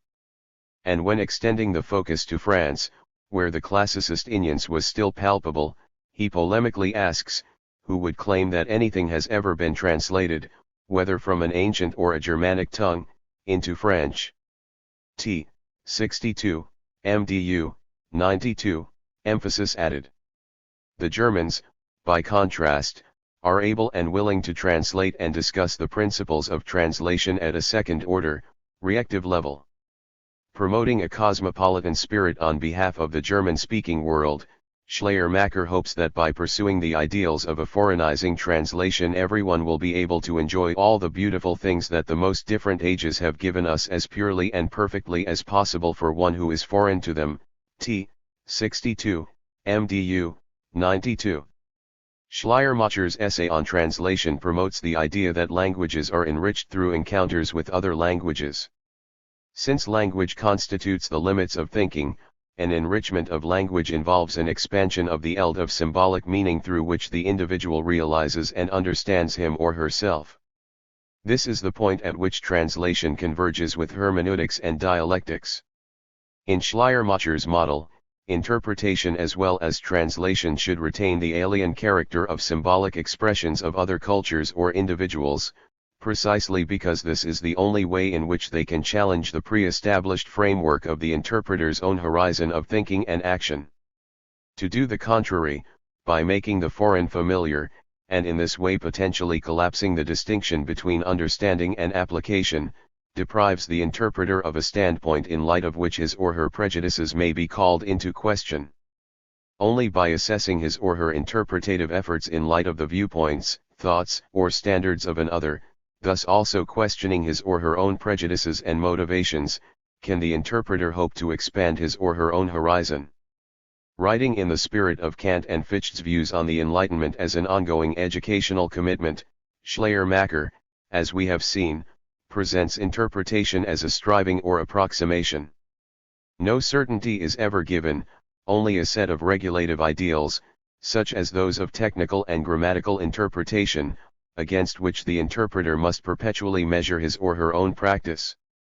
In the ongoing hermeneutic activity, the reactive interpreter, like the translator, must take responsibility for the interpretative procedures and principles on which his or her work relies. Gadamer, 2, insists that the interpreter tests his or her own prejudices through hermeneutic practice. However, when assessed from Schleiermacher's point of view, the problem with Gadamer's hermeneutics is that he collapses the distinction between understanding and application, and, concomitantly, rejects the very idea that some interpretations are better or more correct than others. 31. As a consequence of this, the interpreter is left with no way to test, conrem, or question the relevance of his or her hypothesis about the meaning of the work. Given the authority of the classical, an authority that escapes the demands of critical reactive subjectivity, the work is supposed to put forth a claim that is indubitably true and, as such, forces the interpreter to question his or her own prejudices. Because understanding, for Gadamer, is typically oriented towards one's own tradition, this is not primarily a problem about the overcoming of particular prejudices. At stake, rather, is the gradual overcoming of what Gadamer takes to be the arch-prejudice of modernity itself, namely its rejection of or obliviousness to the historicity of reason. Schleiermacher does not endorse such a project. From his point of view, the critical interpreter would worry that in Gadamer's model, in spite of the authority it grants to the voices of the past, it is nonetheless the interpreter who, in the RST place, reads the text so as to make it speak in this way. That is, because the interpreter is caught up with the prejudices of tradition, his or her reading of the very same tradition ends up being an auto-confirmation of, rather than a critical reaction on, the beliefs and assumptions handed down to us throughout history. On the basis of Schleiermacher's theory, the critical interpreter would fear that, as conceived by Gadamer, the conversation with the past could end up a more or less monological exercise. According to Schleiermacher, the interpreter needs standards of validity by means of which he or she is able to take responsibility for his or her interpretation. Although an interpretation can be right or wrong without an appeal to such standards, the interpreter can only falsify illegitimate interpretations when assessing them in light of the Richtet criteria by which we count something to be a valid or adequate interpretation. Only in light of these standards can the interpreter hope to purge him or herself of inadequate prejudices and gradually get closer to an adequate understanding of the text. Hence the appeal to critical standards in interpretation does not mean that the interpreter thinks of the text or his or her own critical activity as situated outside the realm of historical mediation. Rather, from Schleiermacher's perspective, the critical interpreter would be concerned that the Gadamerian gesture of subjecting oneself to the authority of the text, as it is handed down by tradition, leaves no critical reference by which he or she can possibly ask whether the authority assigned to the text is more than a mere projection, a projection that may well occur as the result of a systematic misunderstanding of the text, utterance, or phenomenon at stake. Schleiermacher's views on translation and interpretation can be further illuminated by reference to his lectures on the history of philosophy. In this work, Schleiermacher recommends a bottom-up rather than a top-down approach to historical research. The intellectual horizon of the ancient Greeks, for example, is said to be foreign, fremd, to that of modern philosophy, p. 16, and in order to understand the philosophy of the past the interpreter must approach it with a philological and historical frame of mind. This, however, does not prevent him or her from, but rather stimulates, a systematic philosophical understanding or discussion of the points of view espoused by the thinkers of the tradition. Schleiermacher regards each period as relatively autonomous, in the sense that it should be understood and discussed in its own right. The ideal is a detailed, historical exposition that, nonetheless, offers a picture of the whole of a given way of reasoning, p. 16f. As such, Schleiermacher allows for no absolute distinction between philosophy and the history of philosophy.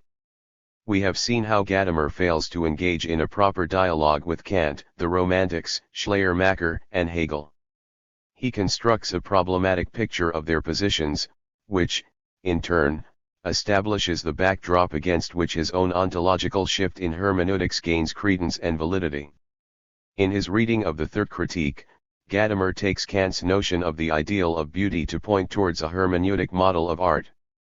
Kant's account of natural beauty, by contrast, is criticized for representing a bad immediacy that will later funnel into, and provide the premises for, romantic aesthetics.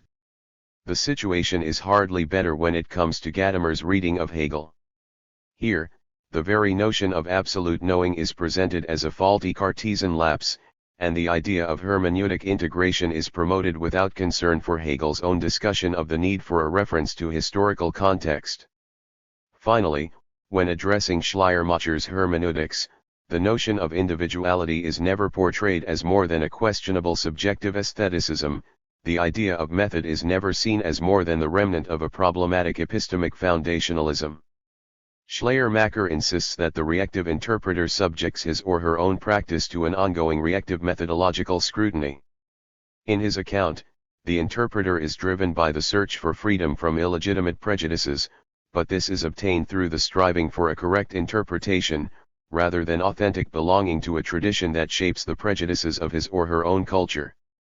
Hence Schleiermacher does not espouse a problematic aesthetic consciousness or a bad foundationalist quest for method in understanding, but rather seeks to combine a notion of the historicity of reason and the linguistic mediation of thought with a quest for critical self-reaction and interpretative autonomy. This again springs out of his interest in understanding the meaning of the other on his or her own terms. In understanding the texts of the past, what is at stake is not, as in Gadamer, the self-articulation of a living tradition, but the questioning, through hermeneutic philological work, of the way in which tradition has handed down to us, or, alternatively, failed to pass on, a given text, subject matter, or problem. Whereas Gadamer's hermeneutics is geared towards overcoming the self-forgetfulness and alienation that follow from the modern repression of historical authority, Schleiermacher's theory of interpretation focuses on questions of normativity. In his view, it would be unreasonable to expect the humanities, as academic disciplines, to take on the burden of overcoming the possible ills of modernity. This, however, does not mean that Schleiermacher's hermeneutics should be interpreted as a narrow, epistemic enterprise. On the contrary, in his work, hermeneutics is closely related to sociality, practical reason, and education, Bildung. Bildung, sociability, and the progress of reason in history. Even though Schleiermacher, in the years between 1805 and 1833, was teaching separate classes in hermeneutics, his theory of interpretation should be related to the larger philosophical framework of his thinking. In this context, the study of translation stands out as relevant, but so also does his early theory of free sociality as laid out in the speeches and the essay Towards a Theory of Social Conduct from the early Berlin period, as well as his system of ethics. 32. When it is seen in relation to his ethical and social philosophy, it becomes clear how Schleiermacher's reactive turn in hermeneutics and the theory of translation is motivated not only by epistemic concerns alone but also by a larger program of practical philosophy and education, Bildung. In fact, in Schleiermacher's philosophy, the appeal to a dimension of validity in understanding is intrinsically related to his vision of sociality as a genuine intersubjectivity, a unity in manifold. 33. Both the essay on free sociality and the speeches are published in 1799. In these works Schleiermacher, like other philosophers of his generation, develops a critique of the trend towards institutionalization of religious life. However, unlike, say, the young Hegel, Schleiermacher does not trace the true and original religiosity back to the folk cultures of ancient Greek or early Christian societies, but views it as related to individual subjectivity. 34. In his analysis of religion, Schleiermacher counterbalances the romantic sentiments of the time with a more robust attitude and grants that our religion never appears in a pure state, or, 100, UR, 210. Yet religion, as such, cannot be judged by its de facto appearance. The cultured despisers of religion, who make up the target of Schleiermacher's criticism, have conated essence and appearance, or, 88, UR, 198. Contemporary religiosity, Schleiermacher claims, has lost touch with the community of living individuals. 35. It is institutionalized and given muted expression in the dead letter, or, 164, UR, 268, see also or, 108, UR, 217. 36. A religion that is cut off from its roots in individual subjectivity, however, is no more than barren uniformity, or, 108, UR, 217, hence not a practice worthy of the name religion at all. Religion, he fears, has been eaten up from the inside by a mania for system, which does indeed reject what is foreign, even if it is quite conceivable and true, because it could spoil one's well-formed ranks and disturb the beautiful connections by claiming its place, ibid. The opposite of individuality is, in other words, not a shared sociality or intersubjective community, but, rather, an abstract universality, the universal Maelstrom allgemeinen Strudel, or, 142, UR, 249, that only represents a schematism of the same, or, 150, UR, 256. Schleiermacher's educated, yet non-religious, acquaintances in Jena and Berlin do not represent such a schematism of the same. Rather, this danger is represented by the barbarism of those whose sole aim is acquiring material goods and pleasure, or, 151, UR, 256, and who leave no room for the Bildung, the free unity between the individual and the universal, that Schleiermacher and DS decisive for religious conduct in particular and social conduct in general. The notion of free sociality is built on the claim that a true humanity consists of a plurality of individuals and cultures. The study of this plurality goes beyond the boundaries of the philosophy of religion and involves the larger domain of ethics. For Schleiermacher, though, ethics is not limited to the question of morality but traverses the eldes of practical reason, as well as the acquisition of knowledge through the action of reason on nature. 37. As such, ethics is deemed as the aspiration towards total knowledge in the synthesis of the material and the spiritual, LPE, 147, E, 200, being and knowledge, LPE, 141, E, 192f, and the Individual and the Universal, LPE, 37, E, 48f. Schleiermacher's discussion of individuality in the Ethics Lectures, which he or St. gave in 1805, i.e., the very year he started teaching hermeneutics, ts well with this picture. Free sociality, Schleiermacher writes in his Ethics, can only exist inasmuch as personal particularity stands out from the mass, LPE, 97, E, 128. Again, standing out from the mass is not the same as being opposed to socializing, but represents, rather, the core of human sociability. This community of individuals encompasses not only the society of the present but also that of tradition. Hence, Schleiermacher claims, it is the inclination of every great moral person to enter into community with the past and the future, LPE, 99, E, 131. Such an inclination, he explains, can admittedly only be realized through works of science and art, but nevertheless proceeds just as often from free sociability and the state as from the scholarly association and the church, Ibid. 38. Schleiermacher's theory of free sociability might appear a youthful, rather utopian contribution. However, it is important to keep in mind the historical reality in which this theory was conceived, the short but significant period of the intellectual salon, including the Mittwochsgesellschaft and the famous meetings in the homes of well-educated women such as Rahel Varnhagen and Henriette Herse. 39. The salons cultivated an open and inclusive atmosphere, allowing women and Jews, groups regularly marginalized in public discourse, to play a role that would be unthinkable in the later, more conservative circles of Die Christliche Tischgesellschaft that was established in 1811.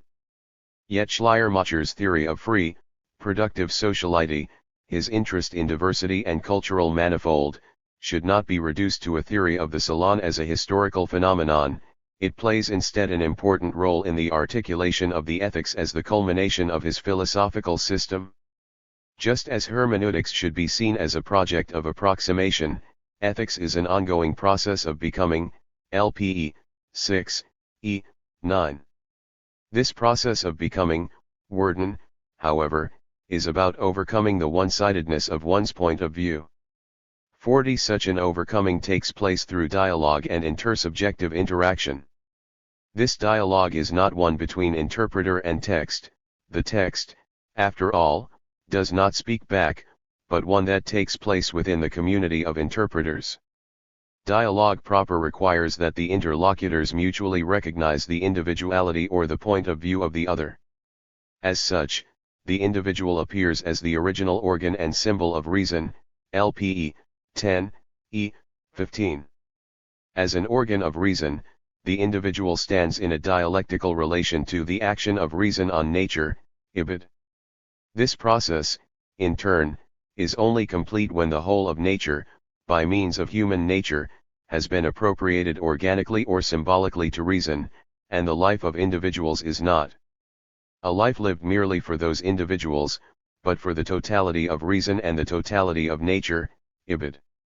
In Schleiermacher's model, the highest good is nothing but the objective depiction of this process, LPE, 11, E, 16. At stake is an expression of die Identity of Holy of Reason with Holy of Nature, LPE, 18, E, 24. See also LPE, 20, E, 27. A crucial role is ascribed to tradition in this process. The written word, Schleiermacher explains, is the memory and tradition of language, LPE, 51, E, 67. It represents a safekeeping, a communication, and a comprehension of the insights of the past, but also an opportunity of discovery, LPE, 48, E, 63. In addressing this process of safekeeping, ethics is itself deemed as the science of history. 41. It is a science that takes into account the tradition while also pointing forward to the overcoming of intellectual one-sidedness that Schleiermacher, in the translation essay, envisions as a new cosmopolitanism, one that is based not on the erasing of differences between individual languages and the worldviews they harbor but on the communication and mutual exchange between them. Conceived within this framework, as the organ of an intersubjective, historically developing reason, Schleiermacher's notion of individuality has little or nothing to do with the kind of philosophy Gadamer disdains when rejecting the idea of an intention locked in the impotence of subjective particularity, TM, 489, WM, 493. 42. Nor does Schleiermacher's hermeneutics represent the methodological repetition of the same that Gadamer also ascribes to him. Rather, in Schleiermacher's philosophy the notion of a critical reactive hermeneutics works as a corrective to reason's tendency to reduce that which is different to that which is the same, hence undermining the realization of cognitive progress and the aesthetic and ethical, Sit-like, manifold that he critically elaborates in his Ethics, Philosophy of Religion, and, Nally, the Lectures in Dialectics. This, rather than a model that places the world-disclosive event of art in the midst of interpretation, is how hermeneutics can aspire towards providing a genuine humanist model. Overcoming the ontological turn in hermeneutics. Gadamer's philosophical hermeneutics is rooted in an orientation towards ontology. His is the endeavor to overcome the problem of modern nihilism and loss of meaning through the development of hermeneutics as a theory of meaning constitution in and through tradition. While drawing on the young Heidegger's teaching in the years leading up to the publication of Being and Time, Gadamer casts the problem of nihilism as an incapacity to understand ourselves as part of the tradition. This problem spans the entire eld of modern society, the museums, the concert halls, as well as the broader understanding of ourselves and our relation to the past, but is given its most poignant articulation in the call for a scientific method in light of which the human sciences can be justified and epistemologically put on a par with the natural sciences. It is only because modern, post-Cartesian, post-Enlightenment societies fail to take seriously the meaning-constituting function of tradition that this objectification of the past can take place. Philosophy and science, since Schleiermacher, have approached the past through objectifying epistemic strategies. The result is that our pre-reactive prejudices and intuitions with regard to tradition and historicity, and in particular the notion that they can at all be objectified, remain unquestioned. According to Gadamer, the very idea that the past can be objectified and turned into a subject of methodological research and scrutiny is based on a misunderstanding whose ramifications transcend the boundaries of philosophy as an academic discipline or general intellectual pastime. At risk, Gadamer worries, is human self-understanding as such. By modeling the humanities on the idea that, in order for us to get knowledge about the past, history should be objectified and turned into a subject of methodological procedures, we sever the ties to the tradition of which we ourselves are a part. By distancing ourselves from tradition, what we really do is distance ourselves from ourselves. No methodological apparatus, no matter how tuned, can help us overcome this alienation. What is required, rather, is a mode of thinking about the past that is sufficiently radical to shake up the most fundamental aspects of this paradigm. It is Gadamer's conviction that his political humanism, in placing the work of art at the center of hermeneutics, represents such thinking. When judged from a perspective like Gadamer's, the problem with Schleiermacher's theory is therefore not that it brings aesthetics into hermeneutics or even aestheticizes philosophy as such.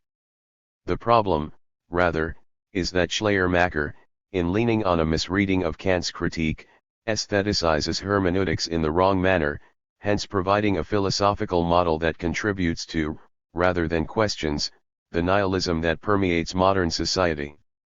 By subjectivizing aesthetic experience, the Kantian and Romantic traditions exclude us from the very last arena in which tradition was experienced as binding, authoritative, and constitutive for our self-understanding. In emphasizing how the great work of art articulates the most fundamental values, the absolutes, of its community, as well as seeing tradition as a process of integration, rather than a matter of reconstruction, Hegel in part succeeds in repairing the damage of Kantian and Romantic philosophy. Yet, in Gadamer's reading, Hegel does not deliver what he promises. At the end of the day, he remains caught up in a quasi-Cartesian model of reaction that, in Gadamer's view, undermines the hermeneutic tenor of his work, in that it, epistemically, places philosophy over art and, closely related to this, caters to a notion of absolute knowing. This, in short, is Gadamer's critique of the hermeneutic legacy of German idealism. In the course of this book, I have argued that Gadamer misreads Kant, Hegel, and the Romantics. Yet his interpretation of Schleiermacher stands out as particularly faulty. Over the last 2 chapters, I have argued that Gadamer fails to respond to the philosophical thrust of Schleiermacher's hermeneutics. In Chapter 5 I pursued a mainly negative argument, claiming that Gadamer misconceives the methodological standards of technical and grammatical interpretation. And in this 6th and null chapter, I have sketched a mainly constructive strategy of interpretation, aimed at resituating Schleiermacher's hermeneutics within a more comprehensive theory of meaning, historicity, and intersubjective interaction. Against this backdrop a number of points can now be made explicit. First, it is evident that Schleiermacher does not deal with the kind of deep-seated problem of existential ontological meaning that Gadamer inherits from Heidegger.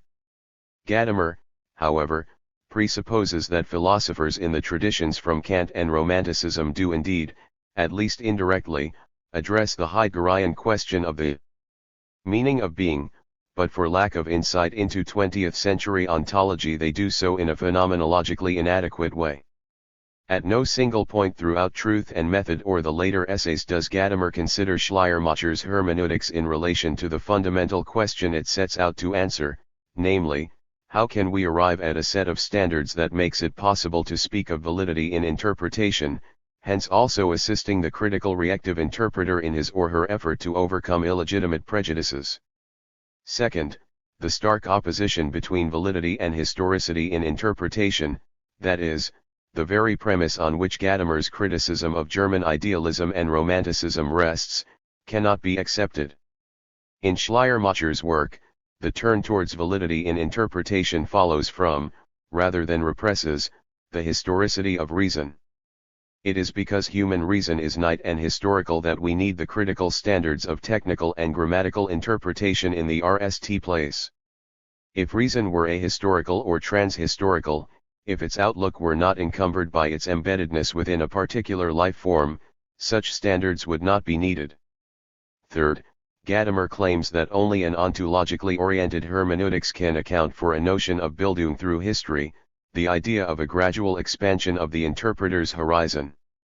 Gadamer presupposes that there is an unbridgeable gap between Bildung on the one hand, and an orientation towards normativity in understanding, on the other. Schleiermacher, I have argued, sees things differently. His is a model in which Bildung is only made possible by the existence of critical reactive standards in interpretation and translation. Only thus can the interpreter, in his or her engagement with the texts of the past, strive to understand the past on its own terms and also, actively and reactively, take responsibility for his or her new won knowledge and make it binding on his or her practices and way of understanding him or herself and the world. This implies, fourth, that there is no tension or opposition in Schleiermacher's work between hermeneutics and self-reaction. Gadamer, as we have seen, argues that the hermeneutic experience is, ultimately, one in which the critical reactive capacity of the interpreter is suspended in encountering the authority of tradition. For Schleiermacher, too, human reason is situated within a historical context. Yet the understanding, and assessment, of this historical context, of how we have become the ones that we are, is not a process of fundamental acceptance or subjection, but a critical, reactive, and ultimately discursive activity. In his philosophy, the self-understanding that the interpreter can achieve through the process of the hermeneutic work is epistemikethical, rather than existential ontological by nature. Finally, the points above undermine the Gadamerian idea of there being an unsurpassable opposition between historicity and autonomy. Because reason is historically situated, it needs to test its most fundamental presumptions by engaging in intersubjective, intercultural, and intertemporal dialogue. This dialogue does not lead it to leave aside the very notion of autonomy as being, itself, a prejudice that derives from the context of post-Cartesian philosophy. Nor is self-understanding reduced to a passive acknowledgement of the authority of tradition. Rather, self-understanding is played out in our active ability to react on and take a stance with regard to false or illegitimate prejudices and naive historical or culturally biased assumptions. Needless to say, this is an intersubjectively mediated process, rather than the achievement of a solitary philosopher. Whereas Gadamer, in spite of his commitment to a dialogical understanding of rationality, systematically denounces the relevance of critical reaction to the hermeneutic enterprise, Schleiermacher's model is helpful, in that it, at the level of theoretical discussion and concrete textual engagement, shows how critical reaction is itself relative to a historical context. Cultural and temporal distance, in Schleiermacher's understanding, does not make understanding impossible. However, it does turn understanding into a challenge that is in need of ongoing self-reaction and historical work, that is, into an activity that is pursued from a bottom-up, rather than a top-down, perspective. 43. This is the legacy of early 19th century hermeneutics. Schleiermacher shares with Kant, Fichte, and Hegel a commitment to self-determination and criticism. He combines this with a notion of historical and cultural diversity that challenges hermeneutics in general and philosophy, as a second-order reaction on interpretative practices, in particular.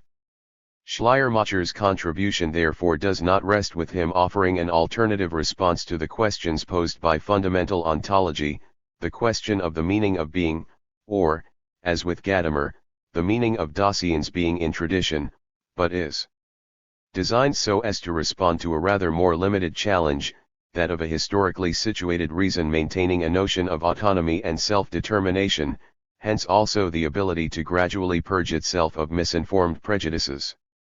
As such, Schleiermacher's contribution remains relevant if, like some of Gadamer's more recent, Anglophone readers, we wish to retain his bildungsoriented understanding of historical reason without thereby taking on board the more problematic consequences that issue from his ontological orientation.